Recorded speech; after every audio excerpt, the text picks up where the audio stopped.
click on. So go ahead and start it. Preparing live stream to live. Boom. There we go. Okay, so we're live now. So hit start webinar, and then I'll see you guys all later. I'm going to turn off my video. Thanks, bye. We'll click on. So go ahead and start it. Preparing live stream to live. Boom. There we go. Okay, so we're live now. So hit start webinar, and then I'll see you guys all later. I'm going to turn off my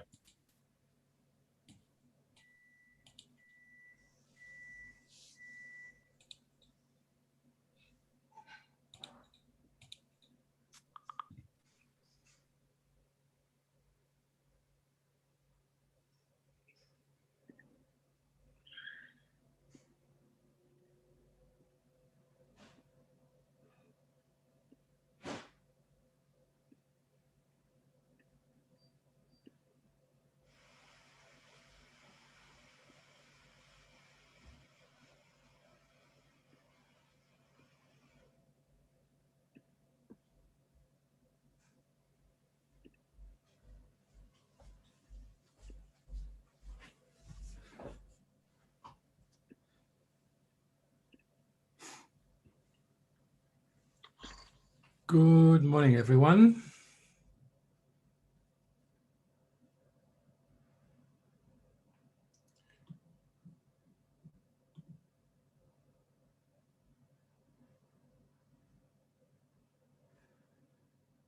Welcome to day 2. If you haven't already checked into our Slack channels, highly recommend you do so now. The how-to for you to get on Slack should be on your SANS webpage that you use to connect to the summit also.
Once again, good morning, or better, good afternoon to all of you in EMEA that have already checked in. If you haven't connected to the Slack channel yet, you see the, to French eyes, this must be a crazy URL, sans URL, sansurl.com. There is a Slack URL. You will also see it running by in the slides. So if you haven't connected to ICS-Summit-Slack yet, highly recommended to do so. Much of the discussion that we have during this virtual summit will be over on Slack. And we'll get started in 19 minutes.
Hey everyone, 10 more minutes until we get started. So if this were a live in-person conference, you might remember these through the haze of memories. Back in the day, I'd say high time now to queue up for your favorite beverage until we get started in 10 minutes and find your seat.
Hello, everyone.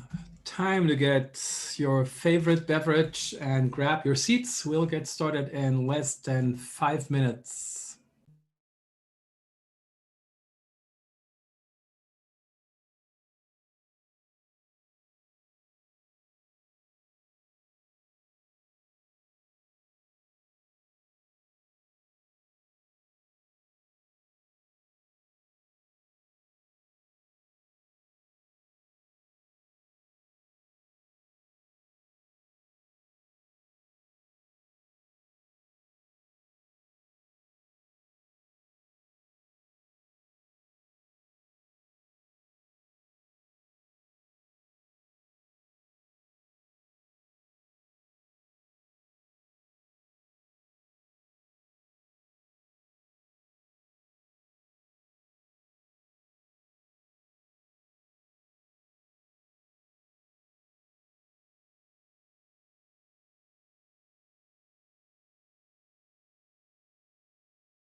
Oh, hello, everyone. Good morning, good afternoon, good evening, good middle of the night. Like Tim Conway tried to do this yesterday when he opened the day one in the Americas.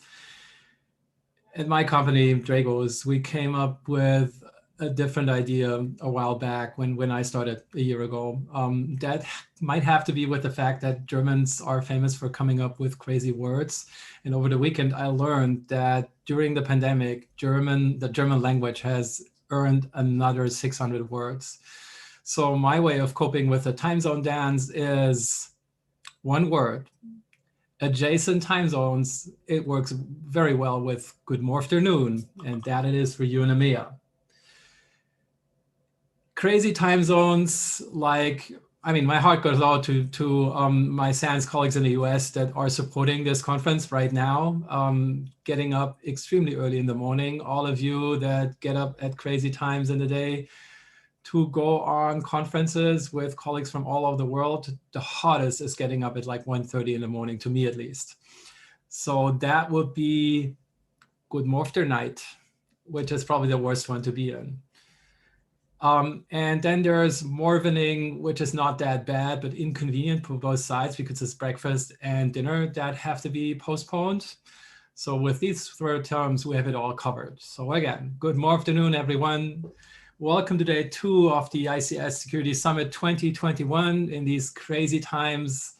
I hope most of you already saw yesterday with some great talks and a very cool panel conference between the CISOs. One term or one phrase I remember from that one before I went to bed here in Germany was from Anessa McKenzie, paraphrasing her a little. We have to crank it up a couple of levels.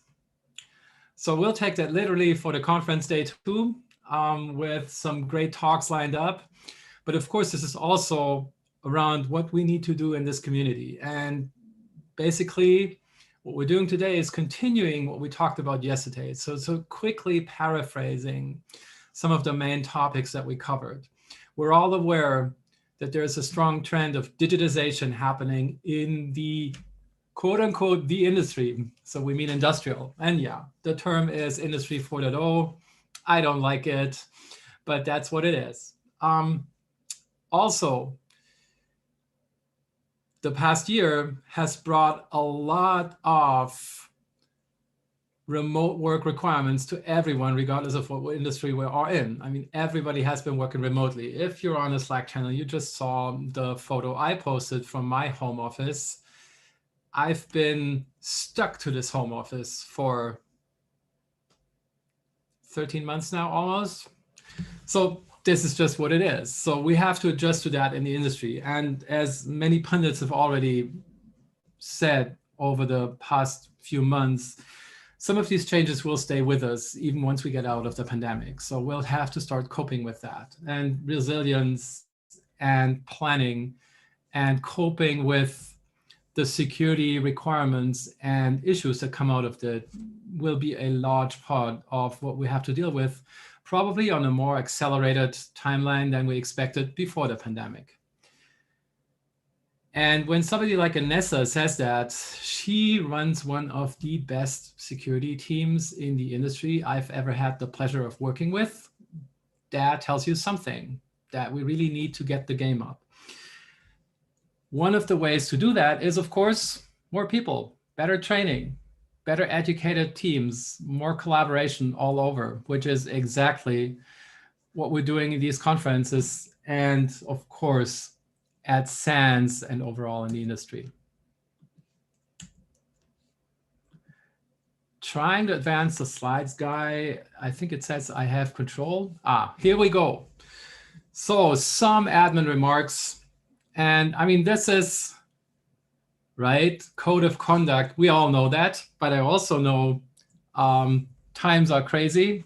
If you look at my haircut, I haven't been to a hairdresser for 127 days, I think. Germany has been on a lockdown for 115 or 117 days. We just started opening up again slightly this week. Are these times crazy? Definitely. Has it become harder to be kind enough to all our peers? Also, definitely. Any one of you that says the past 12 to 13 months have not affected me in any way, I don't believe that. But yeah, please support our atmosphere here with respectful behavior. Any one of you that spots something that is inappropriate, please contact us. There is a Slack channel, but also we have an email address. And I know, I mean, pardon the pun here, but let's cut ourselves some slack. Let's have fruitful and great discussions. I love humor, but be careful to not offend anyone. Q&A. Another housekeeping. I mean, instead of me saying these are the emergency exits and if the fire alarm rings, please, everybody get out. There's no drill, no hotel here, no conference room. And I can't tell you how much I miss you all in this wonderful community. But yeah, in Zoom, you see the Q&A button, or if your Zoom happens to be local language adjusted, mine says F and A for the German version of Q&A. So please submit your questions during the talks to the Q&A window of Slack, and then we will go through them in the Q&A section of the talk. Those that we can't cover during that Q&A section will be posted over to the speaker's hallway room. So we're counting on the discussion continuing post-talk on Slack. And feel free to reach out to all the speakers in their respective hallway rooms all the time. Many speakers yesterday have already participated there greatly. So I highly appreciate this. This is one of the advantages, actually, of having a virtual conference. Follow us on Twitter, join the discussion there. And yeah, if you need to reach us via email, summit@sans.org, it is. And as I said a couple of times before, please do join us in Slack. The interactive discussion on Slack is a very important part of this conference. And as I said, it has its ups and downs. I do say it is an overall net win, but I can't tell you how much I miss having conversations over coffee and the great snacks that are offered at usual in-person SANS conferences. I can't wait to get back to that. But yeah, please, everyone, if you haven't joined our Slack channel yet, please do so at sansurl.com ICS-Summit-Slack. Yes, we are posting the presentations to your Summit Access page, and you might have already seen that when you logged on. All the presentation PDFs from day one should already be there. In case you haven't seen them or there's nothing displaying on your page, please contact the SANS staff. And this wouldn't be a SANS event without me pitching our evals, right? You might be rolling your eyes now, but it is important because we need your feedback to be better at what we're doing. So honest and candid feedback is highly valued. So please take the time to fill out the eval forms after the talks, post them to us. It'll be a lot easier than the paper forms though. So another advantage of having this in a virtual format. And here's our agenda for today before I'll part you with some opening remarks. We have 5 great talks lined up. We'll start with our esteemed colleague from Japan, Hiroshi Sasaki, on digital transformation security of factory automation, followed by Salima Liakatali on ICS cyber range exercises, specifically to a water utility cyber range. So it couldn't be any more timely considering the recent events in a water utility in Florida. After the break, it will be Dieter Sarrazin on cybersecurity and FAT and SAT testing, followed by Chris Robinson with ICS testing during COVID. Really looking forward to that and some lively discussion. I certainly had to figure out how to do my incident response work during COVID. And final speaker in the EMEA section today will be Johannes Brahms with Engineering for Resilience. Resilience should be one of the words that rings a bell and hopefully left the hype cycle over the past years, because that's what used to carry us through the craziness that was 2020 and early 2021. Before we get to that, a quick opening remark. As we saw yesterday, and as I initially mentioned, I see a few main topics that will touch the ICS world, especially over the next couple of months and probably years. And it has been accelerating, as we also saw yesterday. I mentioned digitization. So just digitization overall in our society is picking up due to the pandemic and the ways we have to deal with that to limit the impact on all of us.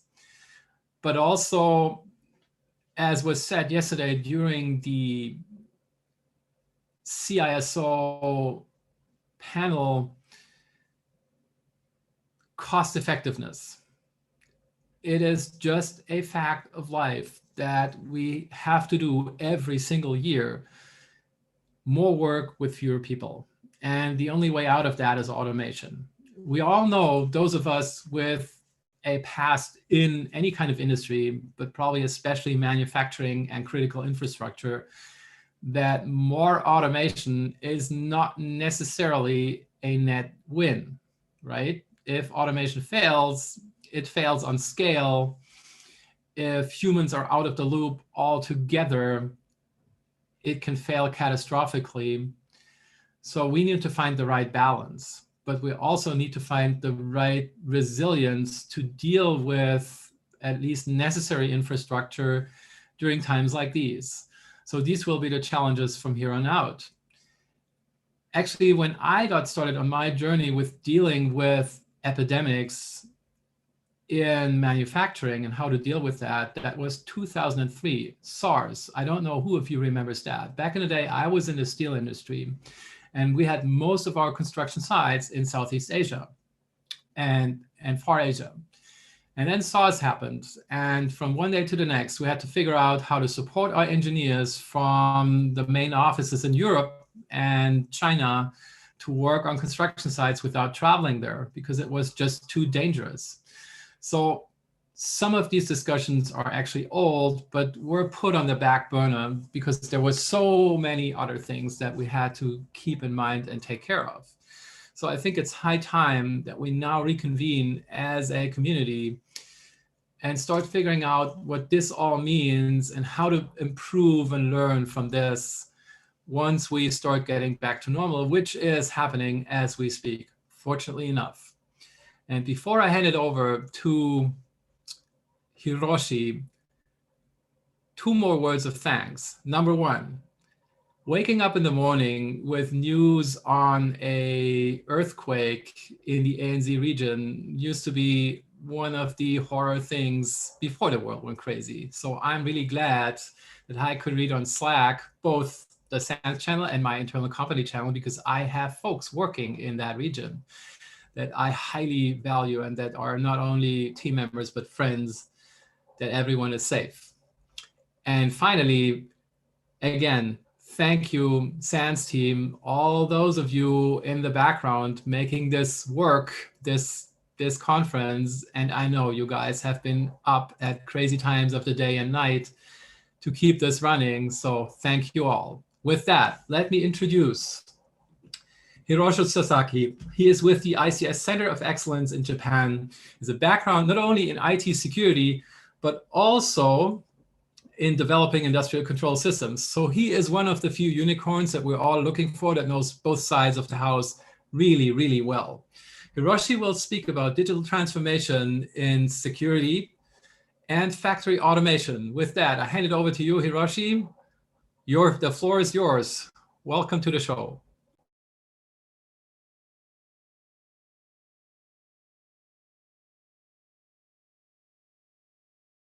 You're still on mute.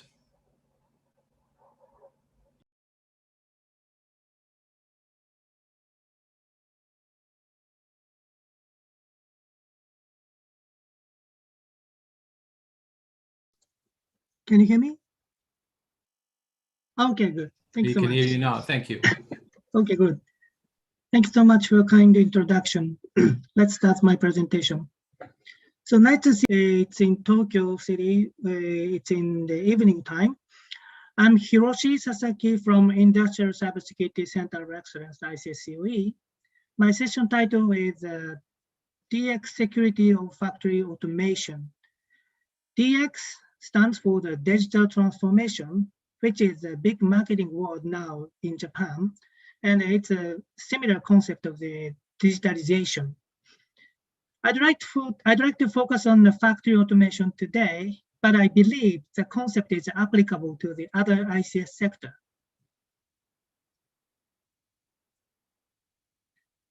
Okay.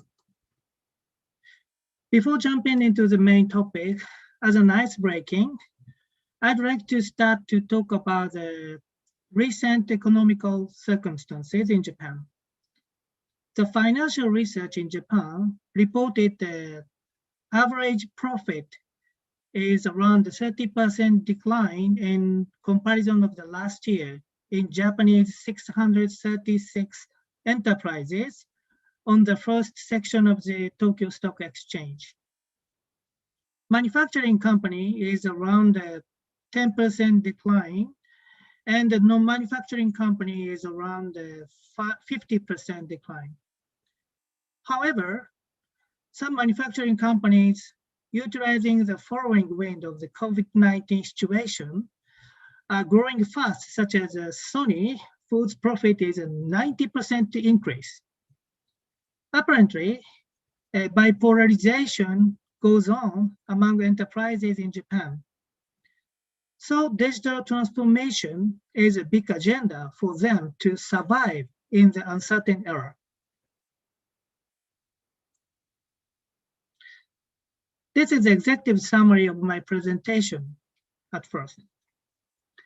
DX is a strong driver for the IT and OT convergence, and the evolving ICS threat is also a good driver for promoting factory automation security. However, current factory automation systems are too messy and not ready for digital transformation.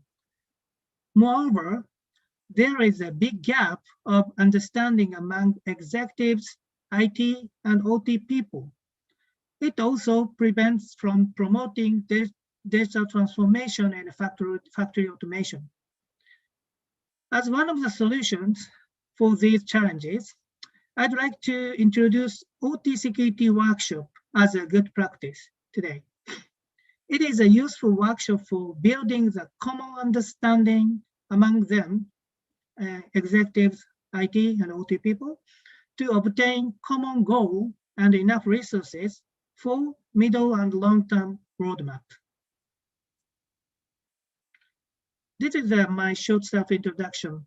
I'm a senior expert and a lecturer of ICS Summit, Industrial Cybersecurity Center of Excellence, which is an educational institute mainly providing the one-year full-time program of industrial cybersecurity for people from critical infrastructure and manufacturing sectors. Actually, so we have already the 4 students right now, and they comes from the original companies and studying very hard right now. And we really appreciate SANS people to help us anytime. Really appreciate it.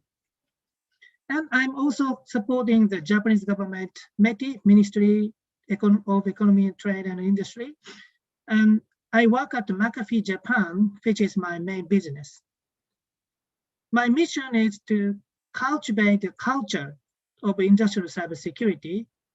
And basically, I work as an evangelist and a consultant of industrial cybersecurity because I was a developer of the industrial control system, such as PLC and HMI, before joining McAfee 8 years ago. Let's jump into the agenda today. I'd like to introduce about business environment, challenges, and good practices related to the digital transformation security of factory automation in Japan. Let's start business environment at first. I'm very sorry for its eye testing picture. It is picked up from the Japanese government resources, which shows the ideal use case of the realization of the Society 5.0 in manufacturing sector. The Society 5.0 is a similar concept with the Industry 4.0.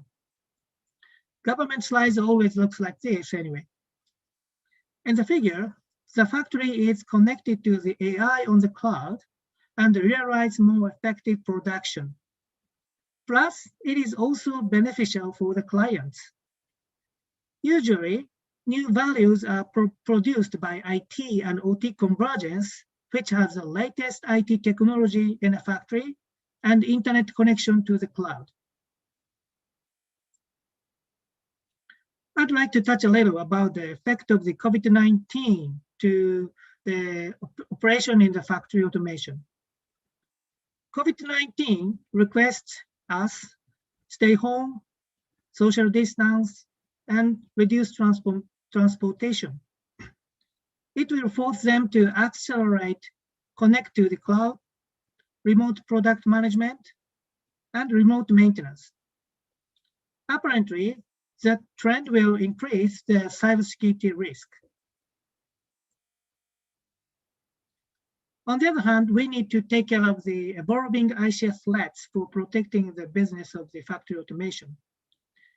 In recent years, ransomware campaign to manufacturing sector is very active.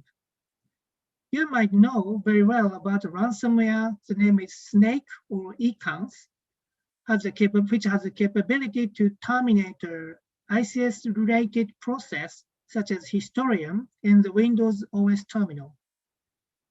Some media reported Honda, which is a very famous Japanese automotive manufacturer, might be hit by the ransomware Snake and stopped the production of the several factories globally. They almost recovered by June 11th, but a total 11 global sites were affected at that time. And the good news is Japanese executives who heard the news on the media have become very keen to the factory automation security. Next challenge part. Manufacturers have business goals such as high yield rate, manage factory automation system remotely, quick response of market demand, and so on. So a lot of DX projects are going on such as AI on cloud, install remote access tool, connection between the factory automation system to the order management system. However, current FA systems are usually not ready for DX because a lot of challenges of cybersecurity. You can categorize the challenges into 3 basic elements, which are people, process, and technology. This is a popular concept in the IC 62443 standard. I'd like to introduce 5 factory automation systems are not ready for digital transformation along 3 elements from now on. Firstly, I show you challenge of people, which is an organizational problem. The diagram shows the typical organization chart of the manufacturer in Japan. You can see several challenges in the chart. One big problem is CISO is the same person with CIO.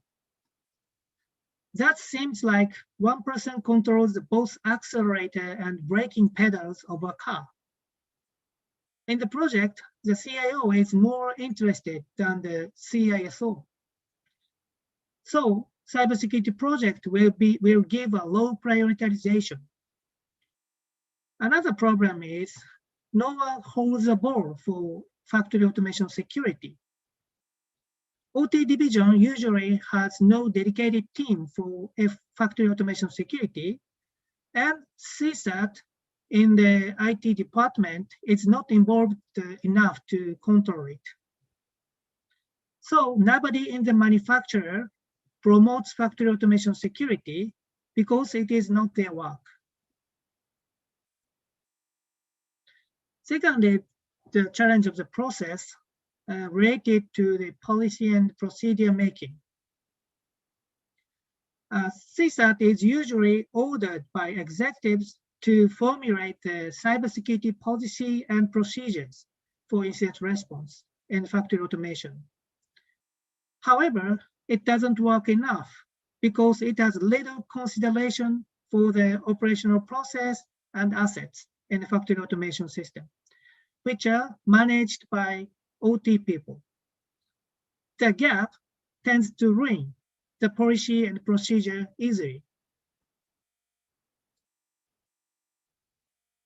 Here are two real horror stories I have heard from some manufacturers in Japan. The first one is the left-hand side. In a manufacturer, CSAT had made a new policy that USB ports of PC in a factory automation system should be locked down physically by the lead. 6 months later, CSAT went to factory automation system to audit the compliance and found it out. The keys for the lead were placed by side of all locked ports.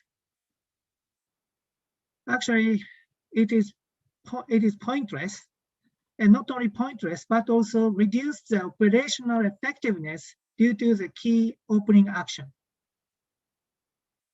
The second one is the right-hand side. In another manufacturer, CSAT had installed the new security switch in a factory automation system for strengthening the network security.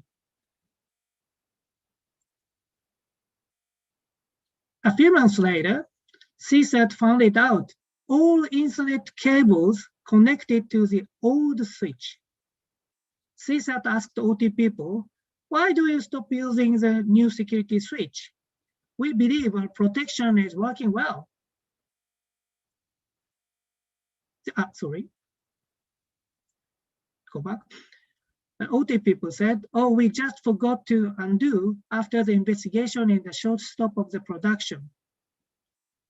Maybe the new switch is not the root cause of the short stop. But OT people basically doubted it and changed it into the old switch, including the other attempts to trying to figure out the root causes. These stories tell us only installing technology into OT system doesn't work enough without people and process efforts. Finally, the challenge of technology part, which is related to the factory automation network. I have observed a lot of factory automation network of Japanese manufacturers. You might see the left side diagram as a general factory automation network. So I use a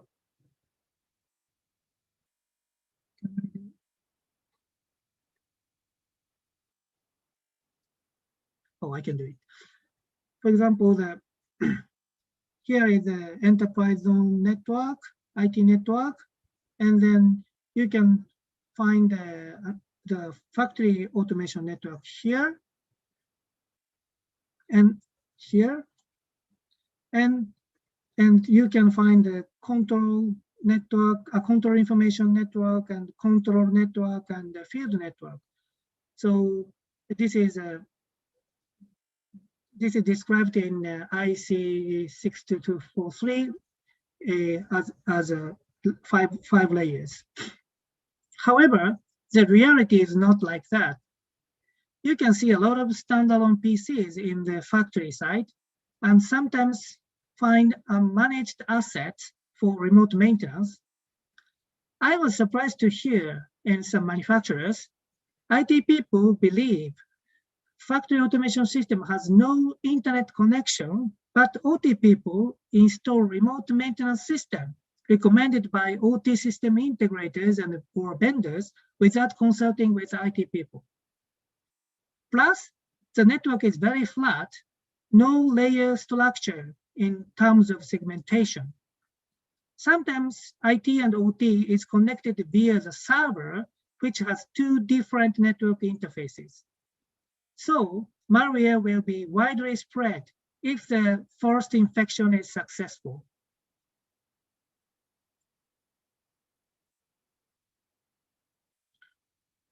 Okay, next slide. So I introduced a lot of challenges so far. Let's go to the introduction of OT security workshop as a good practice to improve the situation.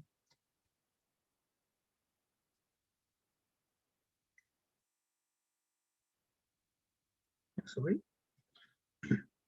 What is the OT security workshop? It is for executives, IT, and OT people to get a common understanding of OT security and the rough roadmap of digital transformation security of factory automation. Sometimes there are a big gap of understanding among them. For example, executives think, hey, go DX. Why is our DX project for factory automation so slow? I know security is important, but it is too slow for me. On the other hand, IT people think, executives asked us, you should also cover factory automation security.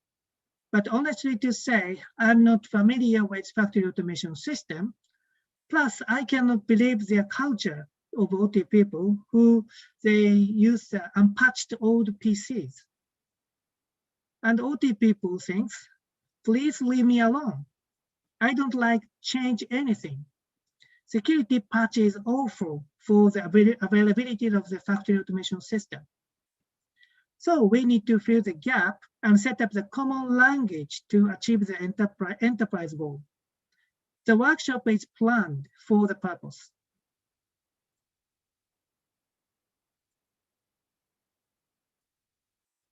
I reset my cursor. And here is the sample agenda of the OT security workshop. Introduction of OT threats and the basic framework for understanding of factory automation security parts will build up the common basic knowledge for OT security among all stakeholders. This is the very first step for the mutual understanding. It also provides a three-step security roadmap along the progress of the DX project.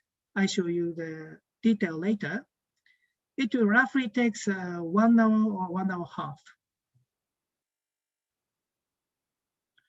The workshop aims at building the common understanding among people who have different culture. This is an example for IT and OT people discussion. This diagram shows the relation between SQDC, which stands for the safety, quality, delivery, and cost. It is very popular goal in Japanese manufacturers. And CIA, confidentiality, integrity, and availability, you might know very well.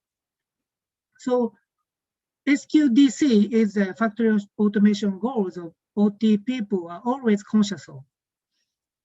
If you are IT people, you say, hey, OT guy, we need to keep CIA of information asset.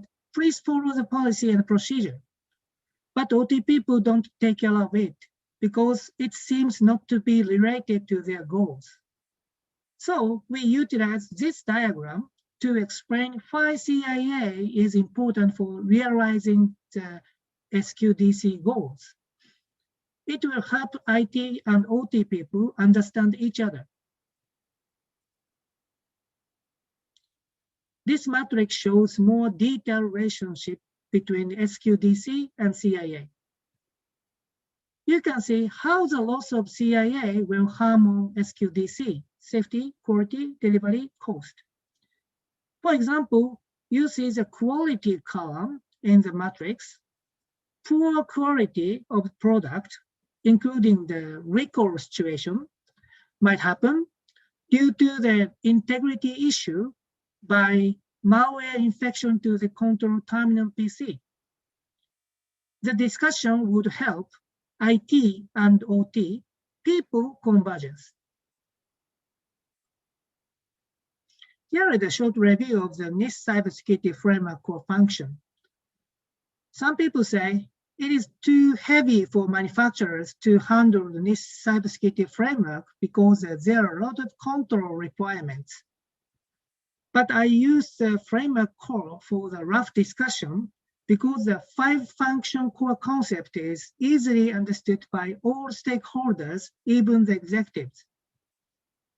The simple explanation of CSF I always use is, if you want to mitigate the cybersecurity risk of your business, you need to identify what should be protected and protect them properly. However, you know, factory automation system includes a lot of outdated assets, such as old Windows PC and unencrypted communication. So you cannot protect system against the cyber attack completely. Then you need to detect anomaly of the system as fast as possible and respond what happens and recover the production along the predetermined procedures if the incident happens. The important thing is the explanation does not include the technical words. So all stakeholders can get the easy language describing the cybersecurity risk in the factory automation system. To utilize the matrix of CSF cybersecurity framework cores and people and process technology concept, you can organize the challenges based on the matrix, like that. It seems a very holistic approach, and it is important for executive people.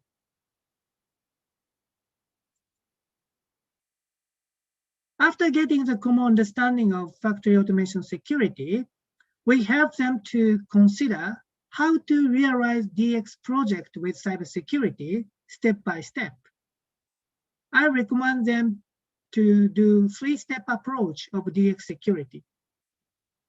This is a step 1 of the roadmap. It is very difficult to change the factory automation system dramatically at the very first step.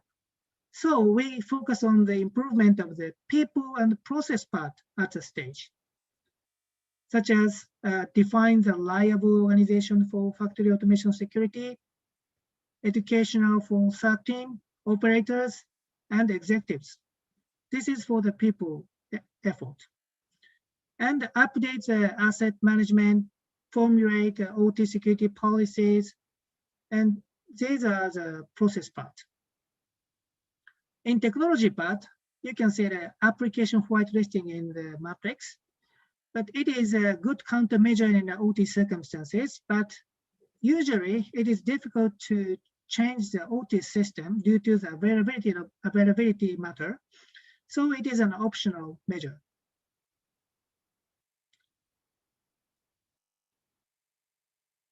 This is the second stage of the DX security of the factory automation system. So in this step, so we recommend the customers to install some visibility tools such as OTIDS, so which can do the asset management, and plus we also recommend the perimeter protection such as the firewall, IPS between the IT and OT network. Of course, the DMZ is better, but almost all manufacturers are not so enough resources for doing that. And not only installing the visualization tool, we also do the people and process efforts. So such as strengthen the factory SAT capability and build factory SOC organization and promote executive awareness. And the process part is update the factory automation security policies, formulate the procedure for the factory security incident response, and annual penetration testing. These efforts are for process. And the final stage of realize final stage realize the IT and FA factory automation integrated monitoring and outsourcing. At the stage, we can evaluate the company-wide cybersecurity risk, including IT and factory automation. The roadmap depends on the situation of each company, but I observed it is very similar among Japanese manufacturers. Anyway, the one important thing of three-step approach is to make all stakeholders, including executives, understand it is a long journey and they need to keep the budget and human resources for several years. This is a summary slide again. I'd like to say the first sentence. Let's start the conversation beyond the gap among the executives and IT and OT people to promote the digital transformation project securely. I'm not sure whether OT security workshop is applicable or not to the factory automation in the other countries, but I believe the gap among people like this happens everywhere all over the world.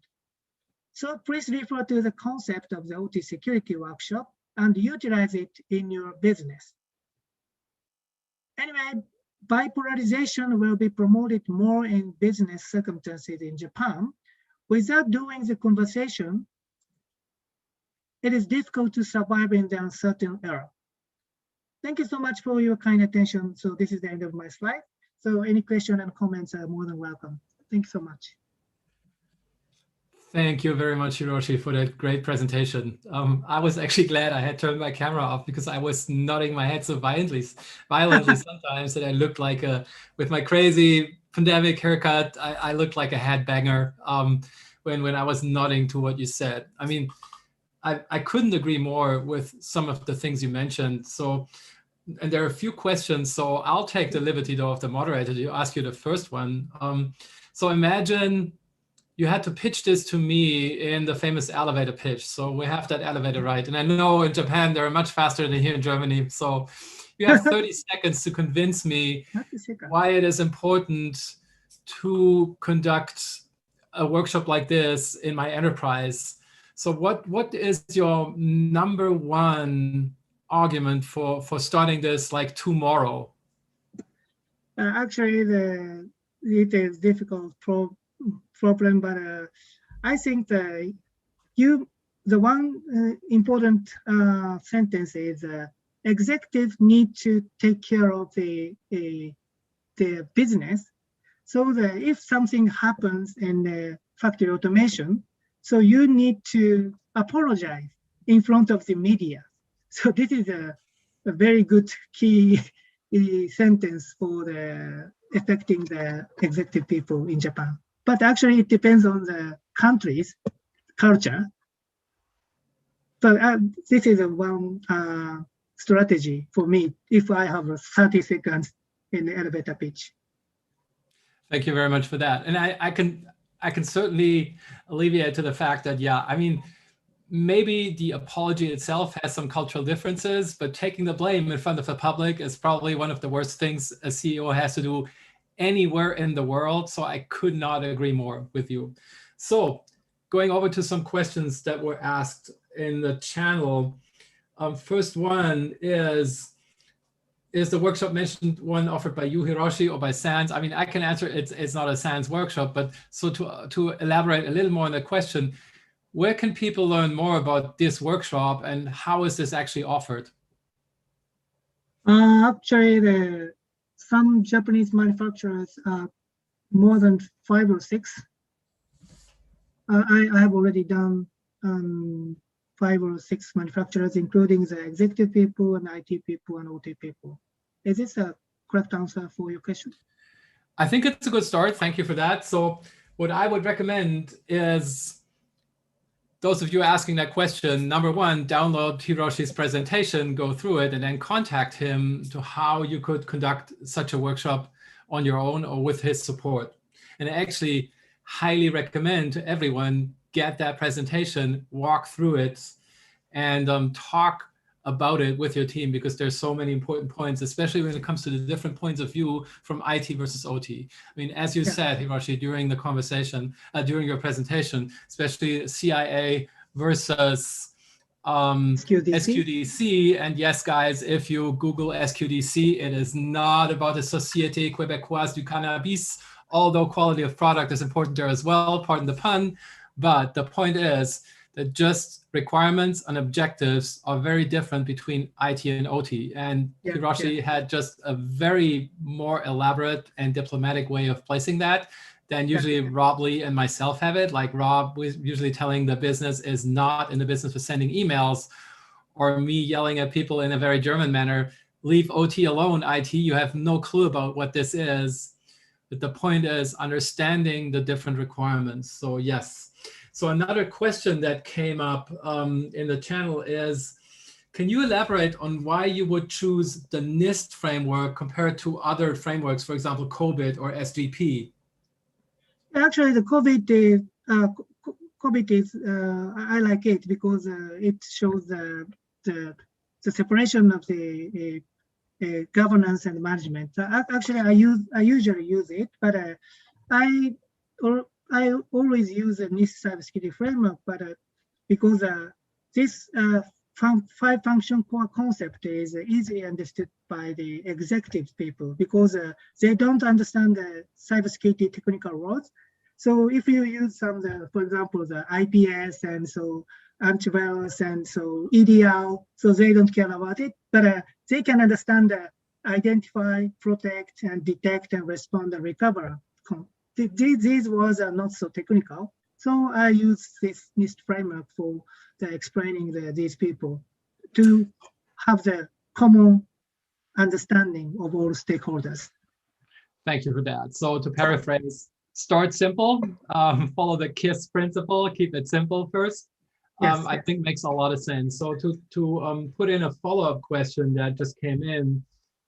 So do you see, or where do you see then more complex and or more overarching frameworks like IEC 62443 towards this? So would you follow up with a framework like this after there's a certain maturity, or what is your take on your approach versus using NIST versus then applying more complicated frameworks? Actually, the final countermeasure would be the same. Just for like a framework is better. Simple is better, you know. So the final conclusion would be the same if you use a NIST cybersecurity framework or IC 62443. But always we always assess the risk of the OT system. Then we choose some countermeasures in the system. So the way for the explaining to the executives, the NIST cybersecurity framework and is very useful for understanding the situation of the risk capability of the factory automation system. So I utilize this framework. So actually, I also refer to the IC 62443 to install some countermeasures. So this is it is the answer for them. I'm sure. But that is. Thank you. Final question. Which role do you think is the best approach to manage the IT-OT convergence? So where do you see IT-OT convergence best managed? Is it in the industrial maintenance, IT department, or is it a mixed role? So if you had your say, where would you place this in the organization? Yes, it is a very difficult question. It depends on the culture of the company. But I recommend that IT people should take the initiative of this for building some factory automation SAT or something like that. So because OT people don't have enough knowledge about that, the IT people have the security knowledge, so they help them to build up the factory automation SAT. But the place, it doesn't matter. I think that this communication is important for the building the team, for the managing the CERT function. Thank you for that. I could not agree more. So the solution we came up with in my previous job in the automotive industry was actually a very Bavarian approach to this, because you just mentioned communication. So just get people from the different departments to meet over beers and Bavarian food at a beer garden. And then once people start trusting one another and start communicating, they also start talking about work. So I can imagine, following the full cliche, that maybe inviting everybody over sake and karaoke bar would help a lot. But yeah, certainly, I couldn't agree more. Communications, and then figuring out, again, to paraphrase your answer, wherever the problem solvers are in your organization is probably the best way to get started, but it totally depends on your organization's culture. So there's no easy cut answer to that. Yeah. Thank you so much, Hiroshi. Thank you. Follow-up questions might be posted to your hallway channel. So I'll check it. Invite everyone over to the hallway channel. Thanks again. And again, I couldn't recommend this more highly, especially to you IT people out there, to go through this presentation once after the summit, watch the recording and discuss this amongst IT folks with the OT people, because this is exactly what needs fixing in the IT-OT divide, understanding the different requirements, regulations, and differences in that. With this, I managed to stay within time, at least for 1 minute. Let's go to our next presentation. Thanks so much. Thank you, Hiroshi. So the next presentation couldn't be more timely because practically a month ago, we all were witness to a certain event in a water utility in Florida, city of Oldsmar. So whenever you're wondering what could actually happen to an environment, I mean, there was a lot of discussion what could and could not have happened to that event. I guarantee you that it will take probably months to uncover all of what was going on there and what might be going on in this environment. But just looking at water and other critical infrastructure as a target over the past couple of years, if I look into my own company's reports that came out, and there were sometimes just also mentions of all the other reports that were emitted for certain parts of the world. So just to stay here in the middle of Europe, we were tracking the German BSI emitting reports on attacks by nation state-backed actors against electric utilities and water in 2017 and 2018. So this is current all over the world. So two questions usually follow from that. What can you actually do to a water utility, and how elaborate can such an attack be or not be, and how do you find that out? Because you better not try this in the real world. So come in cyber ranges. Cyber ranges have been all the rage for the past couple of years, but in many cases, what was lacking was the knowledge of how to actually conduct attacks against an environment. So having more guidance in what actually works and does not work in the real world versus a range. So coming up with the initial ideas. So with that, let me introduce you to Salima Liakatali. She is a cybersecurity engineer at Singapore's iTrust Center for Research in Cybersecurity. Her focus is on performing cyber physical attacks, and I can assure you of my conversations with her, she knows a lot about that, and she burns for cyber attacks against utility ranges and environments, and learning all about this. So it is great pleasure for me to announce her as the next speaker, and as I said, there couldn't be a more timely talk than hers. Salima, the floor is yours. Hello, thank you, Kai, for the warm introduction. So I will begin my presentation now. My name is Salima, and I'm a cybersecurity technology engineer from iTrust. And today I'll be sharing with you the tactic, techniques, procedures from our ICS Cyber Range event.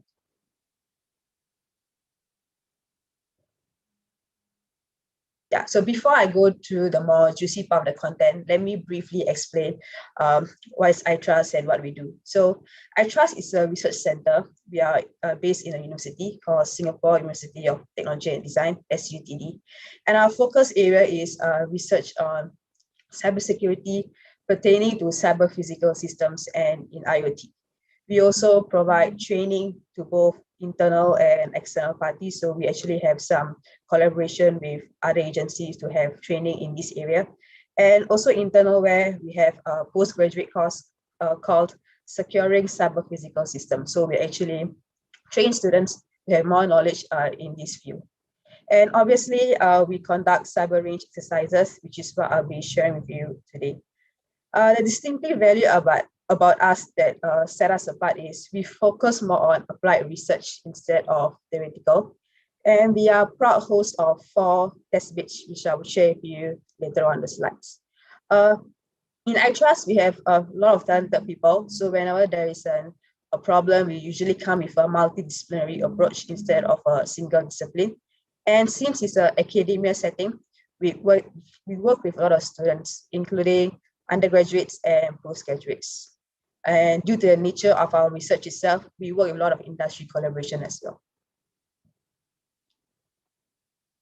So this is the testbed that I was mentioning about earlier. So let me bring up my pointer real quick. Yeah, here. So in iTrust, we have 4 testbeds. The first is IoT automatic security. So this is actually a shielded room inside here where researchers can conduct experiment in an enclosed environment and without much interference to the outside network. Secondly, we have EPIC, which stands for Electric Power and Intelligent Control. So this is our power testbed. So this testbed has power generation, transmission, and smart home. Thirdly, we have WADI, which is the water distribution testbed. And fourthly, we have a secure water treatment testbed, SWAT. So this testbed was very heavily utilized. So this is where the ICS Cyber Range event occurred. So the cool thing about these 3 testbeds, which is more related to ICS, they actually can be connected. So you could supply power through this testbed, and in turn you treat the water and then you distribute the water.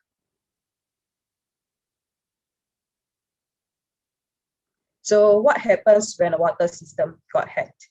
So you can see there's photos above here.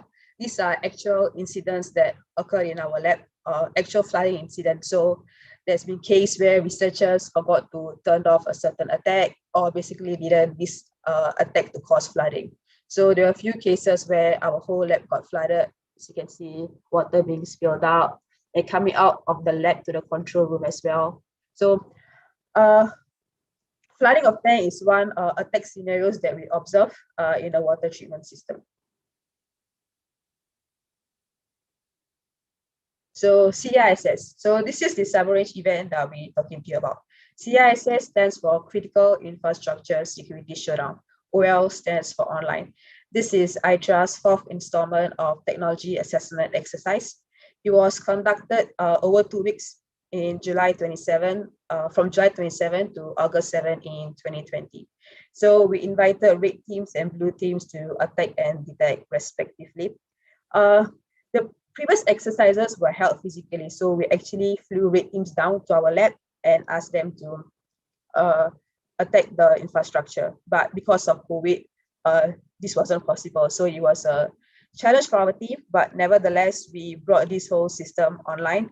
And thanks to the power of digitalization, we managed to have many red teams from different countries. So we have team from the US, we team from the Netherlands, from the Finland, from South Korea, and also teams with different backgrounds. So we have teams that are actually that provide professional red team service, and we have team from the government agency, we have team from the industry itself, and also from the academia. So CISS is more like a competition style with for red teams to see how they attack this infrastructure and how they fare. So this gives hard to get insight to red teams and hands-on experience to approach this critical infrastructure, which in turn will be beneficial for us as the committee to how to protect this system as well. So the arena. So I'm not going to talk to you about the playground, the arena itself. It consists of 3 major components. So the first one is we have the corporate network. Secondly, we have the demilitarized zone. And thirdly, we have the SWOT test bed, which is the physical test bed. And they are all connected by a firewall here. So typically, if a red team want to compromise the operation side, what they have to do is they have to traverse the network from the corporate network all the way to the DMZ zone and then to the SWOT network. So Zycross Cyber City. Zycross Cyber City is our corporate network. We call it Zycron Cyber City. So when the red teams come in, we put them in this corporate network, and this corporate network is a full-fledged network. So it consists of servers, CCTV, network printers. There are about 150 virtual PCs there. There are also user terminal accounts to mimic employees. And there are roughly about 10,000 IP in this Zycron Cyber City. So this mimic actual enterprise system like what you would see outside. Okay, secondly, I'll go through our SWOT test bed. Like a SWOT is an actual physical test bed, and this is the screenshot of our SCADA system. So in SWOT, we have 6 stages. So I'll briefly walk you through what are those stages. Firstly, we have our raw water stage, which consists of the motorized valve, the tank, and the pumps. And then when the water comes in for treatment, for this treatment process, it goes to this stage 2, which is the pre-treatment stage, which consists of chemicals. And then it goes to stage 3, ultrafiltration over here. And then it goes to stage 4, dechlorination stage. So this is the UV dechlorinator. Fifthly, we have our reverse osmosis stage here. So this is the RO membranes. And the final stage, stage 6, is our RO product. So this is the final stage here.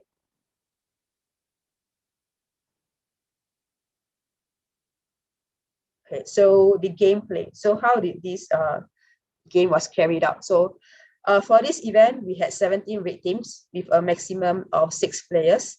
So each red team were given 4 hours of gameplay. So these 4 hours comprised of 1 hour in the IT environment and 3 hours in the OT environment. So after 1 hour, we actually gave the red teams the option if they want to teleport to the OT environment itself. So this is because we were more interested in the OT side. We also asked the red team to share their screen. So we have an attack logger that logs the red team's every move. So if we look at this picture here, this is actually the screen of our attack logger. And this is the screen of the red team. So whatever action that the red team were doing, it was being locked down. So one of the logs we could see was nmap scan on this particular IP. We also asked the red team to inform us of what they're gonna attack, especially in the OT side. So we asked them the intention of the attack, the targeted component, and how is this attack carried out. The reason being is this is an actual system. So if it's free for all, it will cause a detrimental effect in the system itself.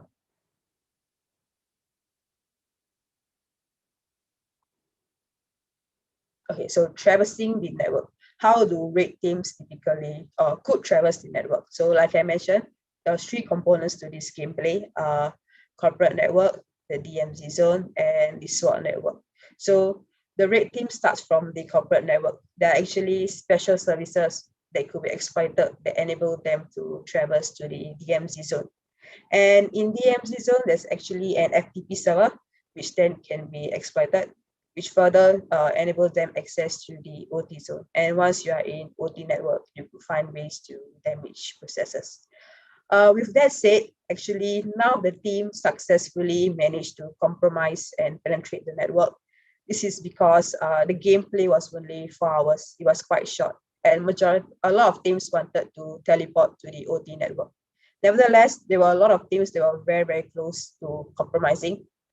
Perhaps with a longer duration, they could have penetrated through the network. Okay, so from this point on, I will only be focusing on the OT side.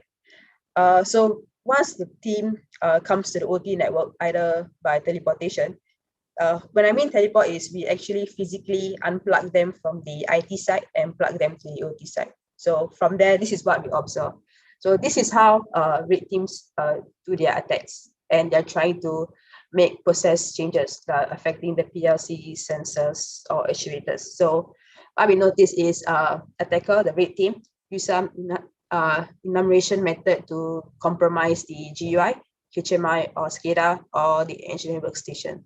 So if a red team compromise the HMI SCADA, since it's a GUI, they attack via GUI and then in turn cause changes to the PLC, sensors, and actuators.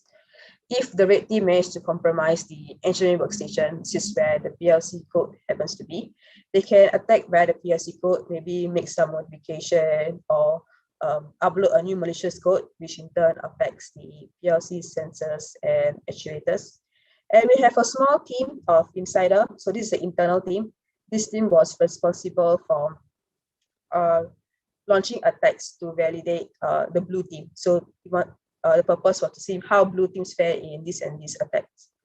You also can see there's a direct arrow between attacker and attack by script. So when we plug them to the OT network, we plug them to this particular system. From the system, they could actually launch their attack script, which caused changes in sensors and actuators, but a lot of them weren't aware of this. They thought that they have to compromise the HMI SCADA or the engineering workstation. So they decided to compromise this first, and then they launched their attack script. So some teams that they were aware of it, they found out by some other means, they decided to just launch their attack from where they were, which in turn affects the sensors and actuators.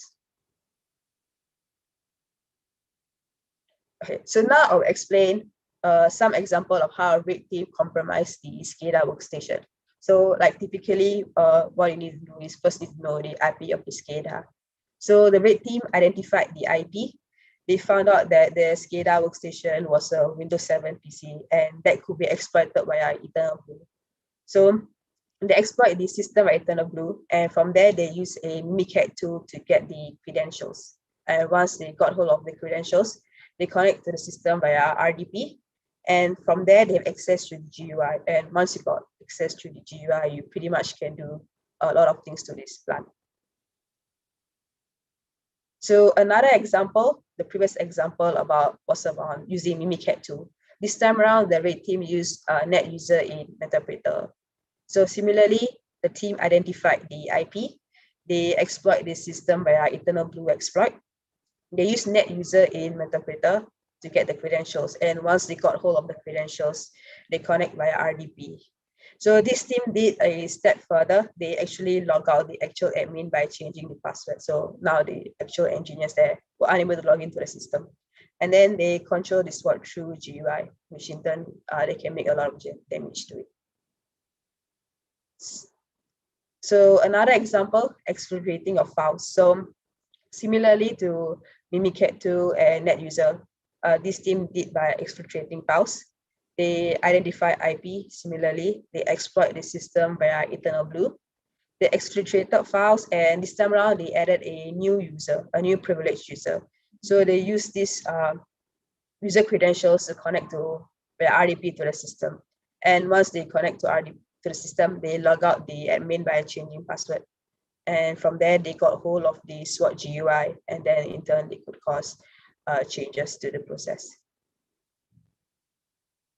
So apart from Eternal Blue exploit, we also saw one team, they use BlueKeep exploit. So BlueKeep is an exploit of Windows RDP endpoint. So like similar to what you saw earlier, Eternal Blue, but this time around was BlueKeep.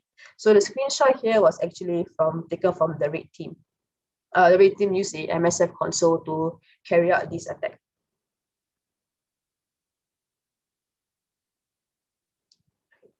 Enable write access on HMI touch panel. So this is an attack that we saw in our ICS event.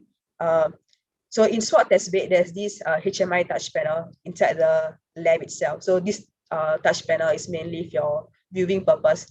There isn't any like write authentication to it. So this team, they actually found a vulnerability on this touch panel. So they use a ZWeb application scanner. They use it on the HMI touch panel. Discovered that a vulnerability of write which is write authentication, equals to deny option. And this option, they were able to change this option. So they changed it to allow. And now you have write authentication on the HMI panel. The attacker decided to, oh, okay, I'm just going to shut down the plant. And they actually managed to shut down the whole plant. So if you look at the screenshots here, initially it was write authent equals to deny, and then they changed this to allow. So it was write authentication equals to allow. So this gives them full access of the HMI with writing privilege, and the team decided to shut down the whole plant.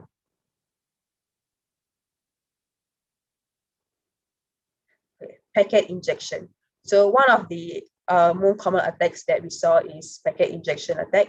So this was mainly done using Python, particularly PyCom and PyLogic libraries. So PyCom and PyLogic are a collection of modules that can be used to communicate to the PLC, particularly Allen Bradley PLC. So in SWOT testbed, the brand of PLC we use is Allen Bradley. And with this package, you could actually communicate to the PLC directly if you know what the IP address of the particular PLC is. So PyCom supports Python 2, and the newer one, PyLogic, supports Python 3. So this has more additional functions as well.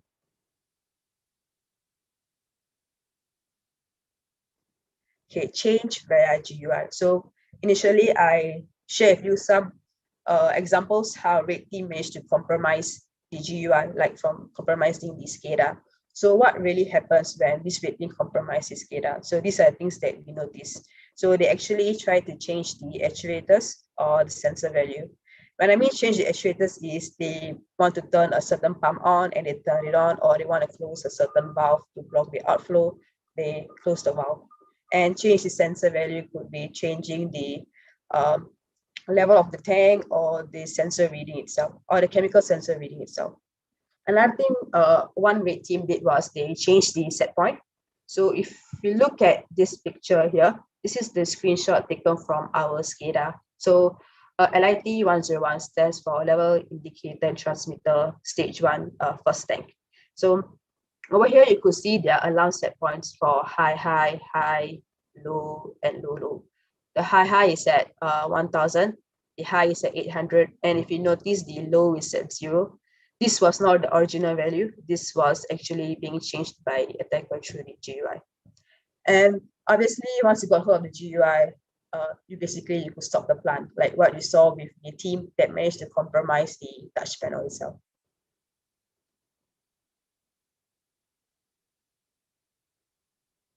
Double dose of sodium hypochlorite. So I will share with you some examples of attack scenarios what this red team did. So one of them is adding more chemical to the tank itself. So sodium hypochlorite is actually the same component of the same chemical that was in the Osma, Florida incident. This is more of an automation of the SCADA hijack attack. So what this team did was they decided to add more chemicals to the plant itself. So in SWOT, we have two pumps for one purpose. One is the main operation pump, and the second is the redundancy pump. So if the main one fails, the second one take over.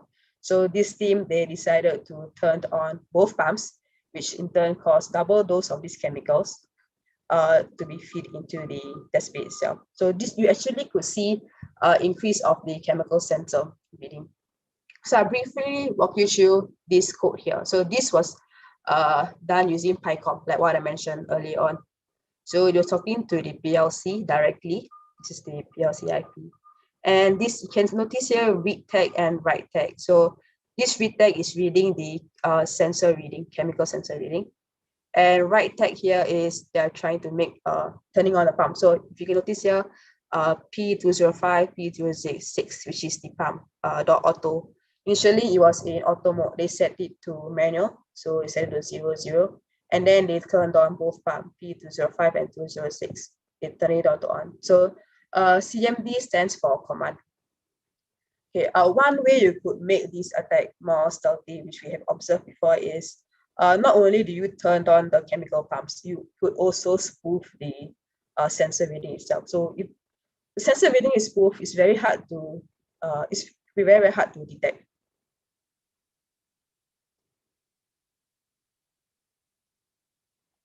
Flooding of tank. So another attack scenario, flooding of tank, like what I showed with you with all the pictures above before. So flooding of tank, there are two ways to do. So one is you could change the level sensor. Another way is you could change the actuators itself. So this team used the approach of changing the level sensor. So what the team did was they wait for a particle tank to reach very on a high or a high level. And once it's very high, they spoof the sensor reading to something that's low. So now that the PLC thing is, oh, this particular tank is low, I need to pump more water to it, and then it open up the pump to fill up this tank, which is already high. So over time, this will cause an overflow and eventually flood. So there were a lot of attacks. There were a few attack scenarios using during the event. A few of them attempt this attack. So thankfully, we managed to stop this attack before it caused an actual flooding. But there was a case where the tank was already water was already leaking out of the tank. But thankfully, no flooding happened that day. Changing their PLC code similarly to the attack before, flooding of tank. This is they're trying to achieve the same objective to flood the tank. So I mentioned there's two ways you could do. One is you change the sensor reading. Another one is you could change the actuators. So in stage one of the SWOT test bed, it consists of a motorized valve here, and then a middle we have the tank, and at the end we have a pump. So to flood the tank, what you could do is you could block out the outflow. So you turn off the pump and you increase the inflow, you open the valve. So this will cause an increase in water level. So this is what the team did, but they use it they try to achieve this using PLC code. So if you look at the first part of the code here, what this team tried to do is they actually set the motorized valve and the pumps to manual mode. And once they got hold of the pumps and valve in manual mode, they are able to control it.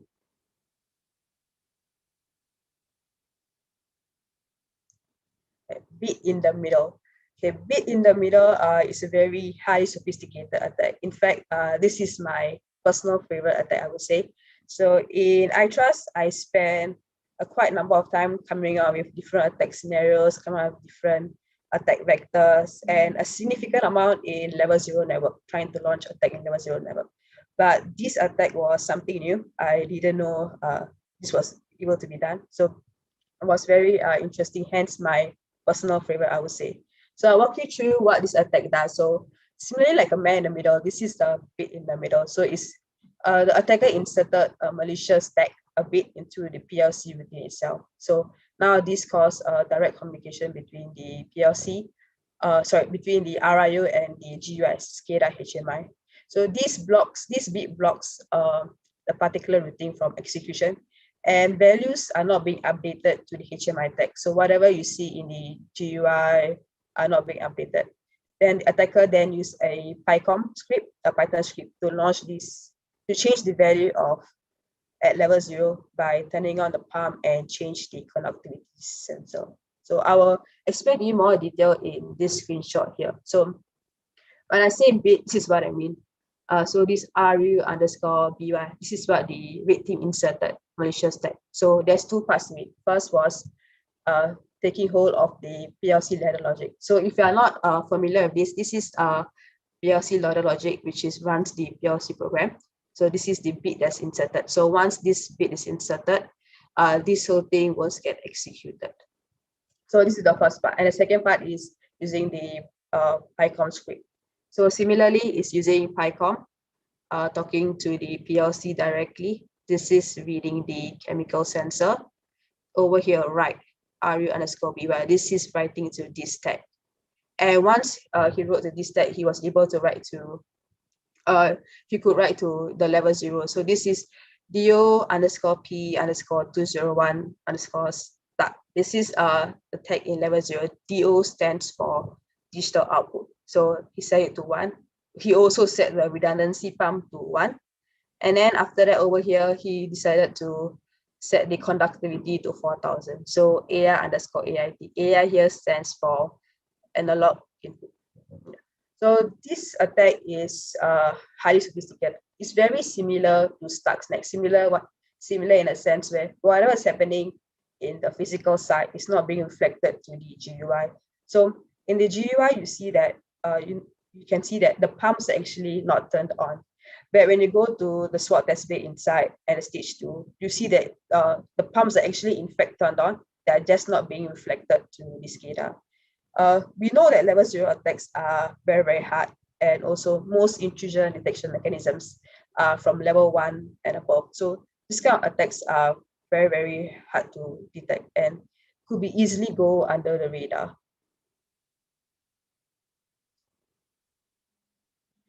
This second attack, bit in the middle, similarly, the attacker inserted RU_BY bits to almost all of the rugs before each routine. So this resulted in the RU values from the PLC2 for not being transferred to the HMI. So accurate readings were not being updated to the historian itself. So he just wrote this single line, right tag RU_BY to disrupt all the sensor variables. So when I mean by insert to almost all the rugs is here. So instead of putting for one, he inserted for everything.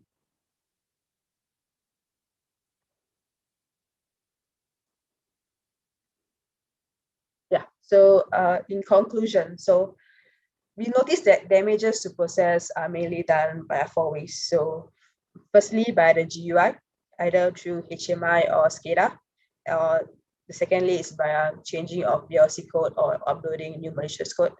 Thirdly is by the attack script, which we saw using PyCom or PyLogic. And fourthly is by a malware, which is more towards the insider team.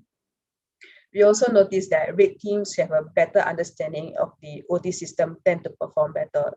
So there were some things that once they managed to compromise the SCADA, HMI, or the engineering workstation, they weren't really sure how to proceed or what to do to cause a process anomaly. But the teams that were very, very good understanding of the system, they were like, okay, I'm going to cause disruption in this stage. To do this, I need to know A, B, C, D. They were very direct and to achieving their objective. Thirdly, transferring from the IT to the OT network is not that straightforward, but doable. Like what I mentioned, none of the team actually managed to successfully penetrate through the network, but they were very, very close. So perhaps with a longer time frame, they could have successfully penetrated through the network. And lastly, a new attack vector bit in the middle. This was something new for us. So all the other attacks we were actually familiar with it, be either from our own internal research team or from our previous exercise. But bit in the middle was something new and we didn't see it before. Okay. So towards the end of my presentation, I highly recommend everyone to go download our official report. So in this presentation, I only shared like very few examples of attacks. If you want to know the whole list of attacks, what each team did, how they fared, how were the scoring made, how were the blue teams fared, highly recommend to download our official report. If you're also interested in a previous event, the report is also in our website for 2019, 2017, and 2016. Yeah, so CISS 2021 is going to come soon. This time around, we are in the early stage of planning. It's going to be bigger, better, more fun. The arena is going to be bigger, so you could see we're going to have a new corporate network, corporate DMZ zone, a World Wide Web, and the best part is we're going to incorporate a new test bed, water distribution test bed. So this test bed is the first time we're going to incorporate into the cyber exercises. So we are quite excited to see what type of attack scenarios red teams come up with. Yeah, thank you everybody for your time. Yeah, and thanks this community for having me, and also thanks everyone for your contribution in making our critical infrastructure safe. Thank you. Thank you very much, Salima. I mean, especially with that, again, the bit in the middle attack, if you don't go boom, mind blown with that one, I don't know what will. make you turn your head upside down from the audience. So a few questions. Before I go to the questions from the audience, I'd like you to maybe give a little bit more elaboration on what information did you provide to the players in that cyber range exercise of the environment? Okay, so we told them the playground. So it consists of the corporate DMZ and the SWOT test bed. We didn't share any IP. We shared how the process works. So they were familiar with the 6 stages and how each process works, and that's about it. Yeah, we didn't share much information to the team. So Did you? Yeah. the IPs of those in the IPs in SWOT test bed were actually people found it through enumeration method. Yeah. Thank you. Did you provide them with the project files for the PLCs, or did the attackers, the players, have any insight into the PLC programming? No, so they compromised the workstation, and then they got hold of the PLC code, and from there they do whatever they wanted to do. Yeah. Thank you for that elaboration, because that is exactly real world. I mean, because there was a question, or more of a statement, that, yeah, number one, PLCs have to be in programming mode to do these changes, and yeah, you need to know the programming logic. I can remember a few very high-profile cases out there in the real world, like Trisis being one of them, where the PLC, in this case an SIS, was actually set to the program mode and not the run mode, as it should be in the real world. So we should never assume that everything is going as it should be by the book. And also, exactly as you said, yeah, the programming is on the engineering workstation, which is why these are one of the prime targets of any adversary into a industrial environment, because that is where you learn how the programming looks. One other question that was posed from the audience: did you map the attacks that you simulated in that range to MITRE ICS attack matrix? Sorry, MITRE ICS? What do you mean? Yeah, the question was, did you map the attacks that you simulated to MITRE attack? Oh, no, I didn't. We didn't, yeah. Thank you. And another question, and I know we're 2 minutes over, so I'll let you in the break real soon. Were there any CCTV cameras in your range, and did you ever see them being leveraged as a pivot into the ICS environment? There were CCTV cameras, but it wasn't part of the range itself. Yeah, not in the OT set, but there were, yeah. Thank you for that. So thanks again, guys. The parting words I want to give you about this talk, and why I, again, really recommend you download the PDF and look into this, is exactly what Salima said. Her favorite attack was the bit in the middle, because it took me like 2 or 3 times to walk through the slides to really understand this.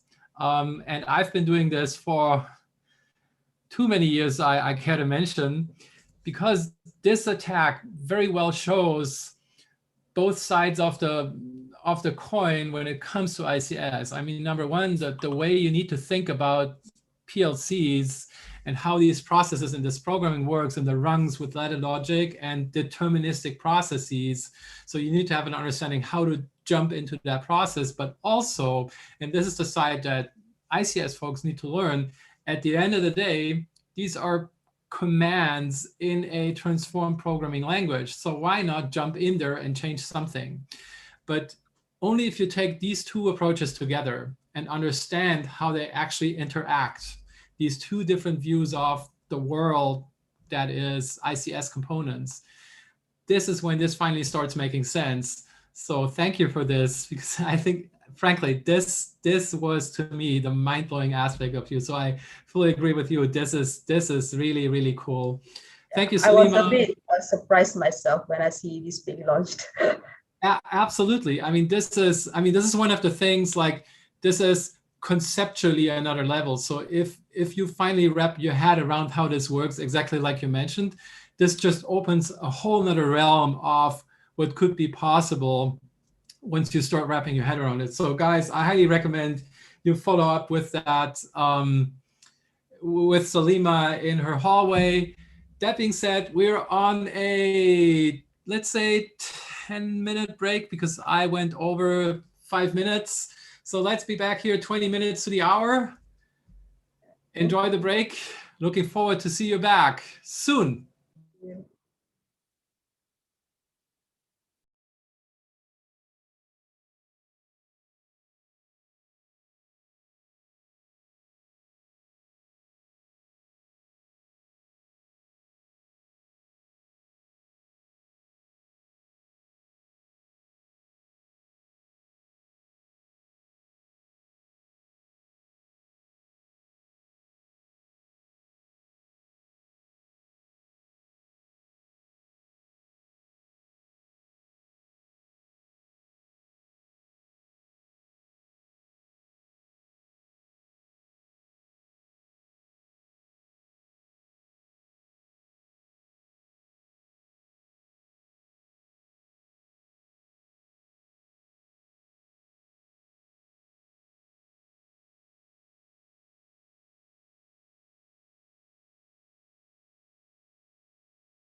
I would say, welcome back, everyone. But I'll give you until exactly 45 to say that. Being very German here with the timer. The life of 2020-21 in conferences, while your friendly moderator during the breaks does also the dishes and excuse me, and the laundry. I don't know what it is for you. That's it for me, including like my standard day job and also teaching for SANS, the ICS 515 class. It's all these things you do during the breaks that take some getting used to, like taking care of your normal life and daily activities. So welcome back, everyone. And sorry for that small insight into the mundanities of life that is just different from a year ago. If you'd asked me February last year, or told me February last year, beginning February, that I would spend north of 200 euros for face masks and also learn how to cook during 2020, I would have stared at you and basically decided you're probably insane and need some help. But here we are. I spent more than 200 euros for face masks, and also I learned how to cook. But I did not travel. My last trip was actually ended 2 weeks ago, a year ago. So end of February 2020. And I'm used to traveling half the year. One of the people I meet over travels a lot is Dieter Sarrazin, because he's one of the SANS veterans, especially for the ICS community. So if you haven't heard a talk of him, under what rock have you been hiding over the past couple of years? So Dieter, as you all know, probably is a freelance ICS security consultant, has a wide background in various industry verticals and different approaches to ICS security assessments. He also provides training and awareness sessions to young graduates and newcomers to the ICS field. So that is a very, very highly regarded, some very highly regarded activities you're doing there, Dieter, getting more people into the field and actually guiding them while they're trying to figure out what is what in ICS security. Today, Dieter will talk to us about cybersecurity, FAT and SAT testing and its pitfalls and wins. And here's why this is important to me. Those of you that ever attended the ICS 515 class, you know that we have that one slide in there that says, yeah, when should security be starting considered in ICS environment? Yeah, during design phase or FAT, SAT testing. And that is all we tell you. And then usually just to keep, because I mean, there's many slides and a lot of topics to cover. Usually the easy way out for a SANS instructor when you start the discussion around that is, yeah, let's talk about that during the coffee break, or we're an incident response class. We're not a planning, design, and assessment class. So now I'm looking at Dieter to actually give the background on that one slide in the 515 class, like how do you do this actually for real? So Dieter, welcome. The floor is yours. Tell us all about FAT-SAT testing pitfalls and wins, please. Thank you for the introduction, Kai. So, is this working, the slide deck? Can I move the screen? Yes, no, yes. Okay, so cybersecurity FAT-SAT testing, the pitfalls and wins. A little bit first about me. So as Kai said, I'm already a long time busy within cybersecurity, so active in cybersecurity since I think 1998, something like that, after I graduated. But then I moved to the ICS cybersecurity range within, I think, 2008, when I did the first penetration test on one of the largest energy suppliers in Belgium.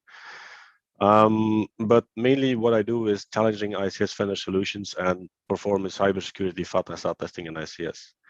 Over the years, doing FAT-SAT testing, I have gathered a lot of pitfalls and luckily also a lot of wins. So the do's and don'ts for cybersecurity FAT-SAT testing. As I mentioned at the SANS IPAC ICS Summit in 2020, you should not trust your supplier integrator, but actually you should trust your supplier integrator, but you have to verify it. You have to verify what they have implemented. You have to verify security of their solutions and things like that, because security testing is no longer an optional thing. As it is also mentioned within ICS 515, the security FATSA testing. So you can imagine that you think it might be mandatory for every project that suppliers or integrators are doing, but actually that is not always true. So FAT and SAT testing is factory acceptance testing, site acceptance testing. So first of all, verification at the vendor site, which is a little bit difficult now in today's days. And SAT, site acceptance testing, is verification at the deployment site. Most of the time, actually, when they talk about FAT-SAT testing, they mention functional FAT-SAT testing or operational FAT-SAT testing. So only looking at what the system is designed to be doing. Is that correct? Is that working? Is it all? Are the numbers correct? But often cybersecurity FAT-SAT testing is forgotten. It should be a pitfall. Oh, it doesn't work. That's weird. I don't know, Tom, if you could look at slides, because there should be an animation going here. So there should be a pitfall here because cybersecurity FAT is not always included within projects. So I hope for the rest of the slides my animation will work. Let's see. So cybersecurity FAT-SAT is actually cybersecurity validation of new and upgraded systems and solutions, but also compliance to requirements and identification of security issues. Because if you set requirements, I hope you do, if you set requirements, you have to verify the compliance to those security requirements you have set. But also at the same time, you have to identify every single security issue that you can imagine within the setup. Why do we do there's animation. Why do we do the verifications of cybersecurity? Of course, verification of compliance, but also at the same time during FAT-SAT testing, you create awareness. You might be surprised that this is the case, but you do create awareness amongst vendors, operators, and INC. I still remember the day I was doing my first FAT-SAT testing back in 2009. The vendor I was talking to didn't hear or didn't know a thing about cybersecurity. That was all brand new to them. And it was also the S era, so the Stuxnet era. I'm no longer the first, so I can mention it. So we had to create some awareness. We had to create some buy-in with that vendors and operators to get them create better and more secure solutions. Another important thing in FAT-SAT testing is that you have to create, or you have to have the cybersecurity issues. All the things that you discover should be solved. I said should, it's not always the case. More, at least they should be known before you go into commissioning phases. And as you will go along FAT-SAT testing, and as you will go along cybersecurity projects within the ICS environments, you will know that the security of your environment will gradually increase. Why only gradually? Because I think you can agree with me that you cannot do just any cybersecurity testing on existing environments due to legacy reasons, due to unknown things that are out there and things like that. So by doing cybersecurity FAT-SAT testing, by making sure that the things you are bringing into the environment are secure, you will increase steadily on your security of your overall environment. So there's actually the first wins are here. So no more unsecured solutions will be deployed, but unsecured, yeah, that's not always 100% the case. And the second win is you improve security of your environment while going along upgrades and new installations. When would you do cybersecurity FAT-SAT testing? Well, in my view, you should do it for every single new system. You should do it for every new or upgraded system, and during FAT-SAT testing cycles, during project FAT-SAT testing cycles. So if you go back to the slide, when there's functional FAT and operational FAT, or sometimes also software FAT, it is often just not included within the project lifecycle, cybersecurity FAT-SAT testing. It is almost never included within quality assurance testing, and it should be, because cybersecurity should be looked at a way of quality of the provided solution.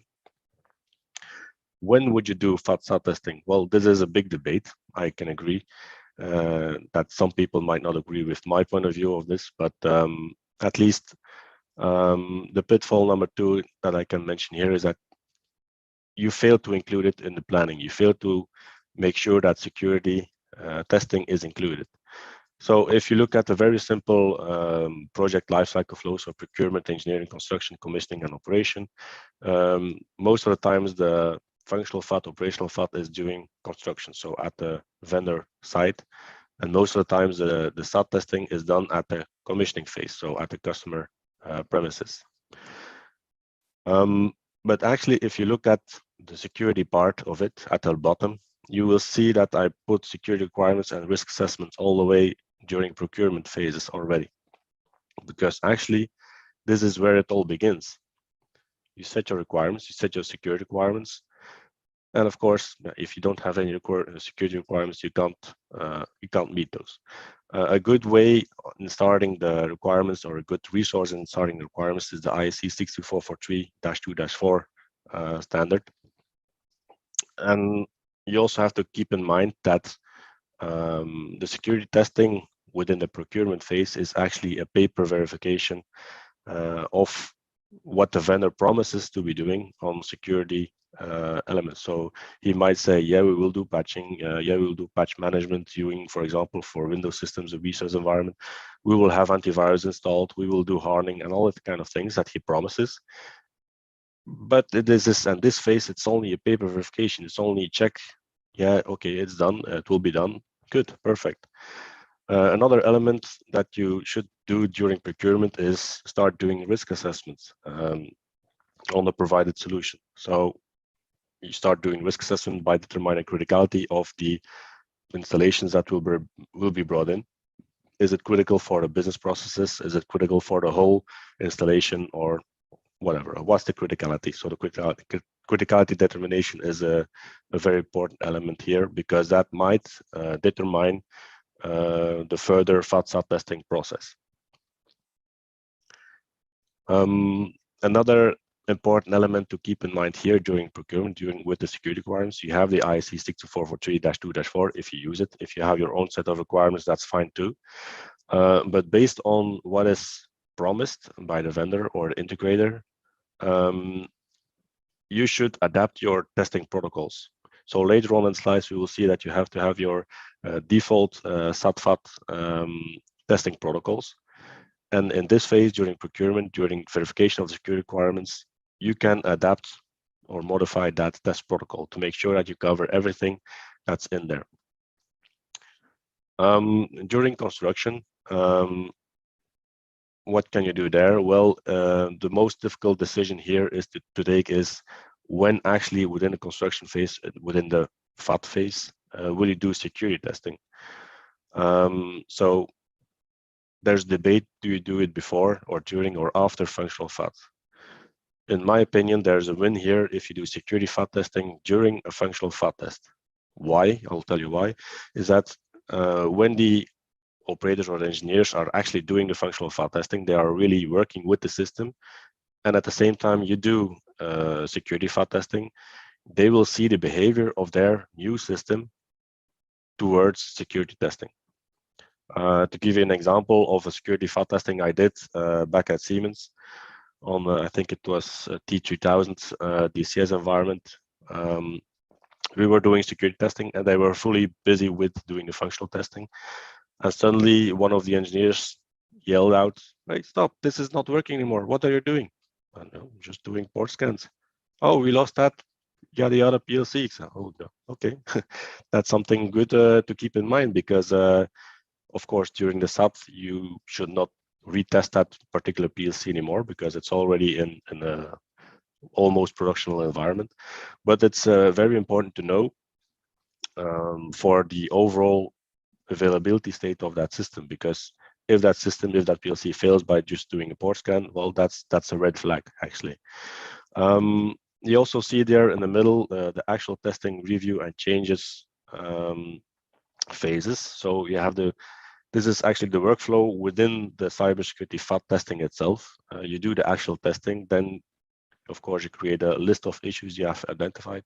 You review that list with the cybersecurity the provider, the SCADA vendor, and then you have a list of changes that the vendor should be doing or should be motivating why they cannot be done.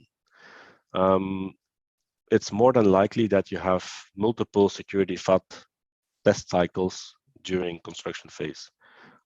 For a particular project I did on a turbine DCS system, I think I did 3 or 4 security FAT tests at the vendor premises before it was found to be acceptable to be going into the SAT phases. The SAT is actually a little bit similar. With that difference, if you look at the actual process within the SAT testing, excuse me, you have the actual testing, review, changes, and then again, you have the final phase added is acceptance. Because as I mentioned during the FAT, sometimes you have changes, proposed changes that cannot be done because of software legacy reasons, because of the software versions that the vendor is using, because of the type of PLC that is used, because of the type of environment that is used, and things like that. So at that time, you should go into acceptance phase for that particular part, because you just have to know. We know there's a security issue, but you have to know it. So pitfall number 3 I mentioned here is that you just verify issues from the FAT. So if I go back to the slide with the FAT, this one, you have a list of issues. And if you only verify those issues during the FAT, you might miss things or new things. The reason why is that it's often the case that newer environments are completely rebuilt from scratch between FAT and SAT testing phases. So if you only verify issues that you identified during FAT, you might miss things that have been errors that have been made during the rebuild phase. A fourth pitfall I can mention here is that the vendor is not providing enough motivation for the as-is, for the why things are as they should or as they are within the environment. To give you an example on this, I'm still busy doing a SAT. Actually, it's the 3rd SAT already, security SAT I'm doing for that particular project. And the vendor is still not providing enough motivations for my customer then to be able to accept that state of the environment. So that's a bit of a problem. There's also a lot of stress put down on those motivations in this case, because as you know, projects have to be delivered on time. There's a lot of deadlines and things, even in COVID times, deadlines keep on being there. In the last phase, the operation phase,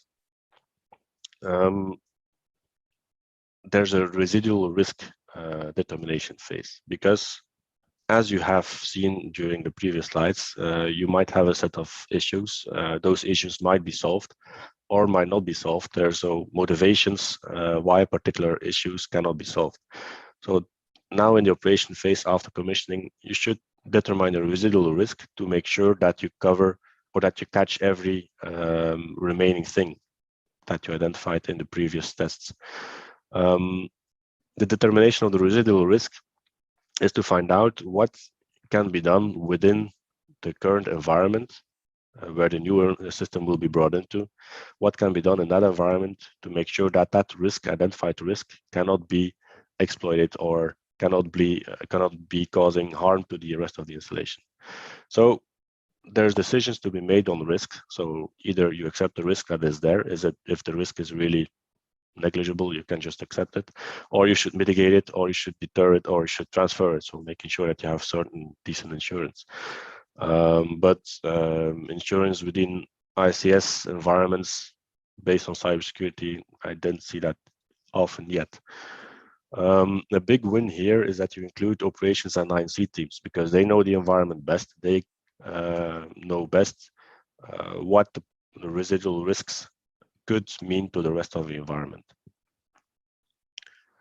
Now, what to test and verify. This is a list. This is not limitative, so a lot more can be tested. But to give you a start, on the network part, you should check for open ports, network vulnerabilities, if there's traffic encryption between services or not. What about firewalls? Are they configured properly? What are the rules of the firewalls? Is there network authentication or not? How easy is it to bypass the network authentication? On a system, you check system vulnerabilities, configuration issues, the physical security of the system. I'll tell you more about that later on. The overall physical security, agree in FAT, you cannot check the overall physical environmental security, but this is really an important step within cybersecurity SAT testing. So you should look at the peripheral ports and devices, but also the environment. So the rack, is it closed with a non-default key?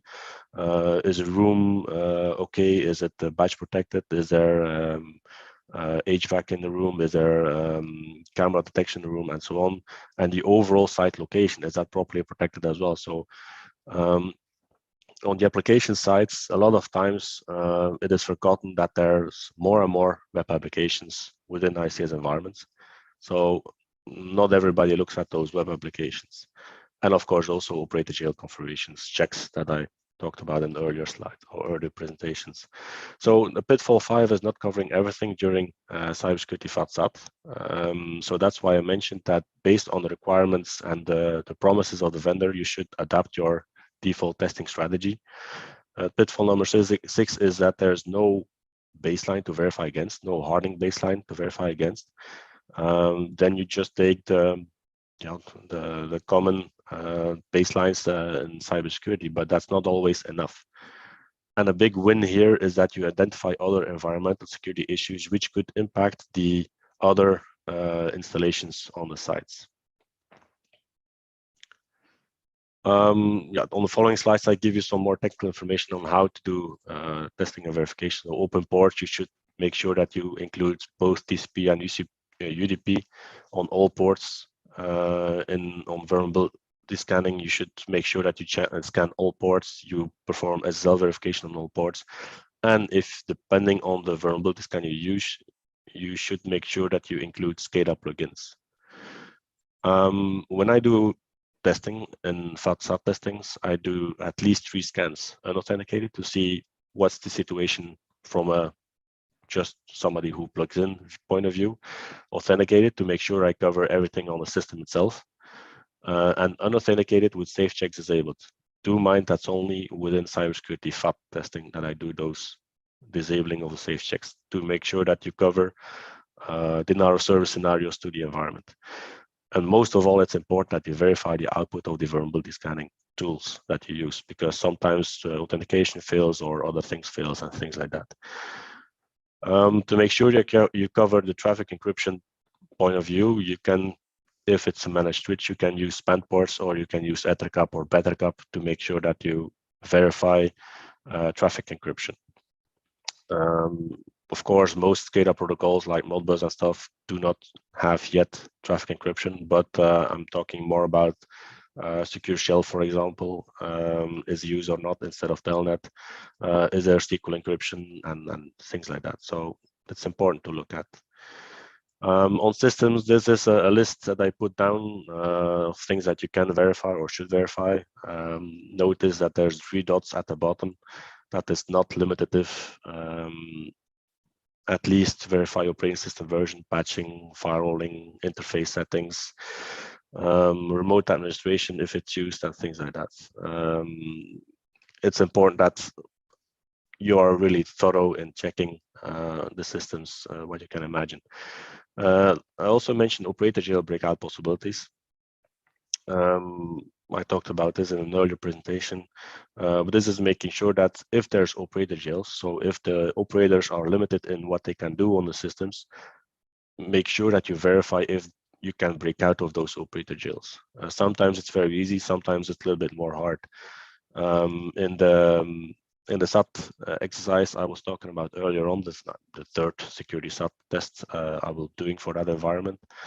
I only found 1 operator jail breakout anymore using the browser that I use for accessing their services. but the first FAT I did on that particular environment, well, there were a lot of more operator jailbreak outs. So gradually on, they are improving their security posture.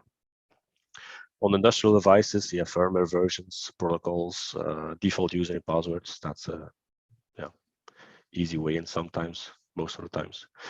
Enable ports and things like that. So again, it's not limitative. And the standard testing checklist I mentioned earlier on, that's something you should have when you start doing cybersecurity FATSAT testing, but be ready to adopt it or change it when or based on the security requirements. Another pitfall I can mention here is that you treat security FATSAT testing as only being a penetration test or only being compliance testing. I think as if I'm guiding you through those slides, you can imagine that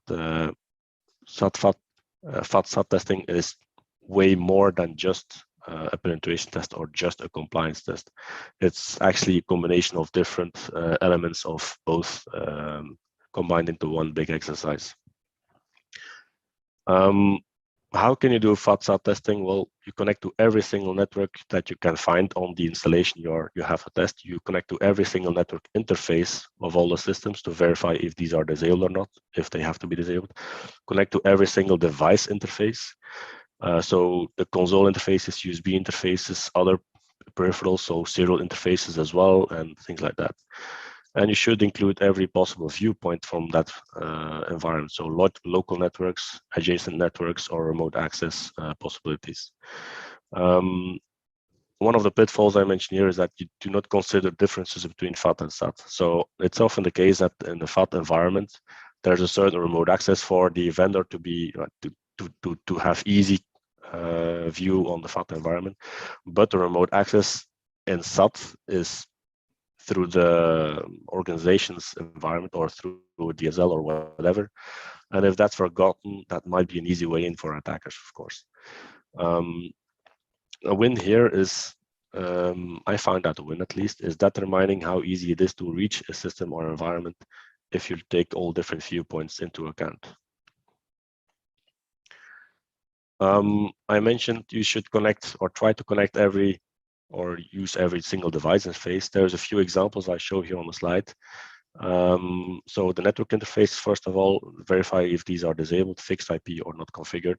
It's often, I found it often the case that unused interfaces are just left active, but they're not used. So if you cannot connect an attacker laptop with DHCP server on it, they will get a valid IP address that can use to potentially attack that system, for example. But on USB interfaces, most of the times now today is that storage drivers or for your USB sticks are disabled, but all other drivers are left untouched, which means that you can connect USB to Ethernet dongles, USB to serial dongles, and things like that.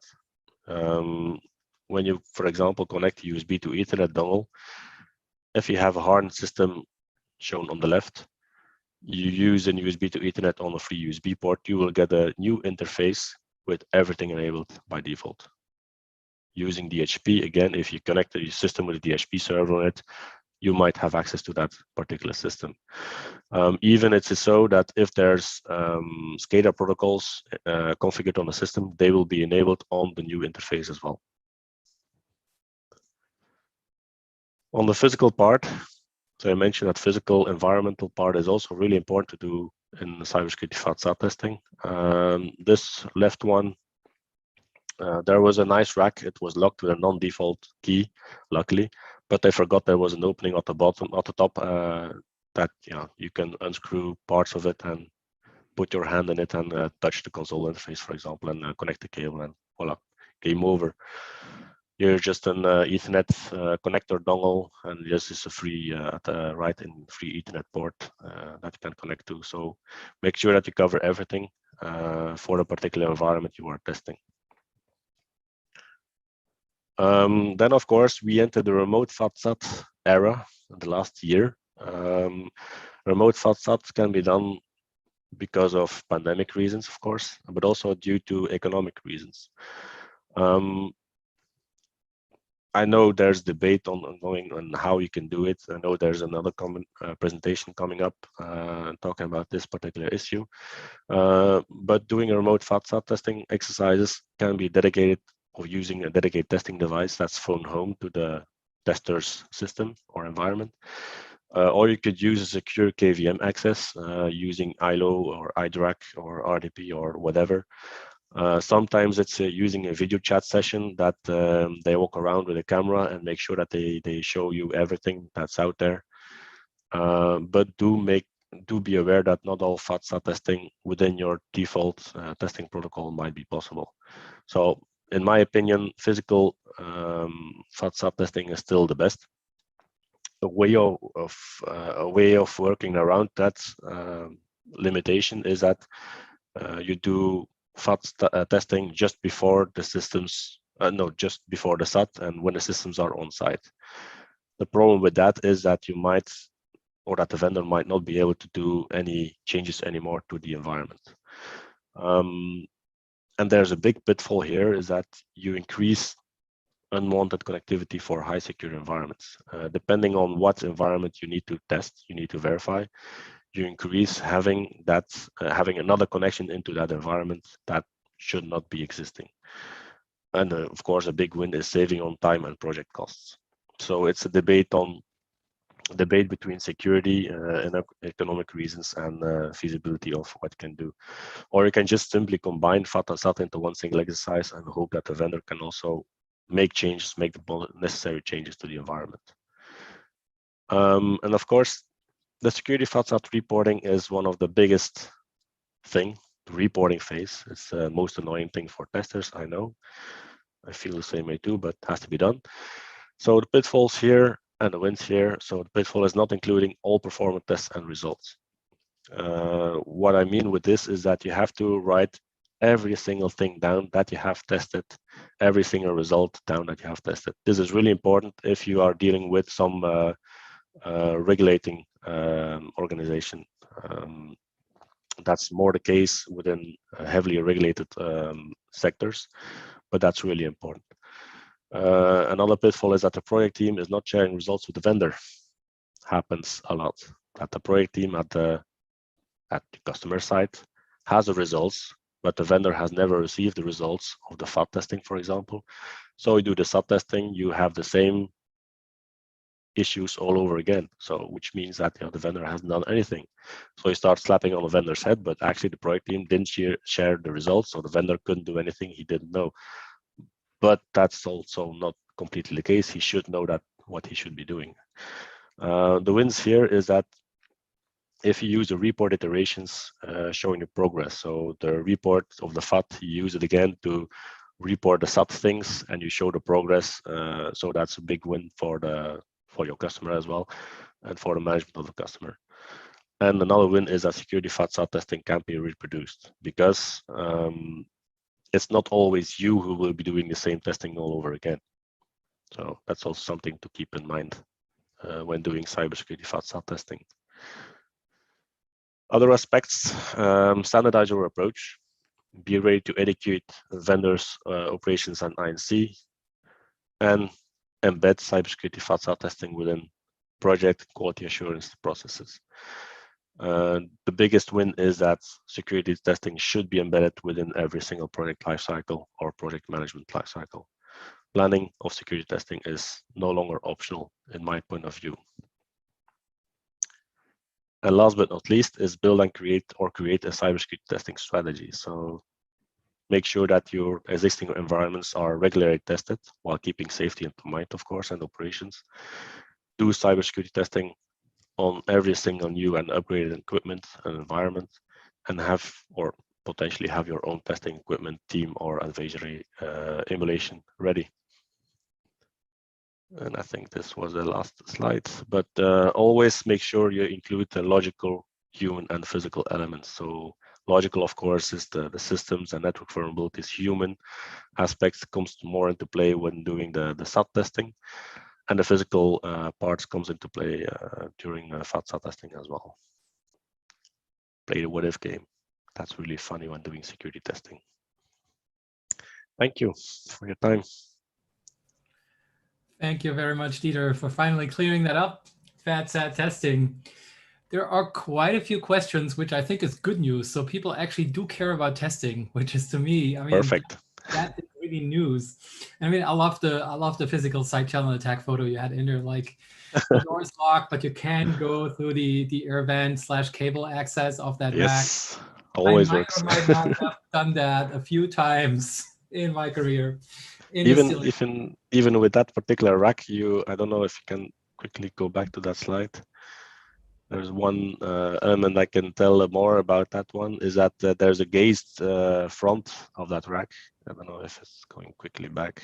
Yeah, whatever. There's a gaze front of that rack, and before we went in with our hands into the rack from the top, we just put a cable through that hole and used some tweezers through that gaze rack to put in the cable into the port with this slide. Yes, so there's a gaze thing here.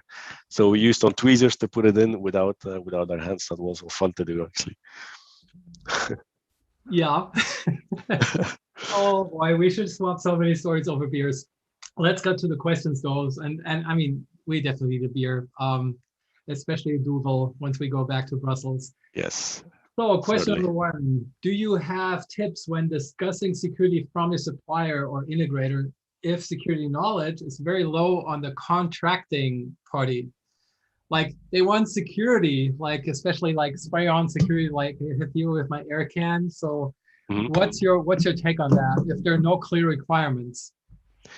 If there are no clear requirements, so if requirements have not been created or not been set, I just do regular security testing and see what comes out of the test phase and start discussing those issues that are coming out of that with the organization and the vendors as well. Because I mentioned it's also part of education that you're doing during security FAT-SAT testing. So that is part of the education phase that I'm talking about. So you take the issues, you explain to the both vendor and the customer organization you are testing for, what are the potential risks and what could that mean for the installation you are testing, but also what could that mean for the overall installation. Thanks. And maybe as a follow-up to that, so would you also preclude that type of testing with at least a limited briefing of the parties involved, so everybody has a clear understanding of the terms and what security means? Yes, exactly. So that was the review cycles within the FAT and SAT testing that is really important. So the review cycles are really important to make sure that everybody understands properly what's at stake.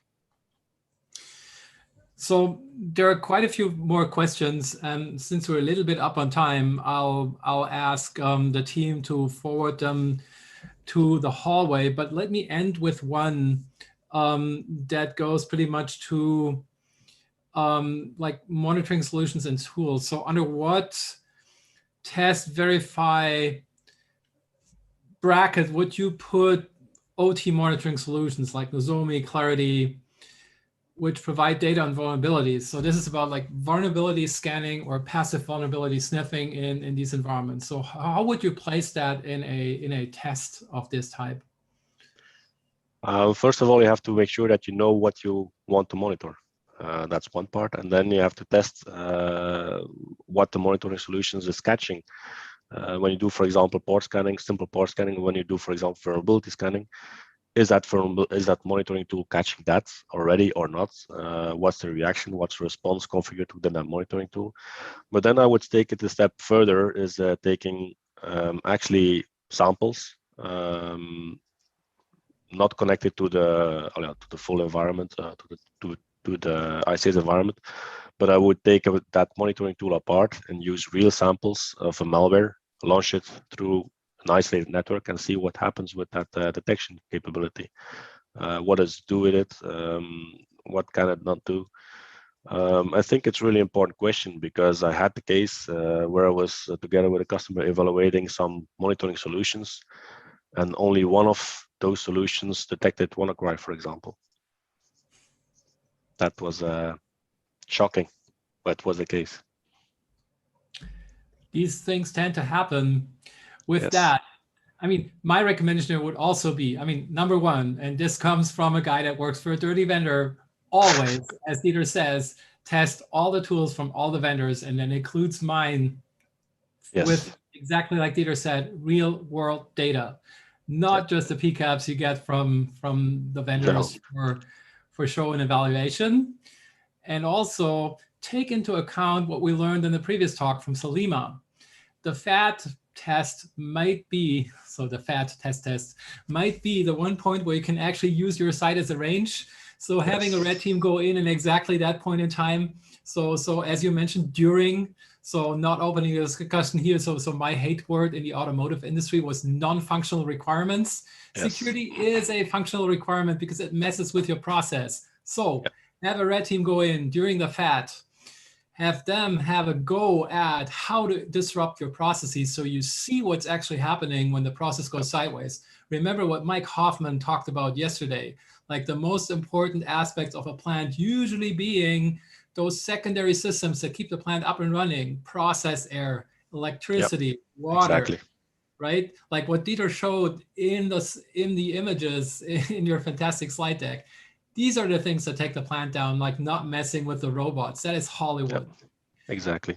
That was me ranting, so apologies for that. No problem at all. Thank you so much. So one thing I would like to mention though is that security FAT testing is almost the single time in a project that you can go all the way.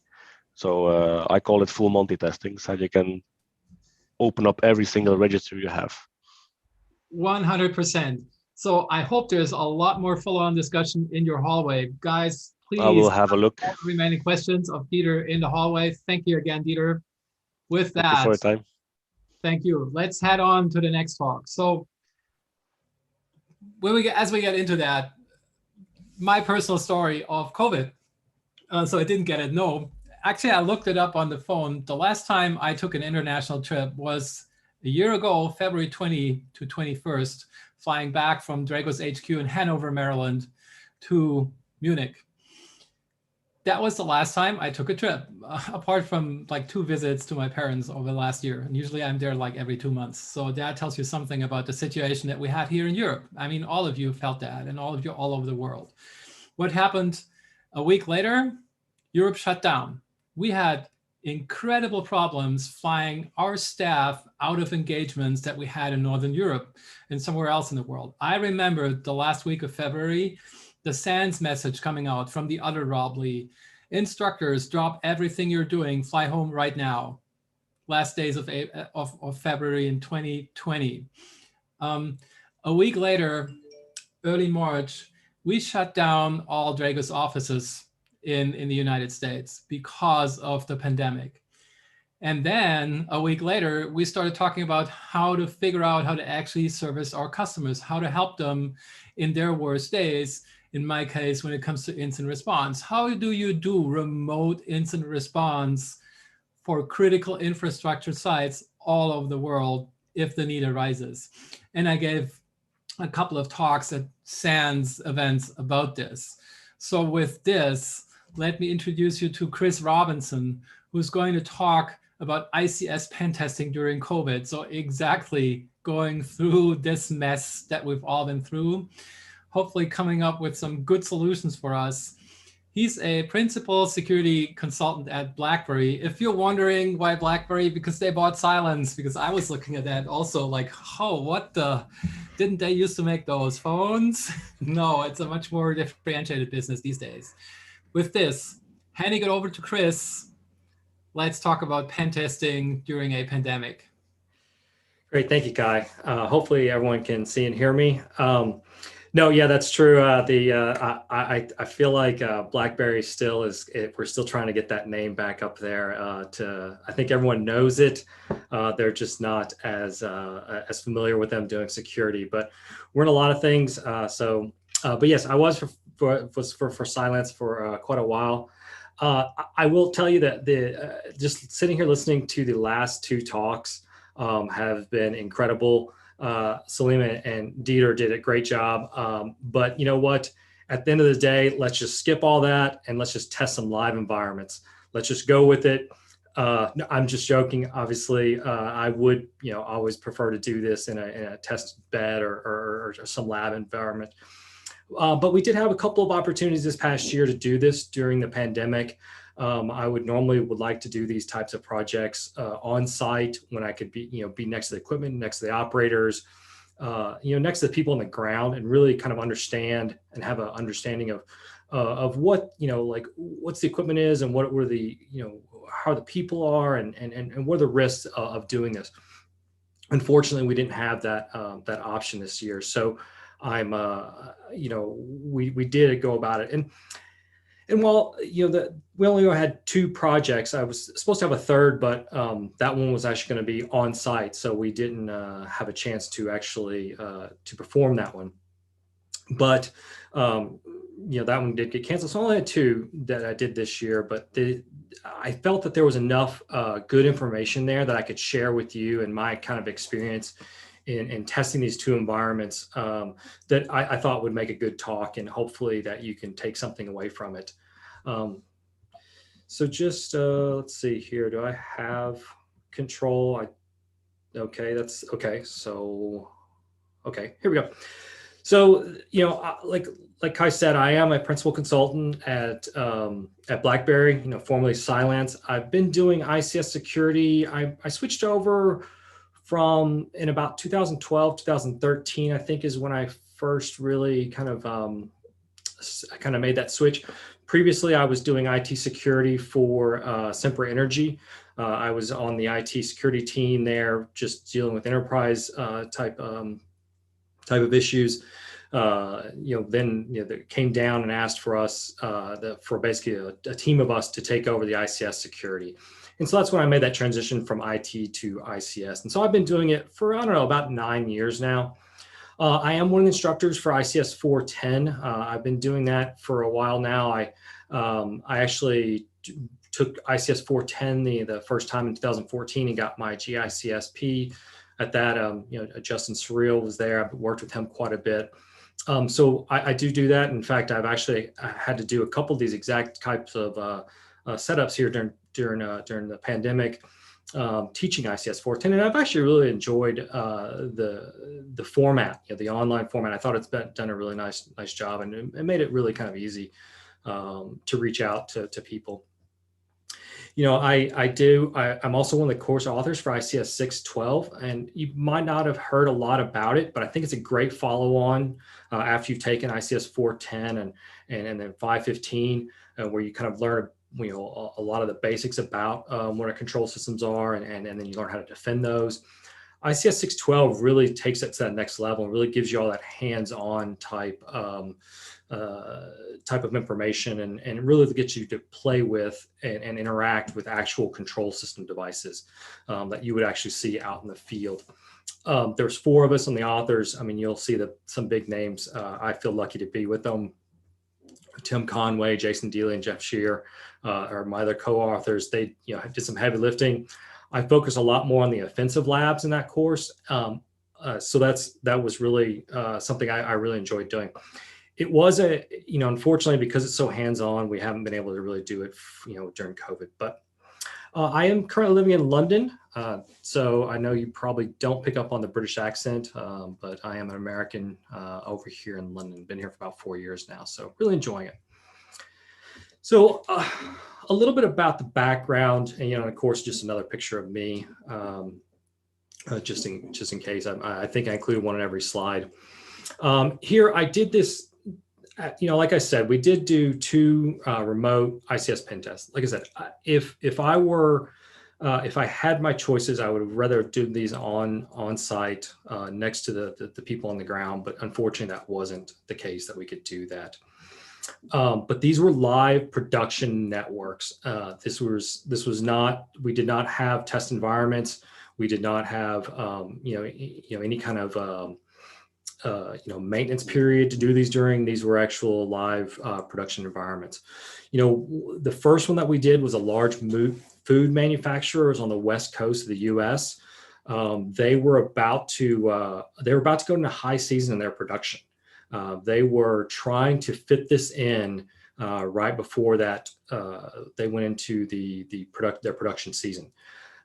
This was a big discussion that we had with them around is this really what they wanted to do at that time? This involved, our team, as well as their OT personnel, their ICS personnel, as well as their IT personnel. So this is something that we had a big discussion about. We tried to push it off. I tried to convince them that this was a much better and less risk if we did this after their production season, but they were intent on doing it and getting it in before the production season. So we were able actually to do that. Some of my concerns were that, they were doing production and they're ramping up to a busy time of the year for them.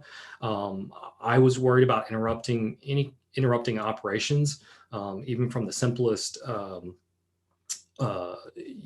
if we made a mistake and took down a plant, I was really concerned that we might injure somebody or halt production. I have actually seen that. I've come from a perspective of, I have actually taken down a plant for a couple of days unintentionally, but it does happen. From that story, a couple of years ago, I was on site with a client. We were doing some simple Nmap scans to help them with basically an effort to inventory their environment. And they were preparing for some NERC SIP regulations, and we're doing an asset inventory. Did a simple Nmap scan on a controller, a couple of controllers. We actually ended up taking those controllers offline. It was just a simple UDP scan. Luckily, they were during a maintenance period, but it did take the plant down for a couple of days while they were troubleshooting and getting the controllers back up. It ended up being kind of a cascading, cascading errors that really kind of was what took the plant down. But unfortunately, we'd gotten some bad information, and then when we did our scans, it took down the plant for a couple of days. So as you can see, kind of going into these live production environments, there are a lot of risks that are associated with this, and it is something that I had in the back of my head both times that we did that this year. The electrical grid operator was located in the Americas. So from a perspective of timing, as you can see with West Coast, both Anthony and I are on the team. Both of us are UK based. Anthony's from Wales. So being Welsh, I believe this is what he looks like when he comes to work every day at his home office. I think he dresses up like this in a three-piece suit. But there was a big time difference, and that kind of came into play a little bit, as I'll talk kind of later on in the presentation about communications. That became kind of a sticking point for us. For the West Coast, it was an 8-hour time difference. From this electrical grid operator that we tested in the Americas, it was a 6-hour time difference. And so there were, we did have that kind of large disparity between the time zones. And so, that this is something we did have to take into play. But basically, how we organized the team was Anthony. He leads our tax simulation service. He's been doing penetration testing for a long time, most of his career. He is one of those people that you come across occasionally in your career. He's just one of those people that sees the matrix. He just really understands the technology and knows how to work his way through an environment. So, from my perspective, so Anthony led the engagement from a testing perspective. I was in the background, basically supporting him in providing that ICS knowledge and guiding him and as he found things, where to look for them and where to kind of add that value. Most of my experience has been, ICS security consulting, looking at the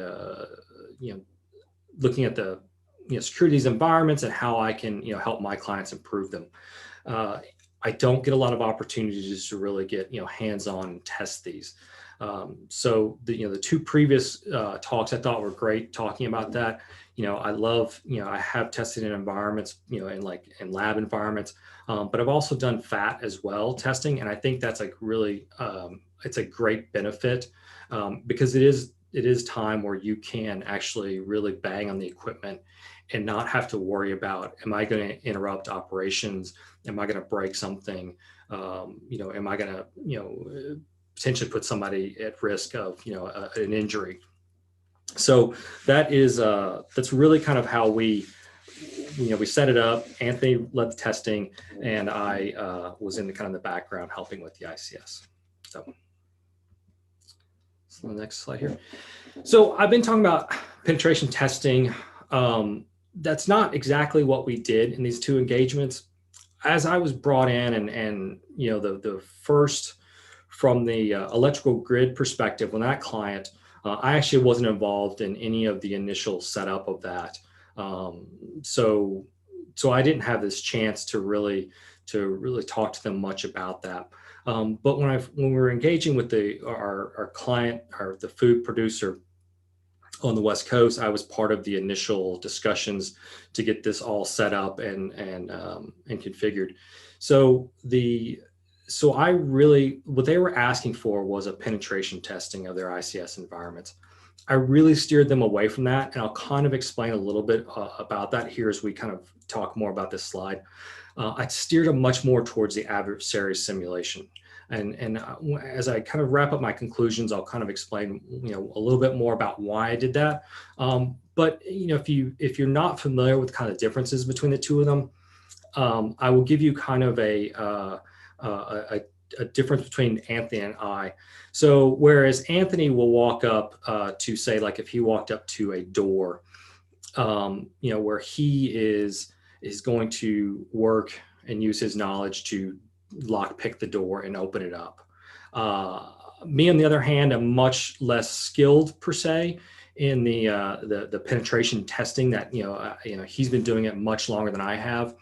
I would much more walk up to the door and just basically kick the lock in, and both kind of both end up at the same place. We get through the door, but his is much more a much more elegant way of doing it. So basically, for penetration testing, when we're doing those types of testing, we're really looking to find all the vulnerabilities in the environment, or find as many as we can. So there are things that we will use, things like we'll do, basically an InMap scan across the network, or we'll do a Nessus scan, vulnerability scan across the network, and that'll kind of be the position where, like, that's some of our information gathering aspects of it. What does the attack surface look like? Where do we see some interesting things? And that's where we kind of look like that. But those aren't really stealthy, and they're also not the way your adversaries, your real world adversaries, are really going to do that. And so whereas an adversary simulation, they're, instead of trying to find as many vulnerabilities as they can in a given amount of time, an adversary simulation is really focused on finding the vulnerabilities that help them achieve a goal, some goal that they have.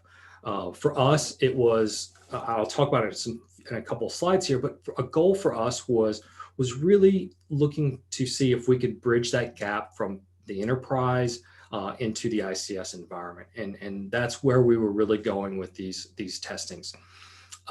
So whereas, like a pen test, like I might use, InMap and Nessus, like those are things that Anthony's not really using in his adversarial simulations. He's using much more the tactics, the techniques, and the procedures of real world adversaries.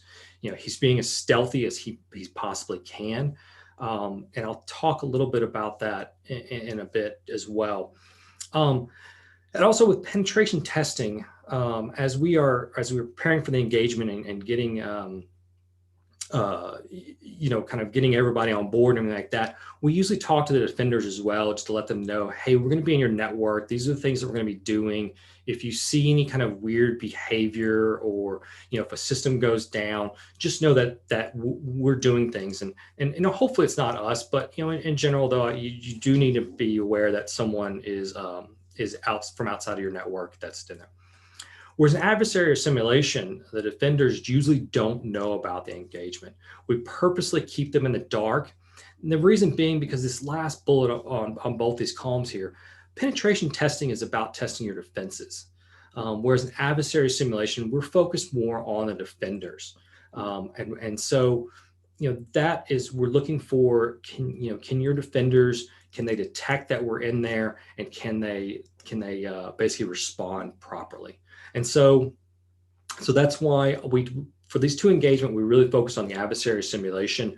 We wanted to be very, very tactical and, and very focused on what we were doing. Because obviously, again, like I said, these are real world live environments. We were very concerned about, interrupting operations. So we want to be very focused on what we were doing, but we also wanted to really test what the ability of the defenders were as well.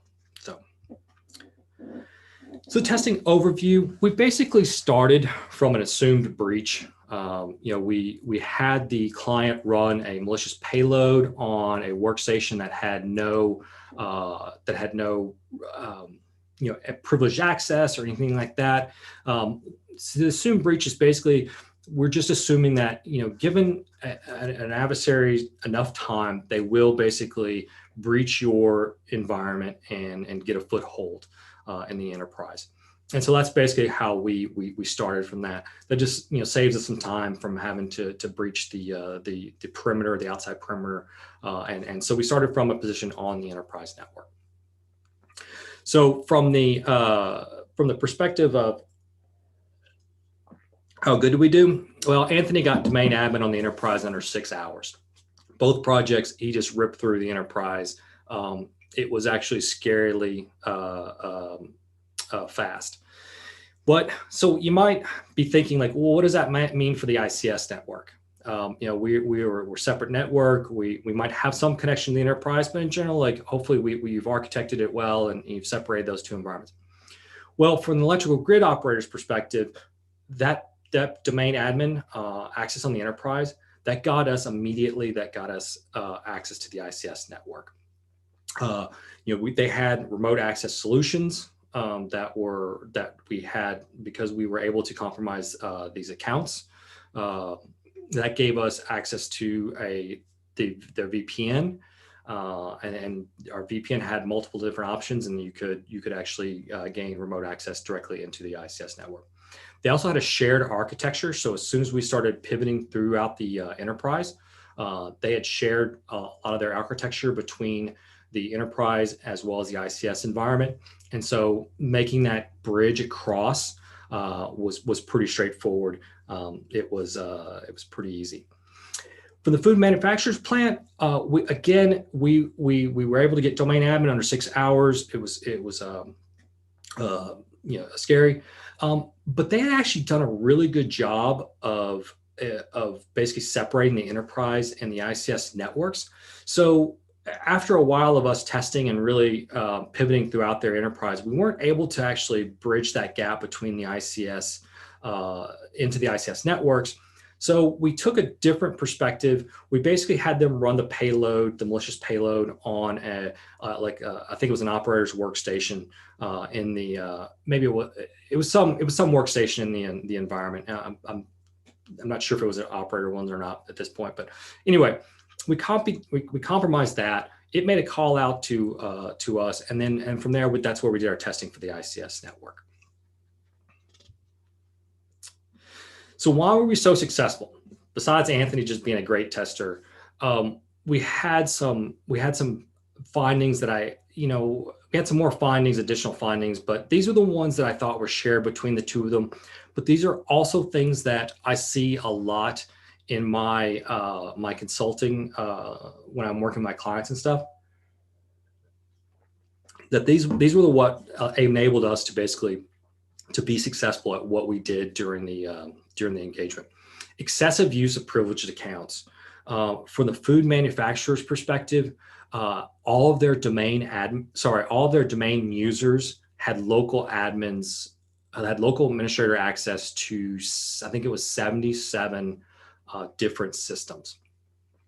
And so that allowed us quickly, as soon as we had one compromised account, that allowed us access to a whole lot of information immediately.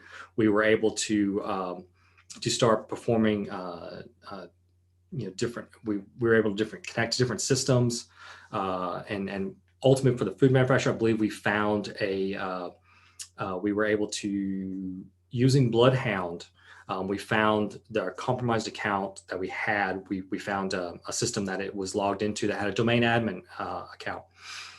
We connected to that system and found basically a password file that contained the domain admin's password, and so that gave us the domain admin account for the food manufacturer.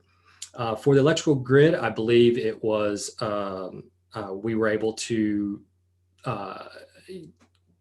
I think we were able to crack one of the passwords. It was basically a default predictable password. It was very simplistic password for a domain admin account, and that's what allowed us to get domain admin privileges on both on the electrical grid operator. So we did make Anthony made use of Bloodhound quite a bit, and if you're not familiar with that, Bloodhound basically uses graph theory to reveal these Active Directory relationships, and so you can look for things like tell me what does this one account, tell me all the different systems it has access to, or all the different shares it has access to, or what group membership it has. And so you put all this stuff together, and what Bloodhound can tell you to do is it can help you with, you can run queries on this and say, I've compromised this account, show me the quickest path to domain admin. And so that will show you, how you can kind of hop through those different relationships. So that we made exclusive use. We made a lot of use of that. Sensitive information stored in the enterprise network. I see this a lot in my consulting practice. We also saw this on both of these engagements. We saw network diagrams. We saw credentials, just stored in like clear text, IP addresses, anything, these inventories. It was a wonderful treasure trove of things that helped us once we breached and moved over into the ICS environment. In fact, those credentials actually helped us in the food manufacturing. Once we were into that environment, we already had a set of credentials that we tried, and that gave us access. So password reuse was a big one. We did see that quite a bit as well throughout especially in the ICS environment. Lack of multi-factor authentication, that ended up being a big one because some of these, like especially when we're talking about like the VPN, we were able to reuse some credentials, and the VPN didn't require multi-factor authentication, so we were able to connect to those devices. One kind of funny thing is Anthony used, because in the food manufacturer we were having trouble breaching it, we tried to phish some of the ICS engineers. He sent a phishing email to them using one of the compromised accounts that we had. It was another engineer's account, but being Welsh, she spelled favor wrong. And so that was what gave away the phishing email. Otherwise, I think it probably would have done well. Gaps in detection and response capabilities. Both of these environments did not see a lot of what Anthony was doing as he was moving throughout the environment. The electrical grid operator didn't see anything. The food manufacturer saw some minimal stuff. They even actually had a third-party security provider, and I think they're going to have some discussions with them because they were did not really detect much of what we were doing. So let's see here. Oh, sorry about that. So just real quickly, remote testing options, some pros and cons here. I think, you have a few different options when we do remote testing, just generally speaking, when I'm doing internals, we can do it completely remote, or we can do it, a local virtual machine. But completely remote, basically, you have a few different options. Completely remote, basically, we don't send any infrastructure or anything like that to the client. They basically just run a payload on that and it gives us back. We were using Cobalt Strike. So they ran a payload, an HTML application, an HTA file on a workstation, and that basically called home to our command and control server. And that gave us access into the environment. That requires much more work on our part. We have additional time and cost of setting that all up and maintaining it. I have on here potential loss of connection. That's obviously really going to be an issue for anything that you're using. But I thought it was kind of funny here that the electrical grid operator, one of the things that they did was they ran the malicious payload on on one of their workstation or one of their laptops, and the employee took the laptop home like at night, and so we basically had lost connectivity to it. But this, completely remote, this does mimic more real world adversaries of how they're going to be. A local virtual machine. This is how I normally do my internal testing. I will configure a virtual machine. I will get it to the client, and then they'll install it their environment. It calls home to our infrastructure, and then I have access to it, and I can test locally from there. Client VPN, I have done this in the past a little bit. It is kind of it's a risky thing because the client's now setting it all up. Mostly what I've seen was, the client will give you just a standard corporate virtual machine, image, and then you kind of have to configure it how you want to, and hopefully you have access to it and stuff like that. It's just a little bit harder to do. But I kind of want to talk to you a little bit about what those mean in terms. So now the goals here, this was kind of interesting. When we're doing this type of testing, what are the goals that you want to do? What do you want to get out of it? I found both of my clients and both these projects, they didn't really have these goals. They didn't really understand why they were doing it. Well, I guess they kind of did. Neither one of them had any regulation or compliance that was required of them to do the testing. And neither one of them seemed to really be building a business case for anything like additional resources, additional people, or any number of things like that. I really think they just kind of thought like all the cool companies were doing it, and so they thought that they needed to do it. So we had this big discussion about goals, but it wasn't something that we ended up really doing that much. And another thing, can everyone explain the goals? This was something that I thought was, as we went through the testing. One client kept asking, are we testing the firewalls? Are we testing, this and that? And he didn't really understand what the goal of the assessment was. And so make sure that when you're dealing with these, that you go in with, what are your goals? What are you trying to get out of this? And can everyone on the team understand those? And are they using the same terminology? Is someone saying pen testing when they really mean vulnerability assessment? And so make sure you understand the terminology. How mature is the organization too, as you go into these types of engagements? When I'm talking to my clients, I can quickly get a feeling of, are they a very mature organization or are they not? Unfortunately, neither one of these clients that I had, I would necessarily consider very mature. They had certain aspects, that they were doing well, like the food manufacturer had a really good job on the network side, but they weren't really mature organizations in terms of their security practices. And then finally here, make sure to understand that the goals of the IT are almost certainly going to be different than the goals of ICS. ICS is going to be about maintaining production and safety and things like that. IT is going to be probably much more focused on, compliance and things like that, and security and confidentiality and things. And those goals might not always align. Measuring success. This was actually something that, again, both clients, as I asked them, kind of what do you want to get out of this? What does good look like? What does success look like? They really couldn't do that for me. So I came up with this list, and I'm not saying this is a perfect list or something that you should necessarily just say, hey, this is great, we should go back and do it. But I looked at it from just in terms of as we go into these environments, how far down the chain do we want to go? And so, we had kind of two sets of objectives, the enterprise to ICS objectives. So, as we start in the enterprise, we move to the ICS, kind of how far down into the ICS do we want to go?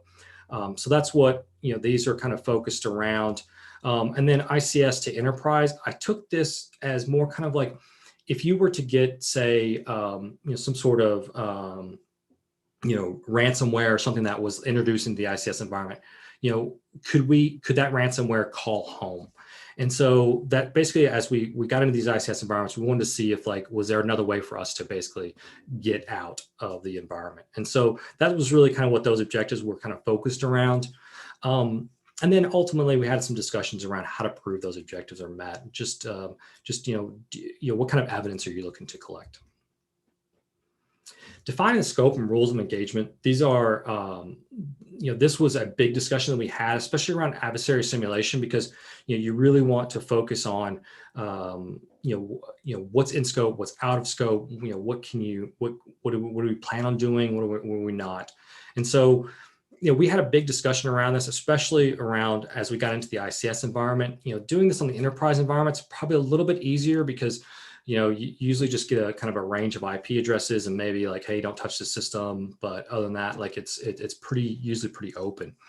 You get down in the ICS environment, again, we have these types of sensitive equipment that we don't want to interrupt. And so we had a lot of discussions around scoping, what are the rules of engagements, when do we need approvals, what is this testing window. Again, we talked about the different time zones that we were testing from, what was in scope, what was out of scope. These are things that, but really importantly though, like, what needs pre-approval and what doesn't need approval, doesn't need pre-approval, I should say. We came across a few instances where, just kind of come across a system that we hadn't discussed about or got some sort of access that we weren't expecting. How do you handle those unexpected items? Really just make sure you're communicating with your client or your team so that everyone understands, what are you doing and what are the risks to that. Communication strategy. This was something that I can't stress enough when you're doing these, especially from a remote perspective, that you're crossing number of time zones. Communication strategies are really going to make or break a project. Real-time communication. We set up a Slack channel. We set up where we had the internal. So Anthony and I were talking back and forth about things, but then we also had one with the client. And so when we needed some approval for something or wanted to let them know when we were testing and done testing, or we'd found something, we used a Slack channel, and that's where we really went back and forth. But make sure, again, kind of like I said, the defenders for this type of engagement, defenders aren't going to be involved. And so make sure that they're not in there. We actually ended up having, for the food manufacturer, we actually had to kick out one of the defenders in our Slack channel, just because they were added before we realized that they were going to be part of the defenders. Data communications, also make sure you're communicating, what you found, what kind of activities you're going to were performed that day, what are you planning on doing the next day. But one of the really important things too is when you start dealing with ICS operations is make sure you understand what operations are going, like what do they have going the next day, or just so you're aware of that and make sure that your testing doesn't interrupt any of that stuff. And again, your approval strategy was something that we talked a lot about in the rules engagements prior to beginning testing, was really agree on who the approval authority is. Who's the one, like if we wanted to connect to a system or something like that, who's the one that's going to give us the go ahead? IT and ICS will likely be very different people when that happens.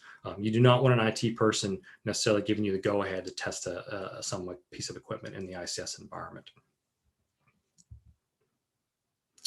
So the takeaways here really prefer adversarial simulation over penetration testing. It's more focused. It limits the chance of disrupting operations. It really mimics those real world adversaries. And I mean, it really is. It's more focused. It's more like what the path an attacker is actually going to take. And for some of you that are out there that might be thinking, we're crazy for testing these ICS environments, especially remotely. I get it. And if you're not willing to do that, that's completely fine, completely understandable. But what I would say is when you're doing your internals or your internal type of testing on the enterprise, actually include some portions of the ICS. See what kind of information your testers can find regarding the ICS. That might be helpful. Those things like passwords, those things like network diagrams, asset inventories, and that stuff that's stored on the enterprise. Which you shouldn't be storing on the enterprise. Make sure that that's as part of your testing. So that's a way to kind of like wrap in the ICS environment. Or just even a remote access solution. So like the VPN, you could test those as part and probably not really have much impact to the ICS environment. Ensure your detection response capabilities are included in the testing as well. Finding and fixing these vulnerabilities are important. That's we should be looking for those and trying to remedy those.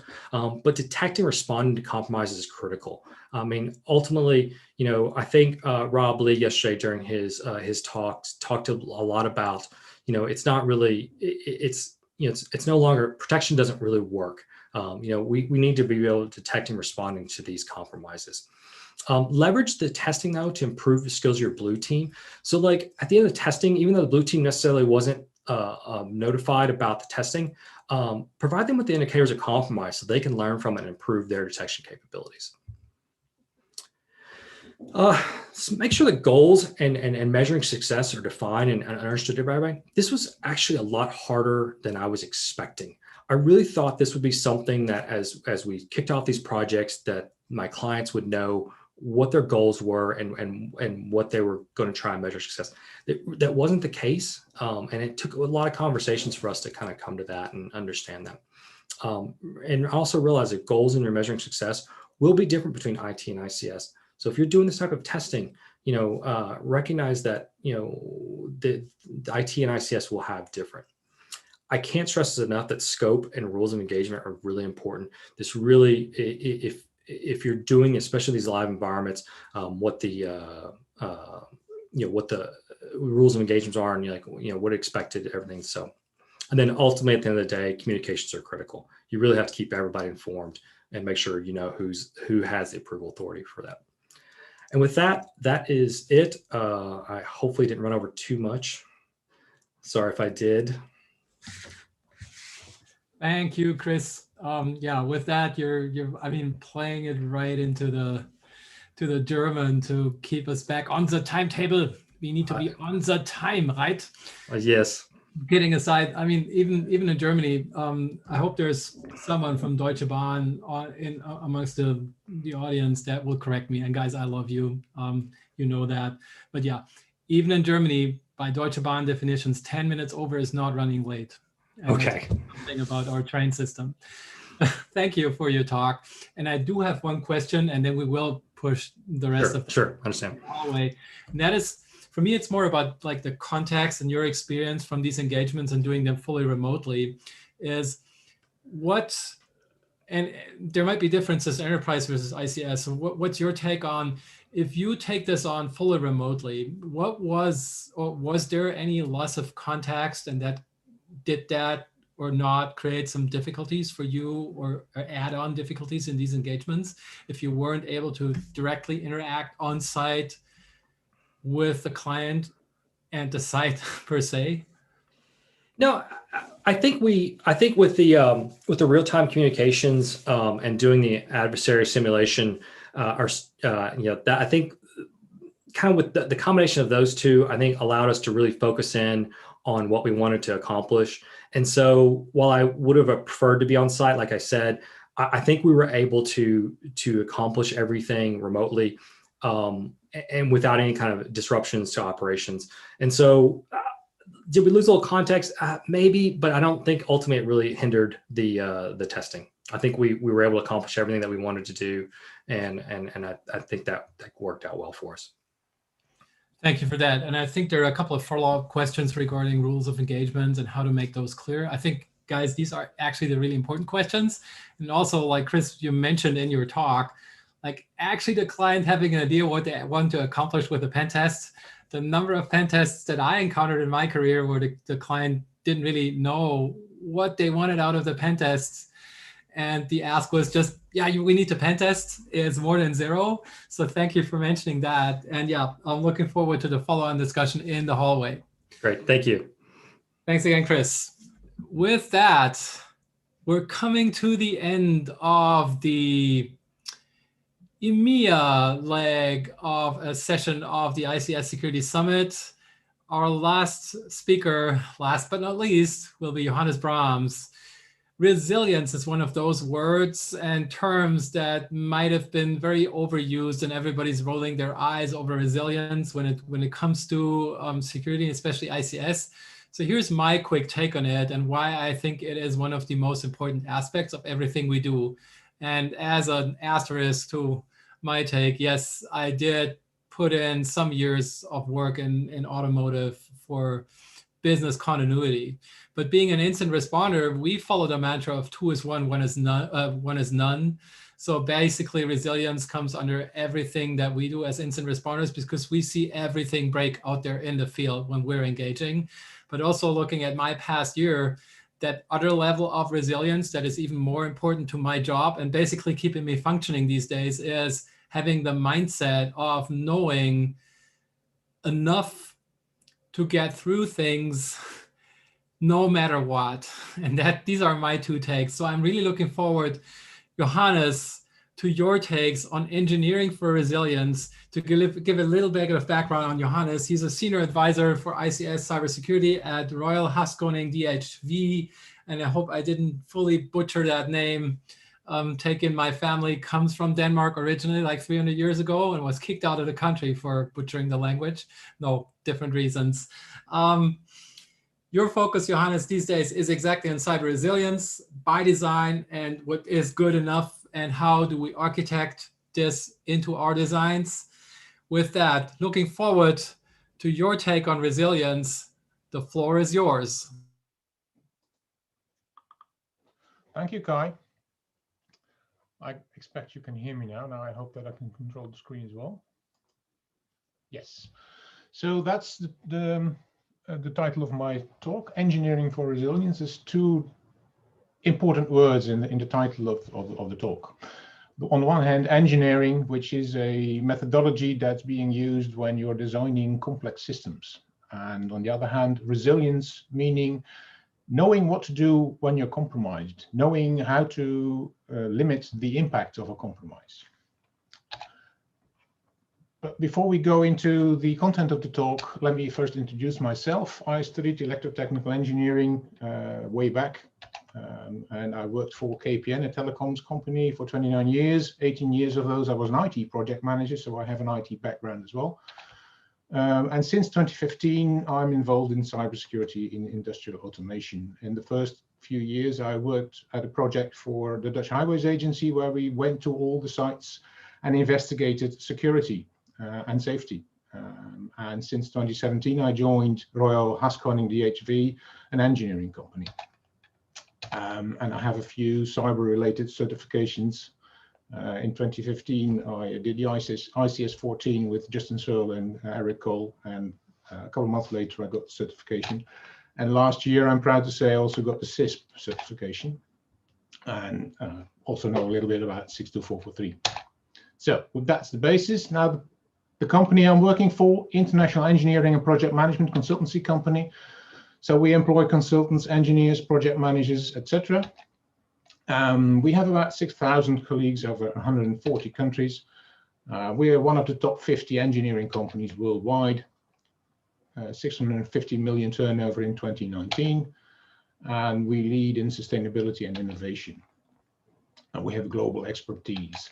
So we exist now for almost 140 years. So this year, back in October, is celebrating that 140 years, and throughout the years, we are publishing stories from our lifetime. All the blue countries is where we have local presence. So you can see we're really a global company. And what we do is we work in these environments: aviation, buildings, industry, infrastructure, helping our clients with the design of new structures. And since last year, we also have a digital business line. That's that. Let's go into engineering for resilience. Now let's look at a complex system. And I think everyone will agree that an elephant, a living organism, is quite a complex system. Although on the outside, it's fairly simple. It needs some input, which is food.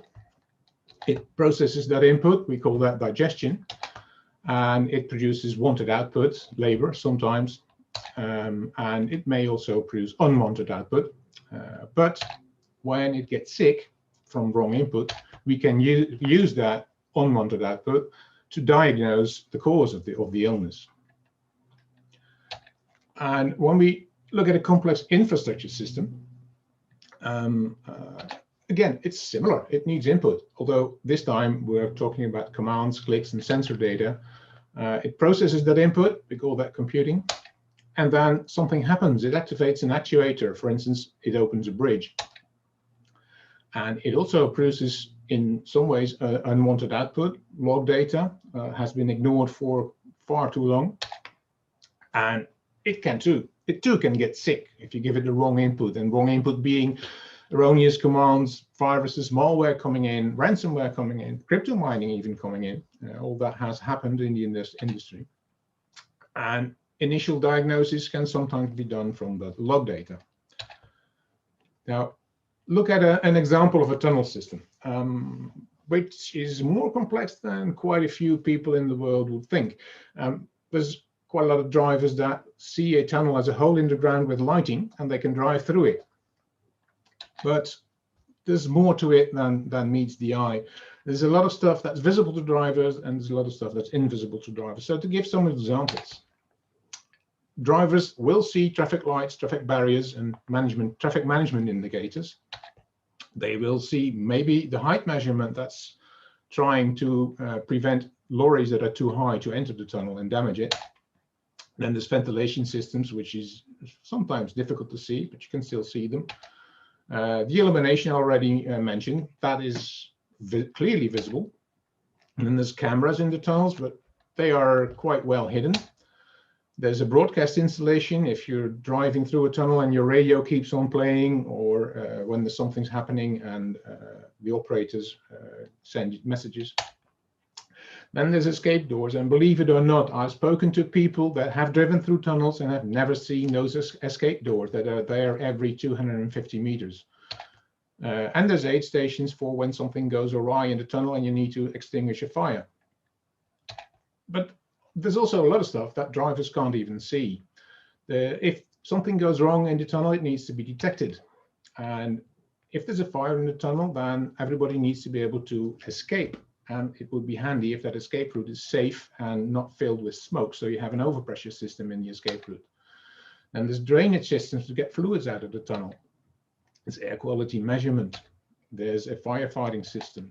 There's a control system. There's an alarm system on the service building. There's climate control for that service building, because that's usually where all the computers are hidden. And there's much more that I think this pretty much gives the picture of how complex a tunnel system is. Now, let's talk about resilience in the life cycle of assets, because I think it all starts at the beginning, and the beginning is when you're formulating your requirements. And then you have to take it through the design phase, implementation, operation, and evaluation phases. So if you want to reach security by design, then you need to think about security right at the start, right when you're formulating your requirements. You have to have those cybersecurity requirements up front and integrate those into your complete set of requirements. You have to do cybersecurity in your validation and verification phase. That's Dieter also talked about. You have to do continuous monitoring and operation. I've talked to people who say, well, cybersecurity, aren't we now done with that? No, you're never done with cybersecurity. It's a continuous point of attention. And the basis of cybersecurity, one of the foundational items, in my view, is asset management. You need to know what you have. It has been said before yesterday. You can't defend what you don't know that you have. So you have to know how your network is built up. You have to do your risk assessments. You have to know your risks and your mitigation measures. And you have to do scenario and simulation modeling, know what could happen if something goes wrong. Now, the threats, you can control to a certain level the threats that you might be you might encounter. So you have to identify your assets and your processes, and we call that the system identification. And you have to conduct risk assessments. You start those at a high level of the system as a whole. But then when you go into the engineering and systems engineering methodology, you break the system as a whole up into subsystems. So you can do your risk assessments for the subsystems as well. And when you've done your risk assessments, you have to know your risk tolerance, because that will tell you whether you have to do to take some mitigation measures. The risk tolerance and the risks you've identified together give you which risks need to be mitigated.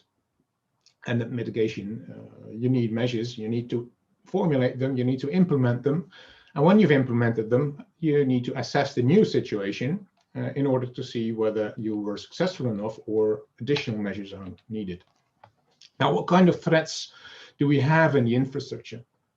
This is a little bit of an overview. I'm not going to read out all those things, but in my view, if you're working in infrastructure or in road infrastructure, in my case, such as tunnels, you have to be aware that the guys that would be targeting you are the cyber criminals and the nation states. Those might be interested in those kind of systems, and they might lead to physical damage, physical harm.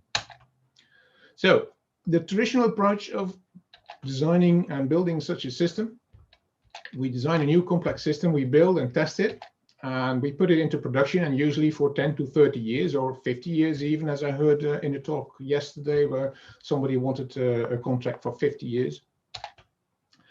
And don't change it as long as nothing breaks. That's been the adagio for quite a few years. If it ain't broke, don't fix it.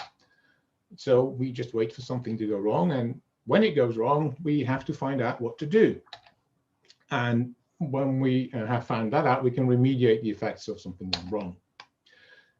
A little bit less traditional approach, in my view, is we design a new complex system again, and we build and test it, but then we perform a penetration test of that system. So we look at the parameters, and we can secure the boundaries of the system. So maybe nobody comes in. And we also write an incident response plan, and even better, we are going to test the incident response plan. But again, we put the system into production for that same life cycle, and we don't change it as long as nothing breaks.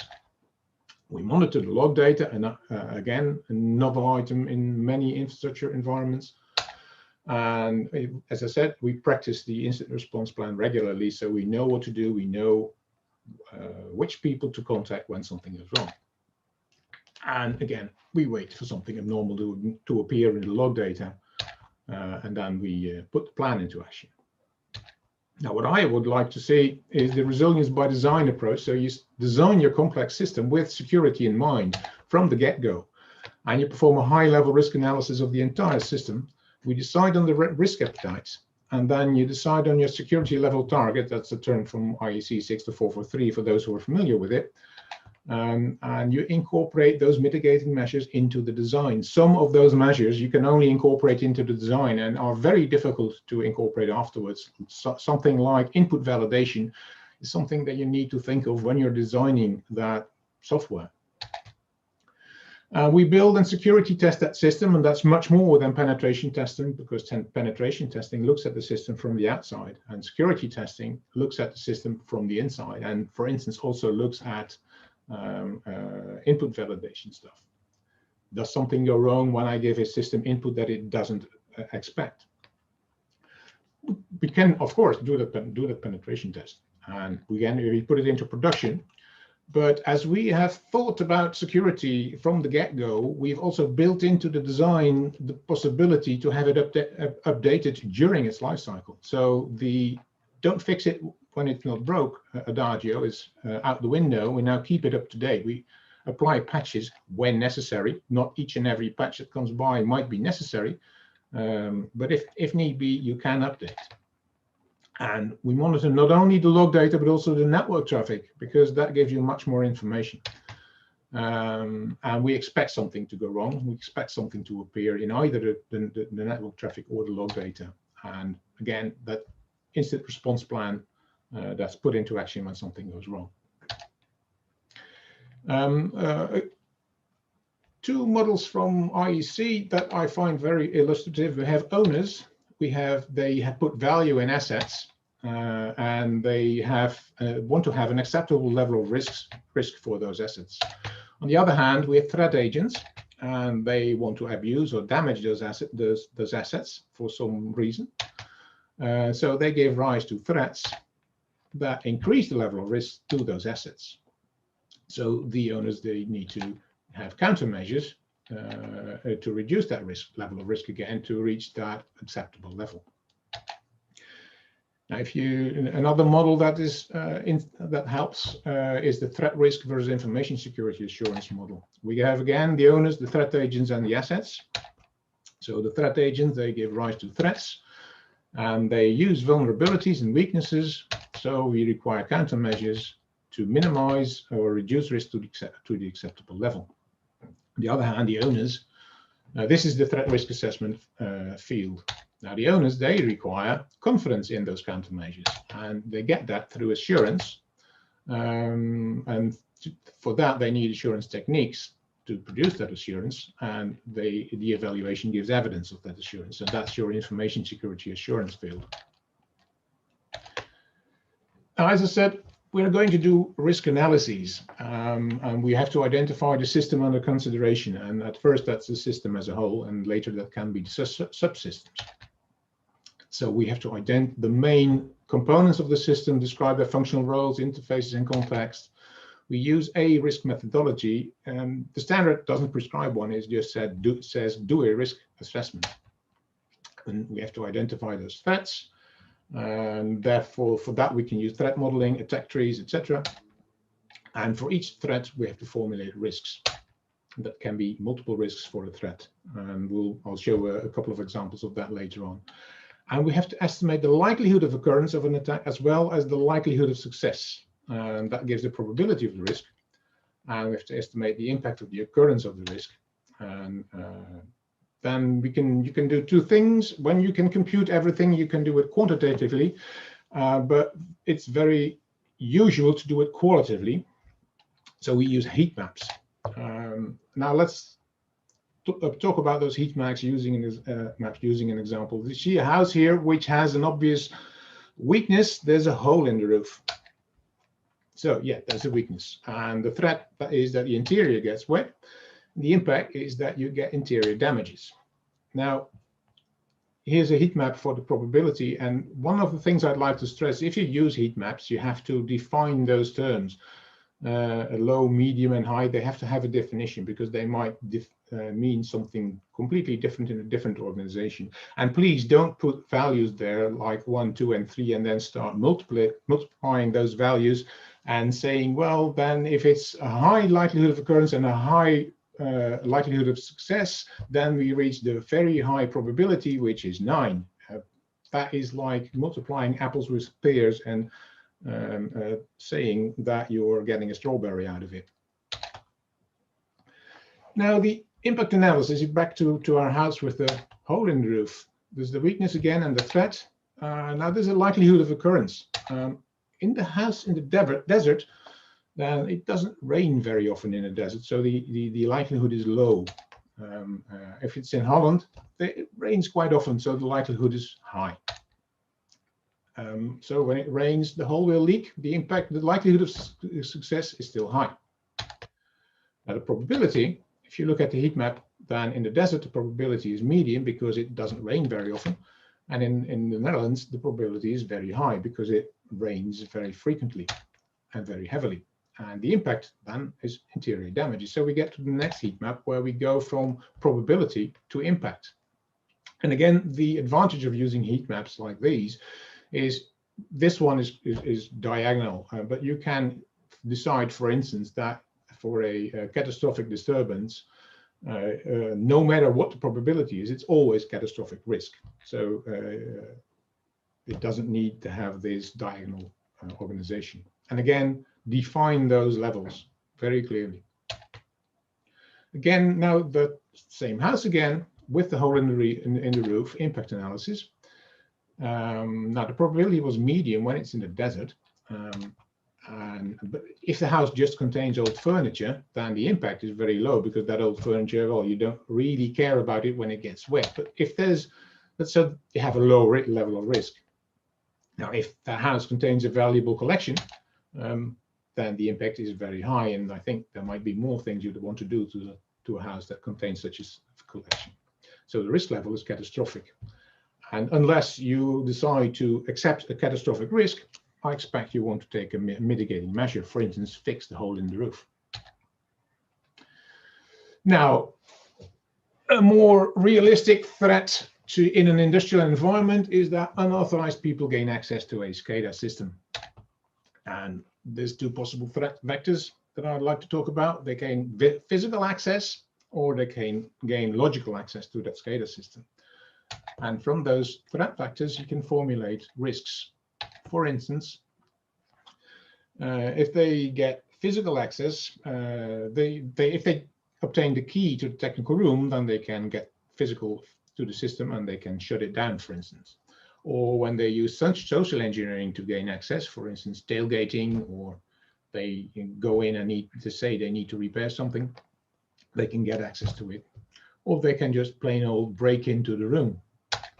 Logical access, you can obtain login credentials one way or another, for instance, through phishing, and gain logical access to the system. And then we've already seen earlier today what people can do then. You can also, if there's an existing connection to the outside world, and it was mentioned in the previous talk as well, that might also give you access to the system. And even when it's protected remote access, you can break the protection. You could break the protection and get in. If those risks, you can build a likelihood matrix. For each risk, you have to estimate the likelihood of occurrence, the likelihood of success, and from the heat map, the first heat map I showed, you get the probability.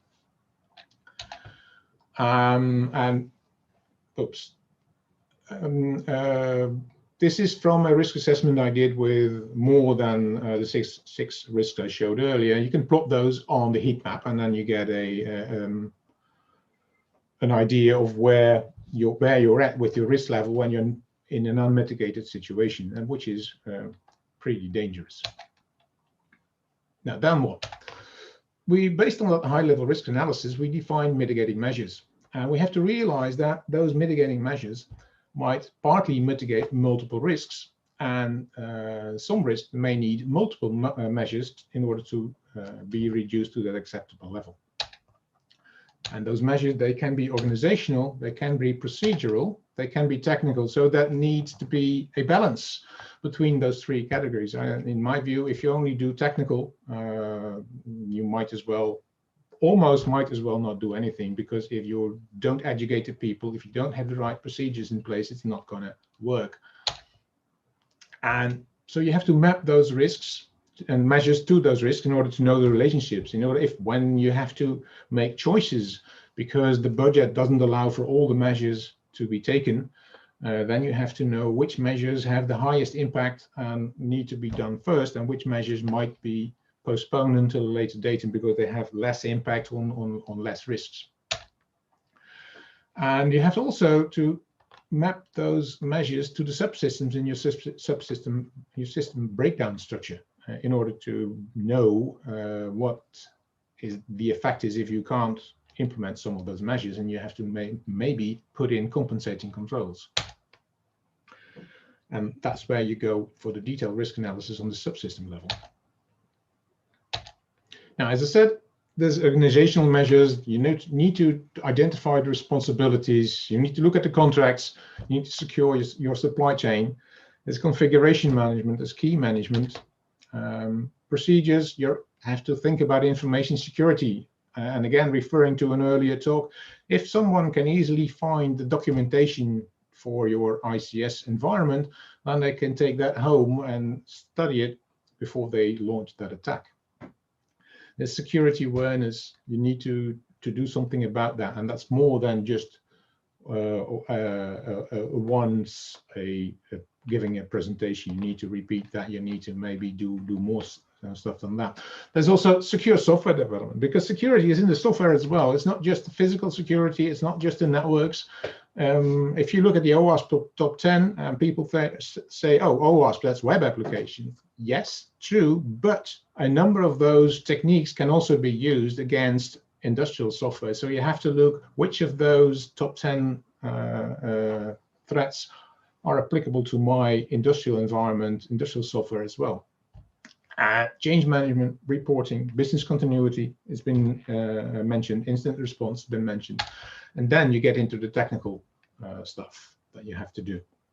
And you have to do most of those in balance with what the organization thinks is acceptable. So here's an example of a risk matrix. The probability I've shown earlier. then you get the impact, and then from the second heat map that I showed, you get the risk that the level of risk that you're running, which is pretty darn catastrophic, 3 times and high 3 times. You probably need to do something about this. Now, if you do something about it, then you still can think about what if I take a set of measures, or maybe even take another set of measures. So and then you can compare the 2 results, which is what I've done here. Put in a number of measures and maybe put in a number of extra measures to get the level of risk further down. Now here's the unmitigated heat map again. And if you put in the first set of measures, then you see all the risks go down and left, and then we get the level 2 set of measures, it goes down even further. So the key takeaways from this are: feed your complex system well. Prepare, for instance, in your design. Use well-defined risk management, even if you're doing it quantitatively. Qualitatively define the terms that you use so that everybody knows what you're meaning. Implement those mitigating measures in the design in order to reach that acceptable risk level. And from the design, you have to do the testing. Even during design phase, you have to review those designs, whether those measures are really taking into account in the design. And you have to balance your organizational, procedural, and technical measures. So that's my presentation. Thank you so much, Johannes. Especially those takeaways. I think everybody should really take away from this also, pardon the pun, but one question I have for you is, when I look a few years back, especially here in Europe, a lot of the conversations I had, especially with top executive level in the manufacturing and automotive environments I was working in, usually were kind of overshadowed by sort of fatalism, especially when the discussion went exactly around what you mentioned, highly organized crime and nation state types of attacks. It was along the lines of what might have been also underlined by what we saw with NotPetya, and then Zurich Re not paying out the insurance premium. It's like, we can't deal with this stuff anyway. So why should we even look into the high risk or catastrophic area of that CRAM-like approach that was on your matrices? So what is your take on usually trying to open up that discussion that it is your job, folks, to deal with that? Yes, because I think there's a couple of things that can be said about that. You mentioned NotPetya. I mean, how many companies can survive a damage of 600 million euros and still be in business? So not thinking about those high-level risks might endanger the survival of your company. And I think that top-level executives are there for what are, among other reasons, make the company survive. And yes, if the top-level criminals and the nation-state actors, they are the top of the line, and they have the most resources, and they can wait. They have a lot of time on their hands.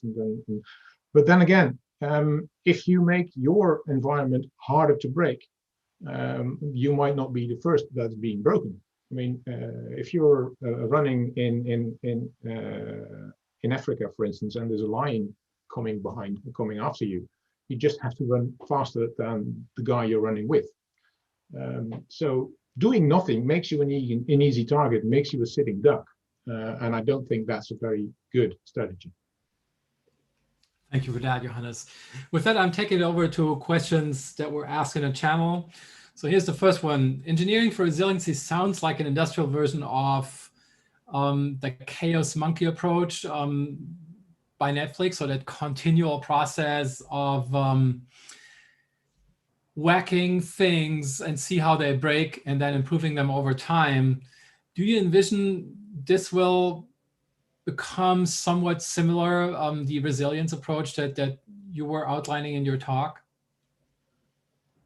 I'd rather think that we'd be able to prevent that situation if we are able to think about security and resilience from the get-go.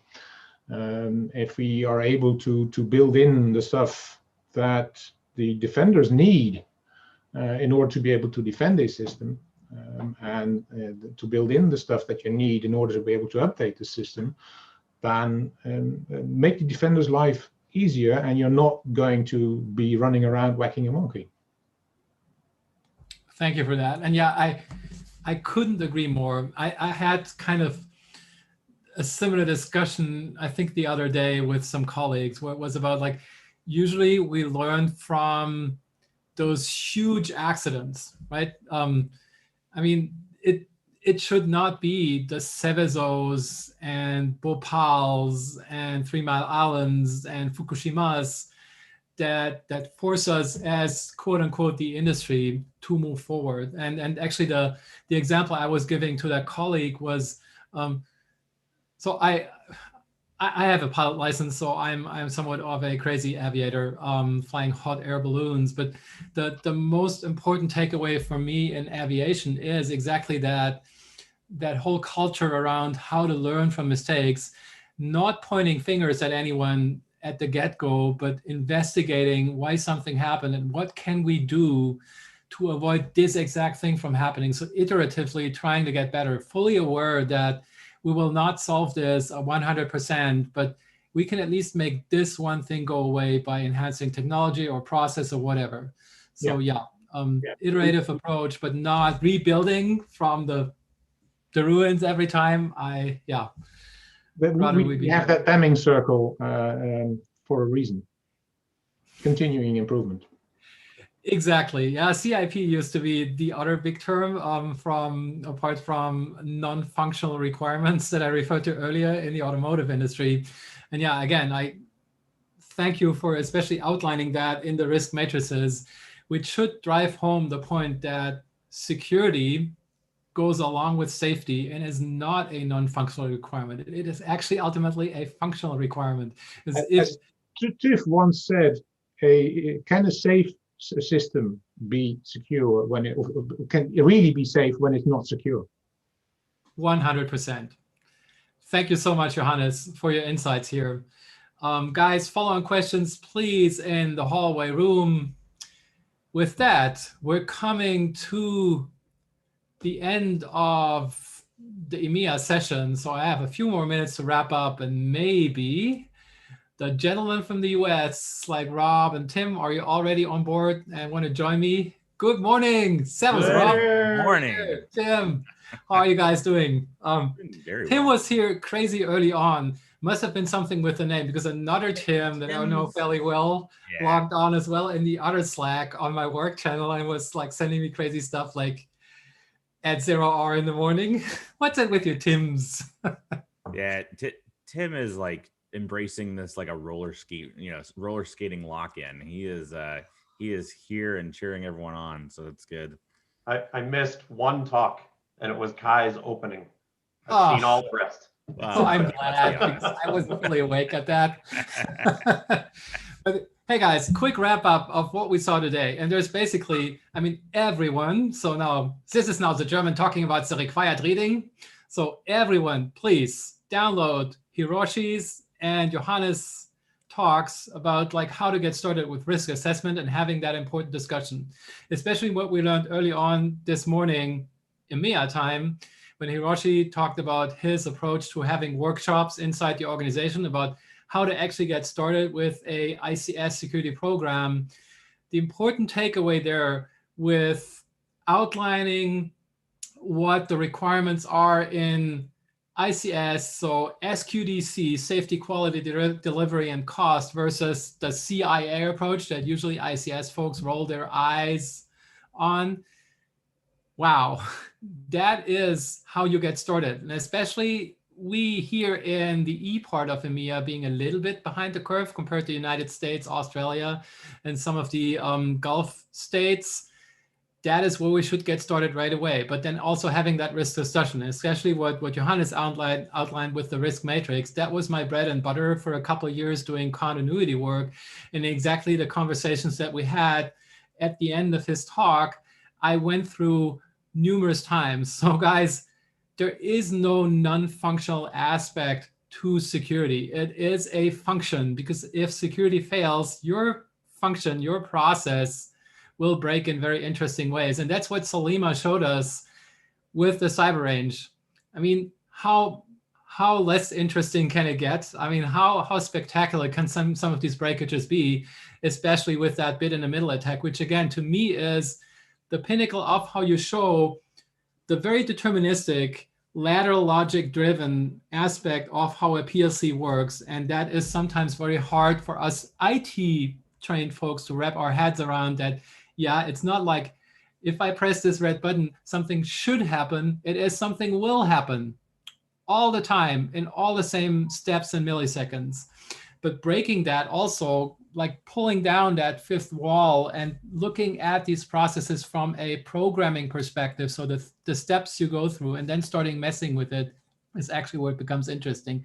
And what we need is people like Salima and Dieter and Hiroshi and Chris and Johannes that have that insight from both sides of the aisle. So they know both sides of the coin. They know IT and ICS well, so they can not only bridge that gap, but also take these different mindsets to understand what is really going on. What we saw with FAT and SAT testing, which of course, to bring that pun back up, because that's how I roll, not only do it on Saturdays, haha, but when you do it, set the right frame. It's not just sprinkling on security because you have to do that. Know what requirements there are. If there are none, if it's just security, figure out how to do that. You might want to call up Dieter, frankly, on how to get this done, but also setting this in the landscape of what we have right now, come 2020 and early, at least first half of 2021. We can't be there all the time. I mean, currently we can't be there anytime because of the pandemic. But figuring out what the loss or lack or not of context is, and how to fully support, or as much as possible at least, support the mission, which is, as Rob usually said, not sending emails, but manufacturing, producing, making water flow, making electricity go in these environments is the important thing. And how we can help those folks that are doing the hard job of maintaining basically our civilization every single day through the times where we need it most is really important. So how do we support these folks as security people in their worst days? That is the question we all need answering. And I think some of the talks we saw today at least started on the journey of those answers we need to give. And again, especially I think here in the E part of EMEA, we are a little bit behind the curve. So getting those discussions started and picking up on that is really important. It's why I value it so much, the discussion we had, especially around testing and talking about how to actually take the value out of these ranges. So with this, I'm 1 minute over. So the German almost made it. So the one thing I want to leave you with is my favorite little Bobby. For this, let me take off the virtual background to show you this. I even framed it. So big shout out to Jeff and Rob for this one. I know it's hard, but it's certainly doable. It's just a very, very big team effort. So we can all do this. So let's get started with that. Kicking it over back to the US folks. Thank you all for a great EMEA session of the 2021 ICS Security Summit. Looking forward to the rest of the day in the Americas. Guys, here's a baseball. Throw that over to you. That'd be great if I had one and we just like plan that and be like, oh, yeah, okay. ooh, we messed up. Kai and the EMEA folks, well done. Peter Jackson and the APAC folks, well done. So everybody, we've got about a 15-minute break here. We'll get started at 8 a.m. U.S. Eastern time. So go ahead and take a little bit of break, get some coffee if you're still sticking with us, and we'll kick back off in a few minutes. Thanks again, Kai. Thank you, Kai. Well done.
Good morning, everybody.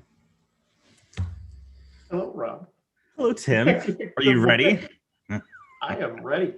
Awesome. I'm making sure I have mouse control and we will Mouse get this control thing from Major started Tom. on time.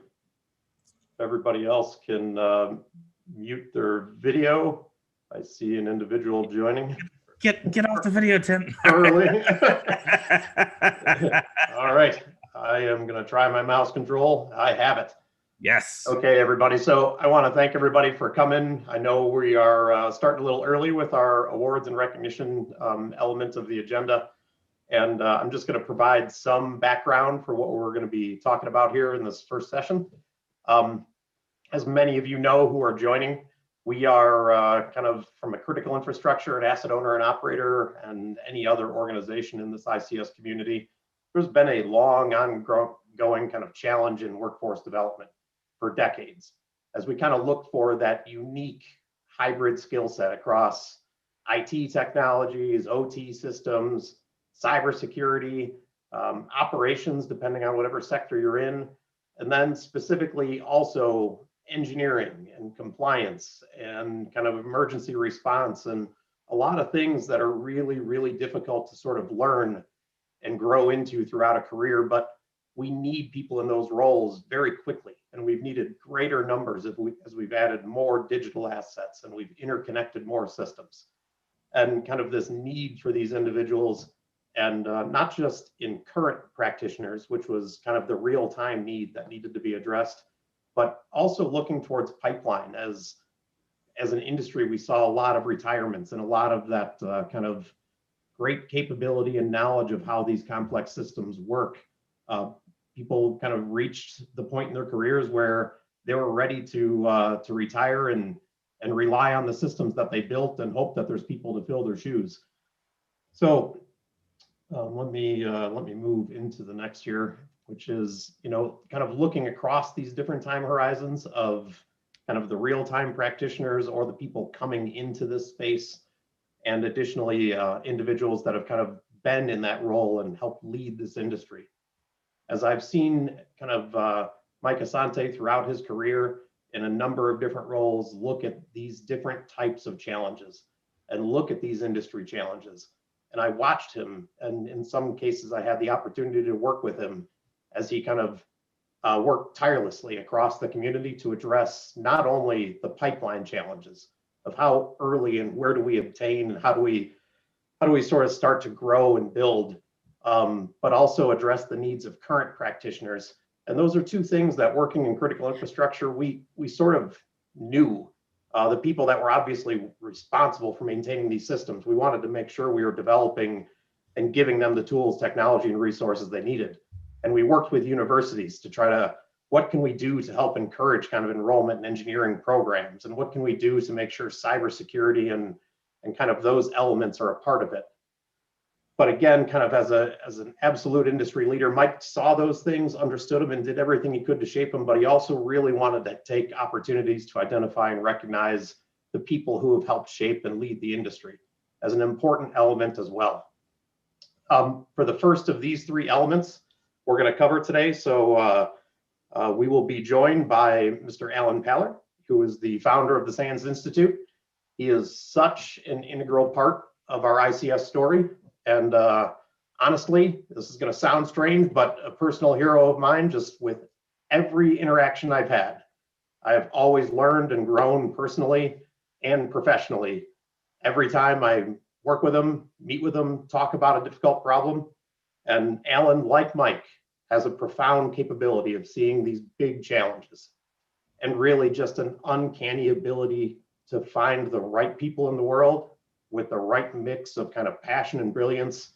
And then he just enables these big dream efforts that can absolutely change and shape the world. Alan, I'd like to thank you very much for joining us today. And I will advance the slide for you to this first session, which is going to be on the Asante Scholars element. Wonderful, Tim, and thank you. This is about three people, this first session. And to introduce why they matter for the field, I want to go back 1 year this week to Mike's memorial ceremony at the RSA conference, where most of us, it was the last time we saw each other.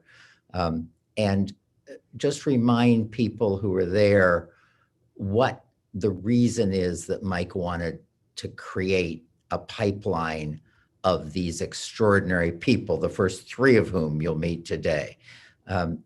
He and I were talking about power systems and what we could do to protect them. It was in the aftermath of several things, including the CIA making the first announcement that through remote control of power systems in 2 other countries, the power went out almost a decade ago.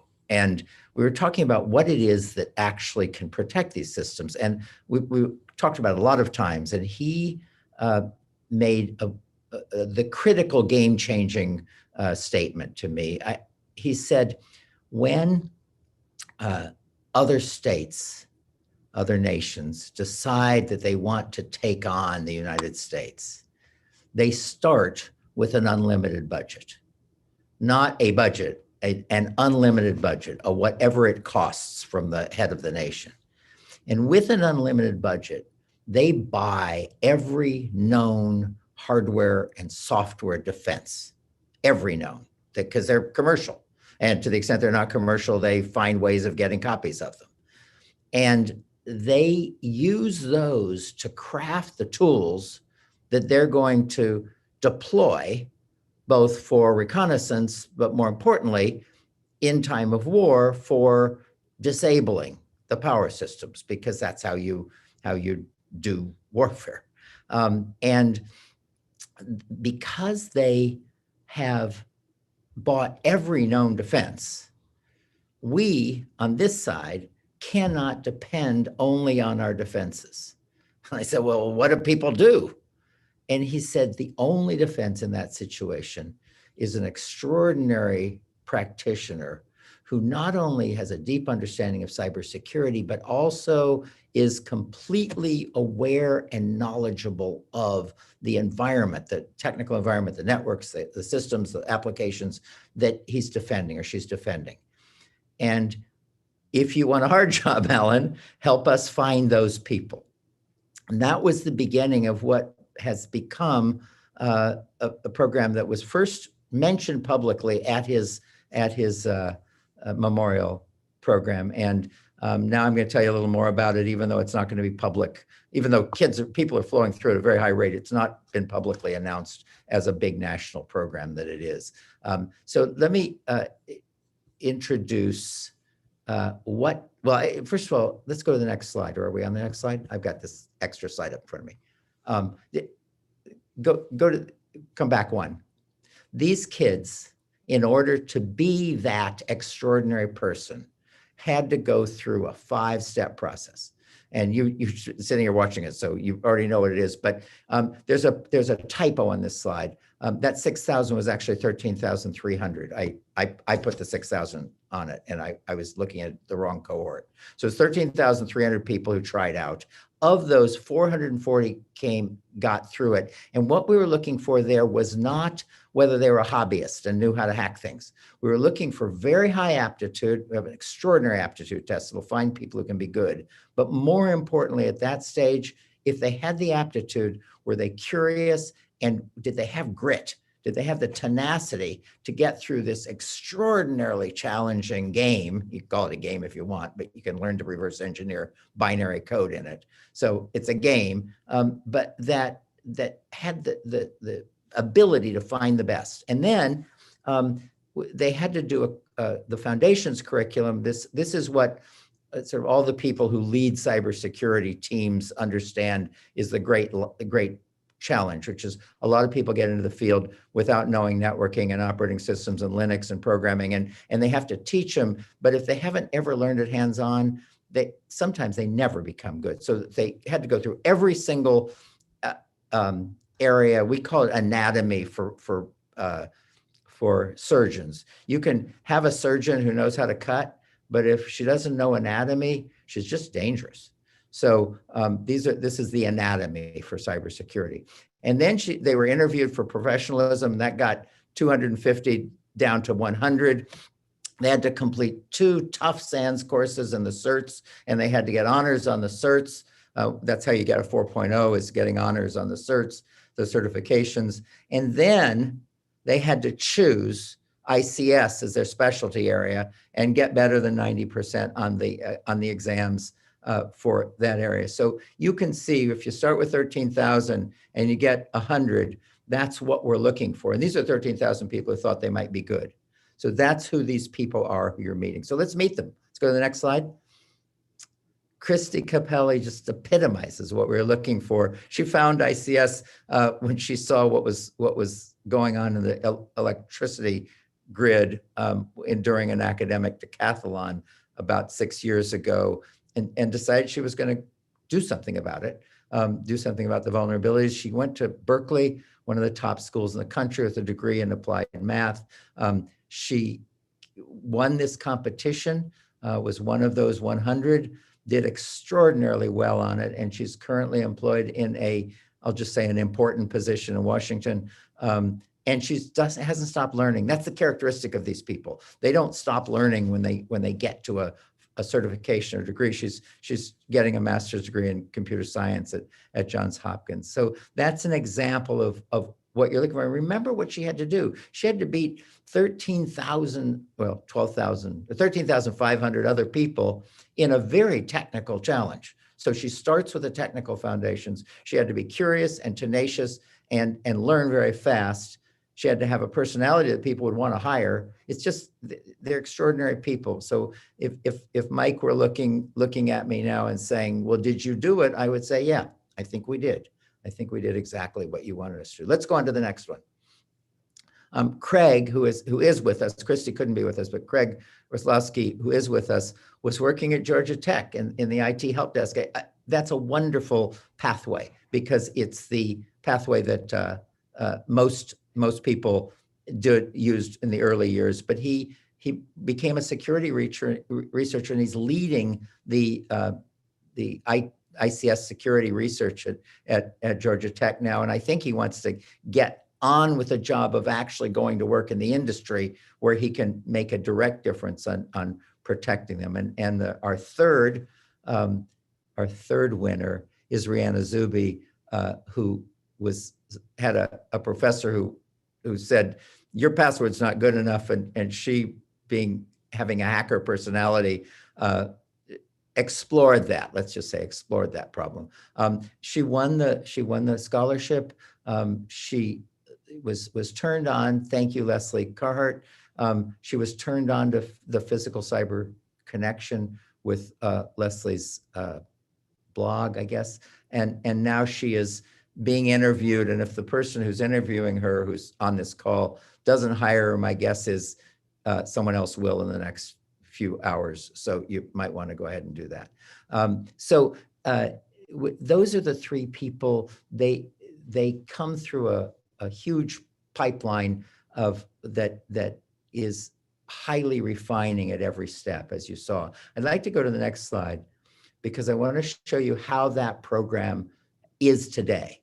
So they started 2 years ago, and they're now out of the program. This is the program that is running as we speak. 27,200 high school students are currently playing that game that all these people played. 18,000 college kids are in some phase of playing that game.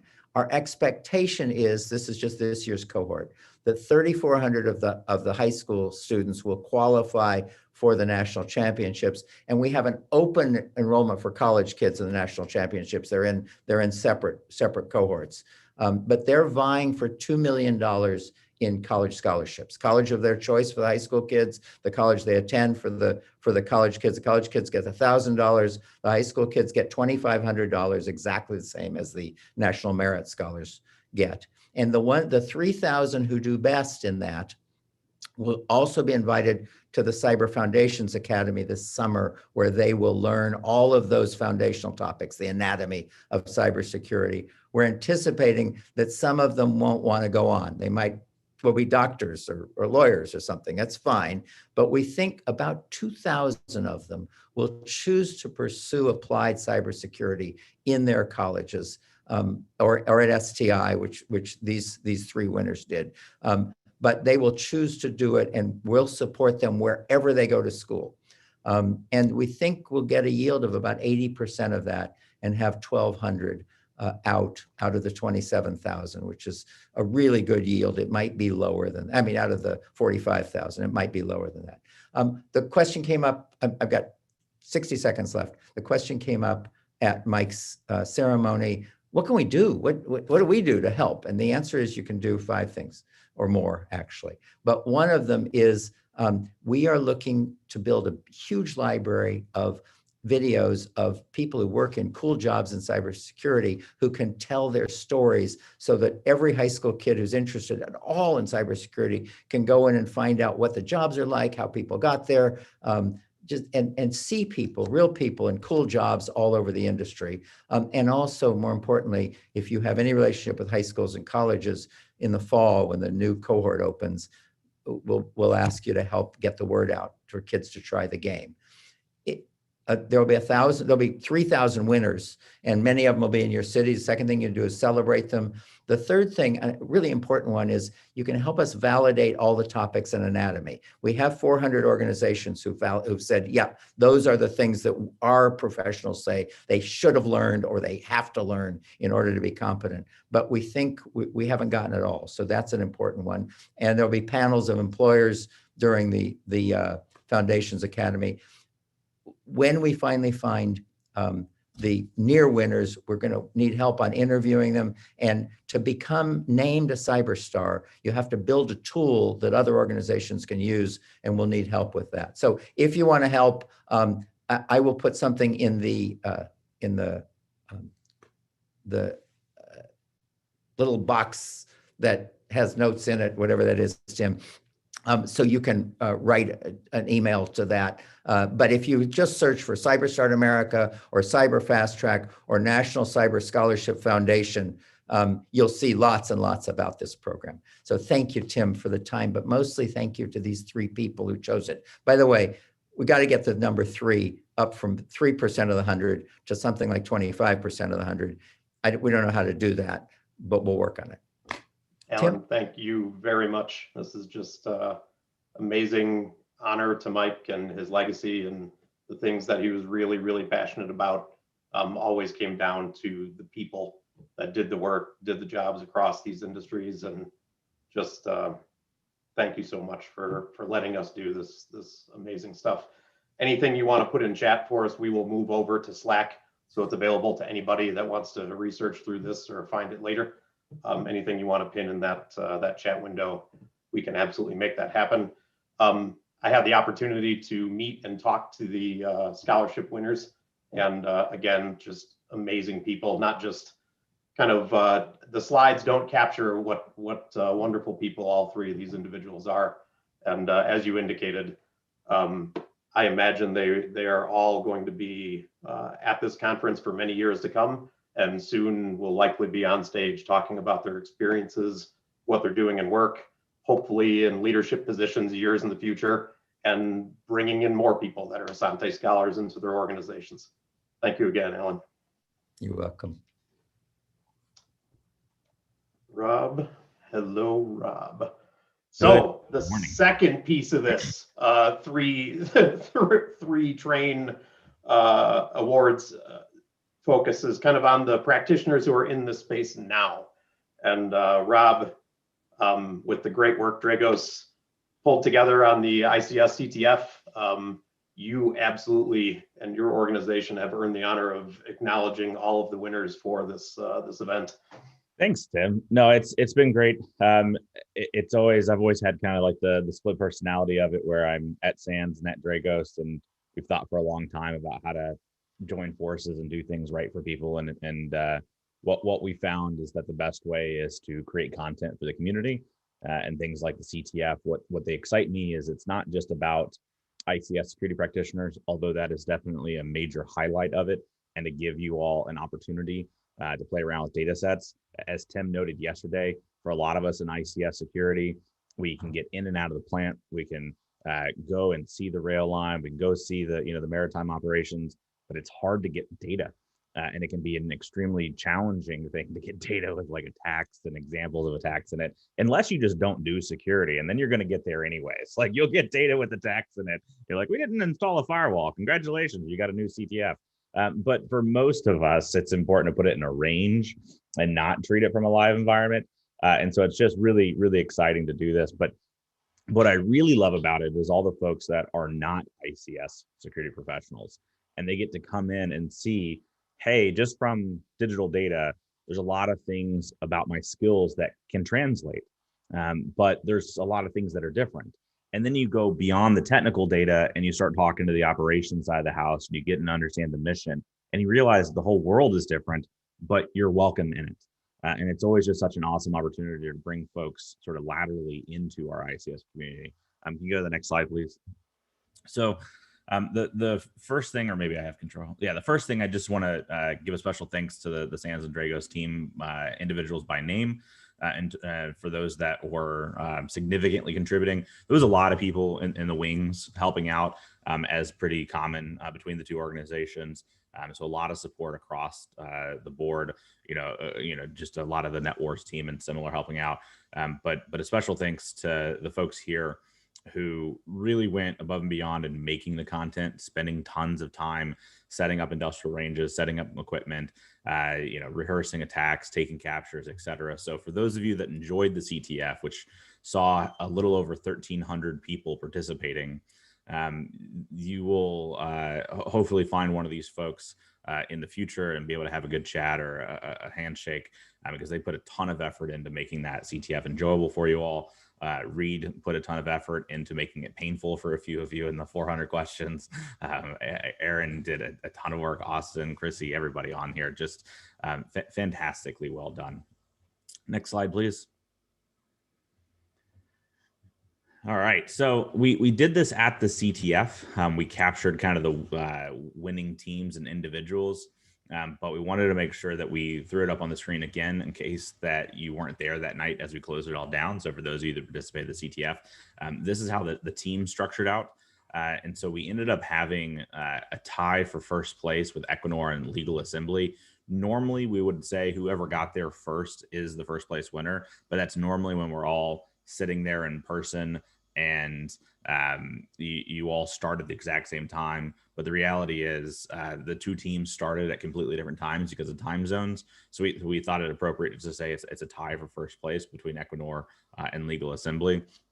And what we've done is the top 10 teams, so from worst speed date ever through Equinor, those top 10 teams will get challenge coins. So Tim is designing a custom. It's not a typical Sands or NetWars one. It's a Sands and Dragos CTF one. So an all new custom coin.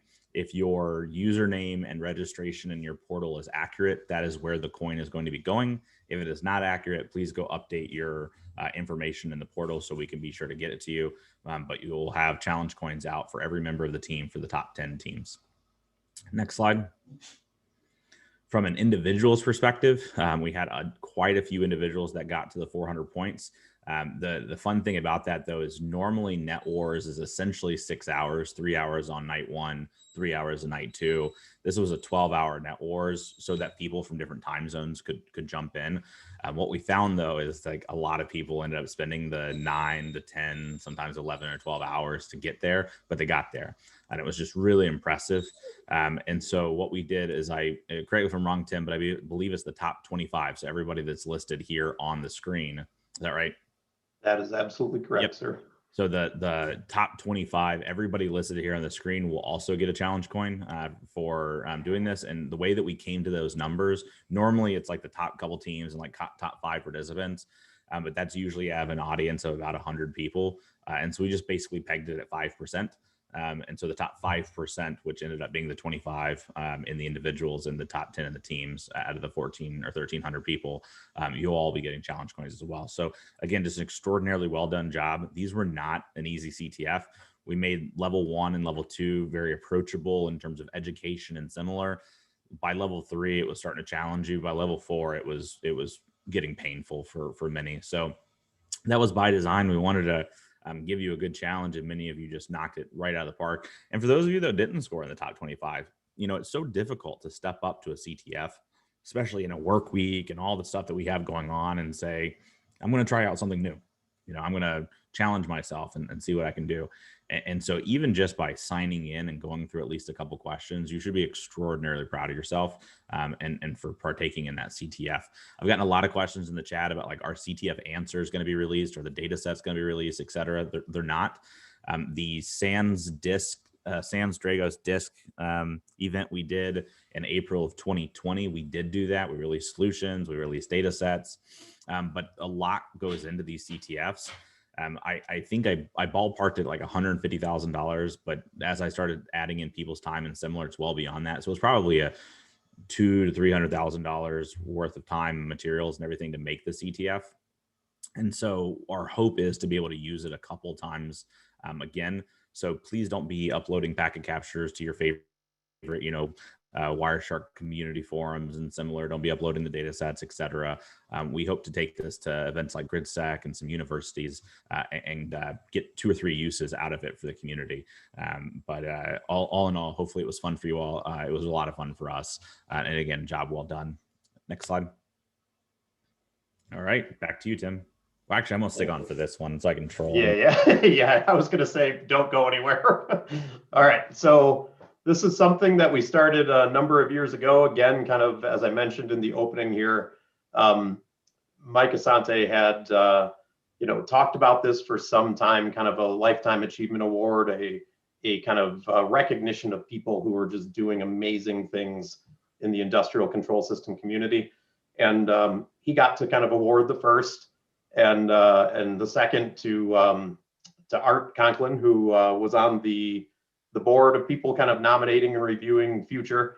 And as every new award winner joins us, Marty Edwards and Brian Owen, they get to help contribute to who is that next person, who is somebody that may have even helped shape their careers or they've worked with throughout their career, and who's really been kind of that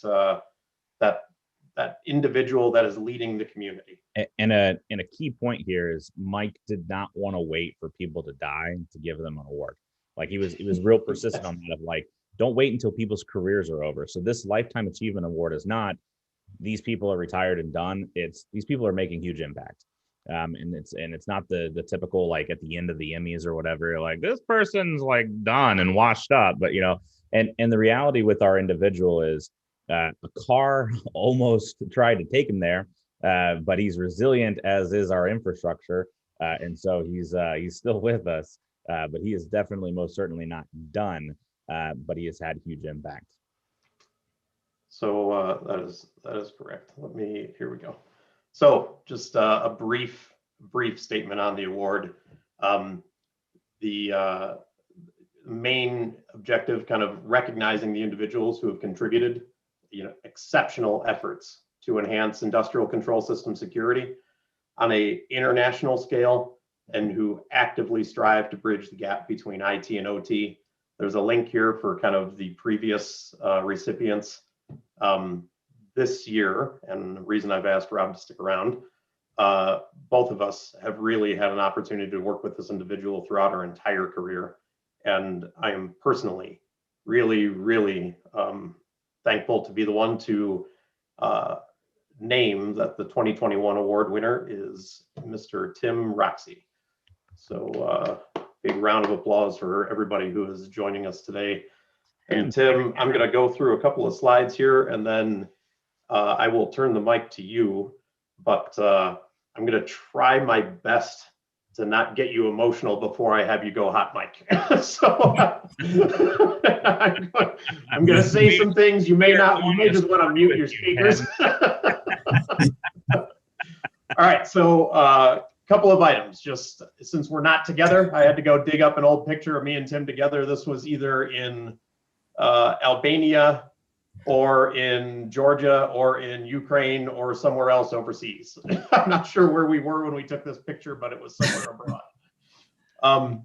A couple of items. So Tim served in the Army Airborne Infantry from 1969 to 1972, rigger, loadmaster, jump master. He graduated twice from the University of Florida with 2 nuclear degrees. So that might be enough, but we'll continue on. His master's level was in engineering physics. He programmed his first computer back in the mid 60s, which was a Honeywell system. He studied over his career about 20 different languages to include wire harness, discrete electronics devices, machine code, assembly, high-level languages. He's published in peer-reviewed journals in several different languages, fields of optics, cardiology. I know I had an opportunity to sit with him in Mike's family room as he was going through some of his journals of some of the treatments that Mike was receiving that Mr. Roxy was involved in many, many years ago.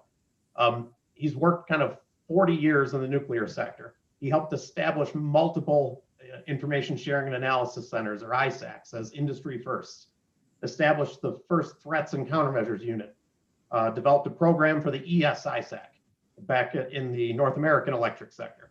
He's worked in this countermeasures space for the past 15 years, and he is actively working and consulting in industrial control system cybersecurity space, implementation of hardware mitigation devices, some specific in electric sector designed as kind of asynchronous attack surface disruptors, and really, again, some of that research that and work that Mike was involved in at Idaho National Labs that was industry shaping. I had an opportunity to work with Tim back in those events, and Mike, and just he continues to carry forward even today some of those really, really important lessons learned.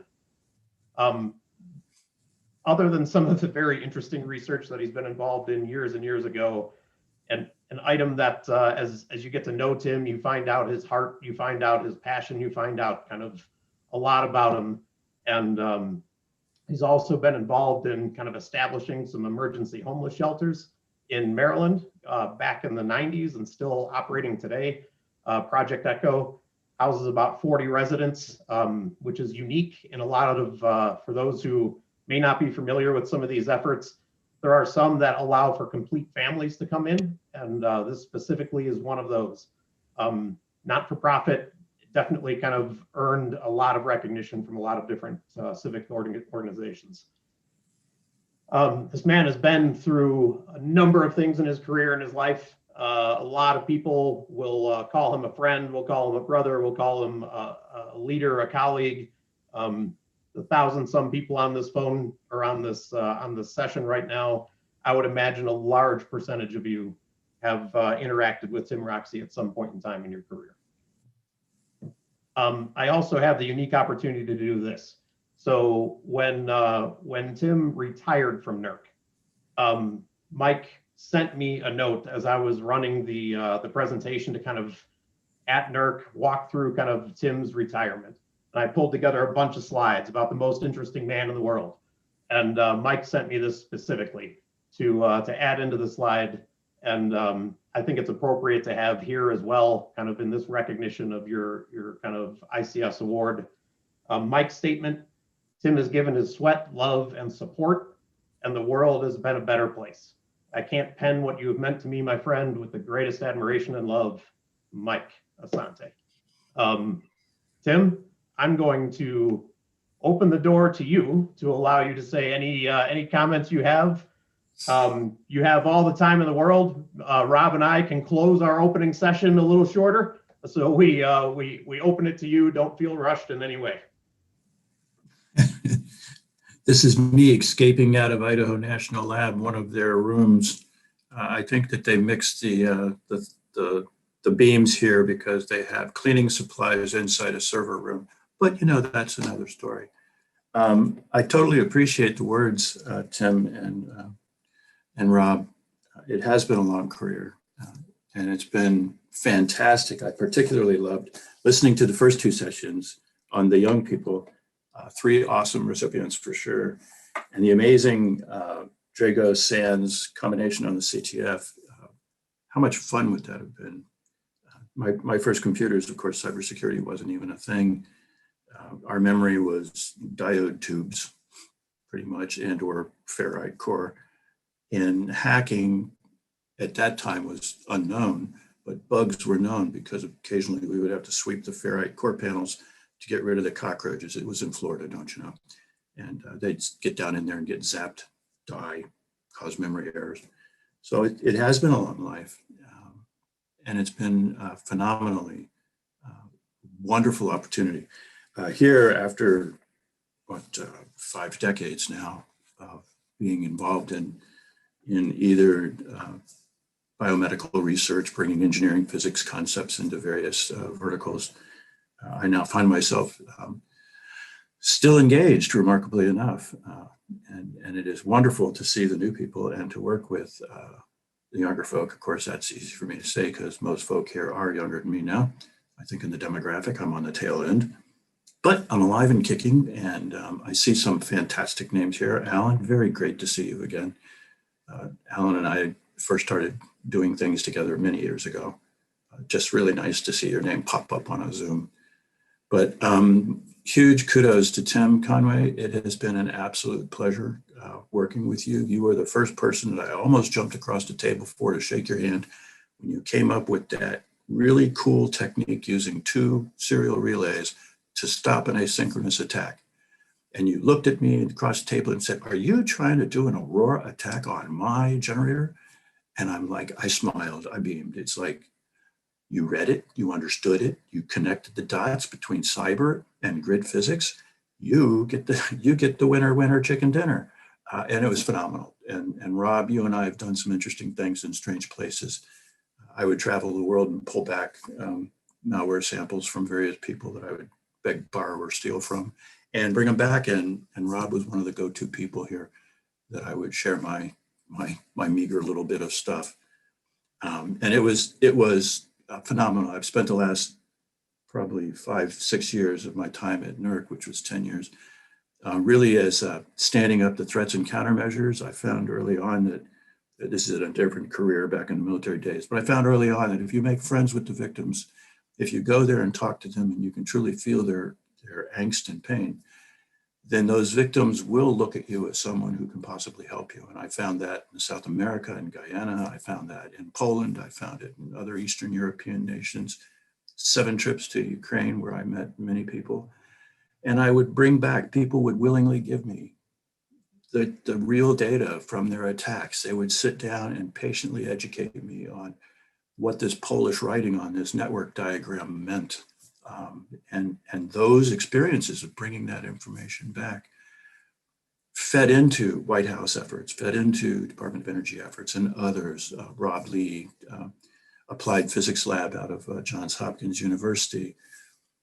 This combination of mathematics and science and cyber skills with the physical tradecraft of understanding how to walk into places and become friends and feel other people's issues, and then bring that information back as a holistic body where it's not just a Ukraine attack with a phantom mouse, but it's a Ukrainian attack with a phantom mouse that led to cognitive dissonance within the operators that looked at that as the very first time they ever saw that experience, and they were confused.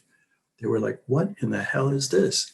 All of this, packaging that whole story helps us as teams write better alerts, produce better training, and in general, produce a better understanding.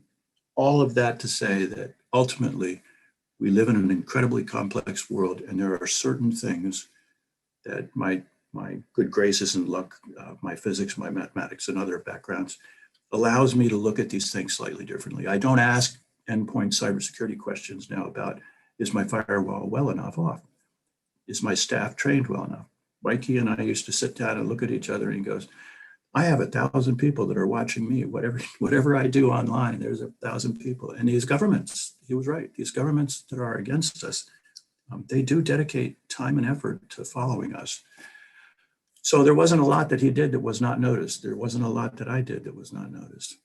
And these endpoint devices that cannot be, where you can understand the physics of the attack, what does the cyber cause kinetically?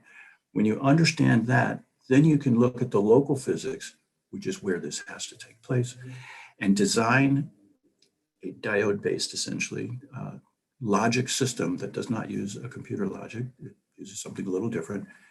And that can be your circuit breaker against an attack surface. So thinking differently and then bringing that difference into the community of practice, that has been a phenomenally wonderful adventure. And I love this picture of me escaping from that room. I don't know why they have such a strong door on their essentially coat Got to closet. protect cleaning supplies. Very much. This is an honor that is just wonderful. I totally appreciate it. And Rob, you and I can go anywhere in the world. You bet.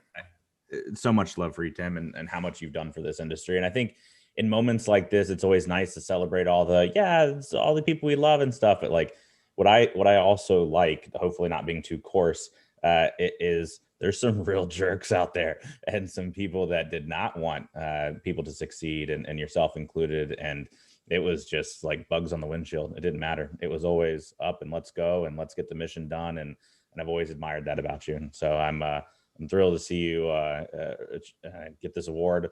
Thrilled to have you join us. Thrilled that you can join us again after the things you've been through the last couple of years. And yeah, just nothing but love for you. Thank you so much. Congratulations, Tim. Thank you, Tim. Love your first name. Thanks, man.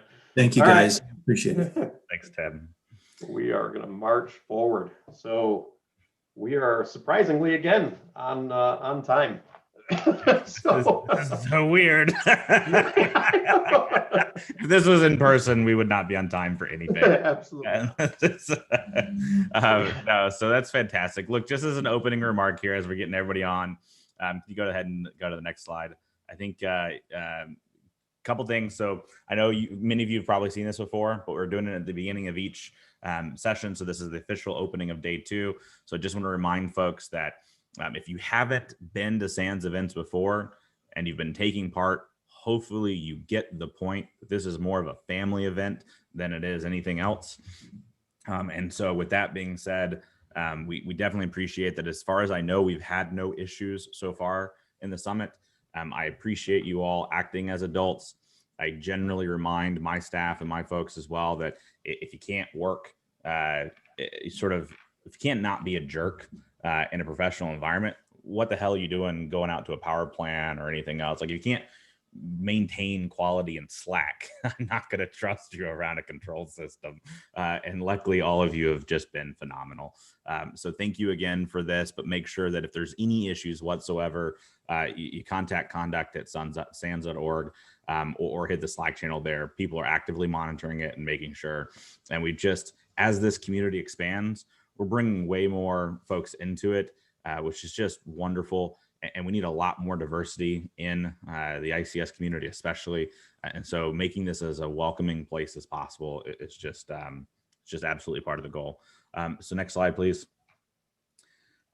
As we get going today, as a reminder, you can put Q&A in the Zoom, but it's easier and better just to put it in the hallway for those individuals. And so every single speaker has a hallway in Slack. And that's the best place to put questions because they'll be able to go there at the end and answer it. You're welcome to put it in the QA if you want. We'll copy and paste those out in there. It just makes it a lot easier to do that. Otherwise, there's a ton of tweeting and things going on social media. A great opportunity to connect with others.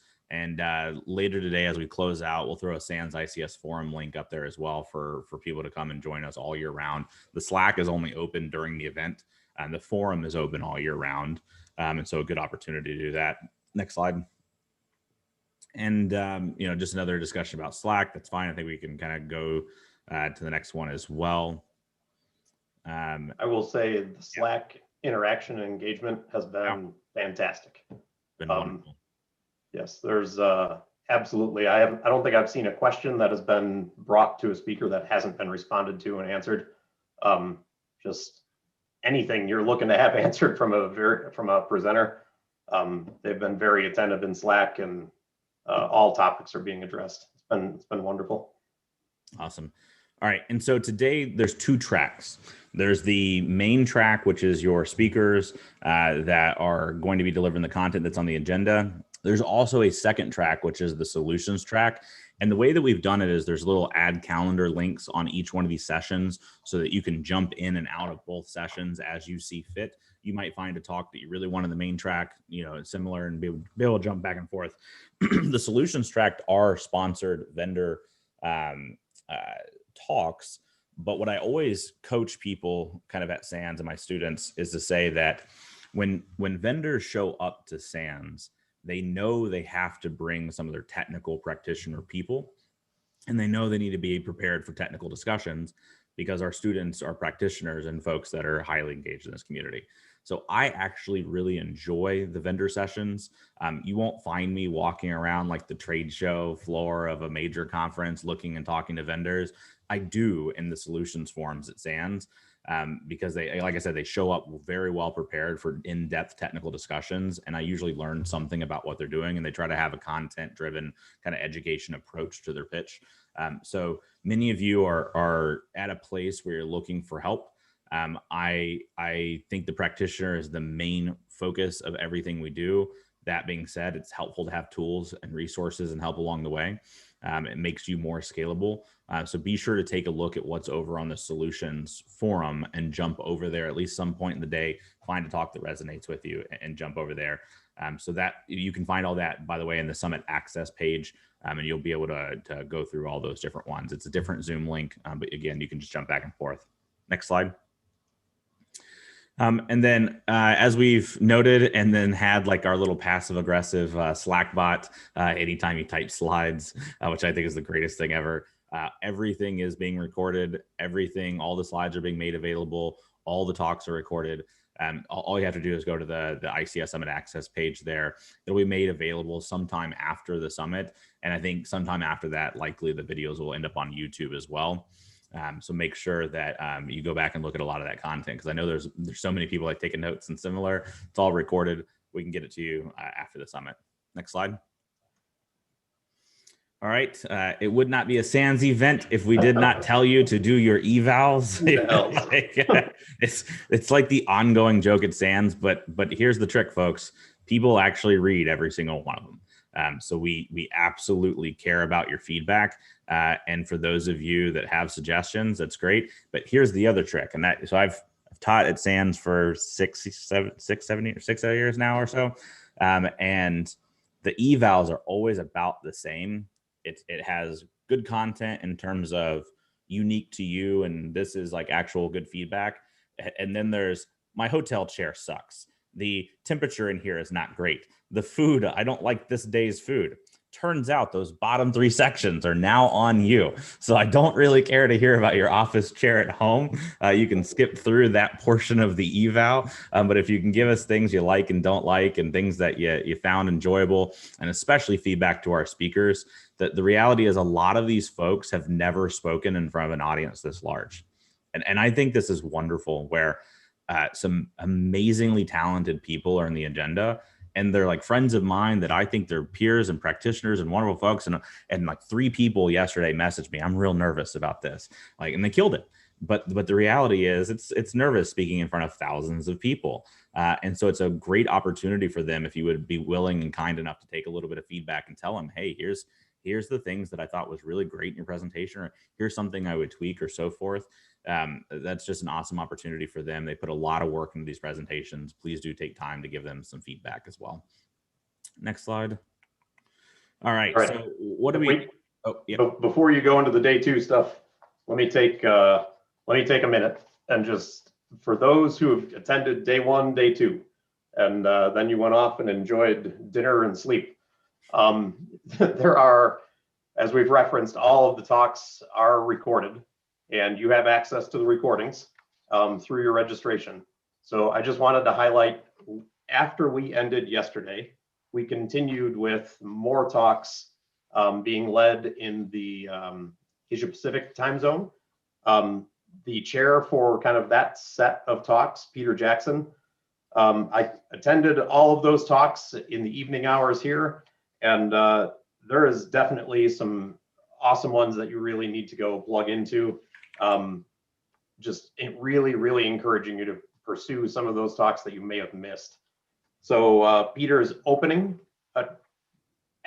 just a deep dive into safety systems, which absolutely fantastic, an area of expertise for him. Really well received by everybody who was on the calls. Hundreds of people joined that session, and hundreds of people joined the session later in the evening that was run out of the Europe region. Some talks on procurement from Idaho National Labs. ICS malware and targeting trends. That was very, very interesting. One of the ones that got a tremendous amount of attention as well was hearing from a talk in the rail sector, which everybody just seems to love trains. So maybe it's something from all of our childhoods, but hearing about trains and operation and how those work, absolutely of great interest to a number of people.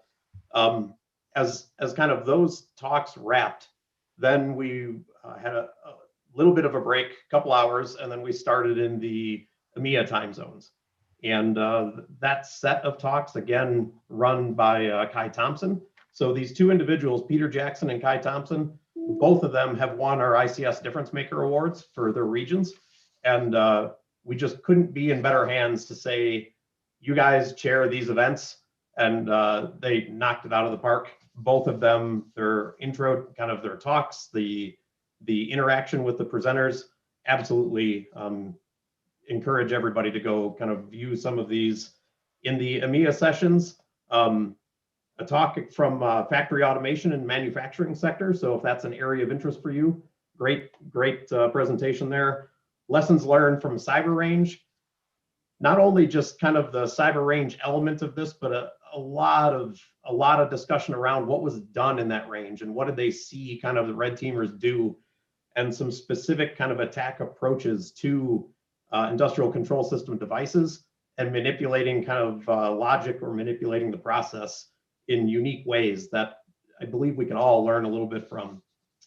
Some discussions on FAT and SAT. So as you look at your systems and kind of the overall life cycle of these systems, just walking down that kind of cybersecurity FAT, cybersecurity SAT, enabling that in the factory acceptance testing and in the site acceptance testing elements. And kind of, again, these topics that are really, really timely in regards to companies are still looking to have things done like factory acceptance test or like system assessments or pen test, even though we're in this COVID kind of pandemic space, and how you do those through a remote method, and how you could kind of achieve some of the same objectives and goals from a systems security and safety perspective, but also from a human health and safety perspective, where you're not introducing people to additional personal risk just so you can perform certain tasks. And last, closing out that session was a talk from a transportation sector. Again, if that's an area of interest to you, they were all wonderful. The agenda from day one proper, kind of in the North American Eastern time zone, day one was amazing. And it carried on through Asia Pacific, through EMEA, and bringing us to day two here. This has been one of the most jam-packed agendas we've ever had at ICS Summit. Jam-packed. There is talk after talk. So we've taken the SANS fire hose from the classroom and we put it in the summit, where there's just an overwhelming amount of information, but luckily it's all recorded and you can kind of consume it at your own pace and plug into talks that matter to you. Rob, if you want to walk us through kind of what we have in store for day two. Awesome. So as noted, there's going to be everything over in the solutions track as well, and some fantastic content over there. For those of you that are wondering when and how you can access it, you'll get a button on that Summit page that unlocks at 9:30 U.S. Eastern time. So it's not available yet. So if there's any confusion, just wait until 9:30 for that page. But we're going to kick off the day with Anne. Alan will be introducing her, given they have a history together. And I won't steal any thunder, but I'll just say Anne's fantastic. And I get to spend a lot of time around policy players and cybersecurity practitioners and similar, and to find somebody that threads the needle on both being able to be a policy player at that level, the U.S. government's top cybersecurity professional, and keep it real in terms of the practitioner aspect and understand the nuances and the technical depth and everything. And it's wonderful. So I'm just extraordinarily excited that she's joining us. And then as we get through the agenda today, you're going to see, I'm not going to just read word for word all the components of the agenda, but here's what we were kind of striving for. It gets topics of kind of cyber risk, probably simplifying Jason's topic, but just a fantastic way. You get into Mr. Weiss, Joe's been a long time member in this community. I'm looking at supply chain and what happened with SolarWinds from an engineering perspective, getting into Oscar, who claimed himself to be a student. And I think that's good, but a very skilled individual as well.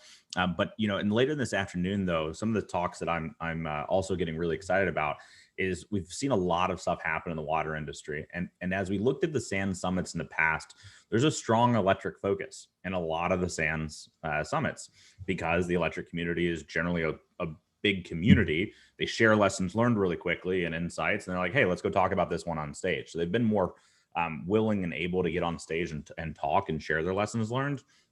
But we're starting to see those other industries do that same thing. Not that they haven't been doing security, but now they're sharing and talking more broadly. And I'm super excited to see 2 different talks in the water utility space, especially after the things we've seen at Oldsmar and similar. Gus, as an example, is a professional engineer who was a SCADA manager before in the water industry. Kenneth comes from a background in GE and others. I mean, we've got just a fantastic collection here. Bruce Large from Australia is keeping it real when he talks about defensible architectures, a topic I talk a lot about in ICS 515. How do you move from defensible to defended? And so he's going to talk about what does it really mean to have a defensible architecture. And then, talked about how difficult it is for a lot of the OEMs or original equipment manufacturers to get out and speak. But Maggie, who was previously over at Oak Ridge National Labs, she's now at Schneider Electric and got permission to come out and talk at, how do you think about product security in ICS? How do we think about that in a fragmented world? Usually when various states have different influences. And, if you don't think ICS security is political at kind of the top end, you're naive. When you're talking about protecting world's infrastructures that are also targets of states in conflict, that's a very interesting, again, thread to needle to thread when you're a player that operates internationally. And then Tim and Jeff would never hype up their own talk, but man, I'm excited about this one. You should stick to the end of the day, 3:10 Eastern time. Tim and Jeff are going to go through some technical demonstrations and discussions as it relates to killing time. The cool thing about that is our industrial operations depend a lot on time, and not just Windows NTP, but GPS and real-time understanding. It's always funny to me when I have somebody that pitches me something like, this is a real-time cybersecurity solution. I'm like, no, it's not. It's a machine speed or something similar. It's not real time. Real time is physics and electrons, and it's a subtle nuance in our community. But Tim and Jeff going through that before we wrap up for the day always promises to be exciting content. I swear the things that Jeff will do, Tim's great. I love Tim, but Jeff's amazing. The things that Jeff will do on control systems, he'll go through, like, I think last summit, he went through like 6 or 7 different types of attacks, and he just kind of blew through them. Like, here's what you do here. Here's how you do here. Here's how you man in the middle of the controller here. And any one of them would have been like a main stage Black Hat or DEF CON talk about how to do this. But Jeff is just approaching it without any flair or fanfare of, here's some things over my career I've seen and near misses and things you can do. And let's just understand this so you can go defend against it. And it's just packed with content. So plan on the 310 and 340 session to have to replay that a couple times. It's fantastic. The other thing to highlight before I hand over to Alan to introduce Anne is we are, of course, we're going to have the ICS Security Summit again next year for our 17th year, depending on who's counting, but 17th year. And next year we will be in person if everything goes well. I think it says we hope to be back in person. I made the comment to Tim that if the world is not back to person in like a March timeframe of 2022, we probably will all be crazy by then, or crazier. So I'm very confident that it will be back in person, but I'm also confident that SANS is going to be pretty enabling of things like virtual as well. I imagine going for, I can't speak for SANS, I'm not a SANS employee, but I imagine that we'll end up having both in-person and virtual options for a long time to come on these summits, just to make sure that we're opening up the audience, but also making people feel comfortable. You can go ahead and register your interest now at that link down below. It will likely be in Florida, in Orlando area, potentially some cool places in Orlando. We'll see. Brian's gonna murder me now. But anyways, it's likely to be in person in Orlando in like the March timeframe. So we'll see for sure. But the best way to know is to sign up for the link there and make sure that you get notified. So as we get ready to kick off, again, thank you for everybody who stuck with us. Thank you everyone for those of you that are dialing in now. We've got a day packed full of content. We've also got that solutions forum. Please join the Slack. Come talk to us there. It's lively and engaging. And without any further ado, Alan, I'd love to turn it over to you, sir, and be able to introduce Anne. Thank you, sir. You guys are amazing, Tim and Rob, just quite amazing. You get sent over to other nations whenever they're in trouble. You solve the problems here. You really are quite amazing. Thank you for all you do. You are about to hear, all of you on the call are about to hear from Anne Neuberger, the Deputy National Security Advisor for Cyber and Emerging Tech. In short, she's the White House advisor, or the White House official responsible for cybersecurity in the United States. And I've known all her predecessors except one in that US cyber White House role since '94. I know them all because whenever they hit really hard problems, they call and say, who's the expert on this? So in this area, it was always Mike Asante, and now it's the two of you. Anne is different from all of those others because of her way of solving problems. And it just works better.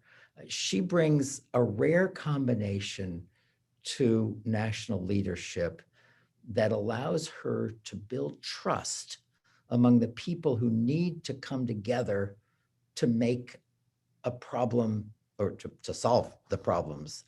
And those are people who don't normally work together well. They don't play well with other children. And she can make that happen. And I believe the reason she can do it is that she has a really rare combination of ways of dealing with the world. First of all, she has honor and strength, as all of her predecessors had to some degree, but in her, they are front and center, and she's tough. But she adds to that two other characteristics that are less common in her predecessors. One is when she speaks, wisdom comes out. She's just good at this kind of thing. But I don't think those are the three that make her uniquely capable of causing positive change in very hard situations. I think what she brings is a fourth characteristic. And it's really the greatest strength she has in causing people to come together. And it's that when she speaks, kindness is always on her tongue. And that's just all too rare in Washington today and in our field. So with the strength and the honor and the wisdom and the kindness, I bring you Anne Neuberger, a national treasure. Anne, it's over to you.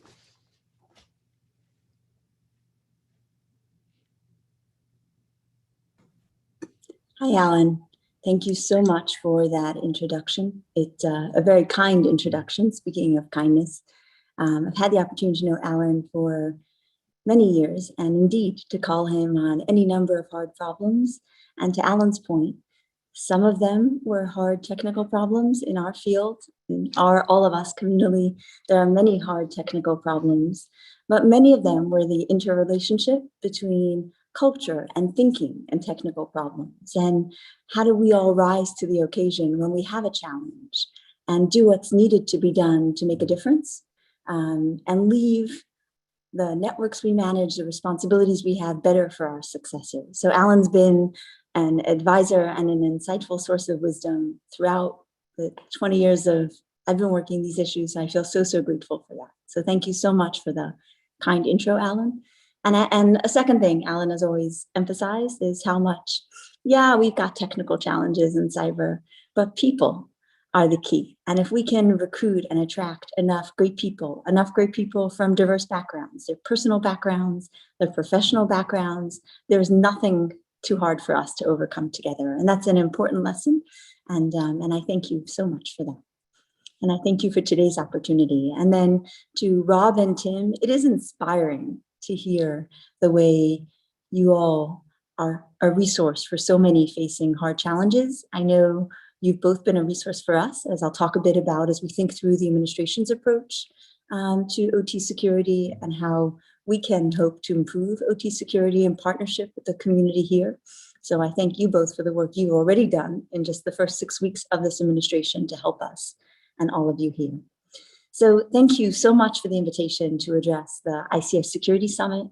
It is so great to be here virtually, and it was so great to hear Rob's promise that next year it'll be in person. So all the personal relationships that are a big part of getting work done hopefully can turn on again. And I hope everybody I'm talking to is well and your families are well. These have certainly been a difficult time for all of us as people, as professionals, as families, as a country, as a global community. So it's so great to be here with a community that has such awesome responsibilities to secure the systems touching millions of Americans' lives, and to do so at a challenging time. I'll talk about these challenges for a moment and how we're thinking about approaching them with you as a new administration, as part of the global community who works on OCS systems. So OT security, cybersecurity is a necessity. I don't have to say that here. You all see and know control systems touch every aspect of our lives, as well as our national security.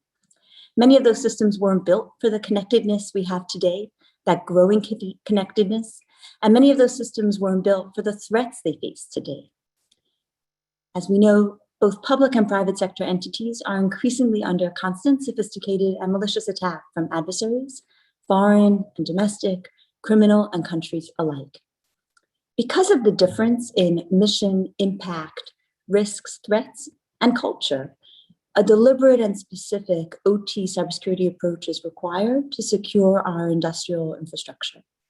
We don't have the option of not doing so.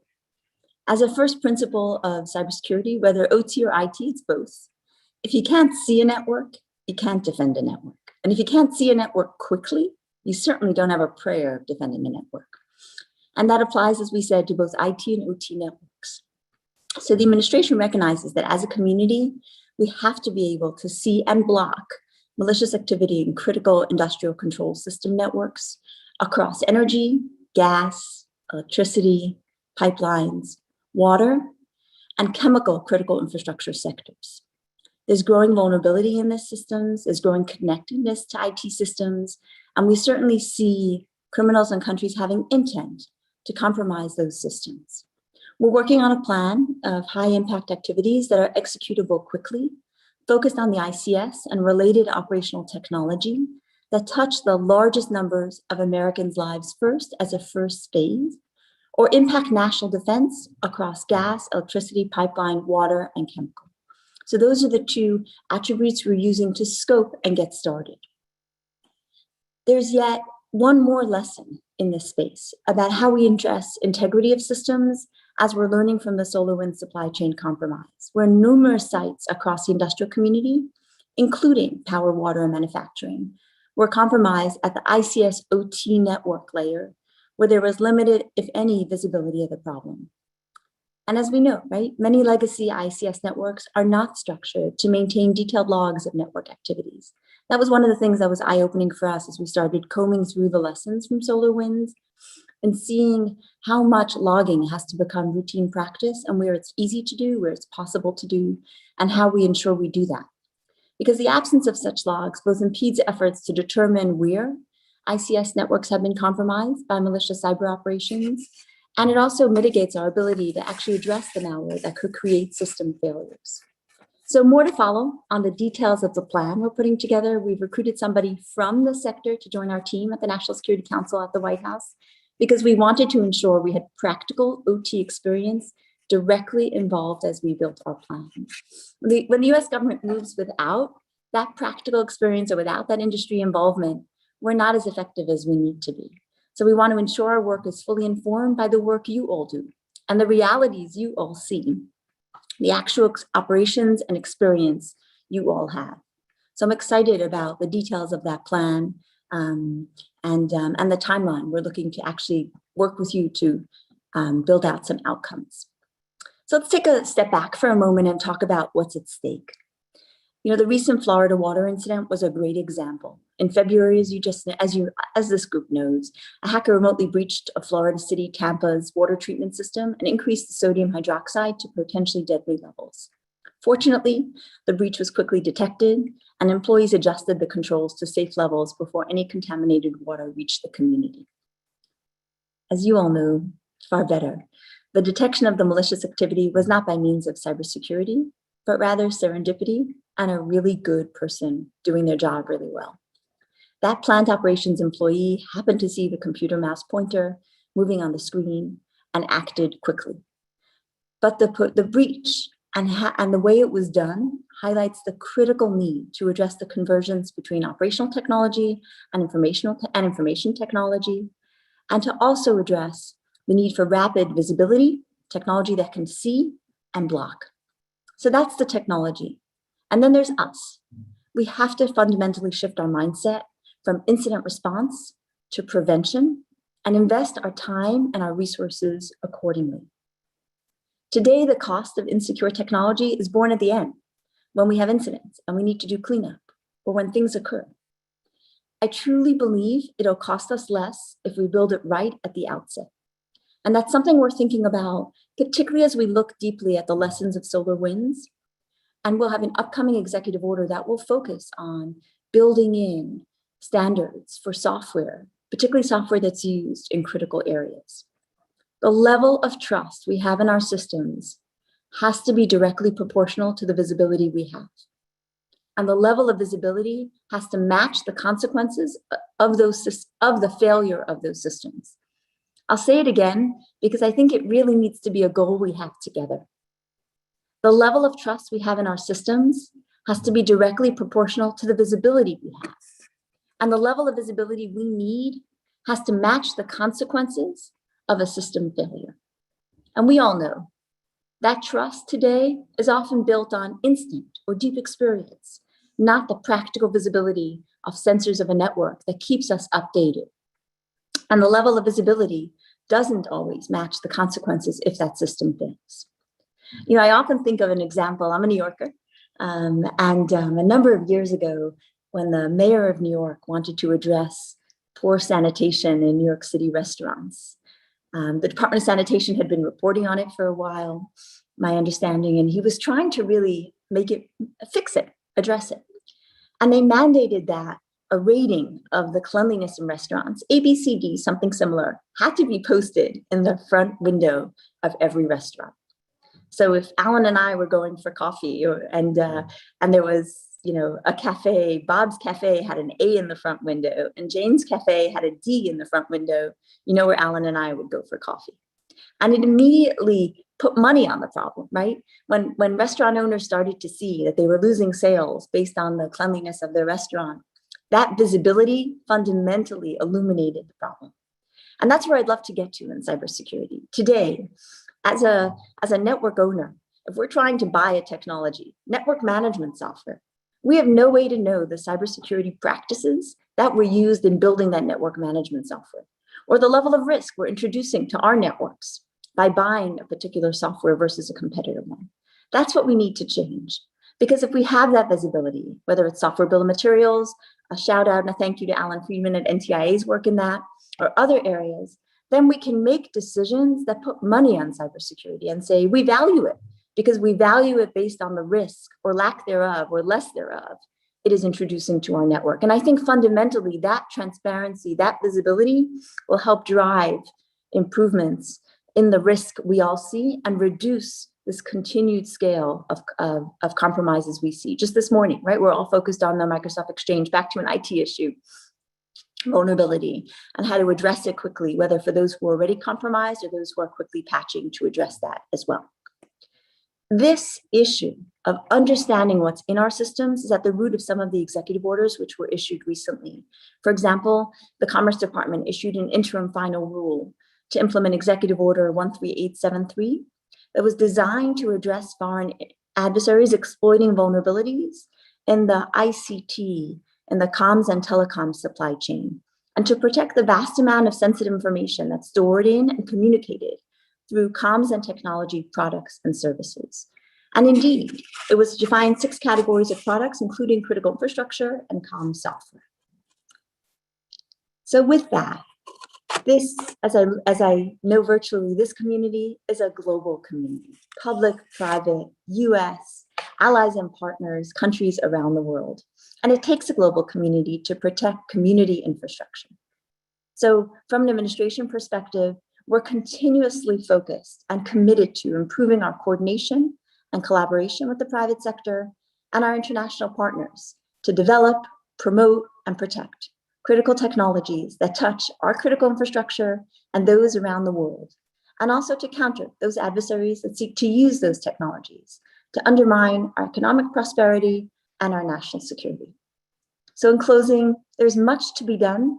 It can only be done together. We look forward to coming back in the near term with a very focused near-term plan to partner to improve visibility and security of OT networks.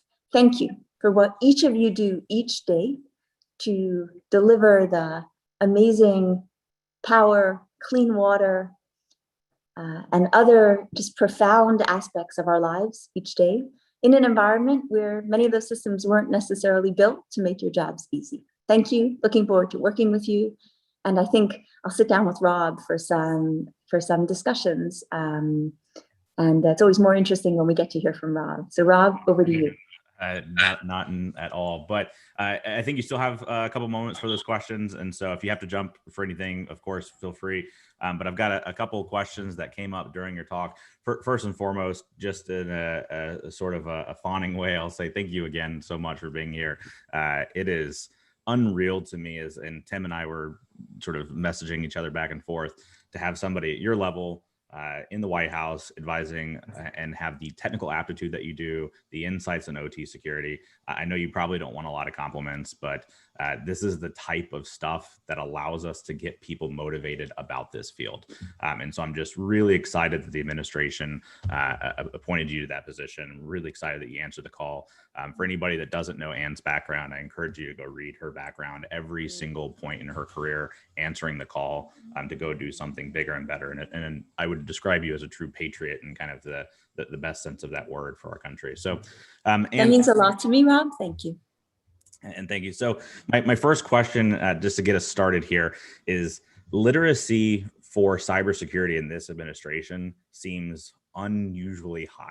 Like, it is really amazing when I get to interact with the Hill or any aspect of the administration, that we've even got the National Security Advisor and the press secretary tweeting out about patching vulnerabilities in Windows. Like, that's first time ever. It's not normal. You know, you just kind of want to shake the community and say, this is abnormal. So, you know, and you're talking about OT logging and visibility and OT security being a necessity with technical expertise. It's not normal. Do you, kind of a softball question to start with, do you feel the administration gets that? Like, as you talk to your peers, the National Security Council and everyone else, do you get the sense that they understand that this is an abnormal situation with the amount of expertise around the room? First, thank you, Rob, for saying as a softball question to start. So you're making clear that I should prepare for what comes next. Thank you. I think absolutely, right? The president demonstrated that he cared, right when he came in, he said SolarWinds is going to be a priority. And because of what it represents, right? The scale of vulnerability it represents, frankly, the relative ease with which, could be compromised because of insecure software practices and the risk it brings. And that's IT, let alone taking that to OT. So I certainly see the creation of the first ever, a deputy national security advisor for cyber represented his sense that he wanted somebody focused really full-time on cyber and tech issues. And I've seen in just the first 6 weeks I've been here, the number of senior level meetings, the intelligence briefings on this topic, the care and focus put on this topic. So it's certainly an administration priority and the president's priority. That's fantastic. And yeah, everyone should know that I didn't send you questions ahead of time, so that they're going to get more difficult. So here we go, Anne. In the aftermath of Oldsmar, as you're looking at the broader OT community, I would be so bold as to say there are certain industries where it's easier given the infrastructure that's already built around sharing and insights and community and electric sector coordinated accounts and electric as an example. When you look at the scale and scope of the water utility industry as an example, and you look at like 55,000 municipal systems, how do you even wrap your mind around what the US government's role might be, knowing that there's a lot of requirements at the state and local and entity level? How do you think about influencing that community broadly? It's a really good question. So I think three things, right?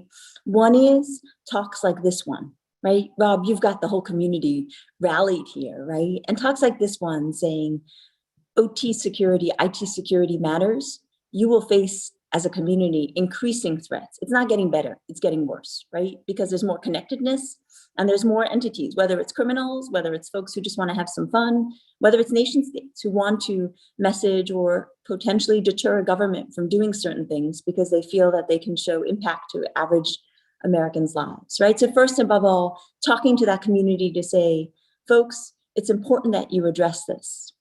The second aspect is really looking at the community to say, there are larger companies who have more resources, whether that's people or fiscal resources, there are smaller ones.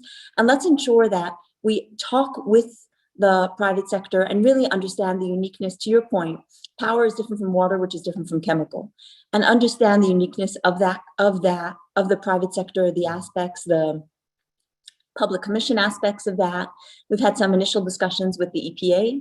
Commissioner was fantastic as a discussion to say, how do we build an integrated approach that first talks about partnership with the private sector, but also says, due to the level of risk this brings to a large number of Americans' lives, we need to move forward with speed. Let's find the models that help us move forward with the most speed and that recognize the Public Utility Commission roles, recognize the revenue models in the industry and account for that. And that's what we've been putting a lot of work into, as I noted in this kind of action plan, to ensure that it incorporates that input and reflects the differences in each of those sectors' makeup.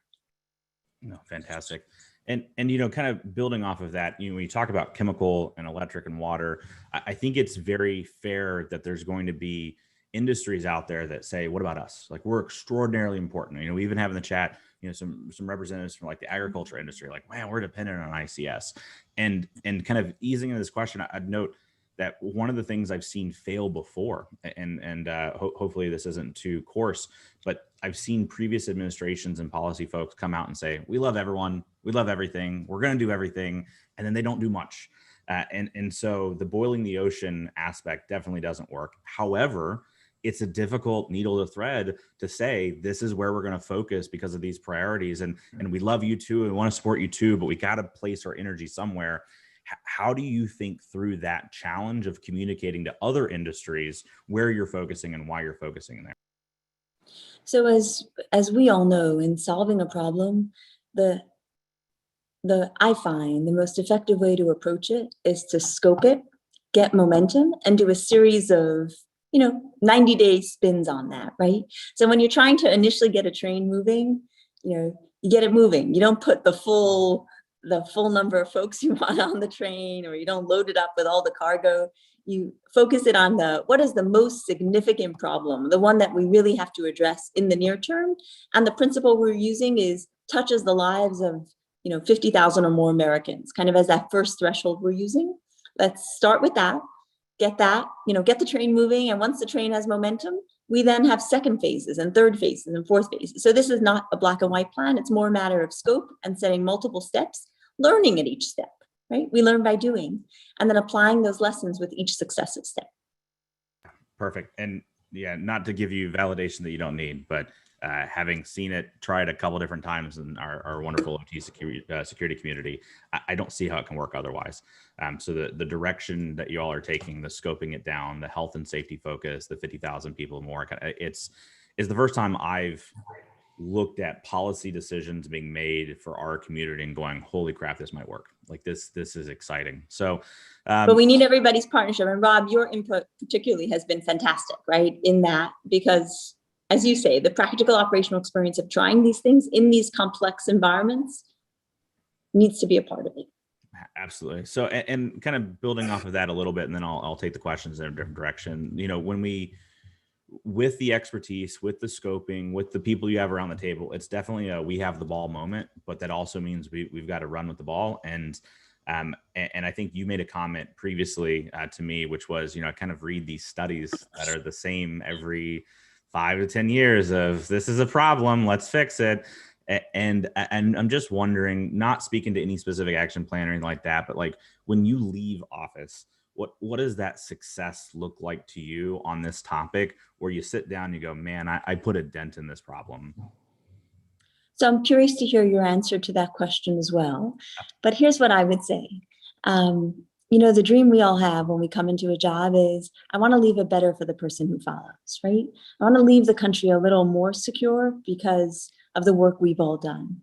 I think for me, what I'd like to see is that we've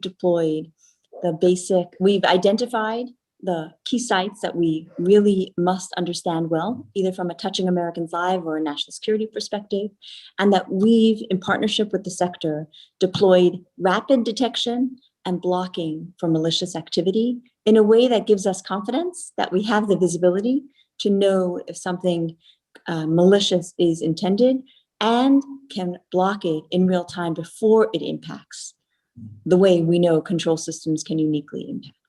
And, the partnership with the sector is going to determine how deeply we can actually get that done across the sector, and really studying and understand the incentives and disincentives, right?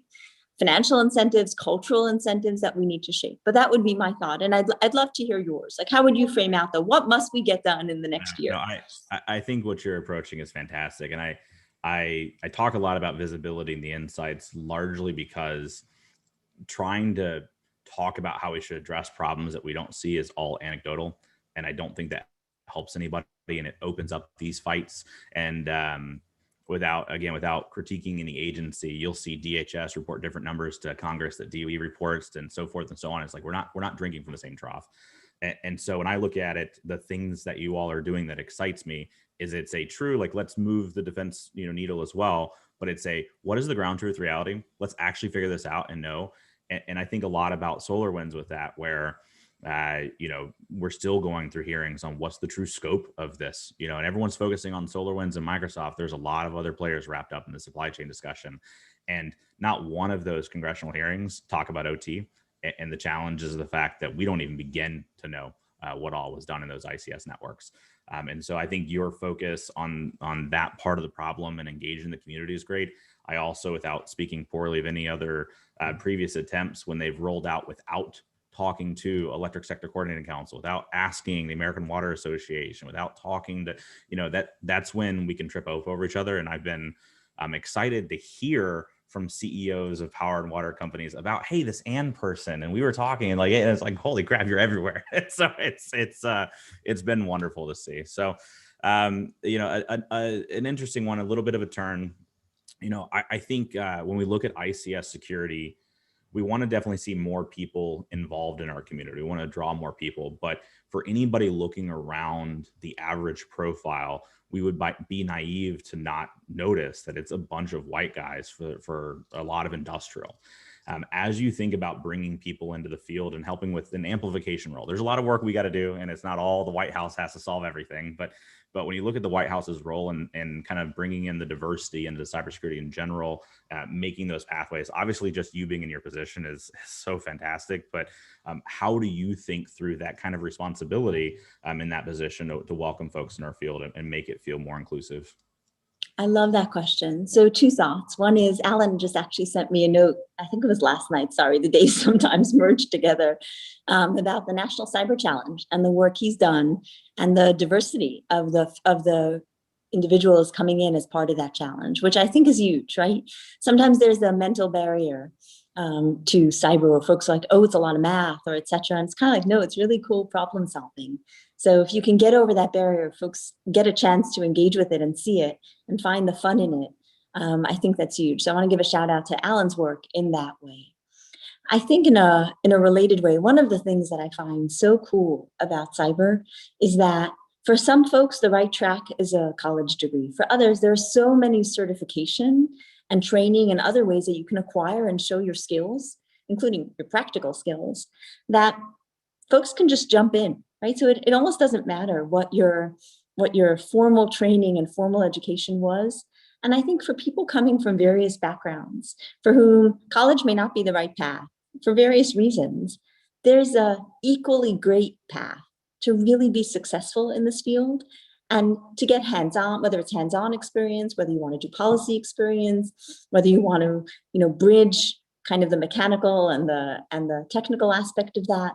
So I think all of us talking about the field in a more approachable way, kind of saying, hey, and in a way, maybe there's a positive aspect of the hacking attack in Tampa, in that we can recruit and say, you know what, there's so many key roles that are needed to prevent this kind of thing. Come on in. And here's the, the different certifications or the different easy, trainings that you can do to really jump in and get started. So I think I would actually, challenge all of us to look across people we know, and just some people who we know are smart and curious and innovative, and just kind of talk to them about what you do, because what you do is so cool that if you talk about it, I just imagine we could really expand the field in an easy way. And to your point, particularly if we reach out to folks who come from more diverse backgrounds, who may not have had the opportunities we've had, I think we can change it really quickly. I was impressed when Alan sent me that note where he said, Anna, it almost felt easy. We opened the field. We showed folks, what's possible here.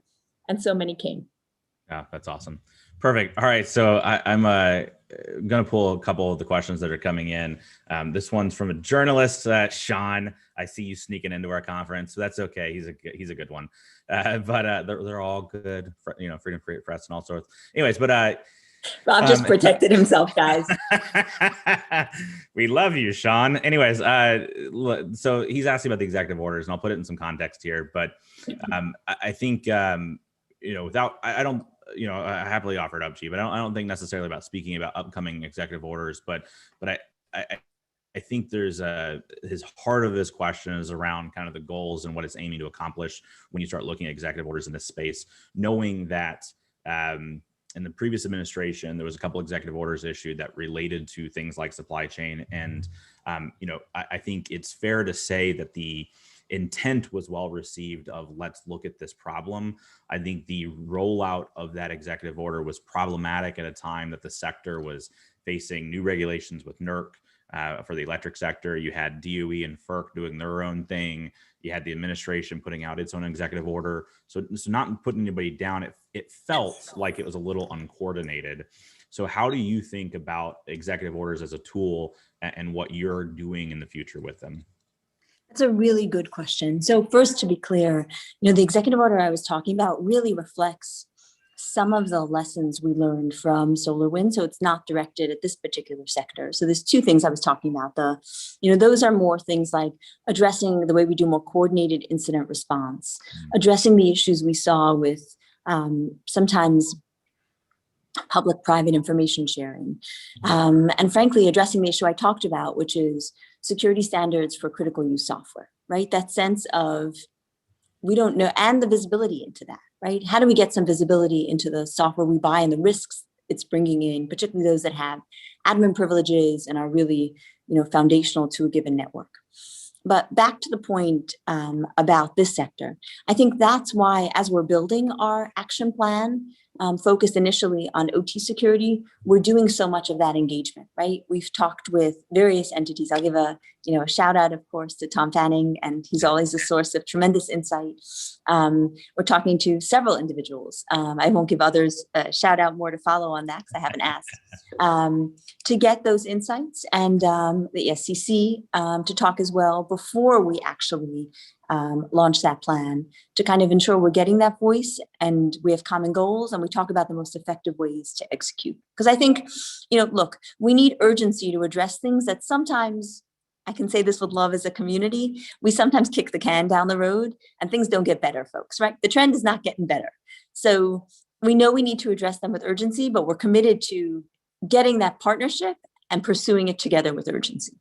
And again, just to give validation that's not required, that I think the sectors sometimes, especially in industrial, are almost intimidated to move, knowing that they might make the wrong move and then there'd be regulatory pressure or something that invalidates their efforts. And so for the administration and you to take a leadership role of saying, here's here's at least an example of what right looks like, and feel comfortable moving in a direction, and we validate this direction. I think that in of itself can be something that restores a lot of confidence in the private public sector, partnership discussion, and get a lot of that moving. So I think just on Rob, to that point, right, what you just said, we all have to we recognize, I think, that in the sector, sometimes the disincentives, right, the managing the downside is a tremendous focus, perhaps even more so sometimes than the potential upsides, because of the reality of a regulated sector, right? So I think that's something we certainly have to keep in mind in terms of how to address it. Absolutely. And this one's, again, kind of building on that, but going towards those that don't have resources. And the question relates to, in the electric industry specifically, there's usually rate recovery methods for, transmission providers and similar.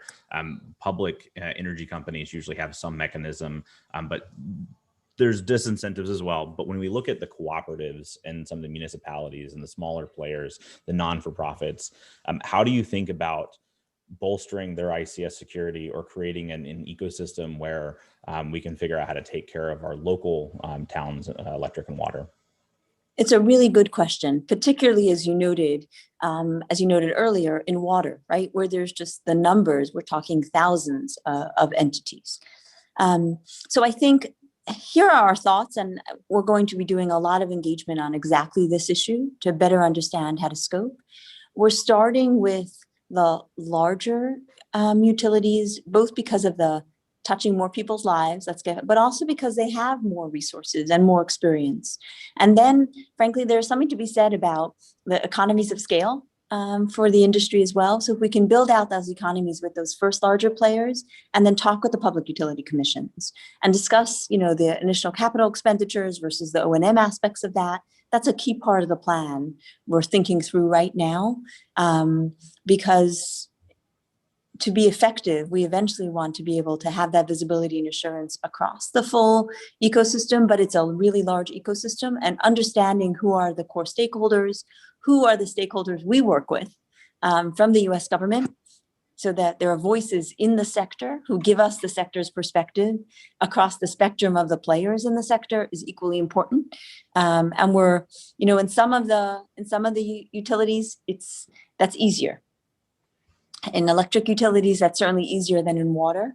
And in chemical, we see, for example, that the chemical utilities have their own way of rating criticality. So we want to use that criticality rating in the way we approach it as well. No, that's fantastic. And I think kind of the previous topic of like the disincentives, I think there's a growing discussion in Congress on if they're not going to do it, we'll just regulate them. And I don't know that that's always the best answer. And so one of the things I just really like about the White House's approach, your approach, is before we get to that point, let's take a swing at doing this as a community. And I don't think I've ever heard you threaten the sector or similar, but and I'm in my own interpretation here is I get a sense on the Hill of, well, we'll try something, and if it doesn't work, or if the community doesn't adopt it, then we're going to come in swinging. And so I'm very grateful to see you in the way that you're partnering with the sector, because it's a giant olive branch to try to get this done together. There's certainly a fear, to your point, on the Hill that these issues have to be addressed and have to be addressed with urgency, right? So I think there's certainly a clock for all of us in terms of, how we do so. Mm-hmm. Absolutely. All right. So we'll start winding it down here and just ask probably another question or two. There was one just generally about like security clearances and declassification information, and your background, your previous position, you live that day in and day out. So as you think about getting actionable insights from the government out to the sector, which is not just the government's role, it's not just y'all's responsibility, but as you think about trying to make sure we communicate broadly to the sector about relevant, actionable intelligence when we have it, how do you think through those challenges? And is that an area you want to focus on at all? And if so, kind of what are you hoping to see? Such a good question. So we have, so first, yes, that has to be a goal. There are 3 challenges we face in making that goal reality. Item number 1 is we're a country that values both privacy and security. So the intelligence community does not have visibility into US systems largely, right? So in my last role, we do not, where we may see foreign threats, absent a good understanding of what are the technologies that are used across, for example, OT systems or even the IT systems connected there, we may know, for example, that an adversary is going to seek, I'll just use the current example, right? Seeking to exploit Microsoft Exchange. But it's hard for us to know, okay, for the most critical OT systems, how many of those are directly connected to an IT network with a public facing Exchange server, right? Or related to that, right? That was probably too in the weeds. But I guess so I think that's issue number one. So getting that greater visibility to understand which are our critical sites, getting the visibility on control systems network so we can start bringing that information together. So we understand where are the key vulnerabilities? Where is the connectedness? What are the second order effects of one system going down and having broader impact? I think will enable the intelligence community to be able to share more useful intelligence. I think then the second thing is there is a trend and a growing trend, which is great to see in the intelligence community of recognizing that we need to share information that's useful, actionable, and timely. Useful, actionable, and timely. You know, if it's not each of those three, there's a ticking clock on sharing, right? So if it takes too long or it's not actionable, either because it's shared classified or because it's so high level as to make it hard to figure out what is the threat or what's the vulnerability. And that goes to the usefulness part, right? Where, I had a couple people on my team in my last job who came in from the utility sector and they were hugely valued and pulled into every discussion because folks kept saying, is this useful? We don't know. Is this useful, right? So I think there's work to be done, and I encourage the participation in forums like ISACs, because the more folks participate, the more you also give the government individuals a sense of what's useful. And frankly, then you can also share information about what you're seeing, which sometimes enables the intelligence community to look as well and get a better sense of what foreign actors or others may be doing. I love the focus on useful. All the rest of it is important, of course, but I think too many of us have had the experience where, with no offense meant to them at all, but like an FBI agent rolls into a classified briefing, calls in the utilities 3 weeks after the event, 3 weeks after public reporting, and says, it's China. And we're like, we don't care. Like, what's the actual information to help us? And so the focus on usefulness there, I think, is spot on. So when you... again, kind of as we're winding down, last two questions here. This one's probably the hardest. I apologize in advance. When you look at engagement with the different sectors, I think right now, executives at different industrial sectors have experience where multiple government agencies want to help. They're so excited, passionate, wonderful people. But it means, though, that a CEO or the CSO or their staff can be hearing different answers from the local field office to the DHS, the DOE, to EPA, to everybody coming in. How does the administration think through kind of the roles and responsibilities of how we at least centralize the message and make sure we're on the same page of music? So we've heard that feedback. I've certainly heard it quite a few times. And it's an issue that we know we need to take on here to look at how we ensure that there's an integrated, holistic approach to government engagement with the private sector. So it's certainly something that's on the to-do list, to bring in the various stakeholders, discuss what each brings, because everybody brings something important, and then discuss how we build an integrated approach so that the sector doesn't feel the way many folks are telling us they're currently experiencing it. Perfect. Well, the fact that there's awareness of it is already exciting. Step one, right? My last question for you is a different one altogether. You've had an amazing career across a number of different positions, and I think hopefully people will go research and understand the amazing work you did at the NSA and Cyber Command. But what has been the biggest eye-opening experience for you, the transition from practitioner, NSA, dealing with all this to the White House? I mean, that is a transition in a position most people will never have. And that's such an amazing thing. What was probably the biggest surprise to you or excitement for you getting into that leading government position? It's so interesting. I was just thinking about this the other night. So I was leaving work and I walked down the steps and I made a right turn, and up ahead of me was the Washington Memorial illuminated. It was dark, it was night. And it was illuminated with the American flag flying. And, for me, my father came as a refugee to America from communist Hungary. My grandparents came as refugees from the evil of the Holocaust. Their parents and their siblings were killed. And, walking out and looking up at the flag and saying, I have an opportunity to repay a small part of that profound family debt. It was just a very profound sense of gratitude to have the chance to work on these kinds of issues, to engage with the folks here in this community who are key partners in working on those kinds of issues, and to ensure, frankly, that the way America's been a beacon of light for families like mine, and there are thousands of families like mine who came for economic opportunity, who came fleeing persecution, who came dreaming of a better life. And to ensure that, control systems is a great example, right? That those systems are safe, that we can continue to be that beacon of just hope for folks around the world is, I think, a dream we all have. And in whatever walk of life we're in, we have an opportunity to keep it that way. So that's really what it is. You're amazing. Tim and I started off the conference telling people that we're hope peddlers, the eternal optimists, that we're going to get this done. And I will tell you, I am so thrilled to know you, to have you be a fellow hope peddler. I got to tell you, I've just never been so optimistic about our community and about what's getting done. Likewise. I, on the behalf of the community, thank you for joining us today. Thank you for all that you're doing. We all wish you well. We'll all be your partners in this journey, and just thank you for taking up the challenges of our community. And thank you for being here today. You're most welcome. Thank you all. We're coming. We need your partnership. Thank you, Rob, for all you've already done in that partnership, Tim and Alan, and looking forward to what we can all accomplish together. Be well. Take care, everyone. Okay. Thanks, Ann. Bye. All right, folks. So hopefully you enjoyed that conversation as much as I did. As I said, Ann is just, she's just something else. We are so very fortunate to have her in that position. We are going to go on a break now. For those of you that were experiencing some delays on the SANS.org site, it is resolved now. And so everything should be good to go. Also, you'll have your sponsor sessions open for the solutions track if you want to go in there. Otherwise, in about 15 minutes, so at 10 a.m. U.S. Eastern Time, we'll kick off with Jason Christopher talking about Armor for OT security leaders.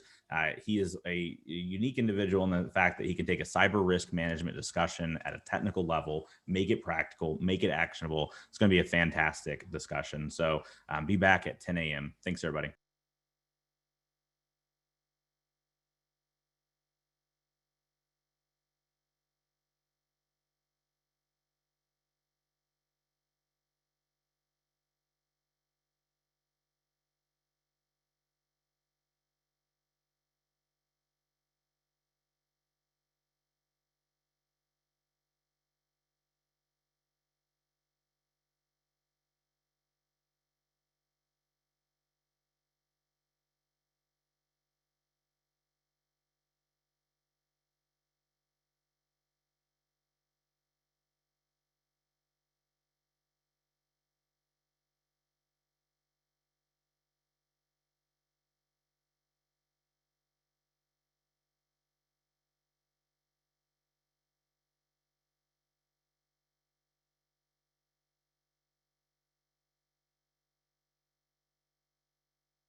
Mr. Jason Christopher. Tim, how are you? I see the timer is gone, and I believe I will. There we are. Good luck following Ann, Jason.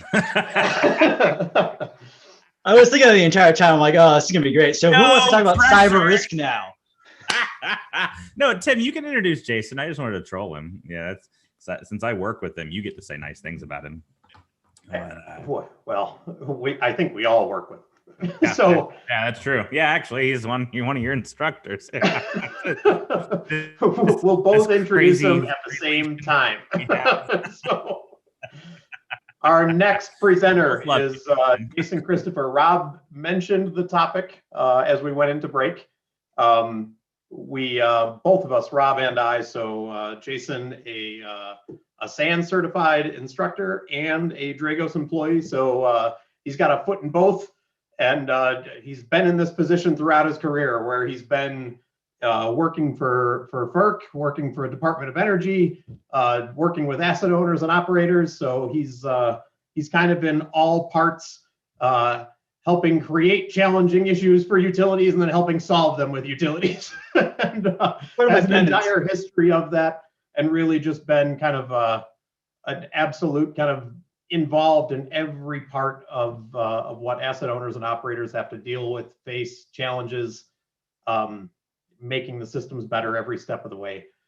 This presentation really kind of looking at that risk management approach, and I'm really anxious to kind of hear all the wisdom that's going to be poured out on us. So Jason, take over.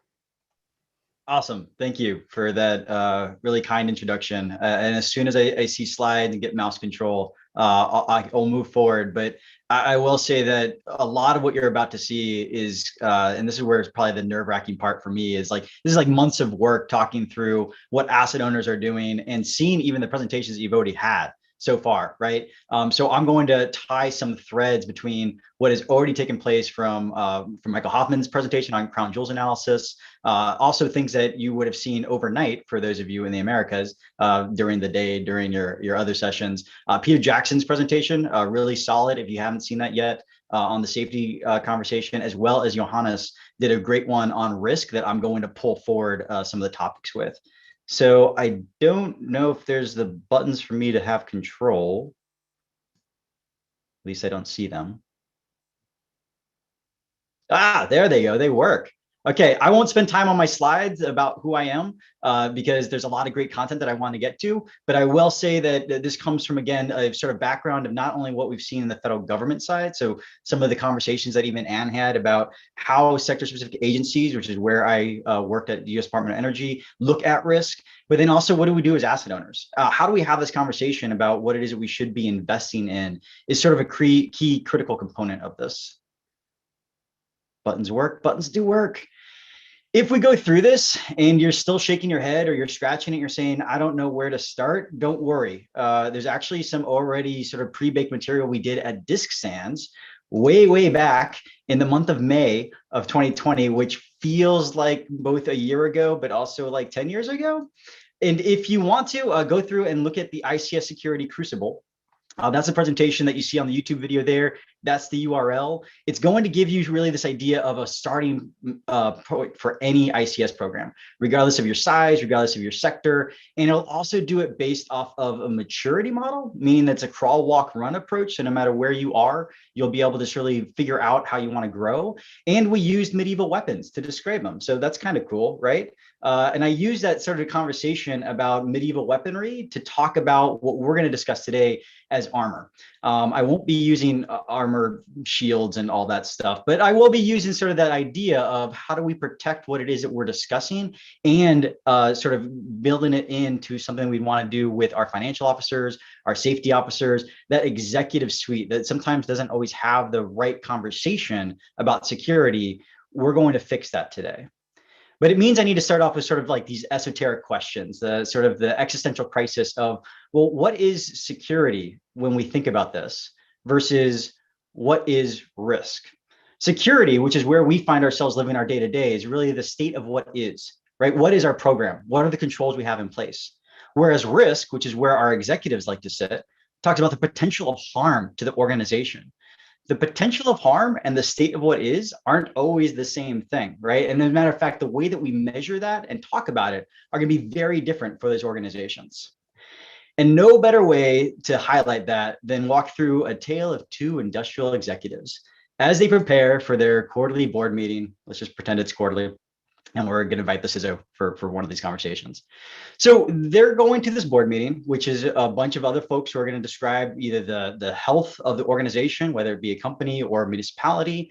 They're going to talk through what it is that you're going to be planning for the next maybe quarter, year, 3 years, 5 years. And they want to have a discussion with both the financial officer and the CISO. Financial officer gets up, cracks knuckles. How's everybody doing? They start off with a conversation about, well, what are the risks and the countermeasures to those risks that we have on a financial level for the organization? They may have also a conversation about what is our risk appetite? Well, for our strategic risks, we're actually going to be a little bit open, maybe even borderline hungry on our risk appetite. But when it comes to legal and compliance, we want to make sure those things are locked down. That's going to be very averse for our appetite on what things we'll accept from a risk perspective.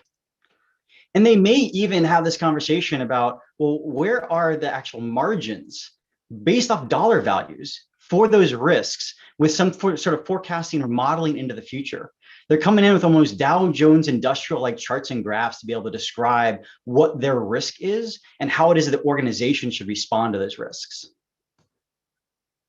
Very good presentation, by the way. And then all of a sudden you have the CISO. And I have an asterisk next to CISO because who knows, right? CISOs in a lot of organizations may not be quote unquote true executives. They could be a director or a manager reporting to maybe a CIO or reporting to an operational silo somewhere else. And they're being brought in to be able to talk to the managers and the directors and the board for this one quarterly briefing. Okay, sweating a little bullets here. What are we going to talk about?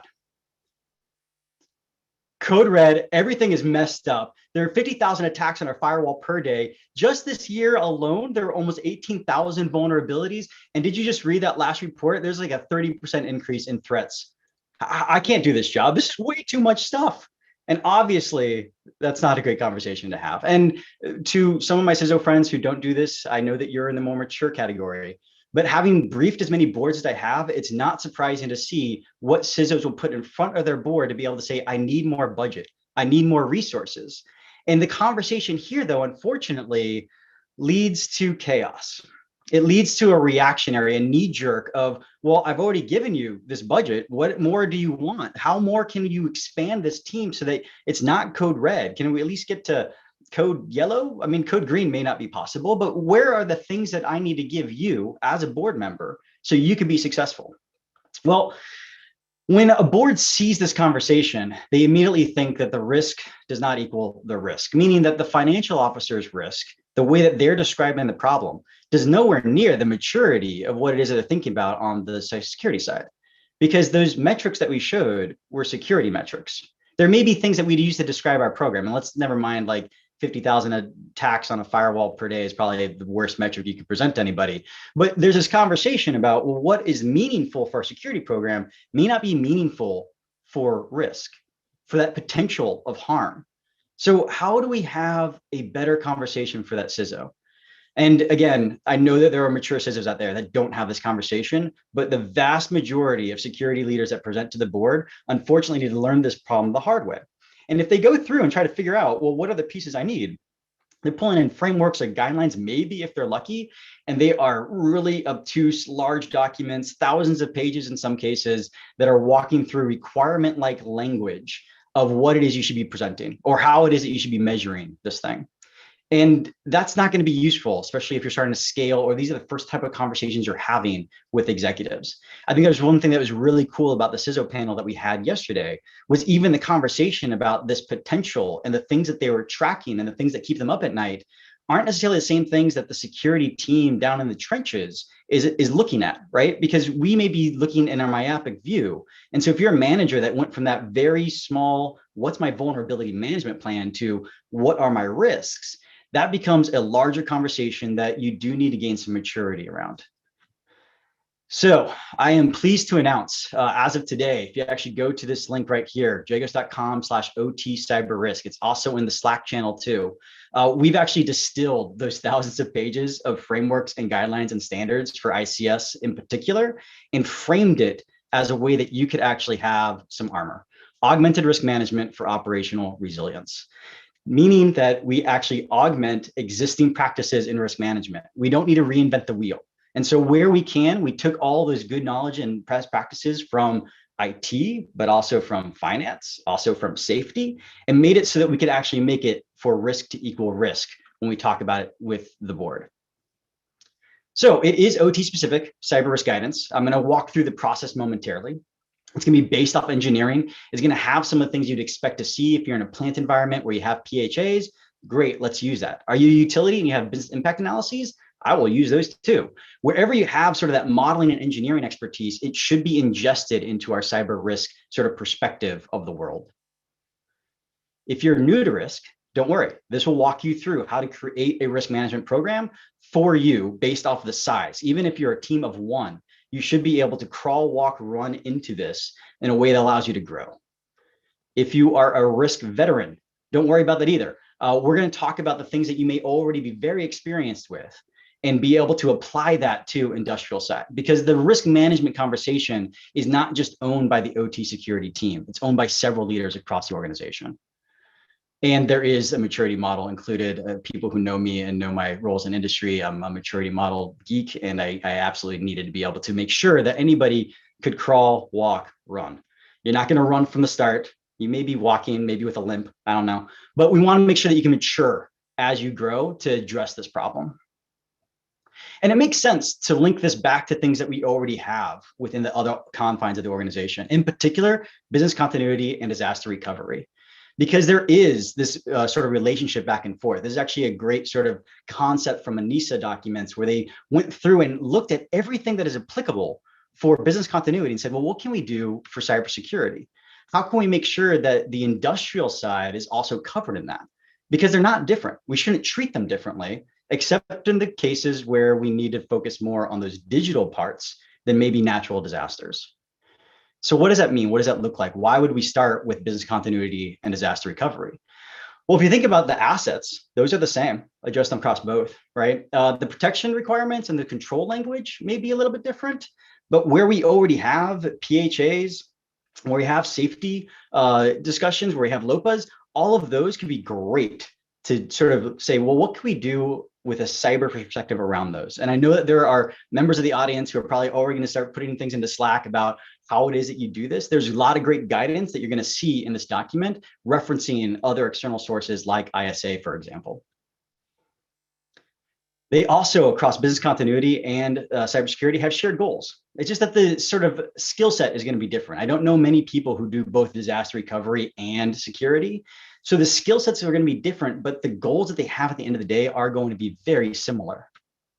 For example, there may be things that we could do from installing passive safety systems that could both help what is done in business impact analyses, as well as what could be a cybersecurity incident. So let's redefine cybersecurity, cyber risk as a definition of that. If you look through this, we start off with this traditional model for the IT-centric security piece. In disaster recovery, though, they actually have things that are linked very similar to consequence, to threats. But they have this unique thing when they talk about vulnerabilities, that is the capacity to respond. If there were to be an earthquake or a hurricane that is about to face your plant, there's a natural capacity you have to respond when addressing those.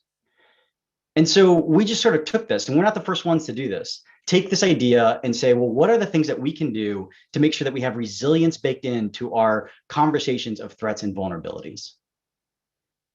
And if I were to dive into that a little bit deeper, you've already heard a lot about sort of what it is that we do from the Drago side and from the SANS discussions with threats, how it is that we monitor them, how we understand their capabilities. Vulnerabilities is just a screen grab from CISA ICS Cert Alerts. So we already know sort of those vulnerability conversations in our space. And that resilience is what we already do for operations, right? So understanding the resilience of our systems is going to be critical to understanding industrial cyber risk, because we have a natural capacity to respond via physics, via the engineering of the system, via operations. We have resilience there. which brings in the big question of, well, what is then the consequence?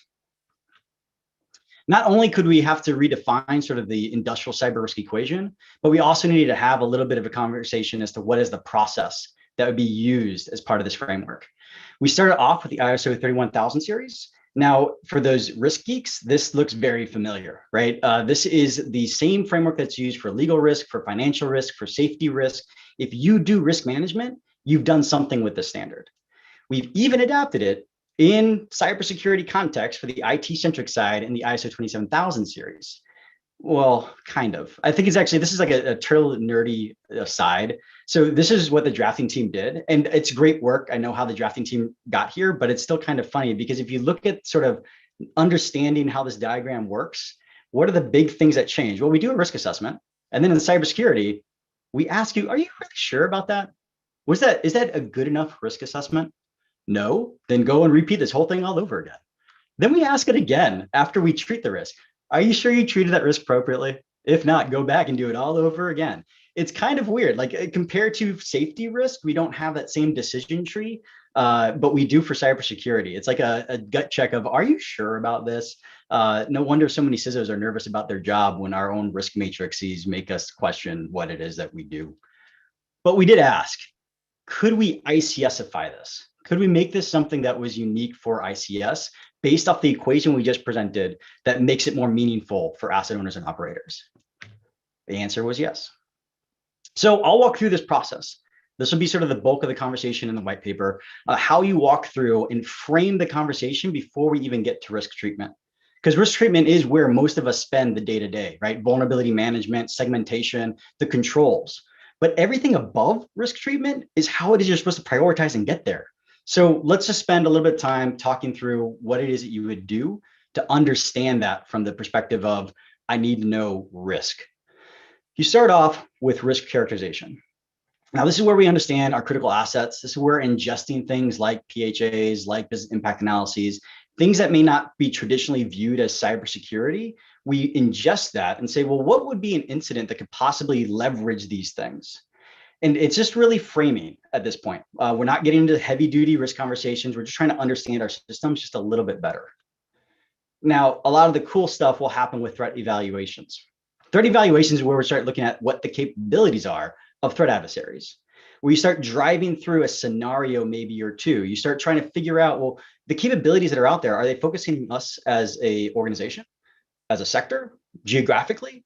Where are these threats coming in from that I need to evaluate so I can understand the art of what is possible based off of real things that are taking place in industry? Now, one of the things that we actually drew from this, and this is actually great from a SANS white paper perspective about threat profiles, we ingested that, and here's an example template that we have in the paper for Xenotime. You've heard about Xenotime throughout the past couple of days. I don't need to sort of go through Trisis and the conversation there, but what's interesting here about having a threat profile is you can now then, again, give context to what the risks are based off the capacities and the capabilities that we see out there from a threat activity group perspective. You start bringing that in to, again, contextualize the risk that you're about to assess to allow you to understand sort of that idea of what is possible a little bit more. And then we say, okay, well, what does a really bad day look like? Mike Hoffman did a great conversation here about crown jewels analysis. There's also a really good conversation about bow ties earlier in the nighttime sessions that you can use either of those approaches to sort of understand, well, what could happen during a scenario from a threat adversary that we just evaluated with the sort of critical assets that we're examining. The interesting thing here is that you want to come up with objective criteria. So even though there's sort of this qualitative idea of what's very low versus very high, if you look at this chart, there are 5 things that within industrial confines we can talk about for an impact to our events. This comes from other standards, from API, from ISA, from others, where we can examine, well, what's the environmental impact? That's something that a bank doesn't worry about, right? That's something that's unique to us as industrials. Also very unique to us, what's the national impact?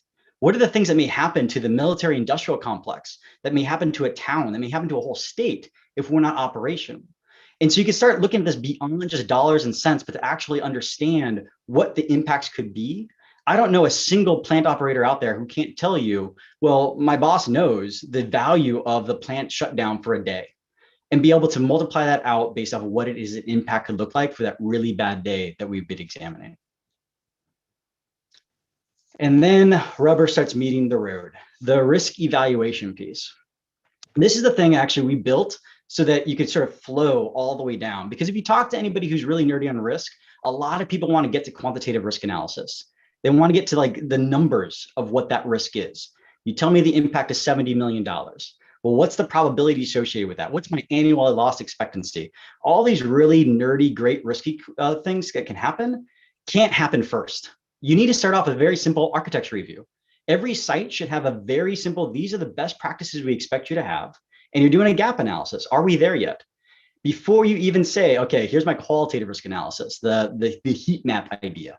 Long-lived heat maps are dead, but they're always going to be there. How do we have a conversation about where these impacts could possibly be on that qualitative level before we can get to the more granular, what is the quantitative risk analysis? And we make suggestions along the way as to when it is you should be doing each one of these, so you're not lost as to where it is you should start or where it is you should end on this process. With an example of a heat map. So I liked seeing what Johannes did in the EMEA sections about heat maps. This is just going to be a little bit of expansion. And what I mean by that is you can see here, well, if threat motivation capabilities are increasing and my impacts are increasing, then I'm in the red zone, right? And sort of the delineation between those. But our risk equation just isn't about threats. It's not just about vulnerabilities. It's about our resilience. It's about what is it we do as operations and engineering that makes sure that the physics of the process is secure.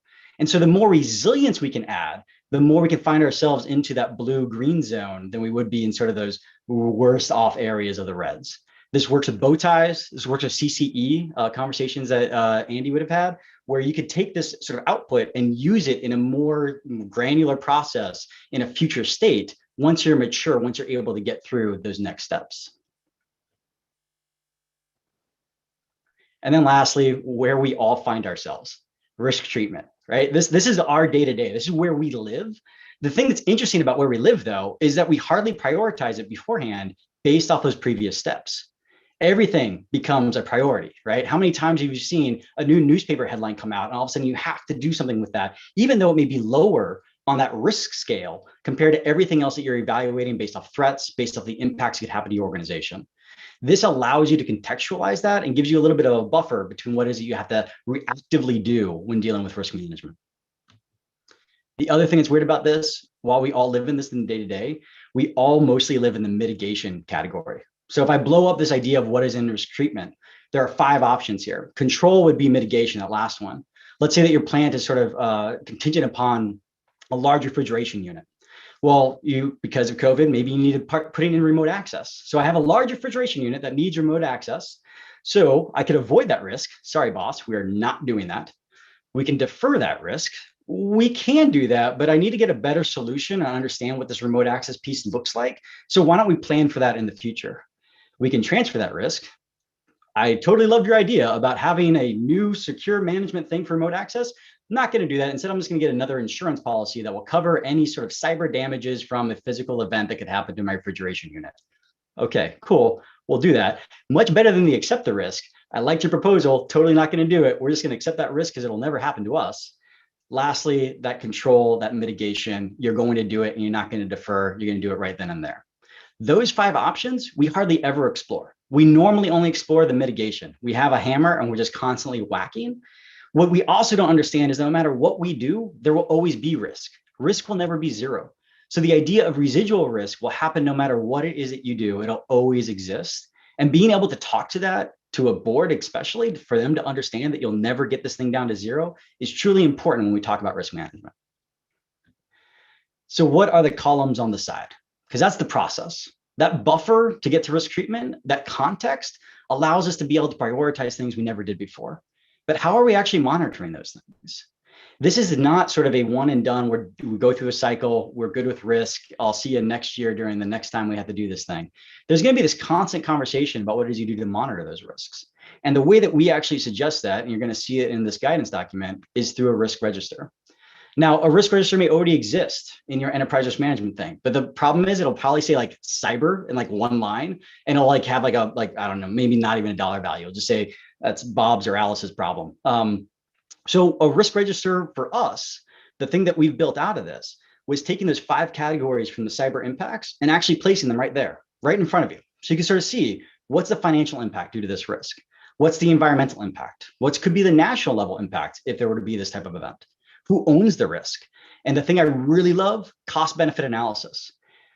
Dear Mr. CEO, dear board, this is a $70 million risk, but our cost benefit analysis, if you spend $350,000, we can mitigate that. We can actually control that risk better than we were able to before. That by itself is already going to put you light years ahead of whatever it is you may be presenting today. So when you look at a risk register, it's supposed to be this one-stop shop for high-level risk discussions. This is not something that the boots on the ground are going to be using on the day-to-day. It's a management tool and it's a tracking tool.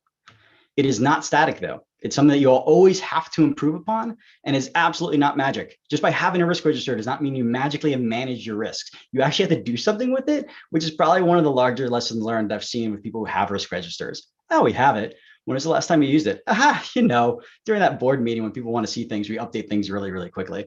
If you're not using it, you're not going to get the value out of being able to track these things and get it to that executive discussion that I know so many OT professionals want.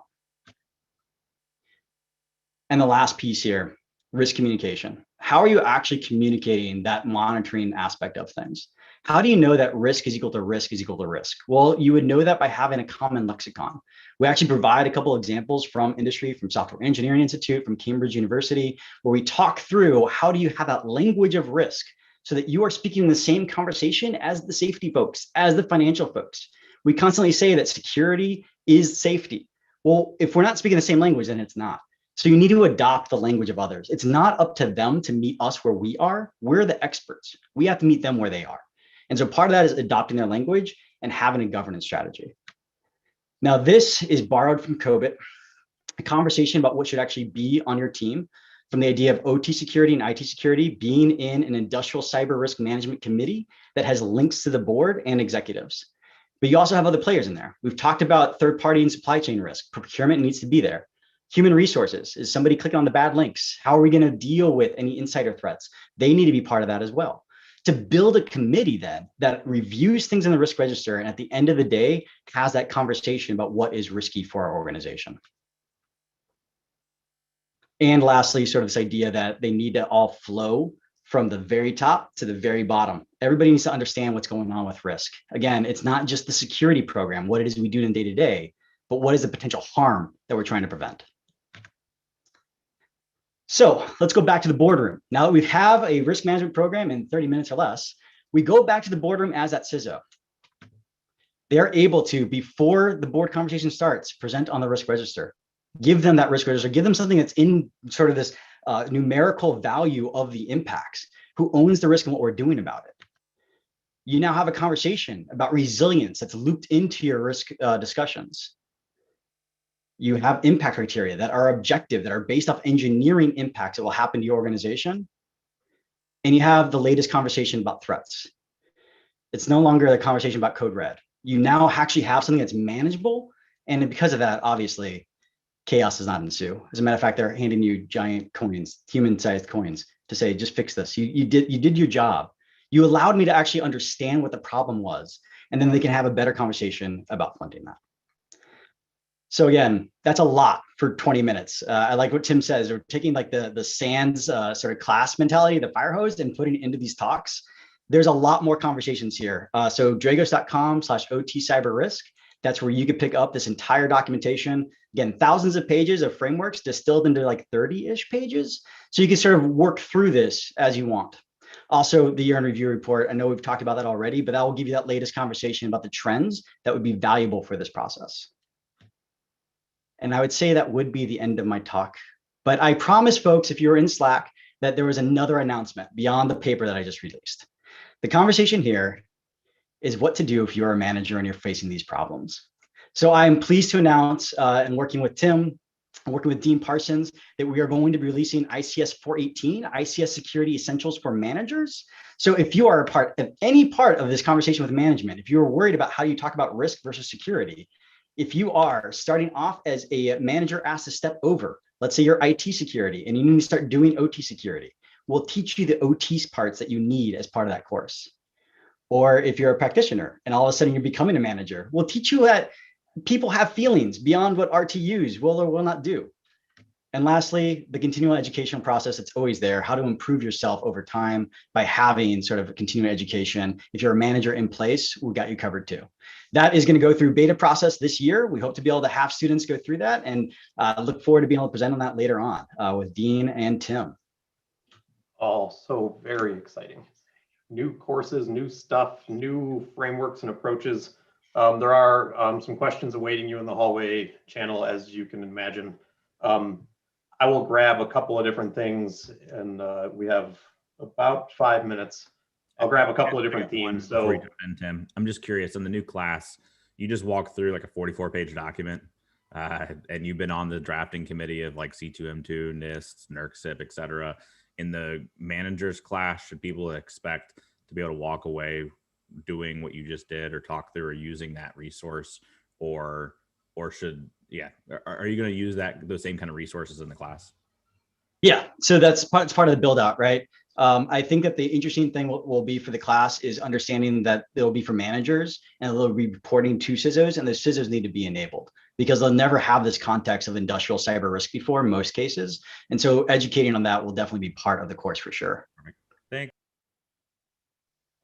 Awesome. All right, so along those same lines of what Rob just asked, the variety of different tools that are available to people in kind of leadership management roles and working with practitioners to sort of inform their thinking and project prioritize, considering Armor and looking at, can that be something that feeds into here's this, looking at a big problem. Can we use Armor to identify and prioritize sites, and then at those sites do things like other things that we've talked about, C2M2, CCE, a number of other approaches. Can you use this as an initial filter? If you're an organization that has hundreds of facilities and you want to start understanding and prioritize your concerns, what are your thoughts about how that would get implemented? Yes, and so absolutely, because that filter needs to exist. One of the things that when working with industrial firms that put in a process like this, that they get overwhelmed with immediately is, it's going to take me weeks to look at one site. I can't look at hundreds of sites in a quantitative analysis perspective. And they're absolutely right. Those should be like the highest risk, like the biggest impacts, the things that you're most frightened about should get those really granular things that may be a more deep analysis like CCE, maybe other analyses that are out there for quantitative risk assessments. Everything else should absolutely get the architecture review, right? Like, what's my gaps that I'm facing? And then we can start whittling it down, because you can't spend more time admiring the problem than actually fixing the problem. And that requires you to have a filtering mechanism about what means the most to you. That is absolutely one of the things that has been said a number of times in this conference, and just absolutely highlights kind of the SANS promise of being able to take something that somebody just presented and act. Taking a very complex problem with multiple sites, very complex systems at those sites and subsystems at those sites, frameworks and regulation, and hearing from you and hearing from your experience kind of across a number of those different spaces and places in your career with a go do something and act. When you return to work next week, if you're on shift over the weekend, start thinking about kind of your environments and how you can do things like this. On the how you can do things like this, I'd like to talk a little bit about kind of the smaller entities that they'll say, oh, for sure, we've got risks. But you said risk register? What's a risk register? We've got risks, we don't have risk registers. So as they're thinking about kind of collecting and prioritizing and thinking about the risks in very, very kind of specific ways, you mentioned sometimes cyber is just one of those things that's reflected. In order for it to kind of come off the page and be something more valuable, kind of understanding cyber and operations and the engineering and how you could work through a problem, how many different people should they think about getting involved in those conversations from different roles and different responsibilities in an organization? Because it can't just be a cyber person, can't just be an ops person. It needs to be kind of this blend. What do you normally see kind of in a room pre-COVID and then on a Zoom call post-COVID? Yeah, and so I guess two things. One, for the smaller folks, on page like 3 or 4 is where we put in the maturity model. So right from the get-go, it'll say like, hey, risk registers, that's a running step. Like if you're just starting, here are the top 3 things you need to do ASAP. Here's the sections in the paper, go read it, be done. Because you're right, for the folks who are just starting, whether you're a large organization or even a small one, it'll be hard to just like jump into a risk register. From the conversation of who should be there, I liked sort of the one conversation about the COBIT slide and who should be in your committee, but it doesn't have to be a committee, right? Like if you're a municipality and like it's like HR is 1 person and procurement is like 0.5 person, invite them, right? And invite them with I mean, in non-COVID times it would be pizza. I don't know if you can give them like an Amazon or Starbucks gift card for a Zoom call and say, hey, let's get some coffee on me. But being able to have them in the conversation to understand what their worries are. I've seen some organizations, I've seen some co-ops and municipalities that actually their champion for cybersecurity was HR because they're concerned about billing. And then it turns out they had this whole OT thing they never saw before. And that championship, no matter where it lies, is going to be vital for OT industrial risk to sort of get that placement with the board and executives understanding that. Thank you very much, sir. I just want to congratulate you on what an amazing job you did after an amazing keynote. So being the person who had to follow, well done. Thank you. Thank you. I was very nervous going into that. So glad to hear the feedback. And evals, everyone, evals, let me know how I did. I don't just go off Tim's word. Would love to hear more from folks who are dealing with this problem. Thanks, sir. Lots going on in the hallway. Lots of people driving towards your paper. Indications of number of folks downloading. So thanks again, Jason. Awesome. Thank you. All right. We are again, amazingly on time. I am excited to bring our next speaker to the virtual stage. I am making sure he is visible and the panelist. Joe Weiss is a name most joining the call today will recognize as a recognized authority on cybersecurity and control systems. He has over 40 years of experience in industrial instrumentation controls and automation environments. He is the managing director of ISA 99, a registered professional engineer in California. And his lists of honors and awards on his LinkedIn is extensive and would take probably the talk here to walk through each one of them and the amazing work that was done to earn them. Today, he's going to be joining us and presenting on the topic of SolarWinds, which has been brought up a number of times in this conference in regards to specifically how people in the OT and industrial control system and process automation side should think about the SolarWinds events and what it means to them. So Joe, thank you for joining us, and I will turn the virtual stage over to you. Thank you, Tim. This is number one. Can you hear me? Yes, sir, we can. You sure can, sir. Okay. So first of all, I wanted to thank SANS for inviting me. This is actually my first time speaking at SANS, so this has been very interesting for me. And it's also been really fascinating to listen or look at the presentations up till now. Without being flippant, it's really great to see, after 20 years of banging and banging and banging, to see how far we've actually come. So I'm really, really happy and impressed seeing what's going on. The one thing I did want to point out before we go further is, in a sense, what's still missing. And I'll be going through that as I go through the presentation. But what's still missing is the focus on the actual control system devices themselves, not just the networks. I think, again, there's been just phenomenal efforts all around addressing the network issues.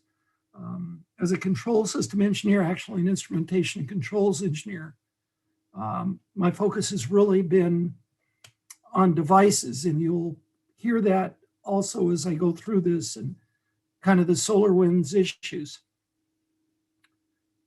All right, next. Where is, oops. Oh, here it is. Sorry about that. Okay, like I say, I've been around quite a while. what I wanted to point out is control systems. Again, I think everybody knows this, so I'm going to zoom through real quick, but it's ubiquitous. You find these everywhere. And one of the things that's interesting to me is if you look at the bottom left, what you're looking at is a ventilator, like for COVID. That's a control system. Not only are there issues with the ventilator, there's issues, cyber issues, with the manufacturing process for making the ventilator. This is not just power plants or refineries. This is across the board. And again, part of the issue I'm going to have with SolarWinds is exactly that. I know there's been a lot of discussions about the Purdue reference model. It is outdated when you start talking about the cyber issues. What I wanted to point out, my focus is really level 0, level 1. That's the level 0, 1 devices to this day still have no cybersecurity, no authentication, and no cyber logging. And a lot of these new, even 0, 1 devices now have connectivity directly to the cloud or directly to the internet, which is kind of scary when you realize there's no security there. The other thing I wanted to point out is my definition, because I want to go through just a couple of little things dealing with what's happened to date, is what is a cyber incident? I think the de facto IT definition, you're connected to the internet, you're running Windows, and data is maliciously being manipulated or stolen. It's all about privacy. The definition I use is one of the NIST definitions, that a cyber incident is electronic communication between systems that affects confidentiality, integrity, or availability. And the key point here is there's no mention of the word malicious. So number one, it doesn't have to be malicious. Number two, there have been a number of incidents where the only difference between malicious versus unintentional has been motivation. And number three, what a sophisticated hacker will do will make a cyber attack look like an equipment malfunction. So it's very important. The other point I wanted to get across before I start is this term operational technology. There is a lot of misunderstanding, at least in the engineering world, as what OT is. In many, many instances, what OT is the control system networks. Often, this is the official, you can never say never, but the turbine engineer, the relay engineer, the instrument engineer, the manufacturing engineer, the safety engineer do not consider themselves to be OT. Often have never even heard the term. So one of the things that's really important when we have these discussions is really trying to define what is meant by OT. Is it truly everything that isn't IT, or is it really just the networks?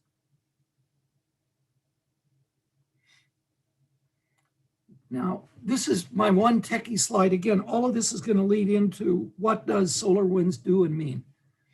As you look at this slide, as you go from right to left, you're going from, if you will, the pure IT to the pure engineering. And one of the things I wanted to point out, prior to Stuxnet, cyber ended in the control room at the HMI. Because of Stuxnet, we now look pretty closely at the PLCs, or in the electrical world, it would be considered an intelligent electronic device, smart relay, smart breaker, etc. Those are now looked at for security. But you look at a PLC, there's a big issue about secure coding. What is secure coding when you have ladder logic? But what I really want to get across is when you get to things like control valves, motors, sensors, actuators, chemical analyzers, these are engineering devices that have no cybersecurity, have no authentication, have no cyber logging.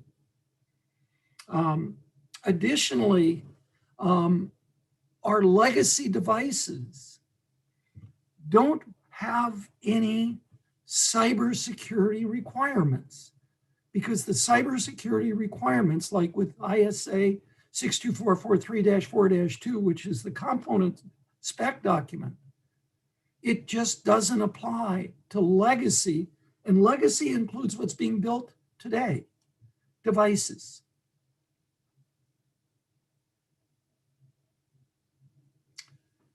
I just wanted to point this out, that control system cyber incidents are real.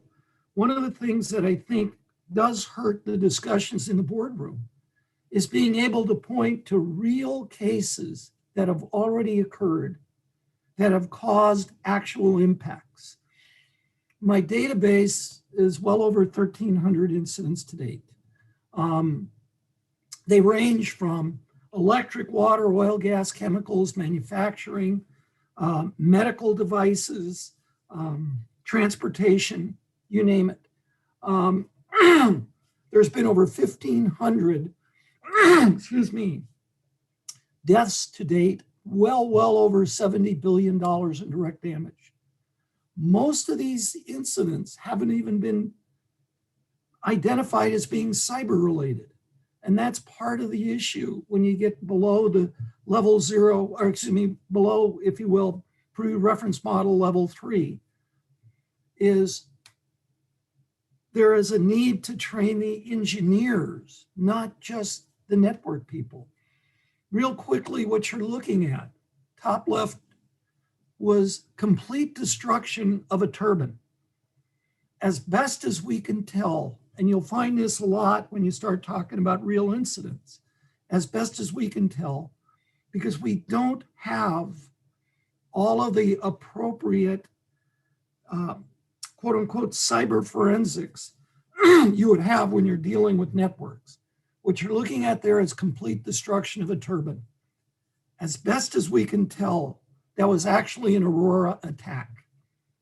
What you're looking at in the middle top is the Aurora event, or the Aurora test at Idaho in March 2007.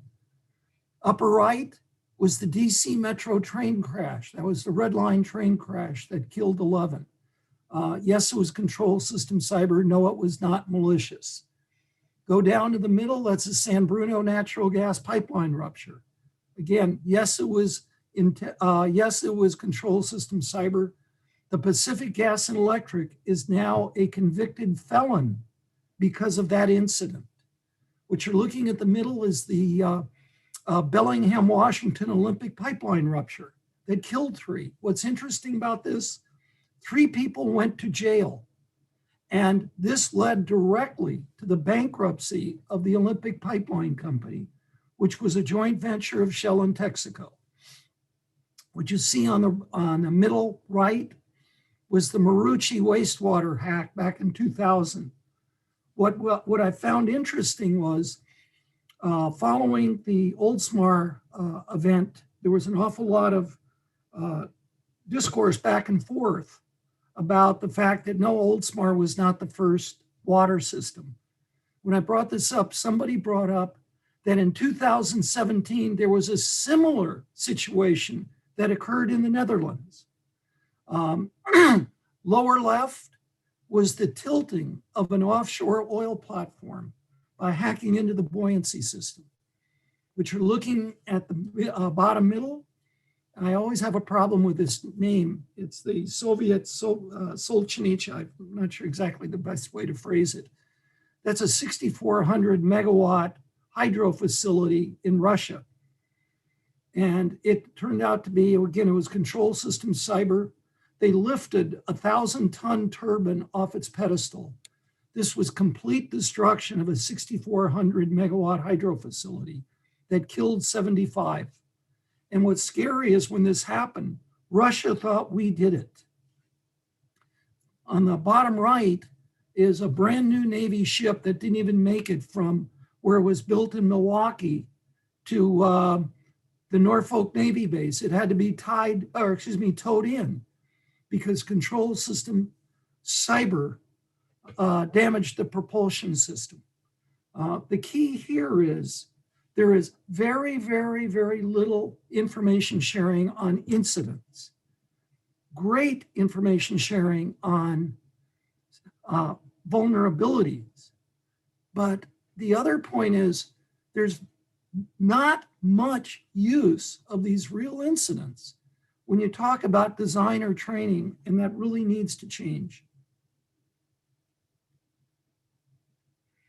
Now, where are we now? This is starting to get into the whole issue dealing with solar winds. The reason that I'm going to be talking a lot from here on out about building control systems is building control systems are very much directly affected by solar winds, whereas the rest of OT can be affected because what solar winds does is solar winds is essentially a SCADA system for network management. And so what it does is it implements SNMP, Simple Network Management Protocol. Well, the issue there is SNMP actually controls, monitors and controls all building controls. It also monitors all OT network switches. So when people talk about the need for segmenting IT and OT, this is kind of the classic case of why you've got to do it. You know, what the Russians did with solar winds is they really got a twofer. Obviously, what everybody talks about is the access into the IT network and what they've been able to do. What I'm going to be talking about is what else they have access to, which are the control systems via, if you will, SNMP or Modbus serial, you name it, which is what SolarWinds allows to occur. Part of what you're also looking at, I gave a similar presentation, and I'm supposed to give another, to the Federal Facilities Council. This is the operators of all of our federal buildings, because this is very, very, very much focused on, in a sense, because of the access to SNMP and Modbus serial, you know, what happens to building controls. The other thing that was interesting was, I think it was last week or the week before, it was announced that France has their own version of the SolarWinds hack, Centrion. Now, it's not as big, it's an older system, and you can put whatever caveats you want on it. But from my perspective of what does it allow in, it's very, very similar to what we're talking about SolarWinds with respect to control systems. And one of the reasons, again, why this is so important, one of the things SNMP does is gives you access and control to uninterruptible power supplies. What did the Russians do in the first Ukrainian cyber attack back in 2015? They compromised the UPS. So the issue is, does Russia know what they're doing with respect to SolarWinds and control systems? Yes, and they've already done it.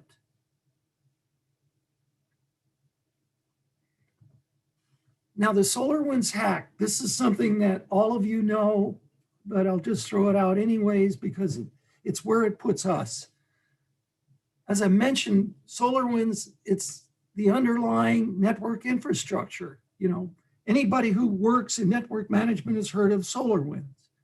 Anybody who hasn't worked in network management probably hadn't heard of SolarWinds until December. When I first heard about SolarWinds, I thought it was a desert storm. it's another point about this, and it's something I've said, geez, pretty much from the beginning. If a sophisticated nation state wants to get you, they're probably going to be able to do it. This was a very sophisticated attack. Again, not detectable, unclear how deep the intrusion goes. But part of the issue, again, I'm concerned, is there's been little done focusing on the potential impact to control systems. Again, what did the Russians defeat? Two-factor authentication, digital certificates, and signed software firmware upgrades. So you can talk about, well, it all started because of, possibly, SolarWinds 1, 2, 3. But look at what happened in all of the really sophisticated organizations they were able to compromise. And then you think about the control system world, which is so far behind. What's the impact? Okay, SolarWinds, again, because it's at the SNMP, you're talking about data centers, control centers, laboratories, manufacturing buildings. The other thing it does is it can cause common cause failures, common mode failures. I happen to be a nuclear engineer. One of the things that has always, concerned me is the concept of a common mode failure, that you can affect, a failure mode can affect multiple devices, because that can directly defeat resiliency, redundancy, diversity. Common mode failures are probably the worst thing you can look at. One of the other things about SolarWinds is it not only affects end users, but it also affects our OEMs and system integrators. Again, I never realized just how ubiquitous SolarWinds is. And all of the guidance that's been put out that I've seen, whether it's coming from SolarWinds, CISA, you name it, has all focused on the network aspects and not, if you will, the SNMP or control system aspects. What you're talking about, again, SNMP, I think most people know, and what I'm going to say is probably old. Versions 1 and 2 have minimal security. They require workarounds. Version 3 has much better security, but two things. Number one, there are a lot of devices that simply can't implement version 3. Number two, Georgia Tech did a study several years ago and was able to compromise version 3. It's better, but like I say, it may not be implementable, and it isn't your be-all, end-all yet either. I think most people realize BACnet. The BACnet standards only offer 56-bit encryption. No, it's not missing a 2 in front. There are very few BACnet systems that implement a viable security option. One of the things I just saw in preparation for the presentations I have to give to the Federal Facilities Council is there was a presentation about why BACnet secure should not be implemented. This was by on the BACnet site. Modbus serial, unencrypted. Bluetooth, generally no security. And even the latest versions are generally insecure. All of these are things that are implemented in building control devices. And one of the places that I see almost no discussion about when you talk about building controls are control rooms and control centers. What does that mean to the people and the equipment in control rooms and control centers? This isn't just your, if you will, office buildings. There have been issues, alerts on SNMP. They've been out there for years. This has basically been the recommendations. They're old, and I've seen nothing with this as it would apply to solar winds, even though this is something that needs to be done. These are the impacts. You know, what you're looking at, HVAC, I think most people know what that is, heating, ventilation, and air conditioning. When you compromise them, you know, you can conceal errors, you can adjust temperature, humidity, power, you can power cycle systems, you could damage. You know, this has already happened, not for solar winds, but there's been at least one data center where there was a cyber attack and they were able to fry every single server in the data center. Managed switches, you know, once you get into the managed switches, and what does SNMP allow? It monitors all managed switches. Your power distribution units, this is basically what is providing power, if you will, to all of your building control systems. Like I mentioned, you know, this can cause not only denial of service. My real focus is the physical damage that can occur. You know, perimeter sensors, obviously, but process sensors, where you're measuring pressure, level, flow, temperature, voltage, current, motor speed, position. There's no security there. There's no cyber logging there. And yet there is access to that via SNMP. And finally, I mentioned before the UPS, the uninterruptible power supply. Just as an aside, the San Bruno natural gas pipeline rupture, the genesis, the origin of that rupture was the replacement of an uninterruptible power supply at a local SCADA center. That's what actually started the San Bruno natural gas pipeline event. The summary of the vulnerabilities. You know, building management systems can connect to the internet. In most cases, there is no device authentication with any of the building management system, you know, control systems. To this day, even the newer devices, they're configurable. You know, they're moving more and more to quote unquote IoT, which gives you the ability to change device software and configurations. Encryption is either trivial or non-existent. Anyone can send read and write commands to the device. Because this is so extensive, you're talking about, you know, hundreds and hundreds of devices on a network. Just as an aside, when people talk, I'm going just to show you how big, well, I'll leave that for another time. But device vulnerabilities, there's almost no forensic trails when you get down to the devices. What you see there, what got me on this was the week before SolarWinds was announced. This was one of the major building control system suppliers was offering an integral flow meter, basically a flow sensor, valve, and actuator in one that they were connecting to the internet.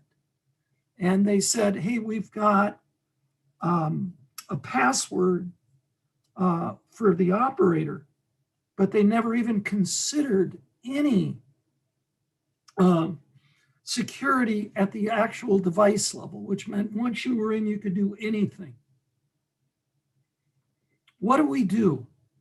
So the issue is, you know, the first parts, I think, is what you normally think about. You got to secure the outer perimeter. Remote access is, you know, a very, very big deal. We need to be able to authenticate SNMP traffic. There is technology that can be used for that.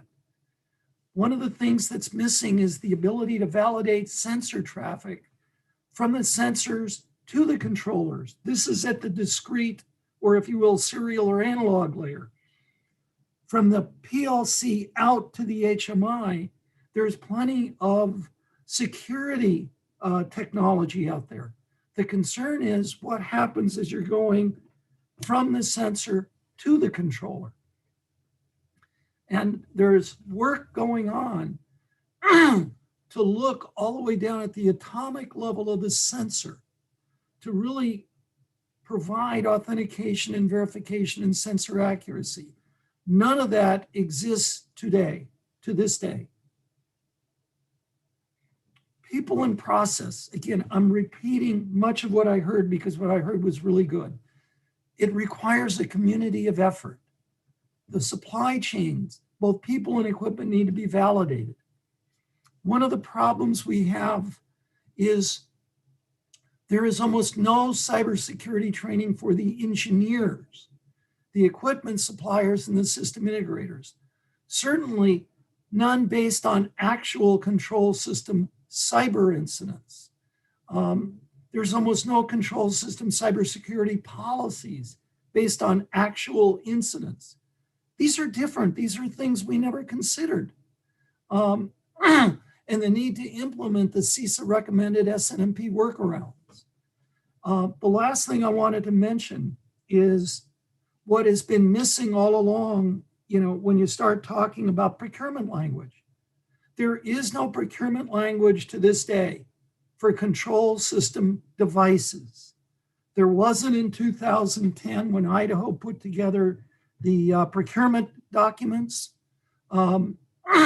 We were trying to do that for, like I say, 62443-4-2. And it turns out that the best we could do was say, use compensating controls.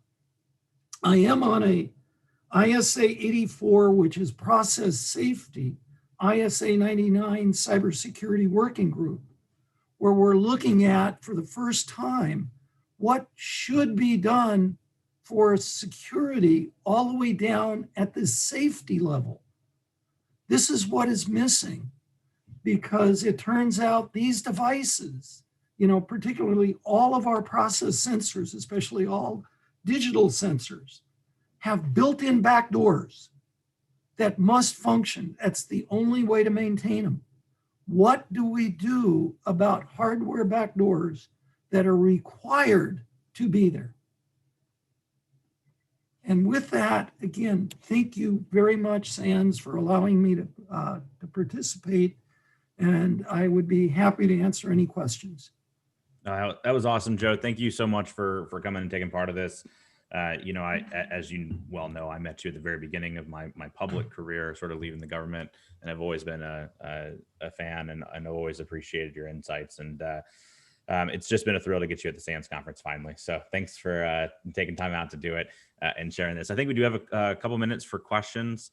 And I know there's been some active folks jumping in and around and asking a variety of things. So let's start with the first one here.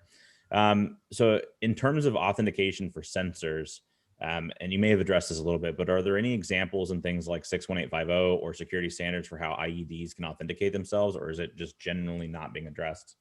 It's not being addressed at the sensor or the lower device level, because what's happened is, and this is part of what we've been dealing with this joint 8499 working group, at the sensor layer itself, whether it's analog or digital.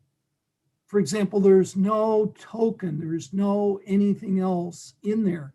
And part of what we're having to live with is it's not even capable of being backfitted. So what we've been trying to do is figure out, okay, how best do we work around that? And that's also why I'm looking at this newer technology that, in a funny sense, how can we use physics to backfit what isn't there? Mm-hmm. Does that help? Absolutely. And I agree violently with you that just we don't have good root cause analysis and cyber forensics. And there's a lot of cases we'll respond to as an example when it's, well, I got nothing, so I guess we'll rule this as a misoperation. I guess this is an issue, and that's we got to do better. And so the last one's really just for references, and I mean, there's a bunch of comments in the Slack in terms of cheering you on and appreciation, but there's a number asking for like the Harvard study and the BACnet study and similar that you're referring to. I imagine pointing them to your blog is probably the best way to address that. Or do you have links or other things that you want to share? If they can point me to the blog, I've been working with others who are directly involved, and I can, if people are interested, send me an email and I can try and get you the links.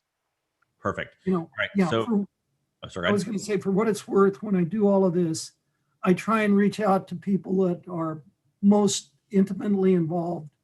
And so I can go to the, in a funny sense, the source. Yeah, absolutely. No, and there's just a bunch of praise over here for always nice to see, you know, from an engineering perspective, talking about these issues and making sure that you're educating other engineers and similar.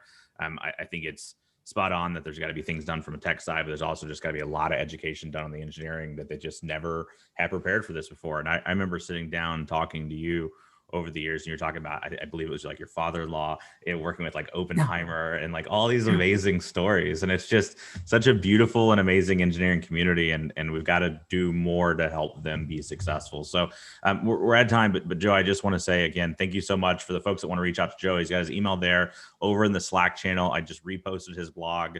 And Joe, if you have time to jump in there, you've got a lot of fans and folks I'm sure would love to talk to you. So Thank you again, Joe. Rob, thank you again for the invite. Absolutely. All right, Tim, I think you were going to introduce our next speaker, Oscar, who I'm excited about as well. Oscar has been kind of motivated and stoked to do this. And like I said, he's talking like, hey, I'm an ICS student and I want this opportunity. But the reality is he's got deep and awesome expertise to share. So Tim, over to you. Sure thing. Yeah, there's it's a tricky intro. Oscar, you're upside down. Oh yeah. That's the first time I've seen that in these 2 days. For our next talk, we're going to hear from Oscar Delgado, who has been working as a process engineer for over a decade, working across system engineering, design, analysis, and troubleshooting of equipment across a wide variety of different critical infrastructures. And in today's talk, he's going to discuss cybersecurity, but really more from a process environment and the operations view and engineering perspective.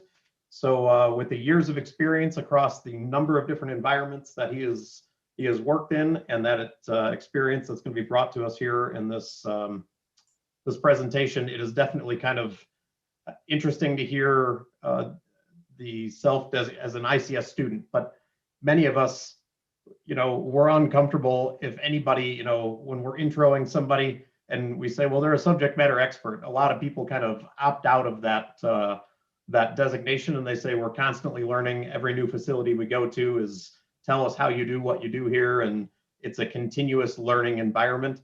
And I think even if you've been in this field for 30, 40 years, you could still classify yourself as an ICS cybersecurity student. Oscar, are you with us? Yes. And not upside down? Yes, but I honestly don't know what is going on with my camera. So every time I try, it's upside down. Okay. If you want to verify that you have slide control first, and we can hear you fine. So I don't know if you want to remain upside down for the recording or if you want to turn your camera off. It's 100%. I think I just stopped the video and you will hear my voice. Okay? That sounds great. Thank you. Okay. So thank you very much for this opportunity. As I said, my name is Oscar Delgado, and today I would like to talk about process analysis, process diagrams, unit operations, and why I think this is important for cybersecurity professionals. So who am I? I'm a chemical engineer. I have been working in the past 13 years in different industries as process engineer, and project manager, mostly in oil and gas, mining, and nowadays water and wastewater treatment plants. Before we start this talk, I would like to ask you a question. Imagine that this is the first day in your job, in a new job, or you have a new assignment, right? And somebody asks you to, okay, give you some piece of information and say, please check that this plant or this new process is well protected or well defended.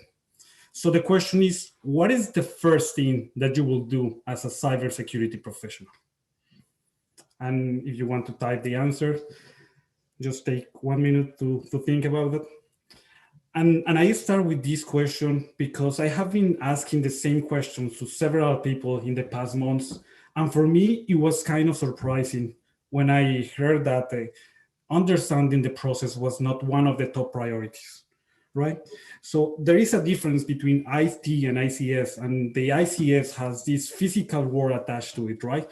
When we change a set point in a screen, or when we open a valve in an HMI, you know that there is a valve somewhere in the plant, right? That is opening or closing. And you know that that has a physical effect. You know that we are increasing temperature, we are changing flow, we are changing pressure. Yet sometimes I feel like when we are talking about ICS, process is in one corner, right? We are here, we are looking at ICS controls and everything, but the process is right there. So my proposal and the motive for give this talk is I want you to propose that we look at the process before we actually start thinking how to protect it. I want to put another example, and it's like 3 weeks ago, we have this incident in Florida with the water treatment plant. And I was following a lot, all the news, all the articles, or the blog posts. And yet it seems to me that just a couple of all that information was talking about the actual process. And as a process engineer, that have implication, right? Because you can add caustic in several parts of the process, and you will have different consequences depending on where you are injecting the caustic. And again, for me, okay, we should start any discussion by talking a little bit about the process, what is important, and then we can start talking about controls and all the protections, right? I think we need to understand what you want to protect. Okay, so what is this important? I just told you what is important to me as process engineer, but I think that we have another two very important reasons. First one, improve effective communication. And I'm thinking here about two groups, the operations teams and the management team. I don't know if in the past you have experienced that you have this amazing idea, you have this project, you are in a meeting with management or operations, and as soon as you start talking about this idea, you feel the pushback from the operations team, from the engineering team, or from the management team. And they say, no, you're not going to do that to our system. And it's not something personal, and it's not something about the idea of the project. Most of the time, it's about trust. They don't trust that you understand the consequences of doing something to the process. They don't trust that you understand that a little change in one part can have cascade effect in the rest of the plant. So when you can demonstrate that, yes, you have an understanding of the process, the communication between the teams is improved. The second reason I give for this is helps you make better decisions. And I'm thinking here about risk evaluation, right? When you are thinking, okay, what will happen if you have a better understanding of what will be the answer of that? Also consequences, right? Priorities. So that's why I think the IC security professionals must know a little bit about the process. So how can you do that? So there are several paths for that, right? I want to show you here is what I typically do as a process engineer. It has worked for me in the past. I have to study a new process like monthly. So I think it's simple, and I think it can help you to do the same. So this is a process flow diagram. So don't pay attention to the details at this point. I just want to show some of the typical tools that we use.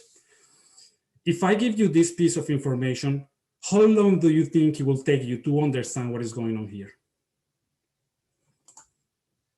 Here is another example. This one is very, very simple, right? Same question. How long do you think it will take you to understand this? My goal is I want you to show you today a technique that you can use to understand process like this and even more complex, and that can help you to understand and explain this to somebody in just a few minutes, okay? You shouldn't be intimidated for any of this. So I have a methodology, and that methodology is something based on unit operations.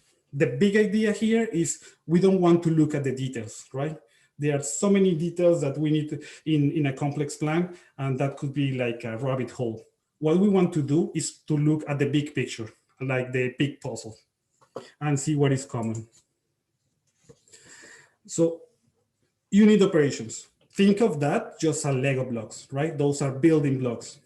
And the idea is that we want to use those blocks to represent any operation in a normal process. Those blocks are encompassing equipment and operations that have physical, similar physical principles or similar techniques, right? And the idea is simply we just take one of those blocks and put it in the process. I want to give you an example of what I mean by these building blocks. So sometimes, for example, you can start talking about homes, right?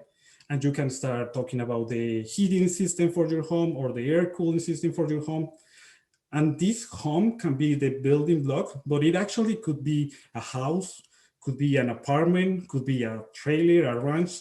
So, but when you use the word home and you think as home, you are encompassing several different examples of this home, right? And this is what we want to use here. We want to use something that is very common and we can use it to represent many other things in a real process. Another example, I don't know if you ever watch a program named CHOP, and I really like the mindset of some of the participants. So basically, for those who haven't watched the program yet, there are 4 participants and they receive some mysterious ingredients, right? Or some weird ingredients, and they have to produce a successful dish.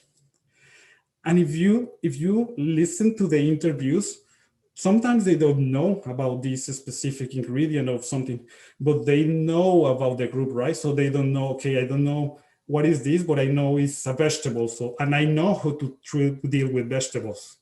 I know this is a red meat or a white meat. I have something that I say that they don't teach you how to make fettuccine or how to make spaghetti, but they teach you how to make pasta. Because the basic technique is that, right? And then you can apply to different situations. This is exactly the mindset that we want to use here when approaching new process studies. So those are the unit operations that we are going to use for building any process, right? So there are 3 things that I would like to say about those. So first one, we can use it several times, right? There is no limit, and we can put 3, 4, 5 blocks of heat transfers in a process if we need it.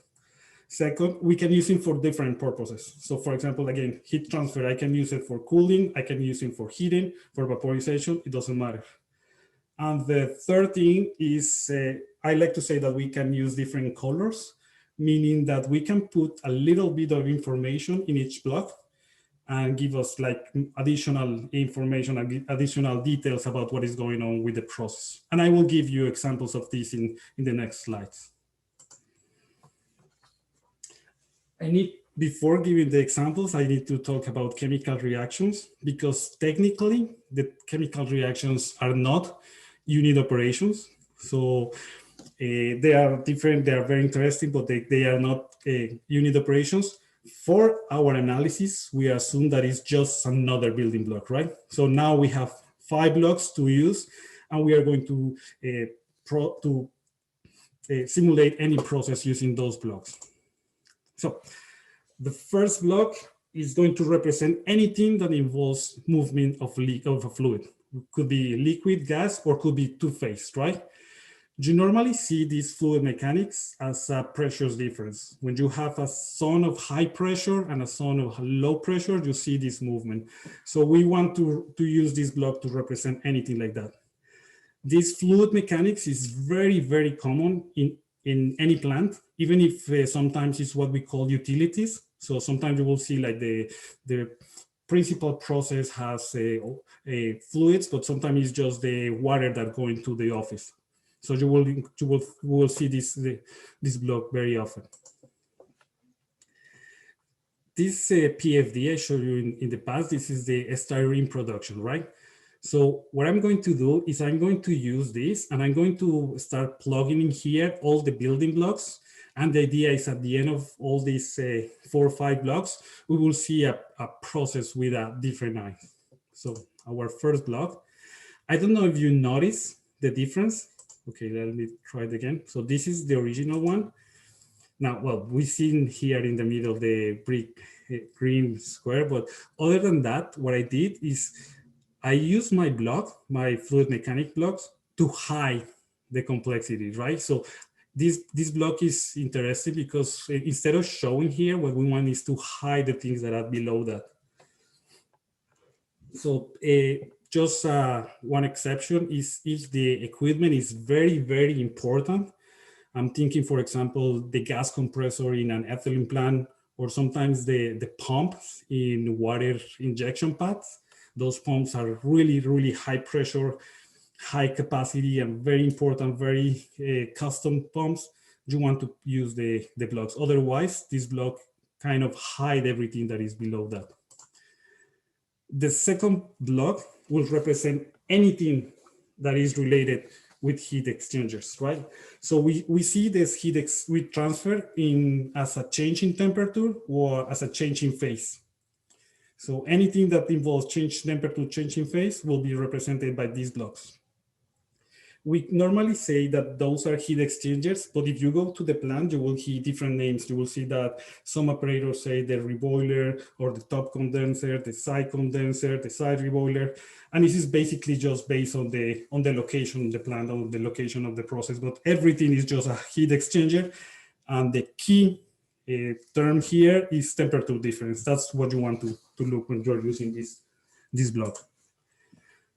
Again, so we were here last time, and now if we change, you see on the left that I put some blocks, and I was mentioned about different purposes. So you see that everything here that is red or blue are part of the heat transfer blocks, but they have here, I'm using on the top for vaporize my feed, and here right in the middle, I'm using for condensate the product. So both are part of the same group, but I am using different purposes. Same with the colors. Here I'm usually actual colors, but in general, that means that I'm putting these 2 sentences, 2 words here just to help me understand what is going on with the process. You will notice something here that on the bottom right, that I didn't replace these heat exchangers. And it's just because they are part of a group. When you have these towers, normally you have all the time, so 99% of the time you have reboiler and condenser. So instead of using individual blocks, I'm going to replace the whole thing when it's time, okay? Next one is mass transfer. And we will use this block to represent anything that involves moving components within one phase or from one phase to another. So you will see this in most of the plants. When you see a tower, is normally related with mass transfer. Driving force concentration. So this is how you see this is kind of the physical principle for that. I think that a heat exchanger, understanding the heat exchanger is pretty easy. And sometimes it's difficult to understand mass transfer, but I want to give you examples because probably you don't use the term mass transfer, but I'm sure that you are familiar with examples like this. So first one says fragrance moving from one room to another. When you lit a candle or when you are cooking something, you can smell like the aroma around the kitchen or around the place where you have the candle. But if you move to another room in your home, you will realize that sometimes you notice the same aroma. And that's because the aroma is transferring from one place to another, from one region to another. And this is mass transfer. This is what we call diffusion. Same happen with the drops of dye of water. Or for example, if you have sugar and you put the sugar in your coffee, if you don't stir, but you wait, after some time, you will see that there is a uniform color, a uniform taste, and that's again diffusion. And the last one, I think is very interesting. When you are reducing a sauce, what you are actually is you are taking the water from the liquid phase and put it in the gas phase or in the air. And this is pretty much what is happening in a distillation tower. So I think now you can understand that distillation is just kind of reducing a sauce that you repeat the operation several times and just put it inside a vessel. So back to our sample. We were here last time, right? And now we're replacing. So what we see now is that these two towers here are basically to remove, right? And we are start seeing some characteristics of this process. We are seeing subproducts, we are seeing recycle. And now I think we are starting to understand better what is going on here. The fourth block is, we will use this block to represent anything that involves solids. So think crusher, grinders, screening. This is very, very common in mining industry. And here in Canada, we have in Alberta, what is the oil sands. So for those that are working on that field, you will notice a lot of operations involving solids. Unfortunately, we don't have any example in the styrene process, so we will just move. The last block, and is this related with the reactors? And hopefully you remember that I say it's not a union operation, but it's not important. We are just assume that it's another block. And we were here last time, and now we have here the final blocks.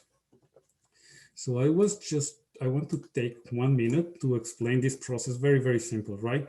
So we know that we have the ethyl benzene, and we are going to vaporize the feed, right? Before enter the reactors. We add the steam, right? This will give additional energy. We produce the styrene in these two reactors, and then we just start the purification. We start by cooling and condensation.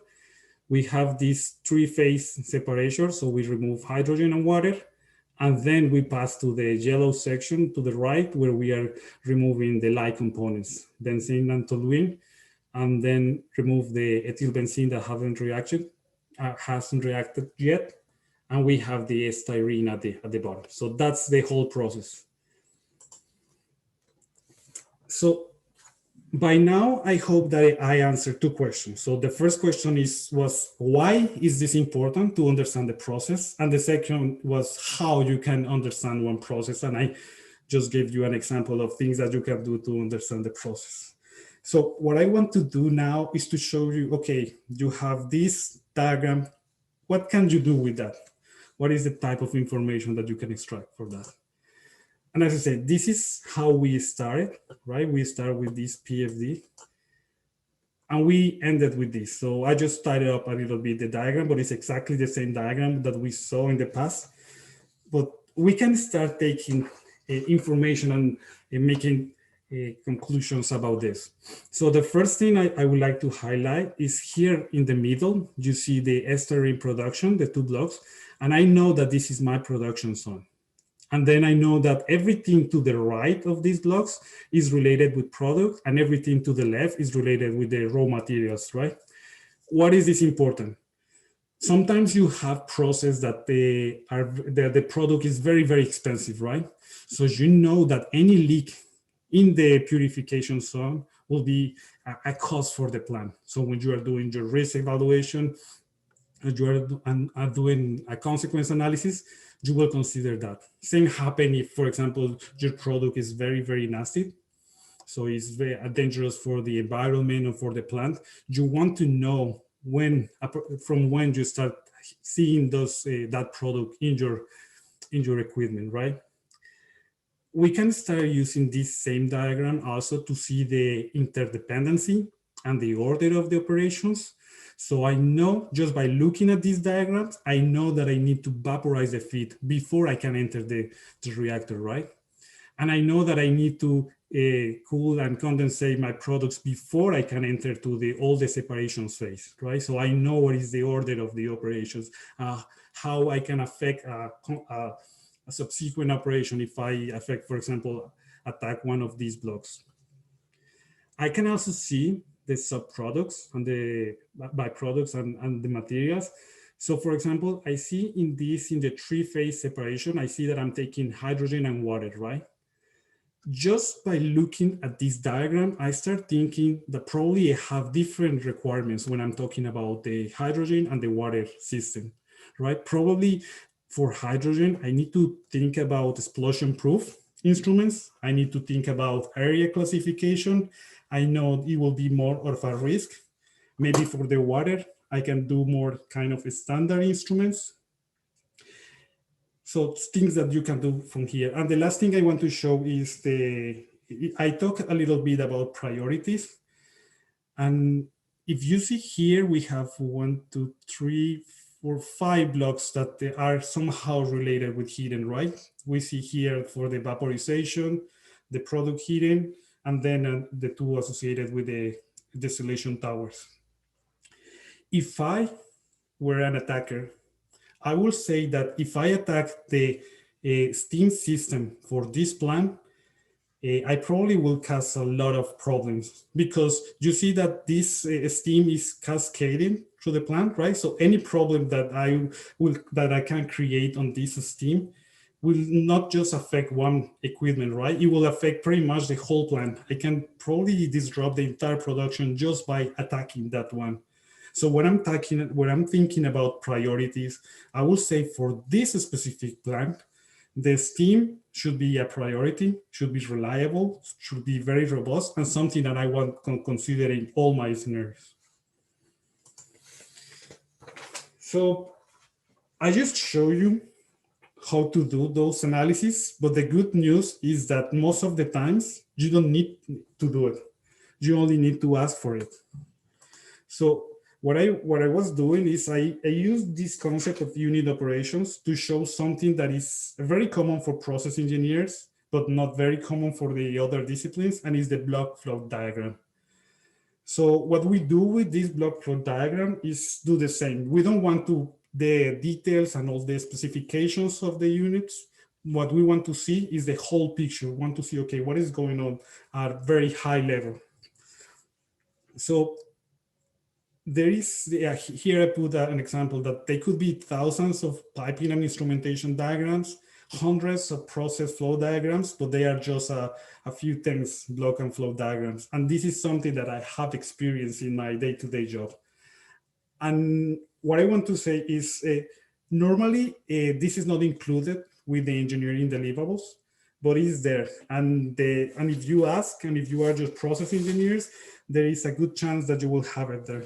And believe me that you will see all the other documents with different eyes if you start by looking at this block flow diagram and look at the big picture. To conclude this talk, I want to give you a few key takeaways. If you want to slide capture, I think this is what you want to capture. So the first one is the ICS controls are very different from industry to industry. So my invitation to you is that you look at the process first, you understand the process, you understand what you need to protect. And this could be simply just going and talking with the operators, with the technicians, with the engineers. Most of the time they are very welcoming. They are open to discuss the process with you, to teach you about the process. And my invitation is that you take the opportunities that you have to do it. The second one is that every single process, no matter how complex it is, you can disassemble in fundamental units. What my mental picture is always like Lego blocks, right? And they can be reused. And there is something that is beautiful about that. And is that once you understand these building blocks, you can use it in different scenarios, right? So there is nothing particular for the heat exchanger building block. So I can use it in a water treatment plant. I can use it in a refinery. I can use it in a salt plant. And my mental picture is the same. It's saying that it's something that is related with this temperature difference, right? And I can use it like that. And the last takeaway is that most of the time the block flow diagrams are done. I mentioned that it's interesting that you can use the process to improve communication. And for me, the block flow diagrams are excellent for high communication, for high level discussion with OT and management. And that's all that I have to say for today. Thank you very much for your time. And if you have any question. Thank you very much, sir. As you go look to the hallway discussion for your talk and the general, you're going to find just overwhelming amounts of praise in regards to just this is absolutely what we need kind of in every ICS focused conference, with a engineering discussion around how the process works, and then what we need to do to safe that process, and talk about cybersecurity kind of all in that same discussion and space. I think I was heading down a path with a question and I saw one pop up as well that is very similar. So I'll modify mine to fit a little bit into that one, but really that conversation around bringing cybersecurity experts and people from the IT and OT who are working together to jointly try to defend these environments and getting them up to speed on how the process works and how it functions is absolutely essential. And then you should kind of envision this, hey, we built a bridge one way from the kind of engineers and process and instrumentation and control over to the cybersecurity professionals. And we're going to need to have an equal conversation to build a bridge the other direction in regards to the cyber digital assets and what risks they bring to impact or affect the process if they're misused or misoperated. And I guess it's just a question to you. With the great work you've done here, do you have ideas or thoughts around doing it the other way? Is that something you've already done or experienced? Any other guidance? And maybe it's a talk for you for next year. But I'm just curious to hear your thoughts on that. Well, I think it's very important to have these discussions, and I think what is key for an ICS to actually defend the plans is to appreciate the difference in backgrounds that we have, right? So my background is process engineer, and I think when we are having these discussions, I really appreciate that we have different opinions. So I want to put an example. So again, the water treatment plant incident. I was talking with fellow engineers and fellow operation and technicians for these incidents. And I was talking at the same time with people from ICS, and we have different concerns about the same incident. And we were reading exactly the same articles, and we have different concerns, different questions. And for me, it was amazing to see this kind of, okay, how we have different, our backgrounds somehow dictate what we are thinking, what are our concerns. So I think it's very important to have these conversations. That's why I was very grateful about this opportunity to show this is my experience, this is how I see the things. And what I think is probably we will need just to teach also process engineers and instrument engineers and mechanical engineers a little bit about cybersecurity. I think Joe was saying that there is no formal training for us. So normally we are told to, okay, we need to make this process work, right? And for me, the idea is, okay, I need to produce styrene or make fuel or drinking water, and that's my priority. But I'm not thinking, oh, yes, but you actually need to make it work, but also need to be reliable, need to be robust, need to be protected against these new cyber threats. And nobody is teaching us that part. So I think if it's just not the conversation, but also giving some guidance about what is important for you guys. And sometimes I feel like there are things that we can do differently, and we just don't do it because nobody's asking for that, right? If we don't know, we won't do it. Oscar, I love your perspectives. It's an amazing talk. I think really every one of us probably is wishing we had our own Oscar working in one of our facilities where we could sit down kind of over lunch every Monday and walk through different processes and talk about how they're designed, how they're engineered, how they're intended to operate, what we're doing with kind of cyber digital assets, how they could be misoperated, and what we could do to mitigate the effect if there was an attack. And just everybody would continue to learn and grow from each other.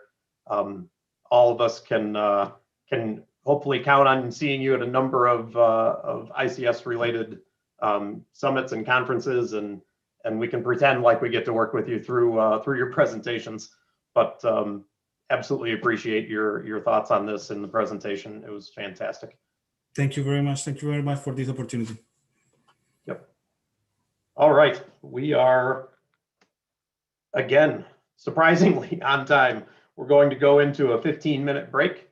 And when we return from break, Rob had mentioned earlier, kind of kicking off the day, that we have 2 back-to-back talks, specifically from water sector.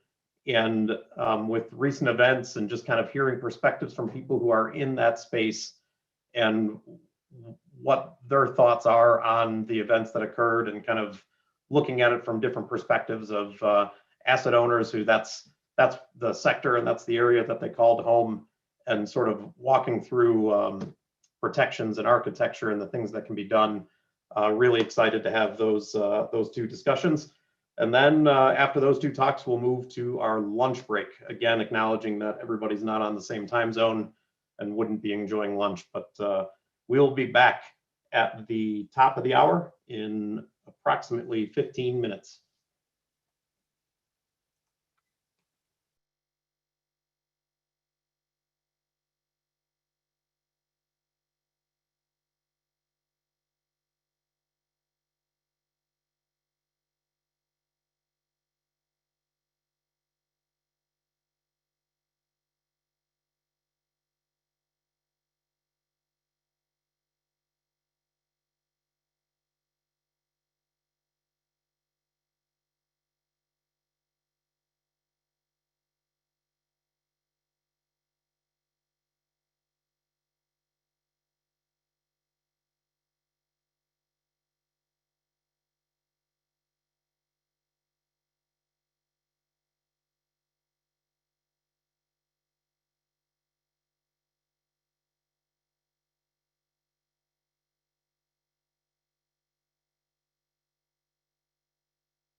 Hey guys, all right, we see you. We're live. We've got your video. Do you want to do a quick audio check? Okay, go ahead, Gus. Yes. Both. Yep, we hear you both loud and clear. Okay. All right, so thanks for jumping in. About 12 minutes, we'll get started. So Okay, thank you. Yep, take care.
All right.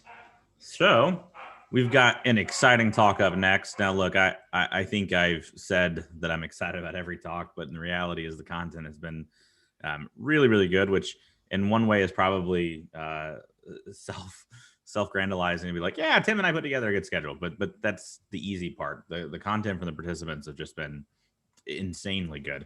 And this is probably the best summit that I can think of in memory, besides not being able to be with you all in person. But this next talk, I'm particularly excited about, especially with all that's going on in the water industry. It's always good to hear more from the engineering side of the house. And hear more from the water industry, but with everything going on, I think it's just really critical. And so we have two folks that'll be joining us for this talk. Gentlemen, you can go ahead and turn on your cameras and get into position as you'd like. We've got Andrew and Gus. And Andrew, besides being like 30+ year engineer and working in the water industry, and I believe you and Gus worked at the same utility, which Gus reminds me was the cleanest, best water in the United States or world, I think is probably his reaction. But you also have a special connection to SANS, where you were on the first organizing committee for the first SANS SCADA Summit. And so, you know, I'm also interested in your perspective as you kick off, kind of what you think, you know, 16, 17 years later, as you're seeing all these talks and the things that you're doing. But your experience as an engineer who early on was advocating cybersecurity in this space. It's just extraordinarily relevant and amazing to hear. And then Gus, of course, someone I get to work closely with. Gus is a professional engineer as well, who worked at the water utility, who was a SCADA manager, who early on was advocating for cybersecurity discussions as well, and what it can mean to process safety and security and really reliability. And so without trying to take any more of your time, I'll just say, for the rest of the audience, listen up, like two true engineer experts understanding this problem early on to really talk about the cyber physical safety discussion. We are just extraordinarily lucky to have you both. So thank you. Thank you, Rob. It's really great to be here. Yesterday, you and Tim were wondering out loud when the first SANS ICS Summit happened. And I can act as a SANS historian in this case and say that the first public one anyhow was in 2006. And this is the actual conference brochure. That is And it's awesome. kind of fun because it was called the Process Control and SCADA Security Summit, but the words process control are like itty bitty print because like who knows what process control is, so we'll call it the SCADA Security Summit. So like Rob said, I was on the organizing committee along with a lot of awesome folks, and that included Eric Byers, who, by the way, was already on his entrepreneurial path the year before the summit. While he was teaching at the British Columbia Institute of Technology, he was busy selling DVDs on hacking PLCs, and we bought one, and I appreciated it at the time because it was a great eye-opener for our SCADA group. So my name's Andrew Hildick-Smith. I have a background in civil engineering, and for the past 30 years, I worked at a large water utility. And for 17 of those years, I was responsible for the SCADA system, its maintenance, operation, and security. In 2001, I began worrying about the cybersecurity of our system when a visiting team from Sandia National Lab pointed out that the dual home server that we had separating our OT system from our IT system really wasn't great security. So we put in a firewall, and other changes followed. And then we got a little more security motivation when one of our managers gave an interview that was published, essentially saying that it was impossible for anybody to break into our SCADA system. I'm like, oh no. I'm thinking all eyes are on us. And then in 2010, my security worries grew with the disclosure of Stuxnet, and we realized, we could only make it difficult, but we couldn't stop a determined adversary. Some new changes followed, and some of which are the essence of this talk. Hi, everybody. I'm Gus Serino. Thanks for tuning in today. Andrew and I are both, as Rob mentioned, pretty passionate about the subject, and so I really appreciate the opportunity to talk. So I'm a control systems engineer. I have about 20 years experience with design, testing, programming, troubleshooting, and securing ICS systems. For the last 2 years, I've been on the professional services team with Dragos, working with lots of organizations, trying to help them better defend their control systems. But for about 15 years of my career, as Rob mentioned and Andrew mentioned, I was part of the SCADA team for a large water utility. And so most of my experience is from the asset owner perspective, trying to implement security of our ICS system while supporting production operations as well. I'll kick it back to you, Andrew, to take it through the first part. Gus and I are going to cover the following topics. What are the standard water system goals, threats and risks, protective approaches? We'll explain cyber physical safety systems, identify other important breach preparation steps, describe how to establish cyber physical safety systems at your utility, and then wrap it up. All of this is specific to water utilities, but many of the process resilient steps can be applied to other critical infrastructure sectors. There's some slides included in this talk that have vendor equipment images, and I just want to point out they're there as convenient examples, not endorsements. Next slide, please. Yeah, sorry, something happened here.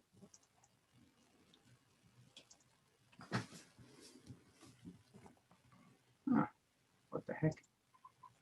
There we go. Sorry, Andrew. Okay. So during this slide, I want you to partially ignore me and watch what our resident artist, Ashton Rodenheiser's up to. And not to put too much pressure on her, and I think she's amazing. I don't know how she does what she does, but I'm totally curious to see how she draws this part of the talk, since she's the one that illustrated this slide. I'm thinking maybe it'll be like a Norman Rockwell painting of himself, or E.C. Escher drawing his hand, or maybe she'll just take a much needed break. But so every water utility is expected and required to provide safe drinking water at appropriate pressure. They all have the same basic infrastructure elements. There's one or more water sources, a transmission main, onto a treatment plant, a pump station that pushes it up to elevated storage, and then it flows by gravity to the consumers. And while our talk is focused on the drinking water side, a wastewater system is practically a mirror image, facing the same operational challenges, threats and risks, and opportunities for resilience. Of course, the potential consequences of a breach there are much different. Next slide, please. I've lost the ability. Okay, there we go. Ah, good. In conflict with the water service goal is the risk that no matter how good your cyber defenses are, a skilled adversary can breach them and possibly cause intentional or accidental physical infrastructure damage or hazardous water quality conditions.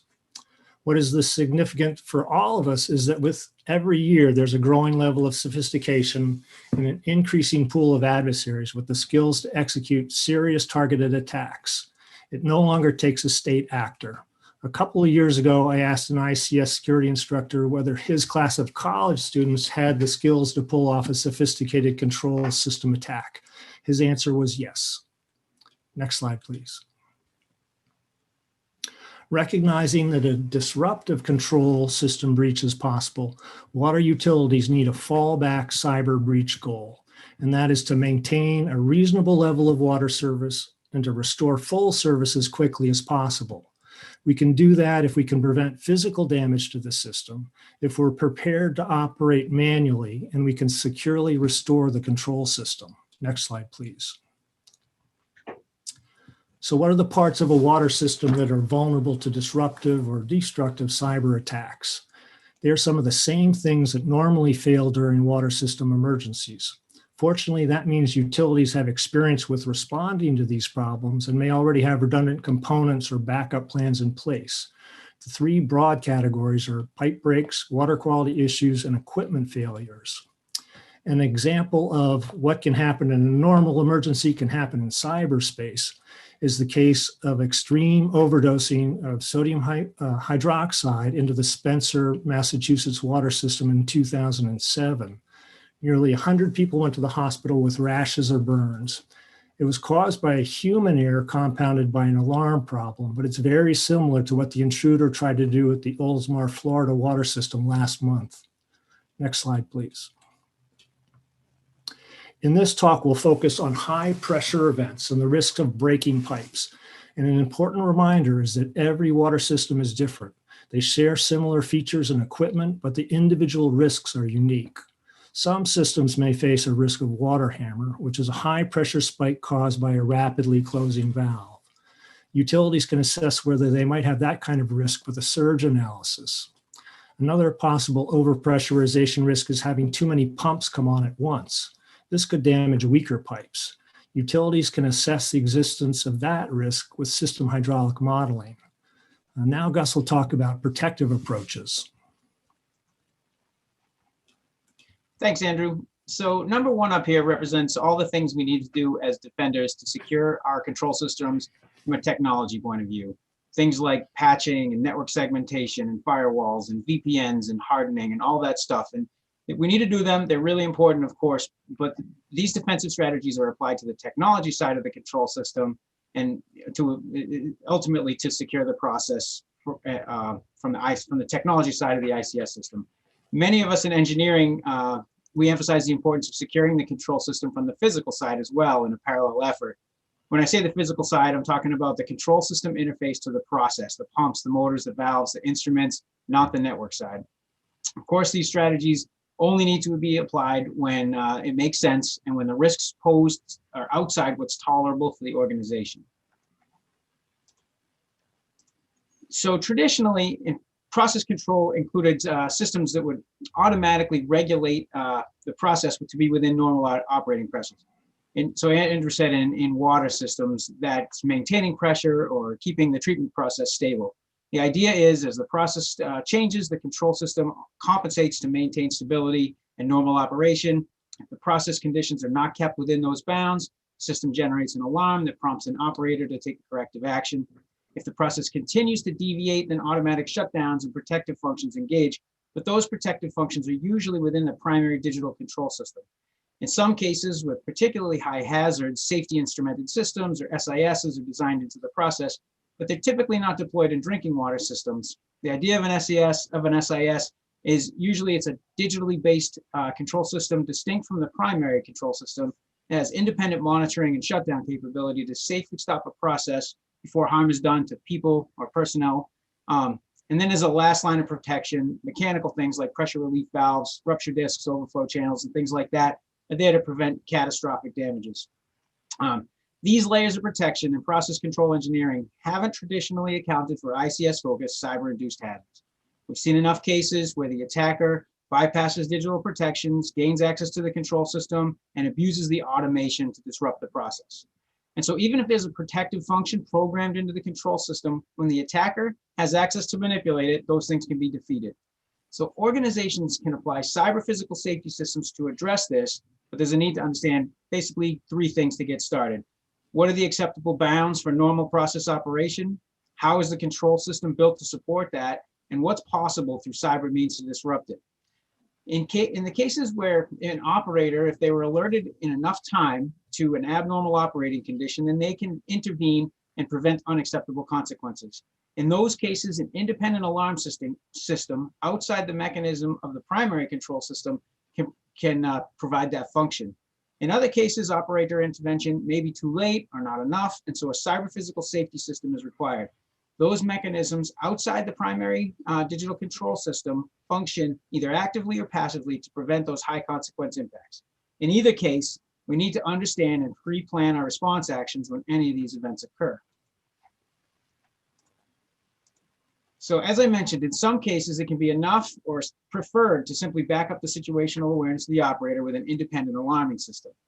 It may be obvious, but worth pointing out that the approach here, it can provide valid process data to the control system, to the control center, even when an attacker is masking their actions by manipulating the information on the HMI. So how does independent alarming work? We need to get an indication of an abnormal process condition into the control room independent of the primary control system. There are many variations to do this, but here's an approach as an example. So we take a direct hardwired signal from the instrument itself. Could be through tying into the 4 to 20 milliamp loop or an alarm contact off the instrument or transmitter. In some way to get that data as close to the process instrumentation as possible. Shouldn't come from the primary control system or over the network. Next, we take that signal and we tie it into an independent telemetry system, like a data logger, shown in the picture up here. We can transmit that information back to a server, and we recommend the server's not on the same network segment as the control system, could be on the corporate network, could be on some other segment. However, the alarming capability does need to make it into the control room. And a side benefit of this approach is that this data can be used in cases where the primary digital control system is down or communication is down, so the operators have access to the most critical parameters of the process, so they can continue to monitor those parameters while recovery and repair efforts are happening. And then, if the architecture supports it, you can take it one step further. If you can feed those common signals from both the primary control system and the independent alarming system into the historian, for instance, now you have 2 copies of the data from 2 distinct sources, and you can compare them and create a discrepancy alarm that gives an indication of something going wrong in the process. So, as I mentioned, in cases where operator intervention may be too late or not enough, then applying a cyber physical safety system might be the right approach. The kinds of systems we're referring to today don't require cybersecurity expertise. In a lot of cases, they can be identified, designed, and implemented by utility personnel, and they can be included in designs for new systems or retrofitted to existing systems. It doesn't just prevent cyber-based consequences, which we all agree can be low frequency, high consequence events, but they can prevent problems from normal malfunctions and human errors as well. And one really important thing to note is that these systems, they need to be carefully designed and implemented so they don't introduce a new source of risk or process disruption. They should take action outside the limits of normal operation, and we need to consider any potential effects on the process when they fail. So I'd like to present an example of a cyber physical safety system that was implemented because of concern in one area of the water distribution system where there was a potentially vulnerable pipe. We looked at it and asked, is this a place where there's a risk of mission impacting damage? So we did some analysis, including hydraulic modeling, and determined that this was a place we needed some protection. We could envision a scenario where someone with bad intention and access to the control system could do something simple to cause a break. To mitigate the possibility, it was suggested that the pump station that fed into that distribution area, we retrofit pressure switches downstream of each pump that would cause a trip when high pressure was detected. It's not a normal cybersecurity protection, but it would certainly prevent damage to a weak area of the system when a malicious cyber event or even an accidental malfunction occurred. And so, like any good asset owner, we transferred that risk of our good idea onto someone else. And so in around 2014, we added the high pressure shutdown into a construction contract for a new pump station that was coming online that was also going to feed into that distribution area. And like I described, the contractor implemented a pressure switch downstream of the pump. When the high pressure was detected, it would shut down the pump. It would also send a signal to the PLC for an alarm in the control center, and then latch the pump off at a relay panel that needed to be reset locally by the operator. So in this example, we knew the system, we understood the areas of concern with it, and we came up with a mitigation strategy that would prevent damage that would affect our fundamental mission. We didn't need to consider attack paths, 0 days, remote access, anything like that. We just had to apply the right engineering to prevent a really bad day. So after that new pump station came online and the high pressure shutdown was tested and validated, our in-house staff then refined the design a little bit more and then installed it at the sister pump station where the problem was initially observed and the solution was designed. So from the perspective of not introducing additional risk into the normal distribution system operations, we set the trip setting on the pressure switch just higher than the normal startup pressure of the pump. It would be enough to add the protection but not impact the normal operation of the facility. So this picture shows the inside of the pressure switch and illustrates how a simple electromechanical system in the right place can prevent significant damage.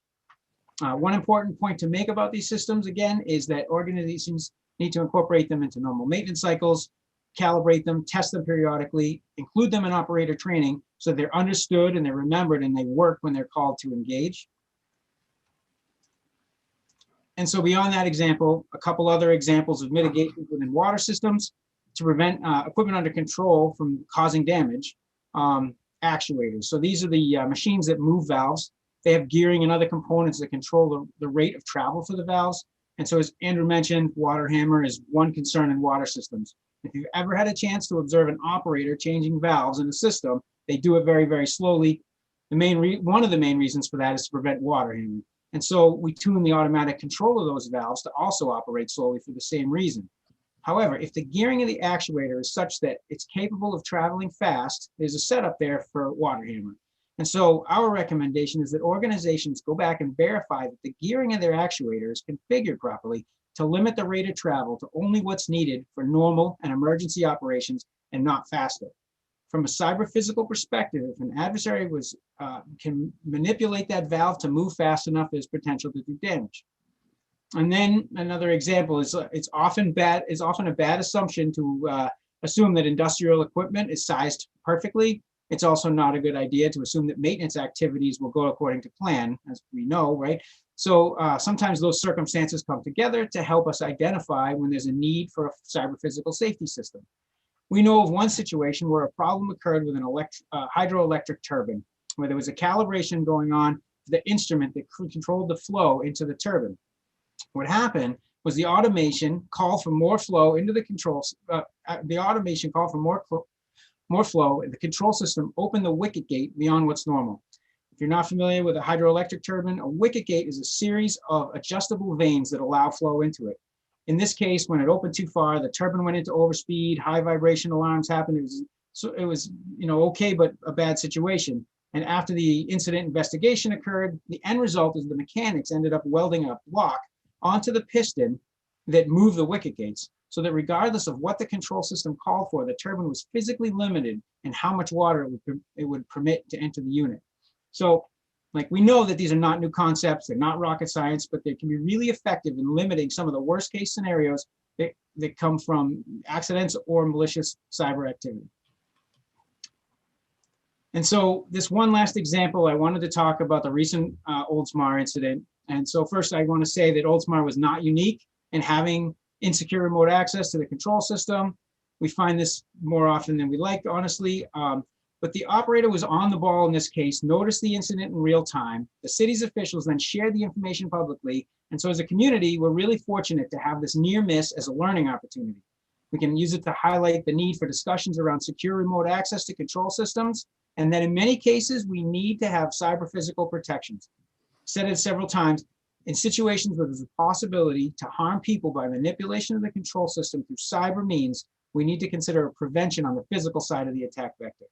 So in this example, on the lower right-hand side, you see the pH analyzer.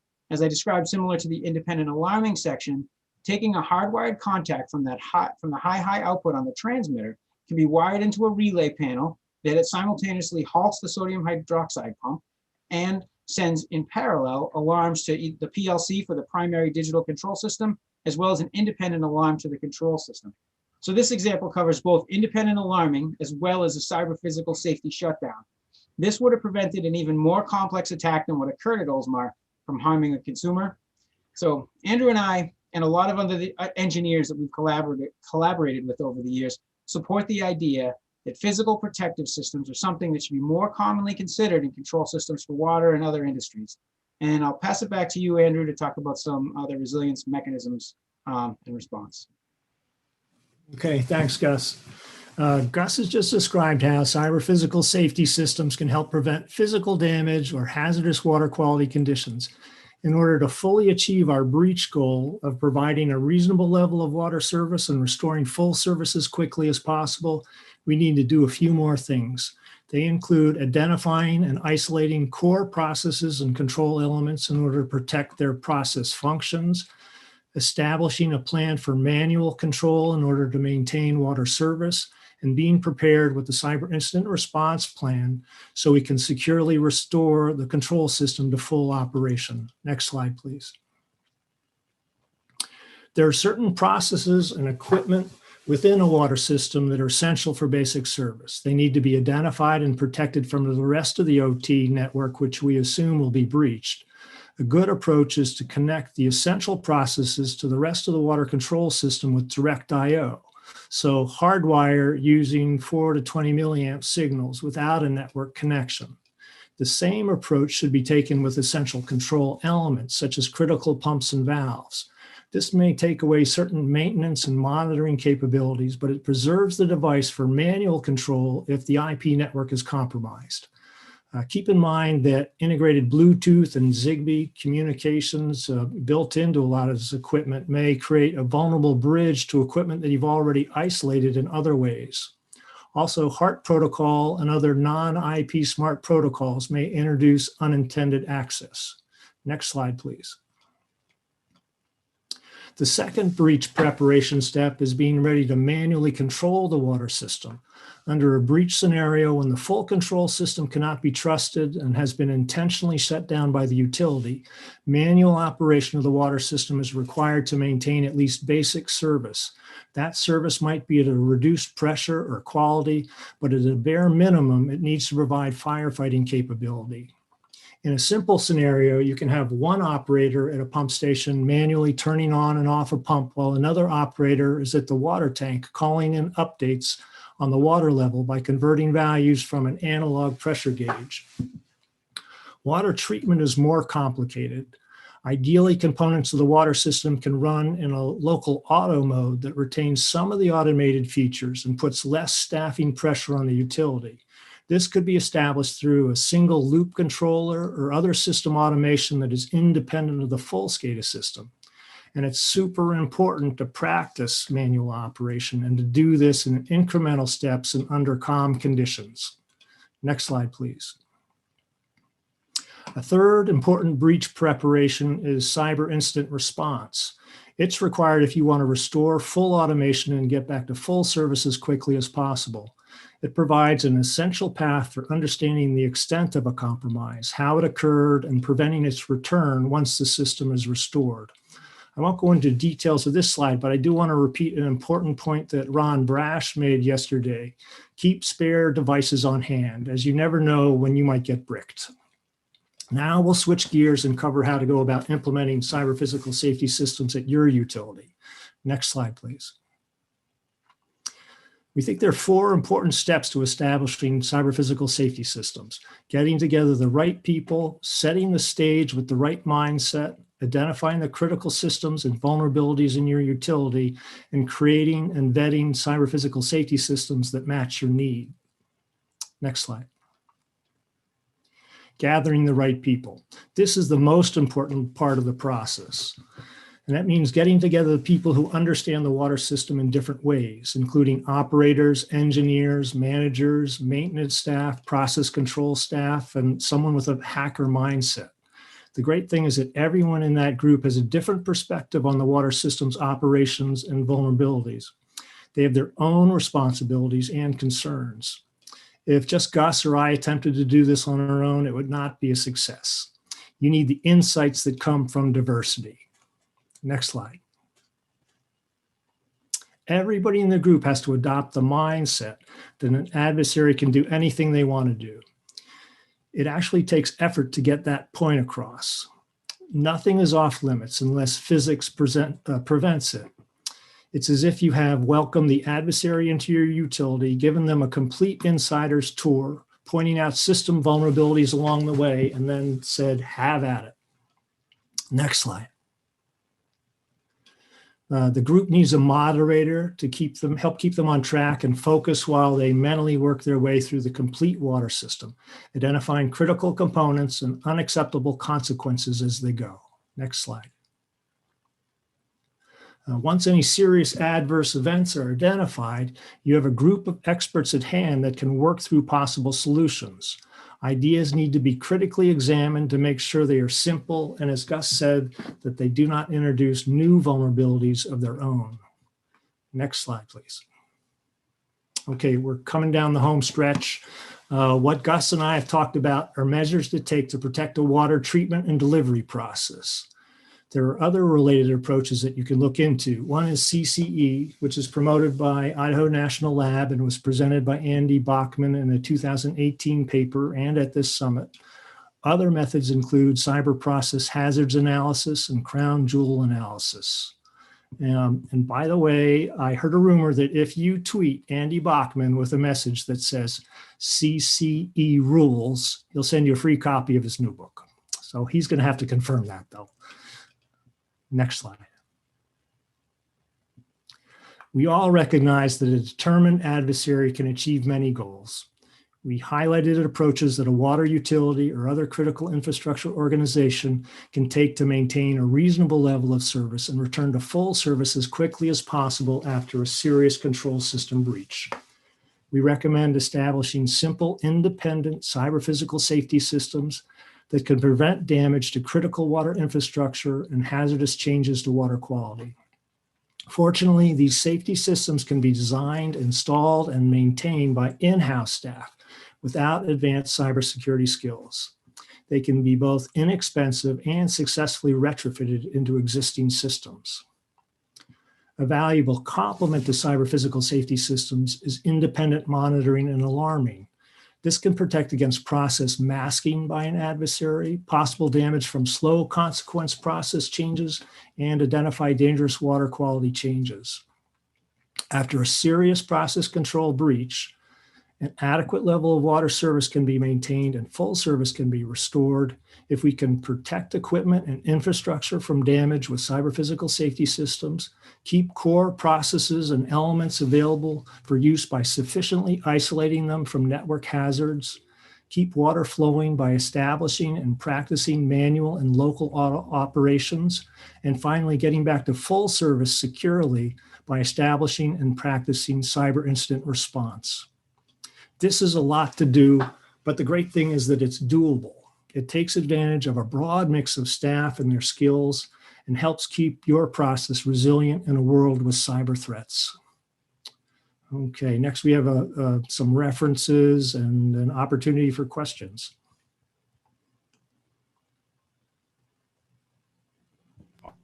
All right. Thank you so much. That was fantastic. And your Slack, it's just lit up with lots of love. And hey, can I get you to present this to my engineers? And all sorts of fun comments. So thank you for going through that. I thought that was fantastic.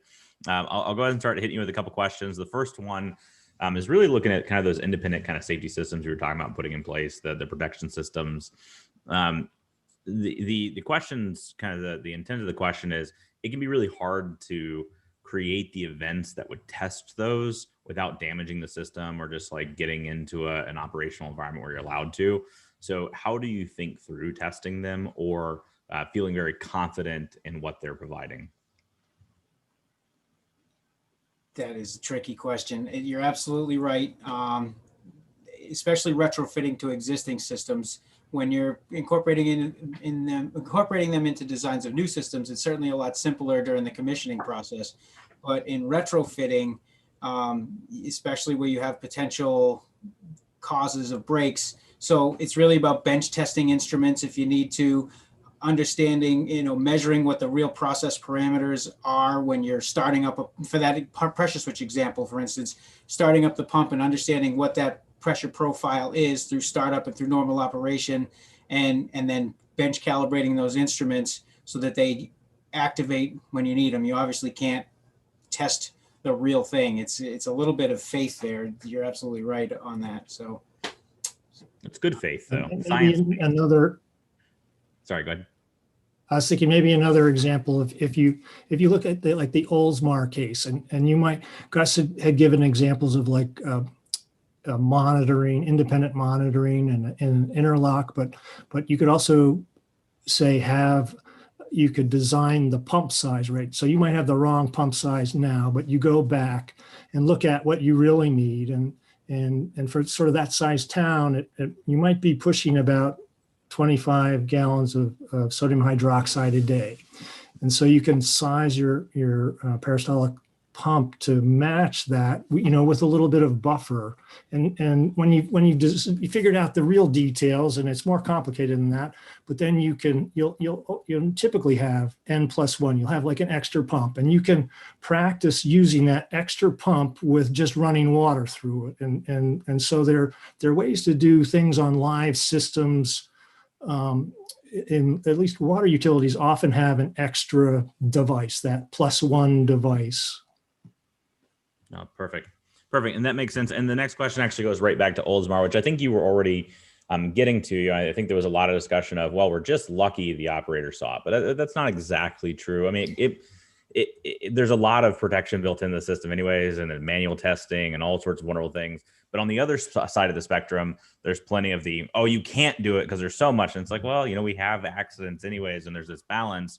But regardless of what happens, as it gets to the individual, the question is more probably a chemistry question more than anything. But at what level in parts per million, or just kind of abstract it out if you can, would sodium hydroxide become obvious to the average person of like, don't drink that, it smells or tastes horrible in this case instead of smells?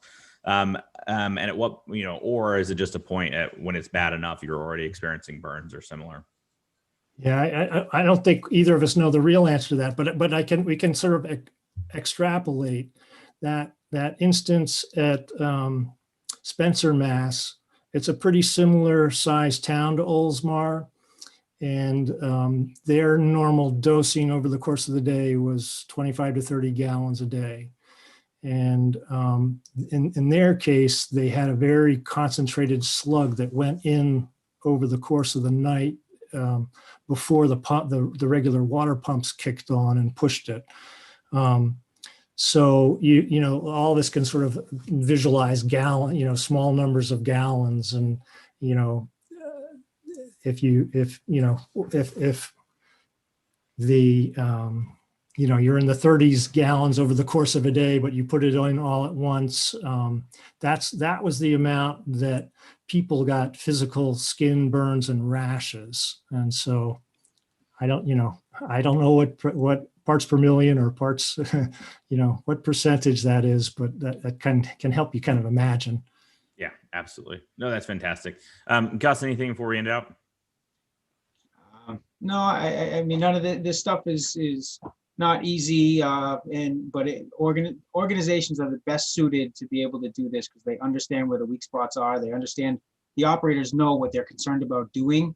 And so that information is really relevant to the people who are working on the control system and understand where these things may lie. And so just have an open mind. There's ways to do it on the physical side too. I mean, it's not going to solve everything, but the big ones you might be able to hit. So. No, fantastic. And I love that as well, because it's always interesting when somebody looks at something for the first time. You're like, oh, this really complex problem that everyone's working on. There's actually this one easy solution. It's like, okay, sit down. So as you noted, it's not easy. That's a great way to end it out. So anyways, fantastically well done. Thank you both for presenting. Again, a lot of love over in Slack. Please jump over there if you have time. There's still some more questions and similar, and we'll bring up our next speakers. So you're going to do it, Tim? You're on mute. I can do it unless you would like to. All right. No, that's fine. It's cool. I like Kenneth and Estelle. And, I've written a paper with Kenneth before, but I'll let you do it, Tim. Have fun. Kenneth, continuing on this important theme for the water sector, I am pleased to welcome our next two speakers that Rob just mentioned, Kenneth and Estelle. Dr. Kenneth Crowther is a product security leader for, I should have let Rob do this because I think it's Xylem, Applied Water Systems, with a PhD in systems engineering, previous roles at GE Global Research, and a principal engineer at MITRE. I'm going through your intros very fast because there's two of you and I don't want to take too much of your time. Estelle is a market and strategy analyst also at Xylem, which I think is correct. As well, master's in energy systems engineering, a BS in mechanical engineering, previous roles as an acoustic engineer for the US Navy, and a safety systems engineer for Karma Automotive. As you consider the presentation we just had, kind of in the same sector, and asset owner operator specific engineering approaches around failure considerations and continued operation, our presenters here are going to look at the trends for growth in digitalization and remote monitoring, and how this kind of sector is changing and moving across thousands and thousands of sites, and traditional expected architectures of the Purdue model, and how those are sort of shifting over time in these operating environments in some concerning ways that need to be discussed. So I'll turn the virtual stage over to both of you. Thank you again for joining us. Thank you, Tim. I appreciate that intro. I'm gonna flip to the next slide, maybe. Yeah, you got it right, Xylem. That's how you pronounce it. And so Xylem's a company where we're solving water by providing equipment such as sensors, drives, controllers, as well as integrated solutions for the water and wastewater sector. I want to start off by thanking Gus and Andrew. That was a great presentation on cybersecurity in the water industry, and I think you really set the stage for what we're going to talk about today. So thanks for getting everyone in the right mindset and excited about thinking about water and cybersecurity. I want to start by introducing you all to a couple of facts about the water industry. The first is it's very lean. It's an industry where we can deliver a ton of material to your door and then take it away for just $3 a ton. That's incredible value. That's incredibly lean, $3 a ton. And the other fact I want to mention is that it's still not lean enough. And we see that because there's pressures to improve global access. 3 in 10 people lack access to clean water. 6 in 10 people lack access to safely managed sanitation and reclamation services. And then locally, to me, at least in the US, there's just this challenge where our water and wastewater infrastructure is old and it's not as efficient as it should be. So to expand access and to ensure continued access in the industry, we need to go digital. But I think every story, every fact is always, helped told via story. So I'm going to tell a story about South Bend, Indiana. So South Bend, Indiana is a town that was suffering from extreme sewer overflows. How extreme? 1 to 2 billion gallons of polluted water every year were being dumped in the St. Joseph River. So a billion's a big number. I find that hard to visualize. So let me break it out for you. That's equivalent to 5 to 10 Olympic-sized swimming pools per day of sewage being dumped into the river. So let's repeat that. 5 to 10 Olympic-sized swimming pools of untreated water every day. That's a huge amount. As you can imagine, that caused huge environmental and public health problems. And one of the root causes to this problem was the age of the infrastructure. It couldn't handle the growth of the town or these extreme weather events. And we see this as a theme. We saw this most recently in Texas and Mississippi, where the water infrastructure failed because it couldn't handle the extremely low temperatures. So there's this continued problem where our infrastructure needs to be upgraded, and then it also needs to be expanded. But that's an aside. Let's go back to South Bend. So they priced out what it would cost to fix this problem, and it was going to be close to $1 billion. Again, $1 billion is a big number. How do we visualize that? That equates to a burden of close to $10,000 per citizen of South Bend. So that's economically unfeasible, given that the average annual household income was $32,000. So a third of their average annual household income would be what it would cost to fix this problem. So we also begin to see that this problem of sewer overflow is not just environmental. It's also tied to social and economic equality. So instead of pursuing this expensive capital expenditure route, they decided to do something else. And I'm sure you can guess, so you've read the slide, they went digital. They installed a real-time monitoring system comprised of 120 sensors that leveraged their existing older infrastructure. And this resulted in huge savings. So that's capital expenditure savings of $500 million. So they spent $500 million less than what they were expecting, and annual operating and maintenance savings of $1.5 million each year. So that's $1.5 million every year that can be reinvested into the community water and wastewater infrastructure. That's really huge. So they can continue these capital upgrades because they saved money using digital assets. And I really want to emphasize that it wasn't just financial savings. They also reduced their sewer overflows, which was the main goal, by $1 billion, which then had rippling environmental benefits, including a 50% drop in E. coli concentrations in the St. Joseph River. And I think what this story really highlights is that when the water industry goes digital, everyone saves. And the problem in the water industry is not just how do we save money? That's definitely a huge part of it, but it's also how do we save the environment? How do we save lives? And that's because water is intrinsically linked to life, and I don't really need to tell all of you that. I'm sure you get that. And so digital solutions are a necessary part of that journey. So how do we leverage our existing aging infrastructure in a smarter way so that the money we save can then be reinvested into capital upgrades, and the communities being you and I, can benefit through cleaner and better managed water systems. So hopefully you all understand that digital solutions are the key to solving the global water crisis. And as we all know, and why we're sort of all here, is we know that digital solutions come with their own set of challenges, namely being cybersecurity. And I'm not going to spend too much time talking about the problems. Here's a slide with some facts. But I want to highlight that these cybersecurity problems are happening in the water industry today. It's the third most targeted sector compared to other critical infrastructure, and it's costing utilities millions. So when I say we need to go digital, what exactly does that mean? On the left, you'll see the traditional Purdue model for cybersecurity, and on the right, you'll see sort of where the industry is trending. So we have this convergence in the water industry, as well as other tangential critical infrastructure, such as electricity and oil and gas, where there's this convergence of OT and IT.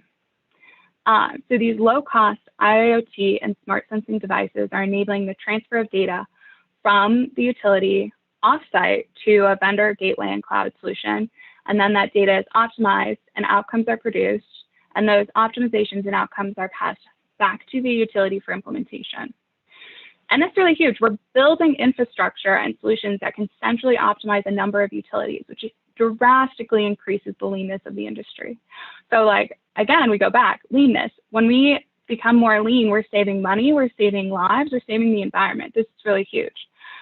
And I want to highlight that this transfer of data across this trust boundary from the utility to the vendor really highlights a need for partnership developing these cybersecurity solutions. So as we saw with South Bend and hundreds of other stories like that, the benefits of this technology change are huge. They're unquestionable. We will be going digital because that's how we're going to save this money. That's how we're going to save these lives. And so I really want to highlight that this idea of partnership is not new in the water industry. It's been used for years. The multi-barrier approach in the water and wastewater industry is part of the reason why the industry can stay so lean. And I want to highlight it's not a tech stack. It is multiple parties utilizing their comparative advantage across the value chain to protect and deliver clean water. What does that actually mean? It's this idea of collaboration and that no one party has to solve water on their own. We have legislation, which is providing source water protection, treatment guidelines. We have monitoring, which exists across the value chain to allow for downstream and upstream adjustments, as well as quality checks so that you and I know we're drinking clean water.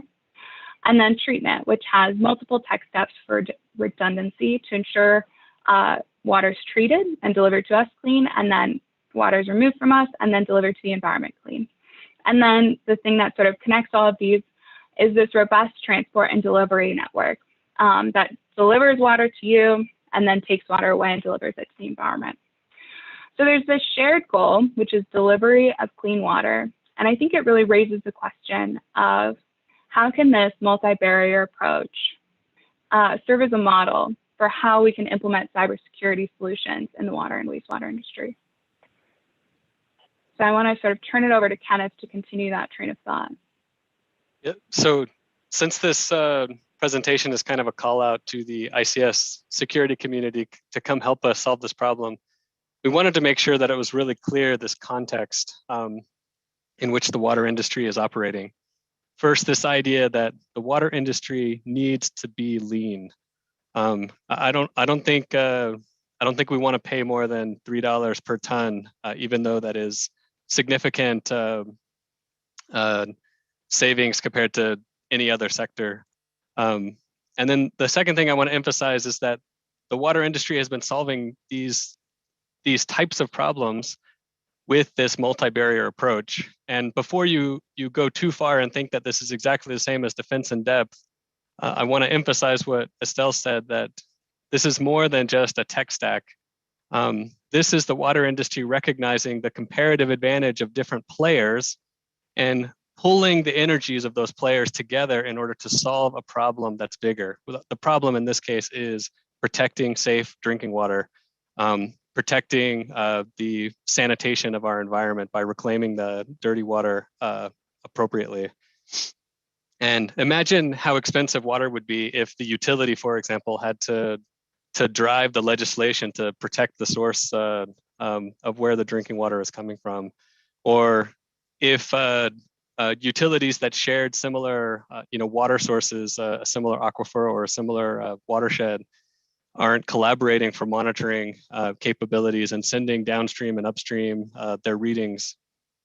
This partnership is what's led to them being able to deliver clean water in such a lean way. And this partnership is what we need to extend into the cybersecurity area. So there's three things that we really want to talk about. One is, what does this partnership, the cybersecurity partnership in the water and wastewater sector need to protect against?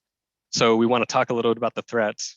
The second is, what does a multi-barrier approach really look like? And we have kind of a thought experiment to go through selecting what those barriers look like. And then third is what that partnership would be. So let's talk about those threats. So what we've been doing is we've been researching what threat activity groups are targeting or have targeted water or wastewater utilities or water wastewater technologies around the globe. We've so far identified 7 threat activity groups that have historically targeted water wastewater. We're using the MITRE attack model that everyone seems to be fairly familiar with and seems to be of conversation. You'll notice on here we're only listing 16 of those techniques out of the 50 or so that are in the attack for ICS model. And that's because that's what we've seen in the water and wastewater industry so far. Now, we will need to future-proof this, and just as an example, we know that parasite and magnesium seem to have some kind of connection where parasite gains some persistence and then magnesium does bad things. We haven't seen magnesium techniques against the water wastewater sector yet, but the fact that we've started to see parasite related behaviors means that that's something that we're going to probably have to future-proof ourselves from. So we are paying attention to that, but for this, we're focusing on these 16 techniques and these 7 attack threat activity groups. So the thing that I want to point out is that we need to protect against all the activity groups, but we don't necessarily need to protect against all of their techniques. And this multi-barrier approach thought experiment kind of illustrates that. So we're going to use a fault tree to kind of give you an example of how this might work. So let's suppose that there's a 10% chance that any one of these threat activity groups will attack will target your particular water utility. Now this 10% is made up and is assumed for the purpose of this experiment, but it's not inconsistent with some realities. So the EPA's report on baseline information on malevolent acts for community water systems. It has a section on the estimated frequency of cyber attacks against the utility enterprise system and against the utilities control system. And so in there, it says that the control systems will have probably one attempted attack per year, and that 10% of those attacks will be framed in such a way that they would cause a health or environmental impact. So for the purpose of this thought experiment, it becomes convenient because 7 parallel threat activity groups against our selection of utilities ends up resulting in a 50% chance that you'll be attacked, which is a maximum uncertainty. So let's now talk about the barriers. So the most common technique that we saw was phishing attacks. And so we want to have some barriers against these phishing attacks. The second most common technique that we saw was the use of valid accounts, this idea of credential harvesting and then using them. Now, this does actually help us with a little bit of future proofing, because it turns out that this use of valid credentials is one of the most common attack techniques used across all of critical infrastructure. And so those that are in the energy sector or oil and gas sector that plan to pivot into attack water are probably using these types of behaviors. So what this chart is showing, that even if we assume that there's a 50% probability that this barrier will be defeated, then as you start to add these layers, these barriers, then that 50% original attack rate reduces, even with this assumed ineffectiveness, reduces all the way down to 10%. And it would reduce further, but we still don't have any protections against this one threat activity group parasite. And so if we go to the next, the next slide, yeah, this one, then one of the main behaviors that parasite is using is this exploitation of remote services. So we start to put in this third barrier, and now what originally started as a 50% probability of attack is now less than a fraction of 1% in terms of the ability of that attack to be successful. And remember that this is assuming a 50% defeat probability of any of these individual barriers. So, but what I want to point out though is the implementation of these barriers. If we were to load this all onto the utilities, then it comes with enormous expense, and that expense can't be tolerated in the water sector that's seeking for this leanness. And so this is where we need this kind of partnership. And I'll just point out, for example, access logging and monitoring. If you're using devices that aren't tagging anything, then all of a sudden it becomes very expensive to create a logging system. And if you don't have a logging system or a collection management framework, then all of a sudden it becomes expensive for the utility to have to create this kind of collection management and incident response capabilities from scratch. And so this is an example of where a partnership starts to matter, right? The product supplier starts to build devices that have the appropriate logging. The integrator architects the networks around these products and their capabilities such that they can collect this and establish a collection management framework before commissioning. And then the commission system that is operated by the utility, now they spend the time maintaining that system. And so this is the kind of the big picture that we want to make sure is clearly communicated, that this multi-barrier approach needs to be implemented through a partnership. And so what might this partnership look like? So this security shield tries to capture some of the main components of a cybersecurity partnership across the water sector, specifically to help to communicate the differentiation between these different activities. So on the very left is securing the product, right? It's a secure development framework, finding those weaknesses and fixing them prior to commercialization. On the very right is secure deployment. It's understanding the weaknesses in products and having a network architecture that has compensating controls. On the very bottom is the continuous evaluation of those products, because those products are being updated, patches are being released, and there's communication that needs to happen across the boundaries where those products are sold and connected. And then at the very top is the incident response. So what would this partnership look like?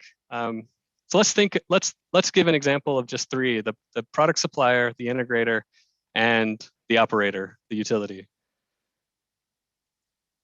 So on the product supplier side, they have a comparative advantage to build in security into products. And the more that we as an industry start to understand these things, the more likely these requirements will be pushed into how products are evaluated, and secure products will continuously improve and emerge. The secure development framework looks something like this on the right? There's as soon as you're planning a product, you're training your employees to be able to recognize the weaknesses. As you're doing the design, you're doing a threat model and you're establishing a controls baseline that addresses the things that are in the attack surface that you're aware of. As you're doing development, you're evaluating those third-party features and you're testing that your controls framework is adequate. Finally, as you're approving this product for readiness for market, you're issuing secure deployment guides, and then you're continuously monitoring the customer use of your product as the product is out in the market.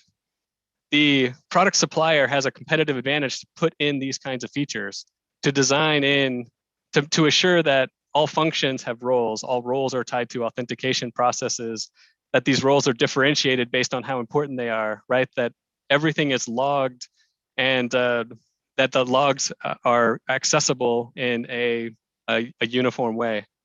So let's move on to talk about the integrators.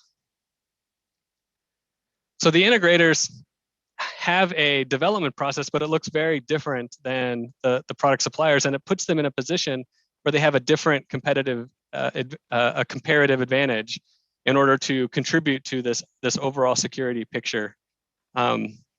These are engineering contractors that have awareness of different products and different features that those products provide. They're the ones that are coming up with the architecture. They're the ones that have the greatest opportunity to identify what kind of segmentation, where they should be doing monitoring, what the access control as the overall plant should look like, how to control configuration, what that collection management framework might initially look like. And they can help the utility to be able to establish this basic process for continuous monitoring. And then if we look at the utilities, if these foundations are established, now the utilities aren't creating their entire cybersecurity stack from scratch. Now those partners that have the comparative advantage are contributing to this overall security process in a way that the sector can maintain its leanness. And ultimately, in the end, the thing that they are left with is this idea of incident response, being able to appropriately use the logs that they have in order to identify events, to be alerted to those events that are more risky, and to then be able to respond adequately. So the bottom line is that just to kind of recap some of the important things that we've talked about, the water sector is extremely lean. And we want this presentation to be kind of a call to the entire ICS security community to come help us solve this problem, but help us solve it in the context of the water industry, in the context of the water sector.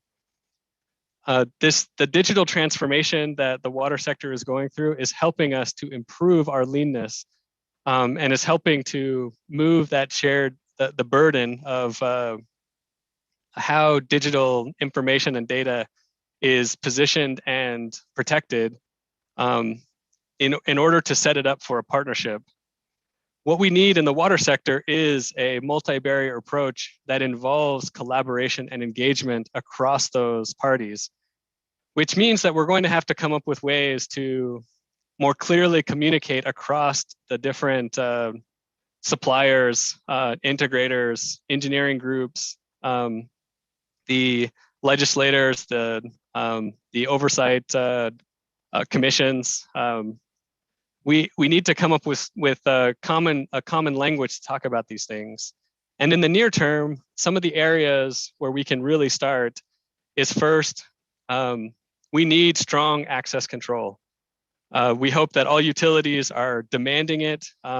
We hope that all product suppliers are building it out, that they are checking and double checking it, that the integrators are assuring that that access control is adequately completed in the product space. The second thing is we need better capabilities for collection management and response. And again, this is something that we can partner around.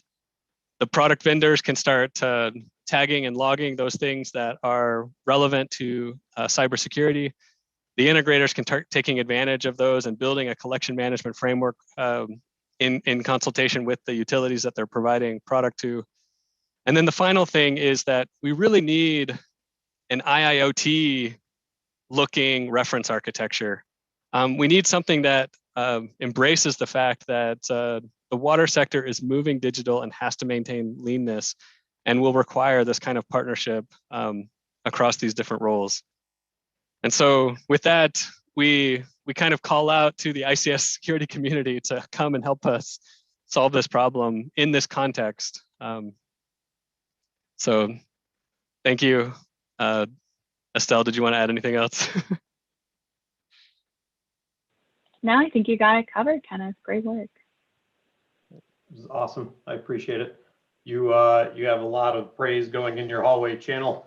I think kind of the way you framed the normal goals of clean, safe delivery of product water to customers and the partnerships that exist across the sectors, and the need to take that same model and move it into kind of cybersecurity, vendor integration, vendors and integrators, need for reference architectures to be built. Those are all things that people on this call and or on this in this summit, the thousands that are here, there's a number that are looking at similar challenges across their own environments and their own sectors. And there's a lot of overlap, and there doesn't need to be kind of these sector silos that are built, especially when you're talking about IIoT reference architectures. That seems to me something that as a community that can be tackled and pursued, and absolutely would help many, many other areas.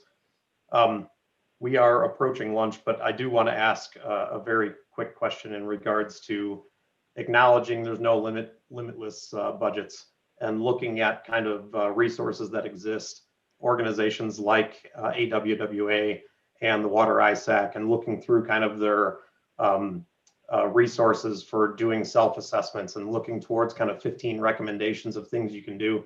I'm just looking for, with your depth of experience and working in this space, to what level would you estimate people are consuming those resources that are available and actually using them? So doing self-assessments, following kind of 15 practices of things to go and do. The resources are there. Is the constraints on budget, staff, resources, are they so great that even with some guidance, it's still hard to take that first step forward for some sectors? Yeah, so I think, so I'll respond first, Estelle. The thing that I would call to everybody's attention is that, I don't remember the number off the top of my head, but there's like 8,000 water utilities in the US. And not all of them are like New York City or LA or something like that. A lot of them are, you know, the guy who goes out and does the maintenance is also the guy that cuts the grass at headquarters.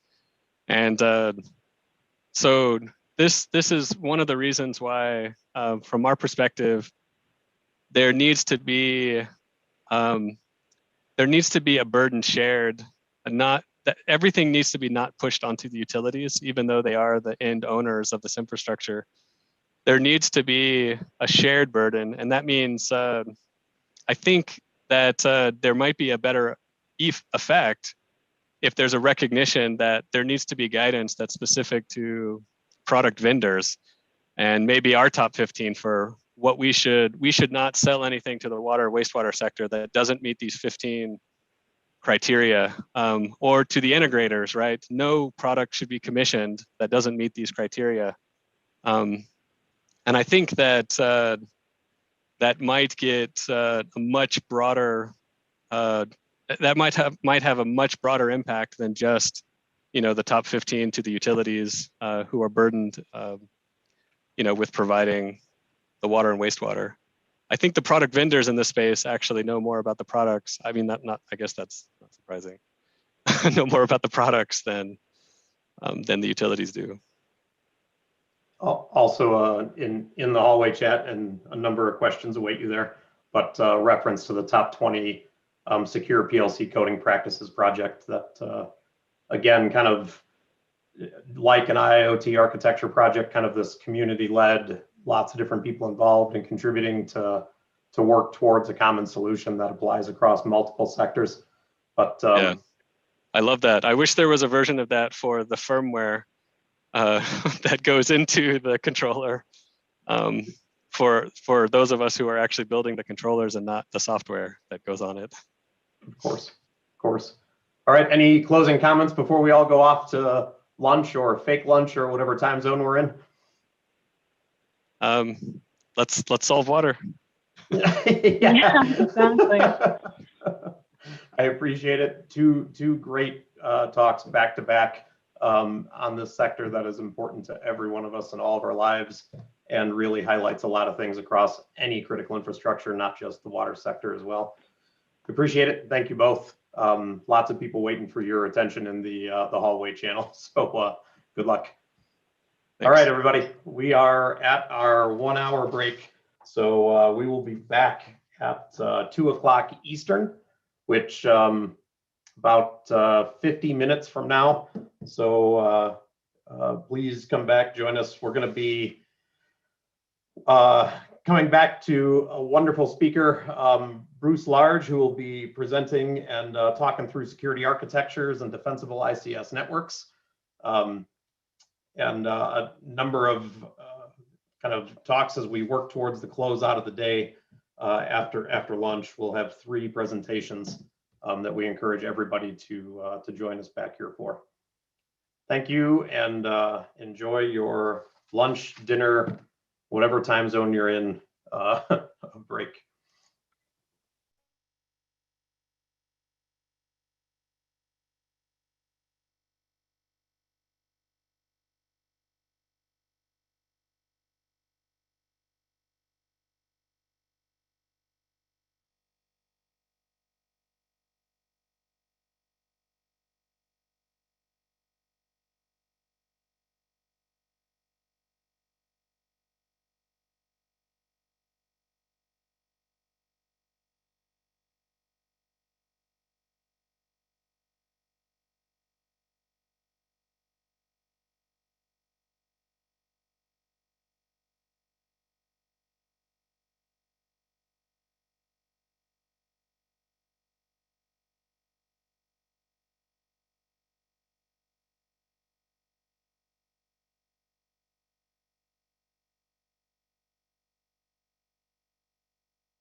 All right, welcome back from lunch or afternoon tea or morning snack time or lay around on the couch, whatever you're doing.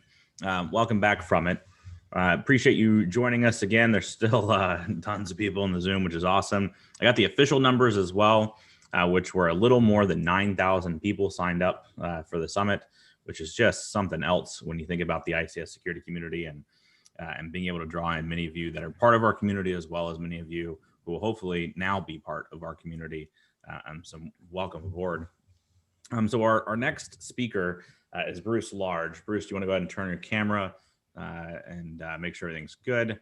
And then, Bruce is someone that I know from actually SANS ICS 515, where Bruce was in a class of mine down in Australia. It was one of my all-time favorite classes of just fantastic folks from all around the industry and on multiple different industries, mining, electric, water, etc. It was just such a good time.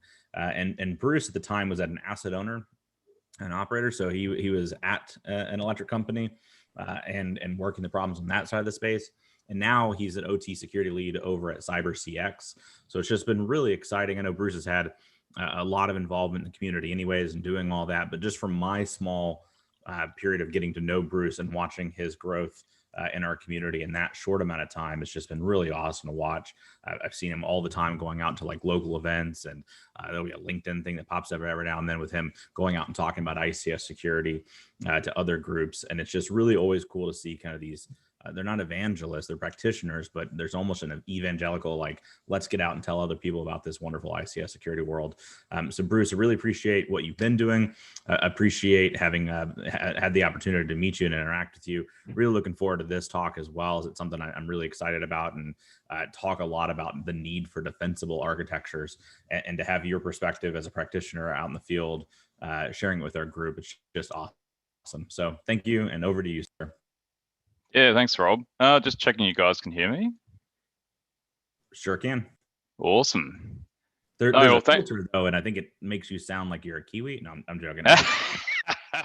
It's just the Anzac tradition, Rob. But no, thank you for having me, and it's pretty exciting. So, yeah, I'm a huge nerd for this stuff, so it's really awesome. But yeah, so today we're going to talk about security architecture. So, agenda for today, what is security architecture?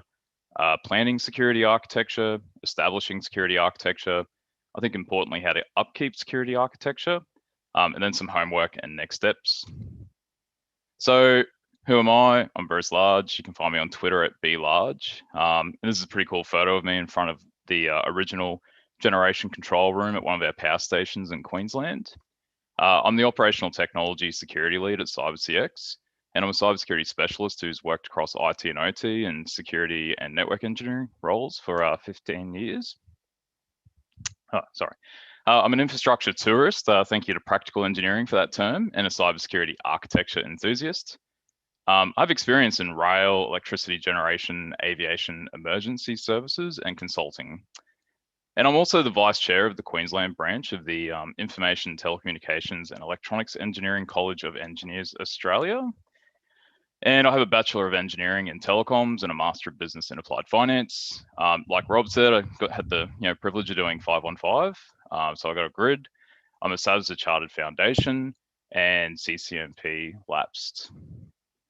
So what is architecture? So from the sliding scale of cybersecurity, it is the first step. So as Rob says, architecture refers to the planning, establishing and upkeep of systems with security in mind. And ensuring that security is designed into the system provides a foundation upon which all aspects of security can build. And it's important that in that triangle that, it's the lowest cost and the best bang for buck.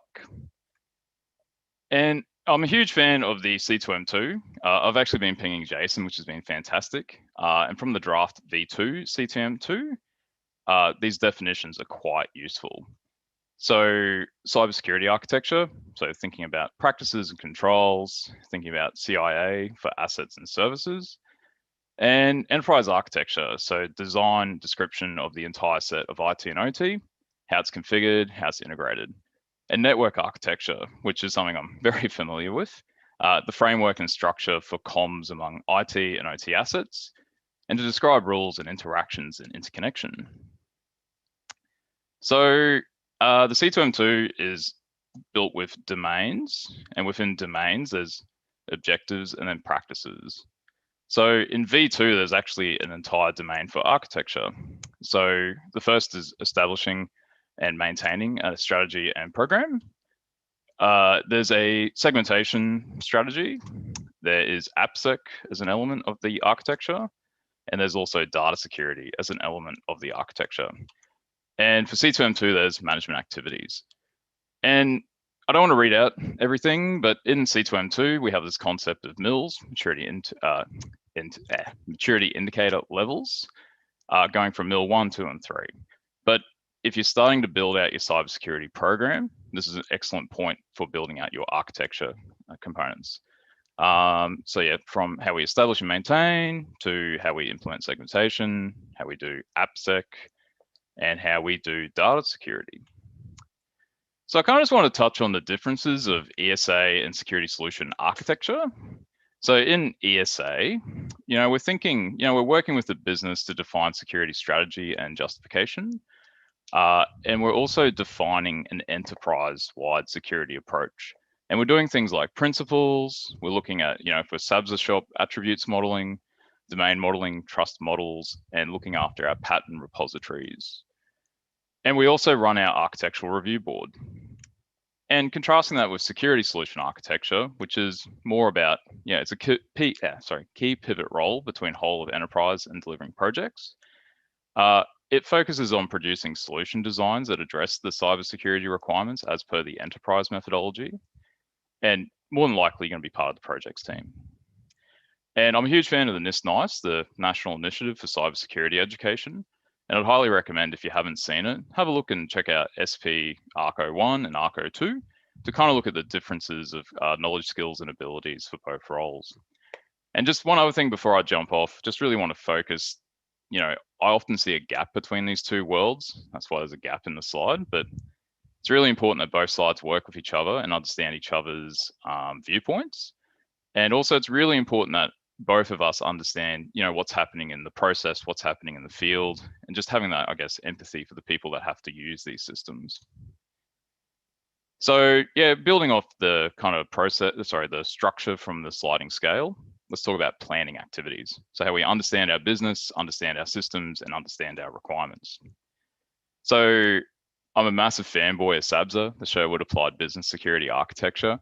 I actually have a signed copy of the Blue Book from David Linus, but it's a framework that can provide business justification for cybersecurity efforts.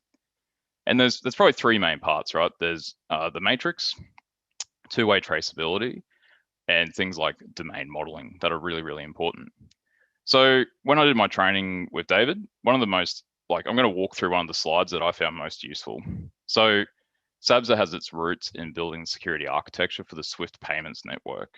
And from that, they used ISO 7498, which is the security standards for the OSI model. So starting with logical services and physical mechanisms, they then built out the contextual and conceptual layers of architecture to support that. And also then a component layer to kind of address the control configuration. And importantly in cybersecurity, as we all know, it's not fire and forget, it's how do you manage it in production. They then apply the journalistic who, what, when, where, why, or in SABSA's case, assets, motivation, process, people, location, and time. Then from that, we can start building a 36-cell matrix, and I won't read it all out, but this first layer is what we call the business view. So talking about what the business kind of aspects are. We then build out our conceptual layer, which we call the architect's view, the logical layer, which is the designer's view, the physical layer, which is the builder's view, the component layer, which is the tradesman view, probably should be tradespersons these days, and service management, which is the service manager's view. So I would highly recommend, check out the link below, the SABSA white paper, excellent resource. But through this matrix, we can start building all the information we need to build a whole of enterprise approach to security architecture. So two-way traceability is super important, right? So when we go top down, we're looking at completeness. So, making sure we don't forget things, and going bottom up, business justification, which is one of the most critical functions. When the business comes to us and says, why do I need that firewall? Or why do I need, some kind of cloud security solution? We should be able to trace that all the way up to achieving some business objective. And, awesome comments before from Jason of like, how do we speak in the language of the people that we need to kind of, get on board with risk and whatnot. And then I think one of the most critical things is actually domain modeling. So SABSA defines a domain as a set of elements that are subject to a common security policy defined and owned by a single security policy authority. This is really important. So for a logical domain, it could be something like a line of business, classification, maybe an information sensitivity rating, or a community of users. And for a physical domain, it's a set of physical elements that could be in the same physical location or technology layer that are subject to a common security policy. And this is referenced from the SABSA F1 and F2 course materials. So something else that I think is vitally important as architects is that we think in capabilities. So rather than thinking about a firewall or a host-based EDR or whatever it is, we need to think at a higher level so we can kind of build out that structure for people to use later. And it's through these capabilities, it's a bridge between a conceptual enterprise security architecture and the security solution architecture. So to begin with, if we're thinking in the ESA space, again, I quite like the C2M2, looking at domains and then objectives, so program management or situational awareness. Then moving into something like 62443, which I'm a huge fan of as well. Probably picked by now, I'm a fan of many things. But in that, we're talking about logical component layers, thinking about foundational requirements, and down fully into a component layer with NIST 800A2, where we're mapping controls with an ICS perspective. So we've kind of done our homework. We're thinking about what we're doing. We're now into establishing activities. So how do we build cybersecurity throughout the life cycle of the system? So, yep, I really love NAP's 3x3 model. So this is in Knapp and Samini's Applied Cybersecurity in the Smart Grid book. What I like about it is it thinks about both the location and the component layer. And it's a very simple visual model, and we can use it to communicate control placement and to identify if we've got any blind spots. And if you haven't seen, the link is below for a blog article that explains, but to me, fantastic resource to be able to get everyone on the same page. Zones and conduits. So I actually remember like years ago, I kind of knew this, but I didn't know what to call it. So a zone is, a grouping of logical physical assets, could be based on criteria such as, the type of asset, function, location, whatnot. And then conduits are really important because they're the communication channels that allow us to enforce cybersecurity policy when connecting to two or more zones. Then moving into NIST 800A2 for specific control advice. It's a fantastic book. I've actually got a printed copy behind me, bound, but really good background context, overview of ICS, risk management, programs, network architecture. And I find with a lot of these things, the appendices are where the real gold is, right? So things like threat sources, vulnerabilities, current activities, and how to apply 853. So yeah, I love it because it's got security controls with ICS specific recommendations and guidance. And it also has a library of threats and vulnerabilities. And controls for 62443 are super important, right? So we have our foundational requirements from FR1 to 7. And then, we have our system requirements and requirement enhancements. So as a network guy, I love FR5, restricted data flow. So our foundational requirement, we then have our system requirements and our requirement enhancements. Really important too that we have security levels. So depending on the risk of that system under consideration, what level of security is enough, which is always the really difficult challenge in this space. If you look through a standard, you get some background, some rationale, some supplemental guidance, and then you also get more specific control guidance for requirement enhancements. So I pulled this just from 6244333. Massive fan of the Dragos collection management framework. So I feel we've spent way too much effort on identification and protection activities. And unfortunately, we've underlooked detection. And I think the quote, prevention is ideal, but detection is a must, is absolutely critical. So if you haven't seen it, definitely grab the collection management framework. It's a cyclical process. You know, start with our requirements, could be from a tabletop, crown jewels, threat modeling.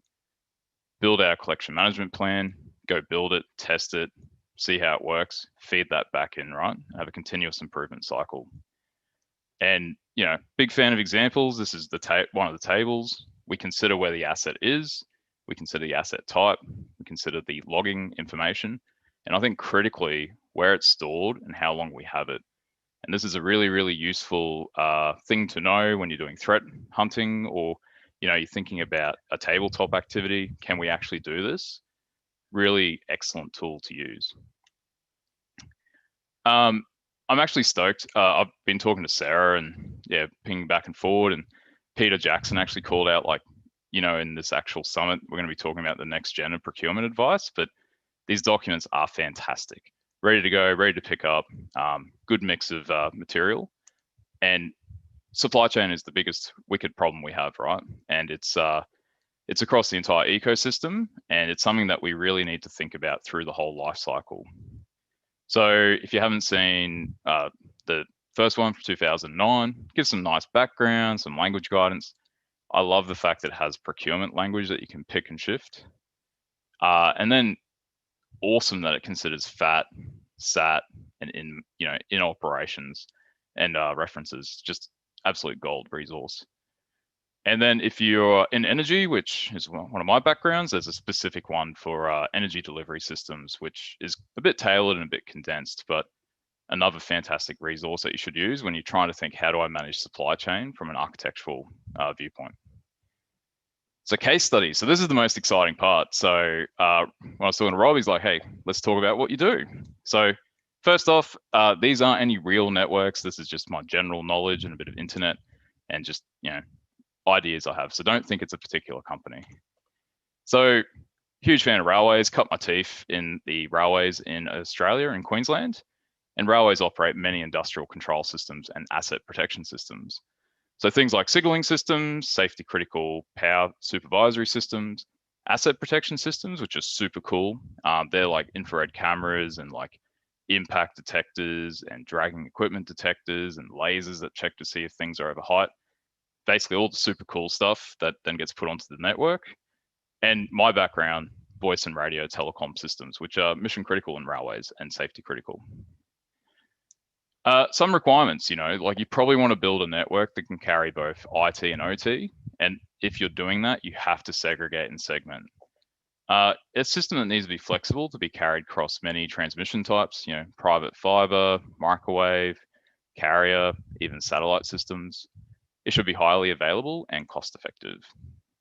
So if you think about domain models, really important to start here, right? So it's helping us understand our policy domains and our policy authorities, and critically to think about when domains interact with domains, who's driving the policy, who's the ultimate policy authority. Because if we're not getting it right at that level, it's really hard to then do the technical, right? So in this case, you know, we've got IT, we've got OT. Once we get into ops, you know, op tele, signaling, electrical, asset protection. Then thinking logical, I think this is where 62443 and zones and conduits comes in really handy. So level 5 and 4, we have our corporate internet gateway, internal data center networks, our operational business systems. Level 3, think of this as the control center. Level 2 and 1, this is equipment out by track. When you're on a train, you see those little white huts. That's where all the, you know, kind of electronics are. And level 0 is stuff on the track. You know, it could be mechanical things, points, yeah, you know, the actual overhead electrical systems. So it's interesting to think about what are the interactions between these different zones, because often it's at the point of interaction that we insert security controls. So we think about what are the conduits as we move between layers, or even as we move in the same layer. So then this is where it gets cool. So let's think about what the builder's view could look like. So like I said, we have a control system. We might have a few systems here. Some might have firewalls, some don't have firewalls.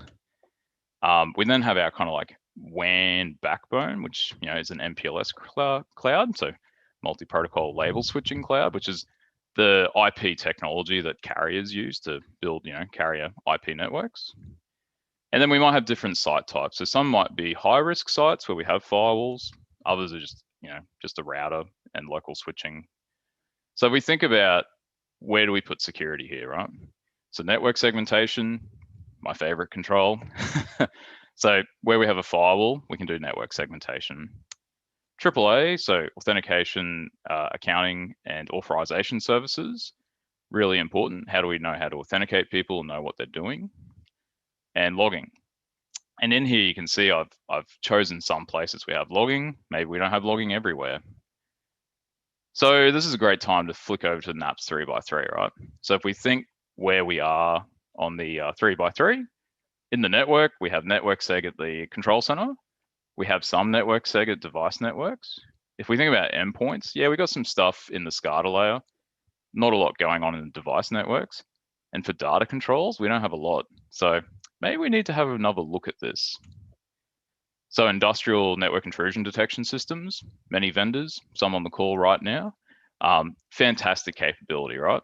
And a capability that's definitely emerging. I think back to, doing this like 10 years ago, I remember actually talking to someone who said, oh, there's this thing called, like Snort, or, there's a thing called Security Onion, you should go play with it. So very exciting time to be in. And the other thing is device configuration baselining is really critical, right? So if we can at least know that something has changed, we can then start looking to see, is this a sanction change? Is this an unauthorized change? And the way we can do this can be non-intrusive to the actual system through things like network telemetry. So if we go back to NAPS 3x3, hey, this is looking better now, right? We've got some coverage. So if we think about data, we've got our baseline configuration picking things up. And we can be using our industrial NIDs to be assisting with this too, right? And maybe we do some more network segmentation. So to me, this is why I like NAPS 3x3, because it's a nice tool to kind of pull everyone together. So my background's been mostly SCADA, and just recently I've been exposed to DCS, and it's a totally different world. So thinking about electricity generation, coal-fired power stations are incredibly large, complicated, and interconnected processes. I think from memory, the power stations I have worked at have had up to 1,000 PID loops, which is pretty impressive. And there's a bunch of different subsystems, right? So air and fuel, so how we grind the coal up and put it into the boiler.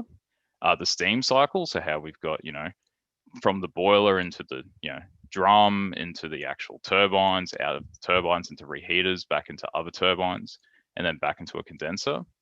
The electrical generation equipment, which is why we're here. I was shocked at just water chemistry as a comms engineer. I was like, wow, I did not expect this. It's really important that you get water chemistry right in a power station. If you get it wrong, within a couple of weeks, you can actually, physically destroy the plant. And then balance of plant. So a power station is actually a really large user of industrial systems, right? So things like massive fans, massive grinders, just lots of bulk energy. So it actually takes a bit of energy to create energy. So if we think about requirements, we need to work within our DCS vendors approved standards. If we don't, we can risk support issues. It should be an integrated control and monitoring system. It's probably within a small contained geographic region. So LAN networking and security is really, really important. Availability is especially critical for energy. And you need to consider a secure remote access vendor, secure remote access for your DCS vendor, which has been highlighted just recently with Ultmar and other examples. And with the changing of the grid, it's vitally important that we can get process data to the business to enable real-time business decisions. With the the growth of renewable energy, this system is being rapidly transformed, and yeah, it's just super important we can get real-time information back to the business. So back to domain models, and I just wanted to take a second here to kind of contrast the difference. You might have a different structure of policy authorities. Each power station could be its own policy authority. There could be a central group, and the power stations actually could be structured differently to your central group. And this is really important when we think about who's setting policy, who's setting exceptions, who's setting policy between subdomains. So just something to be very mindful of, because this will help you in your stakeholder engagement. If we think about the builder's view, so back to Purdue, so level 4, let's assume all the nice internet stuff's off-site, and we drop into 3.5 OT/DMZ down through the levels. So if we think about control placement again, my boy, network segmentation comes up. We might have multi-factor authentication, right? When we're coming from lower trust zones into higher trust zones, we really want to make sure that the right people doing stuff. Logging again through the environment. AAA, again, super important. But this is where supply chain might be coming in, right? So our vendor contracts, like what do we have in our contracts to enforce that vendors have to do things? They have to let us know about stuff. If key people leave, we have to roll passwords. How do we actually have a contract to give us comfort that is happening? So again, industrial NIDs, really important here, right? Start on the edge, build your way through the network. I think the majority of the risk starts on the edge, and as we move into the network, we can get better visibility. And again, device configuration baselining, super important. Did something change? Why did it change? Who changed it? Really, really critical for when we're doing incident response.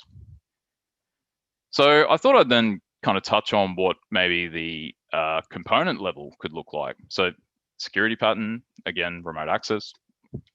We have our third-party vendor. We can talk about controls placement and what types of controls we should have. And this is then really useful because this becomes a generic high-level design that we can roll across the entire environment. And if we do that, hopefully in future, if we find a security issue, there's a lot of consistency, which means we can quickly fix things. But it's not always the case. But yeah, to me, this is what I'd like to see in a security pattern. And we'll touch on this in a little bit, but I think this is where we need to get to. And then in the future, we can get into things like formally modeling in Archimate, but there's only so much I can do in half an hour. So we're on the home stretch, upkeep of architecture. How do we sustain this? So it has to be a living process, right? Architecture cannot be fire and forget. You have to get management support and buy-in, and it's up to us as architects to be able to articulate architecture as a whole of life cycle capability and to use the language of the business. We can't just talk to them in technical. Again, Jason's slides around, we can't talk about firewall hits to the CEO, right? It's just not gonna work. They don't get it. That's where two-way traceability really, really helps. And then we have to embed architectural thinking in all the processes we already have, be they business, technology, or projects processes. It's really hard if there's no alignment and different teams are not working with each other. So I'm a huge fan of patterns, and I'm a huge fan of opensecurityarchitecture.org. Now, patterns are, to me, an excellent tool because they help us share knowledge, sustain standards. It helps us simplify our operational cybersecurity risk by having, consistency in the environment. And I don't know if you guys have sat on an architecture review board, but it makes it a lot easier. Huge fan of Open Security Architecture SP023, which is how to do cybersecurity for an industrial control system. Looks a bit like, data flow diagram. We have our kind of trust boundaries, our actors, our key assets, and we have controls placement, right? And to me, this is a reference design that we can use through the organization. And if we have a standard pattern library, it's much easier to do version control than trying to remember which site was good. I can't remember. I've had experience where, we might have 200 sites and we just copy configuration. It's really hard to remember which is the good one. And it's especially hard when you have different people building out systems to know which is the gold standard. And you can imagine if we have an incident, how do we figure out what we need to do and what we need to fix? So next steps, and I'm a big fan of Rob for this. I saw this on his RSAC preso, I think last year, but I've thrown a lot of content at you. What are the tangible next steps? So let's think next week, next month, next 6 months. So in the next week, have a look at the presentation again and just think in your organization, think about your capability in planning, establishing, and upkeep. And just reach out to your tech teams, share the material, have a chat to them, see what they think. In the next month, you should definitely have a central point to keep your architectural material if you don't already. Also, bonus tip, you probably want to secure it because there's lots of really interesting, good stuff there that people might want to see. And I think if it's early days for you, definitely consider using the C2M2 V2 materials as a starting point for how you build your program. And start to think, well, what are my capability gaps and what's my plan to fill them? And definitely start that conversation with management. Start articulating the value and bring them on that journey. Then in the next 6 months, start to embed your cybersecurity approach across the life cycle of your new projects. And I think in 6 months, you can start building a formal uplift program. You can audit your as-is state and then build a plan to get to your to-be state. So that's me, and I think I'm on time, which is really nice and surprising.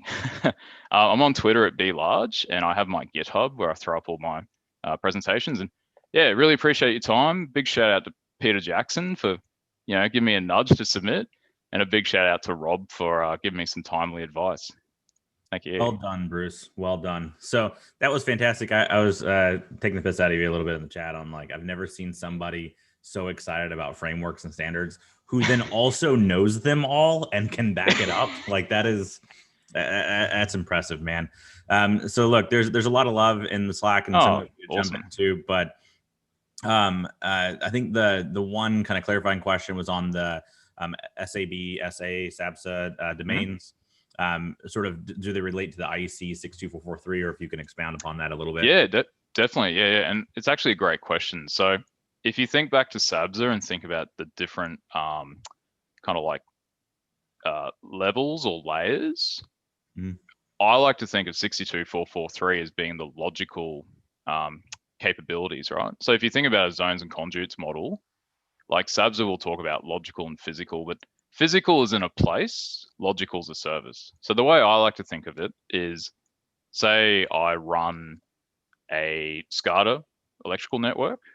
Logically, every transmission substation should be similar, right? I've kind of got my HMI layers, I've got my bays, I have some local control. That's a logical layer thing, right? And that's where zones and conduits make sense. Then if we step down into the physical layer, it will be for substation X, for network Y, there's this device. And that's where they interlock, right? So to me, you think conceptually of, rather than, and this is definitely in the CMF as well, right? Rather than thinking about every substation uniquely, group them.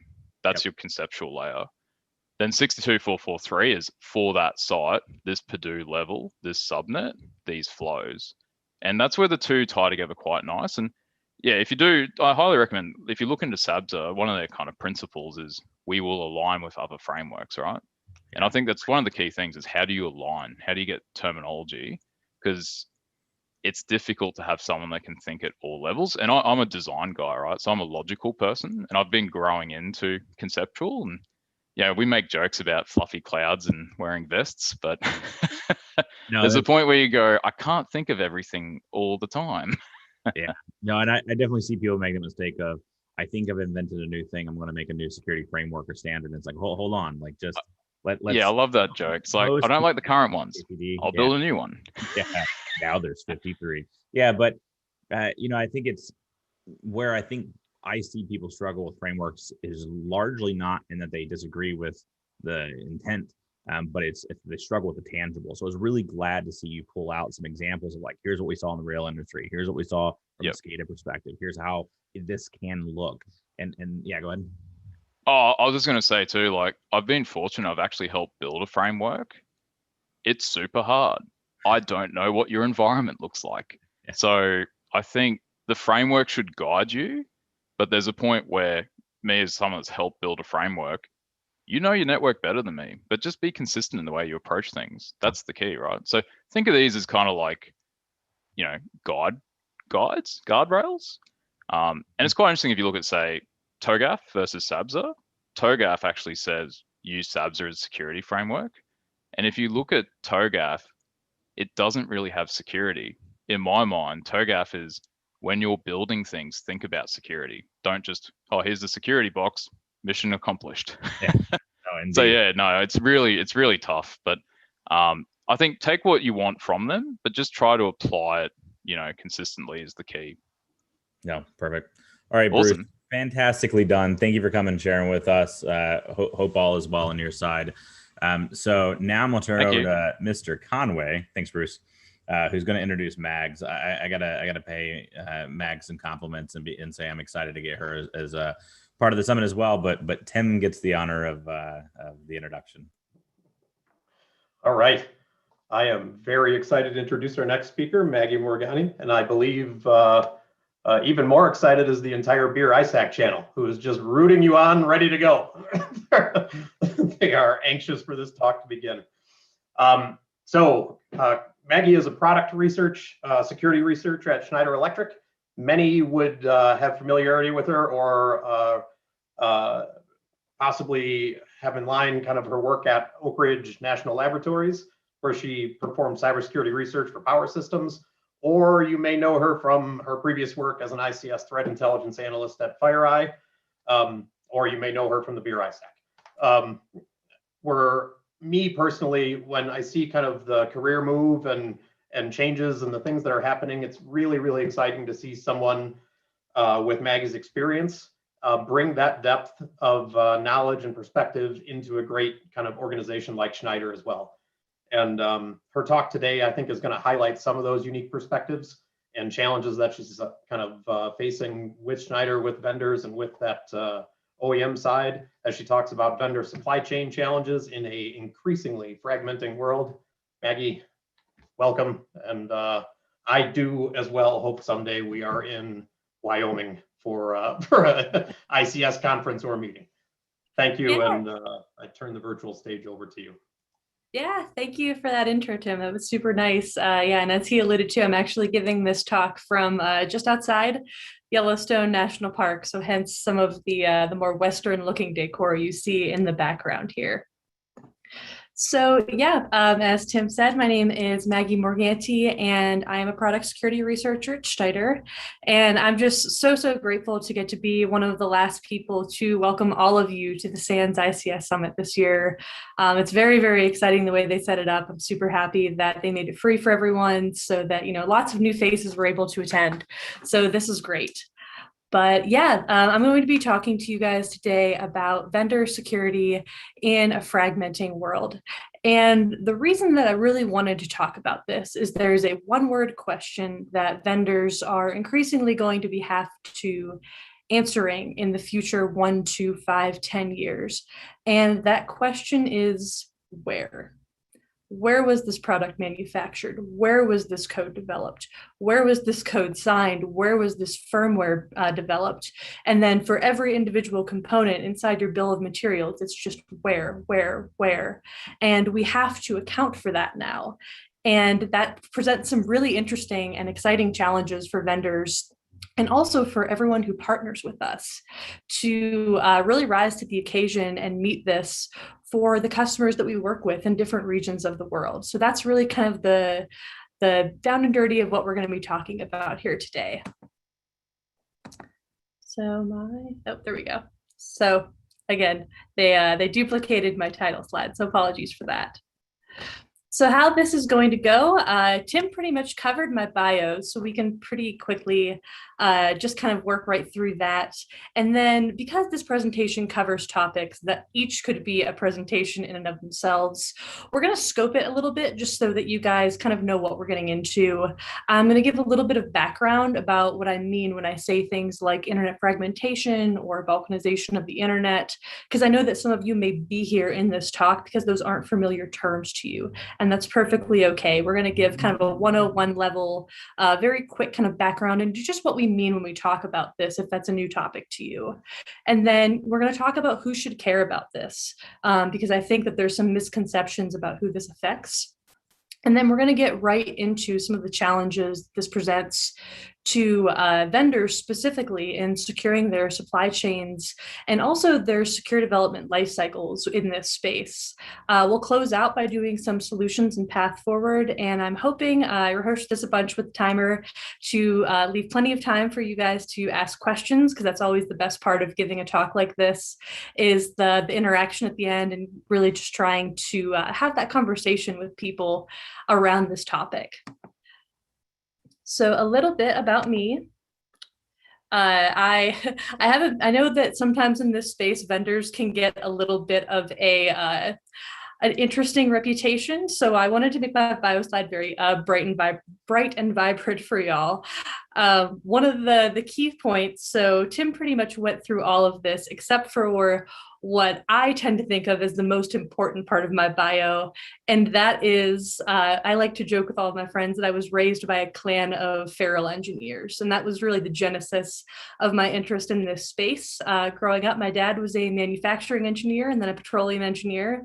So I really grew up at a very young age. I was a curious kid, walking around shop floors and asking questions, and walking around well sites and asking questions and learning how all of this worked. So that's really kind of how I got led into this industry. I got a master's degree in intelligence studies that I focused pretty heavily on ICS security. And then, as Tim mentioned, went on to FireEye, then Oak Ridge, and then most recently Schneider Electric, which I've been there about 2 months now. I'm very, very excited about that. They have a really great team there that's just been an absolute joy to work with so far. And then a little bit of a disclaimer. So when we talk about internet fragmentation and balkanization of the internet, and I'll get to exactly kind of what I mean by those in just a minute, but a lot of these talks center around a lot of what you're seeing. Sorry, there we go. A lot of what you're going to see in this left column here. So a lot of them are policy talks that are really kind of centered on regional distrust and policies and lobbying for different policies. And there's absolutely a time and a place for having those discussions.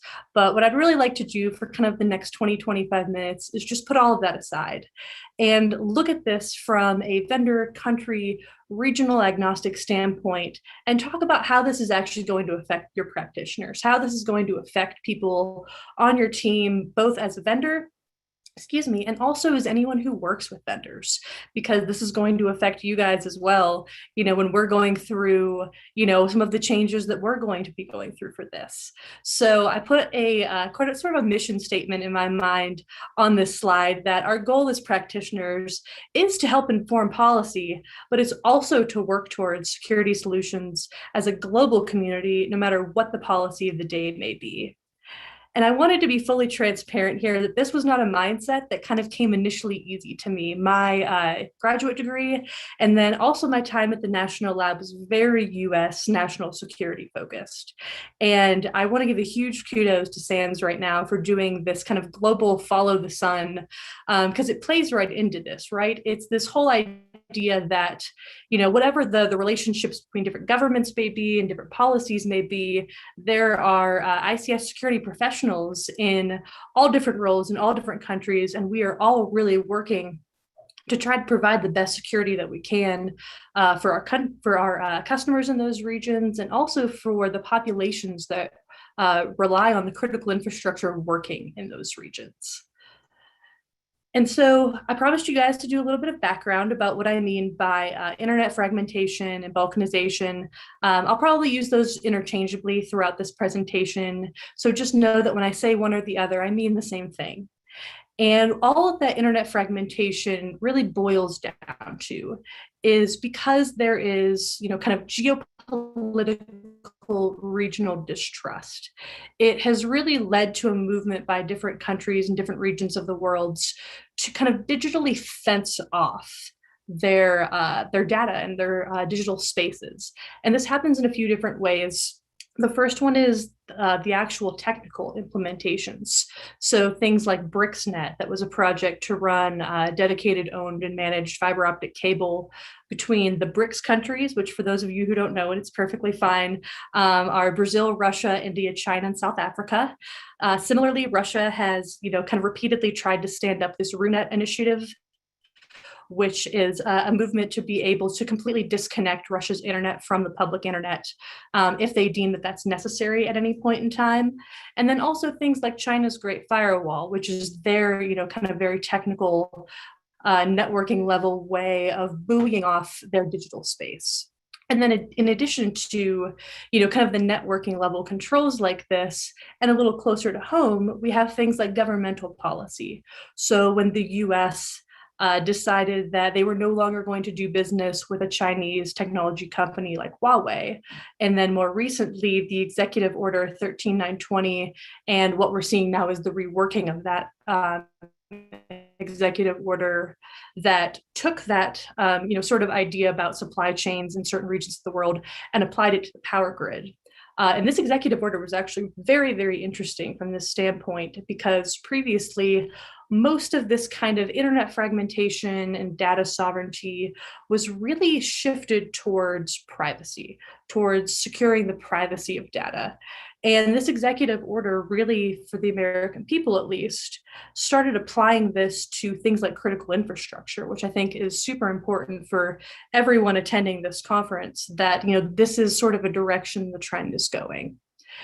And with these technical and governmental aspects, kind of vying in this space, what happens is that people like us in the commercial sector are all of a sudden, kind of responsible for playing by these rules if we're doing business in these countries.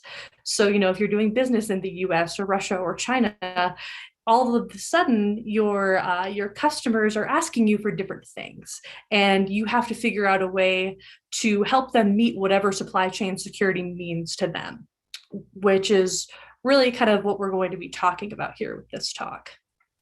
And at this point, a few of you may be saying, okay, Megs, that sounds great, but this really sounds like an issue for my CISO. Why am I here? I'm not a CISO. And that's a great question, because this is absolutely an issue that your CISO is going to be running into, but it's also an issue for everyone whose team it affects. And that is not only on the vendor side, that's also everyone that we partner with, all of the utilities and different industrial control customers that we support, and different regulatory bodies are all going to be touched by this in one way or another, kind of as these policies move forward. And so I think it's really important to be talking about that now with our teams so that we can best prepare to work with this sort of framework. And so a lot of times when you talk about supply chain security, it really is, very much this sort of under the hood, what's under the hood with your products. So things like data localization and all of your bills of materials, the hardware bill of materials, firmware bill of materials, software bill of materials, for any of you who aren't familiar with HBOM, FBOM, or SBOM, and then also things like cryptography.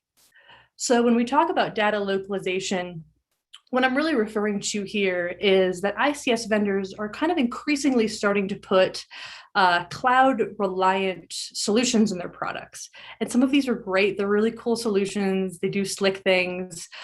But when you're all of a sudden working in this space where different customers work in different regions and they're trying to fence things off digitally, all of a sudden we have to start thinking that that data needs somewhere to be processed, and that data needs somewhere to be handled.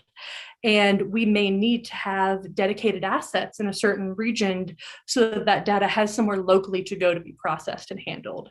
And that can feel very straightforward, but one of the roadblocks here that I would really like everyone who's in a role that might deal with this to think about is, if I all of a sudden need a different place for that data to go regionally, I also have to make sure that that dedicated place that data is being handled regionally is as secure, if not more secure, than where I was originally going to have it processed out of. So all of a sudden, this kind of becomes an extra layer of consideration in the supply chain for the cloud-based services that we're using.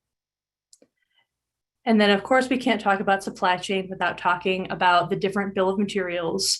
So where are your different components sourced from? With the recent executive order, there seems to be a shift towards, at least on the US side, reshoring things. So reshoring manufacturing for grid components. And I would venture to guess that eventually we're going to see that not only for we want a bill of materials for where was everything manufactured, excuse me, but we're also going to be getting that for the software. Where was the software written? Where was the software signed? Where was the cryptography done? Where was the firmware developed? And vendors are going to have to be thinking about, for each of these components, where am I developing this? Is this a global offering that, we do somewhere else that now we're going to have to think about either shoring or reshoring resources in order to support whatever that region's idea of supply chain security means? And how do we do that as a company? And what does that look like for integration with our teams that do global product offerings? And then thirdly, is the cryptography. So when we're doing things that rely on robust cryptography as they should, different regions of the world are likely going to start asking for unique keys. They're going to want to be doing their own cryptography because there's going to be this kind of increased inherent distrust in cryptography keys that might have been developed somewhere that they may see as a threat to their digital sovereignty.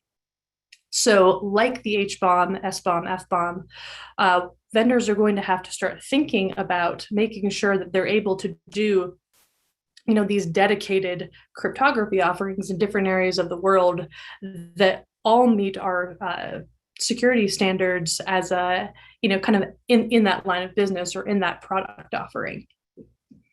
And I want to make a point here that generally when we talk about supply chain security for ICS vendors, this is kind of where the conversation ends.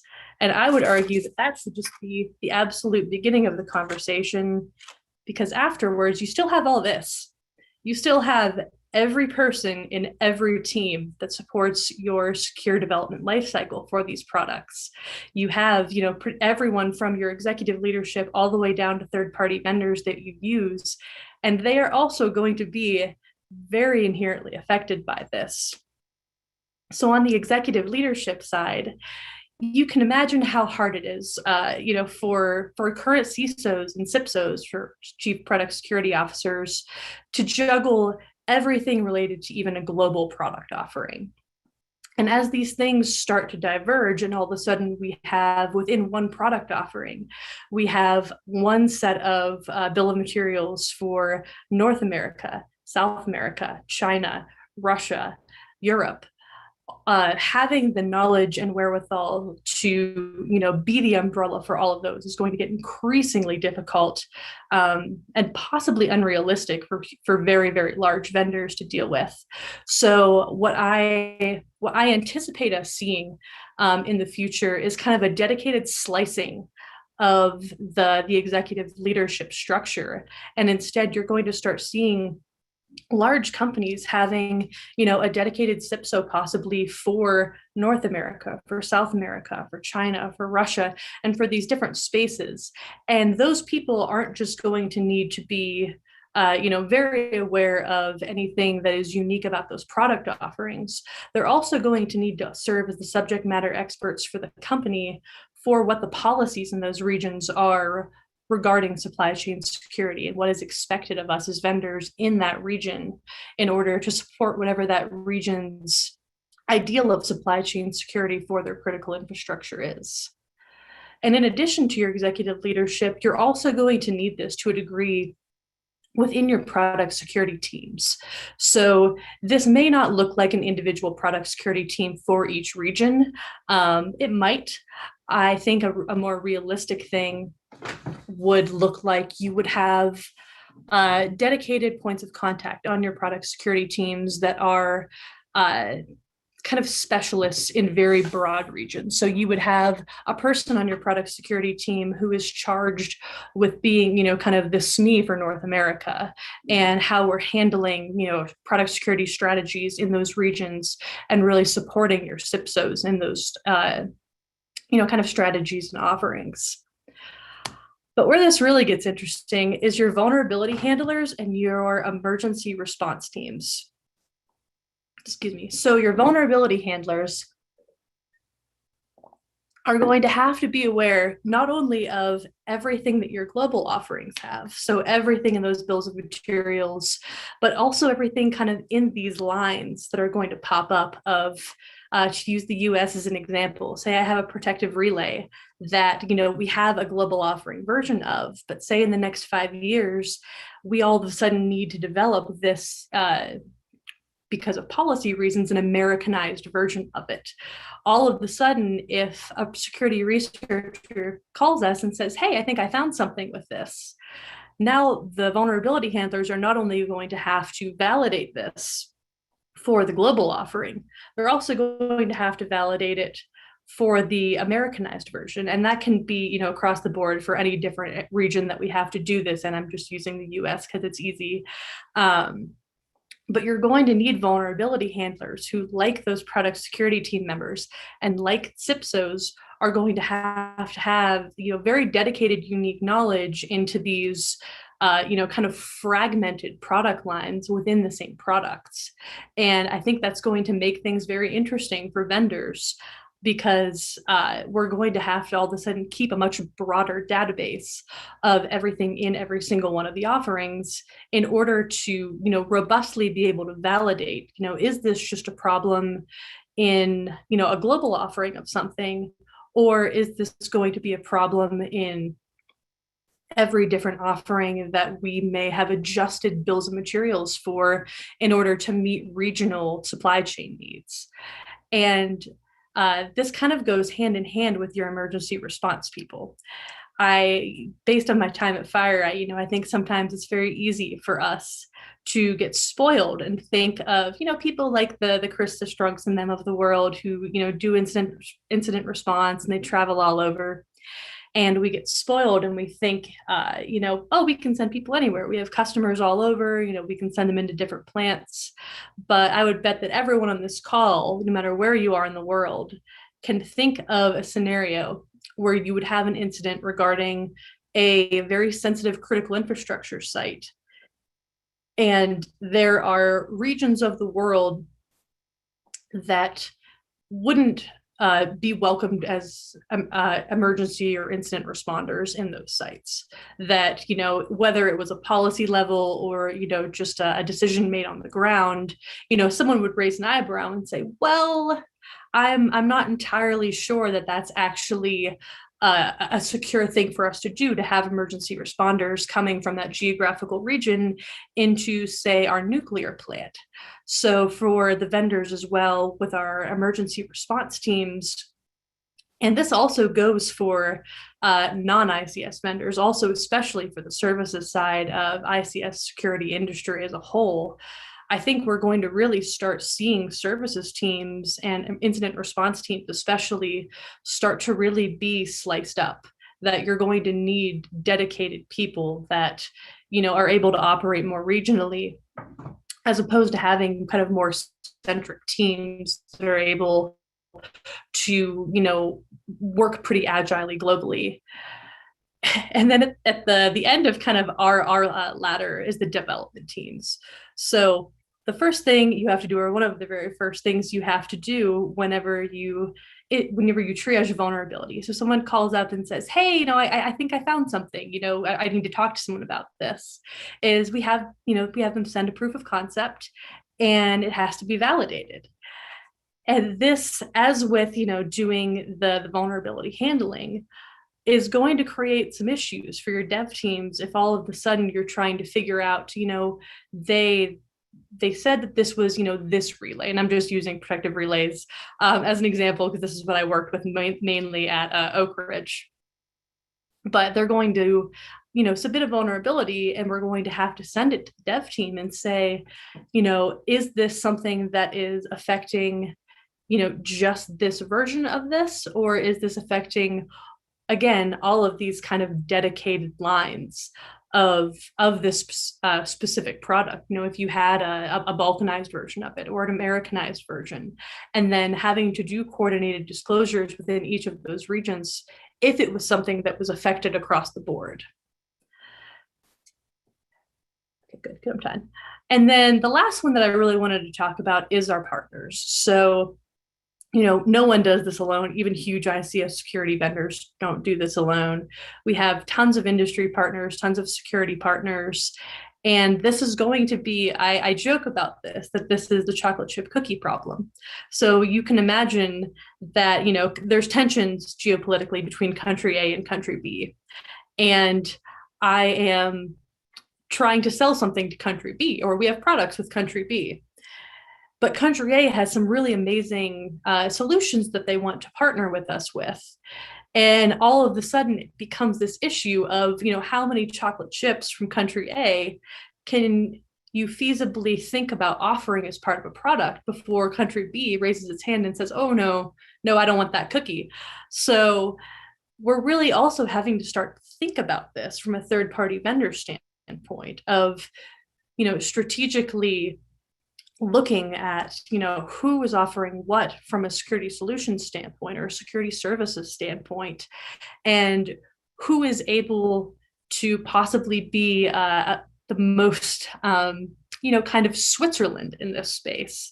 If I am, looking at two different solutions and one of them is going to be, unacceptable to certain countries, how do I work around that? How do I make this something that we can use the technology to the benefit of the security for our customers and not have it get, way stopped at the door because it came from a certain region of the world? And so what's next? What do we do about this? So what I would like to argue as kind of their next steps is anticipate, inform, monitor, and innovate.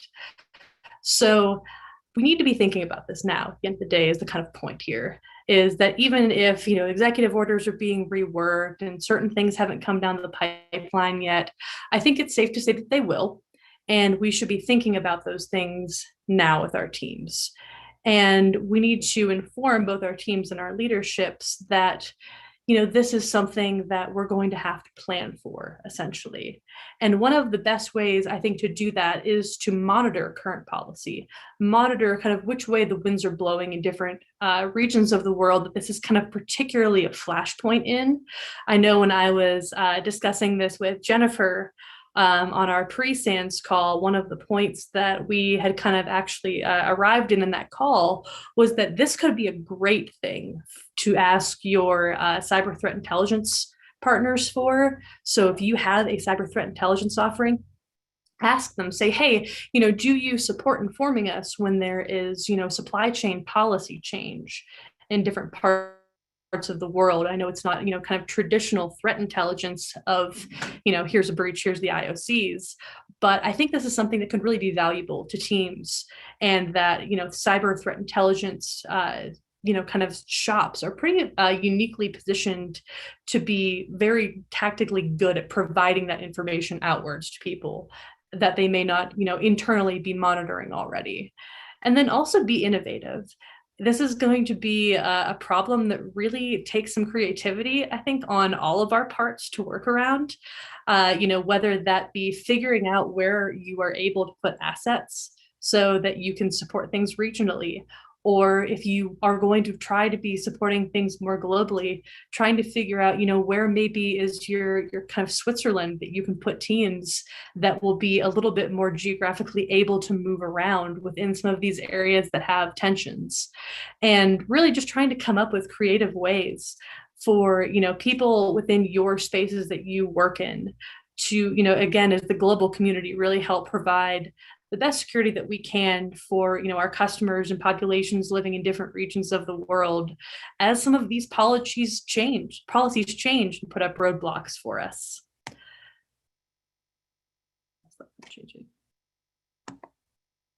Okay. So conclusions, I had some final thoughts on this. Again, that the future is going to require vendors to increasingly engineer secure solutions through the lens of distrustful geopolitics. We at the end of the day don't have control over governments. We don't have control over who trusts who.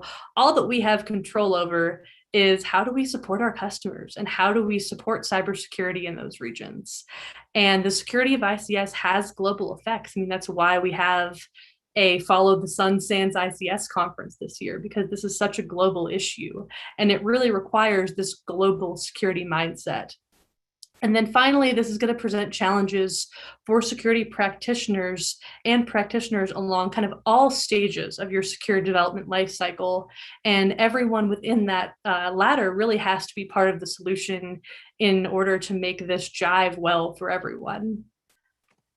And I think I'm good on time. I think. So yeah, if we have time for questions, would love to take them. I will take one from the hallway. And then Rob, I don't know if you were popping in to ask a question, but one that came in is just kind of in regards to considering the talk and the pressures and the challenges that the OEMs are going to start facing. I looked at this question and started wondering it myself, what's the best way to manage it? So this, do you envision vendors are going to have to start considering downsizing their market in order to consolidate their expertise on the key customer geographies where they need to comply and they need to make sure that they can meet the standards and regulations there? So there's going to become this kind of drive towards areas that aren't supported, meaning you won't intentionally kind of have capabilities in some spaces depending on what their specific regs or standards are. Sure. No, I mean, that's a fantastic question. My gut answer to that is no, actually. I think at least in my mind, the solution to that would more likely look like investing in regional subject matter experts. So having, whether they're internal employees or having contractors that are people that would be regionally there on the ground to support and provide that expertise, even if we didn't necessarily, as a vendor, have, kind of that massive team to do it ourselves. But again, that's off the cuff, so don't hold Schneider to that. Of course not. Understood. Understood. Well, thank you very much, Rob. Did you have anything that you wanted? I can tell you there's a request for you to post a link on where to purchase that lamp. In the background, we had similar requests for the jackalope in Paul Stockton's presentation on day one. So there's a couple over here in the chat, but one I'm curious about while I find the other one was as it relates to things that you mentioned, kind of F-bomb, S-bomb, H-bomb, but as we really dig into things like S-bomb and think about what's in our products, obviously not speaking on behalf of all Schneider Electric, but just how do you all think through that? And are you kind of working on it already, because there are plenty of regulations and things that I think are coming, and it's curious on kind of how y'all addressing it. Yeah, so S-bomb's a huge thing. And that is definitely an area that we're working very hard on. Again, I've only been at Schneider about 2 months. So, Tell me all of the secrets, Mags. Yeah. No, I got you. I don't know all of them yet because it's been drinking from a Schneider secret fire hose. Yeah. But no, I mean, it's definitely, and that was a joke, by the way. So legal doesn't come after me. But yeah, I mean, it's definitely a huge initiative and something that, we've been working really hard on is, especially even from the aspect of, internally having, very, very, very robust S-bombs so that when someone, like Reed calls us and says, hey, I think there's an issue in this product, being able to very quickly go, okay, where else is X used across the company?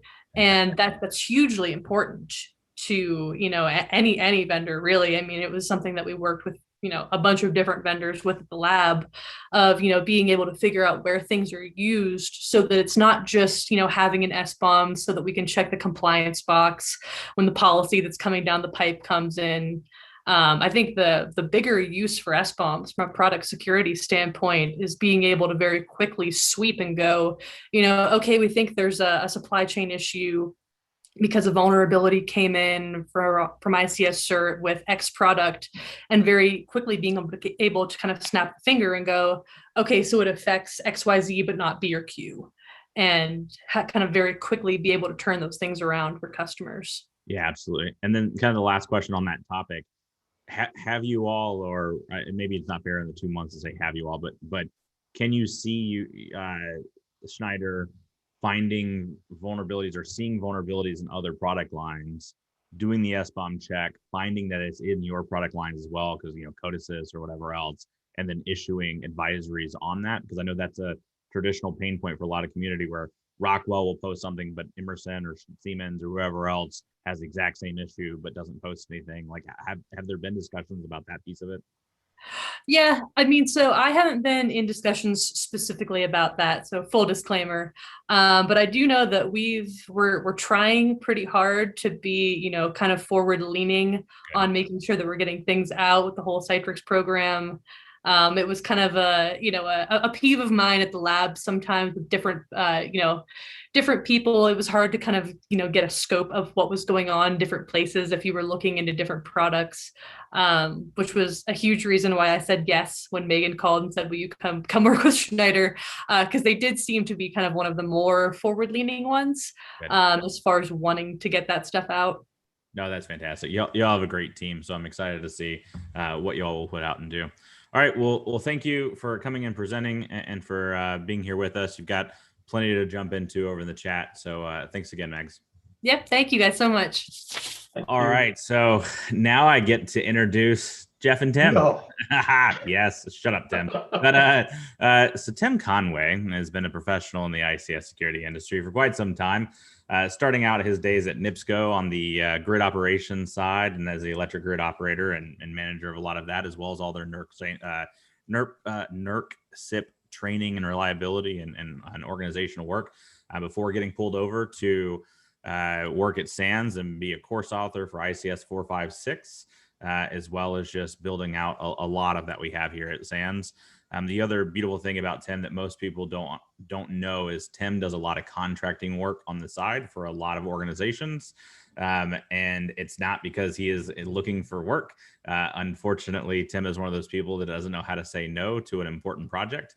And so you will often find that some of our most important national projects on the topic of ICS will not list Tim Conway as a component of it, but they are core and critical. Tim Conway is core and critical to them. So he is one of those individuals, when the old Mr. Rogers quote of, find the helpers and look for those people. Tim is definitely one of those folks. Likewise, it is not too far from a stretch to say that if there was a twin to Tim's generosity and dedication to the ICS community, it would be Jeff. Jeff has spent 23 plus years before coming to SANS over at Rockwell, working with an amazing amount of companies around the community. And it's some of the coolest stories too, everything from just completely random manufacturing places to, oh yeah, no, here, and here I did this, and that made sure the plant didn't blow up. And like, that's nice, Jeff. Getting into, reliability and resilience long before we started talking about it as security. And then towards the end of his time at Rockwell, moving into the security side specifically. So I often love hearing Tim and Jeff talk. You'll see Jason Daly also jump on from kind of courseware development and kind of a research lab at SANS. And Jason will be, working on a circuit board while Jeff is coming up with logic, while Tim is explaining the operational impact. And in this mad, lab of scientists, in the end, our students benefit and they get to learn something more about our beautiful industrial world. So Jeff, Tim, we're extraordinarily excited to have you both at SANS. We're excited to have you for this talk. If you would, please take it away. Thank you, Rob. That was a wonderful introduction and very, very unexpected. I appreciate the kind words. And yes, SANS, super exciting over the last couple of years where we've developed kind of a SANS research and operations center where we've had this ability to help create labs for courseware and make them more real world and more practitioner focused, and bringing in people like Jeff and Jason, where we can build specific courseware labs with ICS focus, as well as kind of ranges for competitions and challenges and a number of other things. So one of the courses we got to build right away was ICS 612, which many have asked questions about throughout this conference, because many of you would have seen it last year kind of make its initial introduction to the world. And it's one of the courses that we were the most excited about. It's also one of those courses where we felt really, really strongly that if you became a pilot and you did a whole lot of time in simulators and you worked with kind of real world representations and data sets, and but you never actually sat in the cockpit, you never actually took off or landed an aircraft. It's one of those things where we felt in our courseware, in our curriculum, we really need a deep hands-on focused course and ICS 612 was that. It came out kind of in March with about 70 to 75% hands-on labs and wiring and doing all kinds of things. And then the pandemic hit after we ran it once. So it's one of those courses that's really difficult to achieve the same learning objectives in a remote, virtual, kind of live online manner. So it's sort of in hibernation, while like many of us stuck in our caves around the world. We have had the opportunity to teach it in a couple of private runs and continue to do that for organizations where safety risks can be managed as much as possible and people aren't flying in from around the world to attend. But I can tell you the entire team that helped build that course is as anxious as the students are to take it back out on the road and start moving with it, because we know from it we're going to build additional things that we're equally as excited about. So today we're going to be talking about time and various time architectures. And with the time that we have left, kind of before this this conference comes to a close and the summit comes to a close, we're really going to try to take what we have and spend more time on the industrial elements. So I'm going to move through the first couple of slides as rapidly as possible so Jeff can start talking and we can get into a demo element with the time that we have left. Jeff and I and Jason always try to do some level of demonstration on stage. That has gotten harder with our last few summits while we're remote in Asia Pac or in Houston and here, but so they're limited in scale. I think Rob mentioned the last one we did in person, we went through 6 or 7 attacks in 35 minutes. So you're not going to get that here. You'll get one brief demo, but here we go. So just a couple of things to talk about quickly, and then I will relinquish all time in the time presentation to Jeff. Just as we talk about kind of enterprise, and I'm being sort of careful with that word in regards to attendees here that are from an industrial control system or an OT perspective, you have to consider the breadth of assets that we're talking about, where you could, in the electric sector, you could have field substations with a tremendous amount of industrial control systems. You could have generating station environments with systems of systems and plant floor and all kinds of industrial control systems. But you also have control centers that have kind of that wide area SCADA view in a number of different infrastructures represented here. And they're not making megawatts. They're not stepping up, stepping down, routing it over kind of the transmission system, doing the substation switching work. They're a building with computers in it. And as you think about essential services at a plant or a field environment, the ins and outs, kind of the process needs for that plant to operate or that facility to operate, here kind of in these control center type environments or in these supervisory environments, some of those key inputs that you need to consider are things like time. And so while we say enterprise, and here's an example of kind of what a traditional enterprise, or even in some cases, some OT level kind of system time services look like, from primary domain controller or directory services or kind of LDAP or whatever your authentication model is as the primary time with secondary failovers, and pulling that kind of time source from an external feed. And then all of the local assets kind of being pointed to those primary and secondary time sources so that they can kind of sync up and be in a common time domain. As you look to a lot of network infrastructure devices from environment to environment, some of them may not have been configured for very good reasons to point to those time servers. And instead, they are also going out to external sources. So you have multiple pushes out of an environment to pull in an input that's very essential to operations. For kind of islanded or non-domained, more work group assets, many kind of configured and pointing to TikTok or kind of the NIST.gov or time.windows, and sort of looking at those traditional configurations that you may find in a lot of operational technology environments, and certainly within corporate business and enterprise. And as you look at the system accuracy needs and the time source needs, those are absolutely areas where you need to understand kind of what's being provided, what's being consumed, and what's the importance and sensitivity of it. So NTP v3, accurate 1 to 2 milliseconds in a LAN environment. tens of milliseconds in a WAN environment, and kind of looking at how some of these systems sync up, and looking at ntp.org and seeing, 90% of these NTP servers have network delays below 100 milliseconds, and almost 100% of them are synchronized within 1 second, which may seem like that's super fantastic. How does that even work? That effectively, that consistently, and function in that way? What may seem even more shocking is well, that's not good enough. When you're getting into real-time systems, to look at that and saying, that's not good enough for what we need. And that may be the case depending on the industry or the sector that you're in, and depending on what your telemetry looks like and your scan rates and kind of the sensitivity around your alarm systems and your process environment specifically. And if you have those kind of timing needs where you're looking at kind of synchrophaser data and time synchronization across relays, and you're looking at sequence of event data that's coming in, and you may need dedicated IRIG-B kind of time feeds. Those are all things that have to be considered. And if that's the sensitivity of your system, then you have to start thinking about what happens when there's failures. What happens when it's a misconfiguration? What happens when something doesn't communicate? What happens if it's an intentional misuse of a time forward, time back, and you start to move systems into synthetic time where they have to recalculate and make adjustments? These are all things that have to be considered from a misconfig, from a failure, from an unavailability, and from a misuse.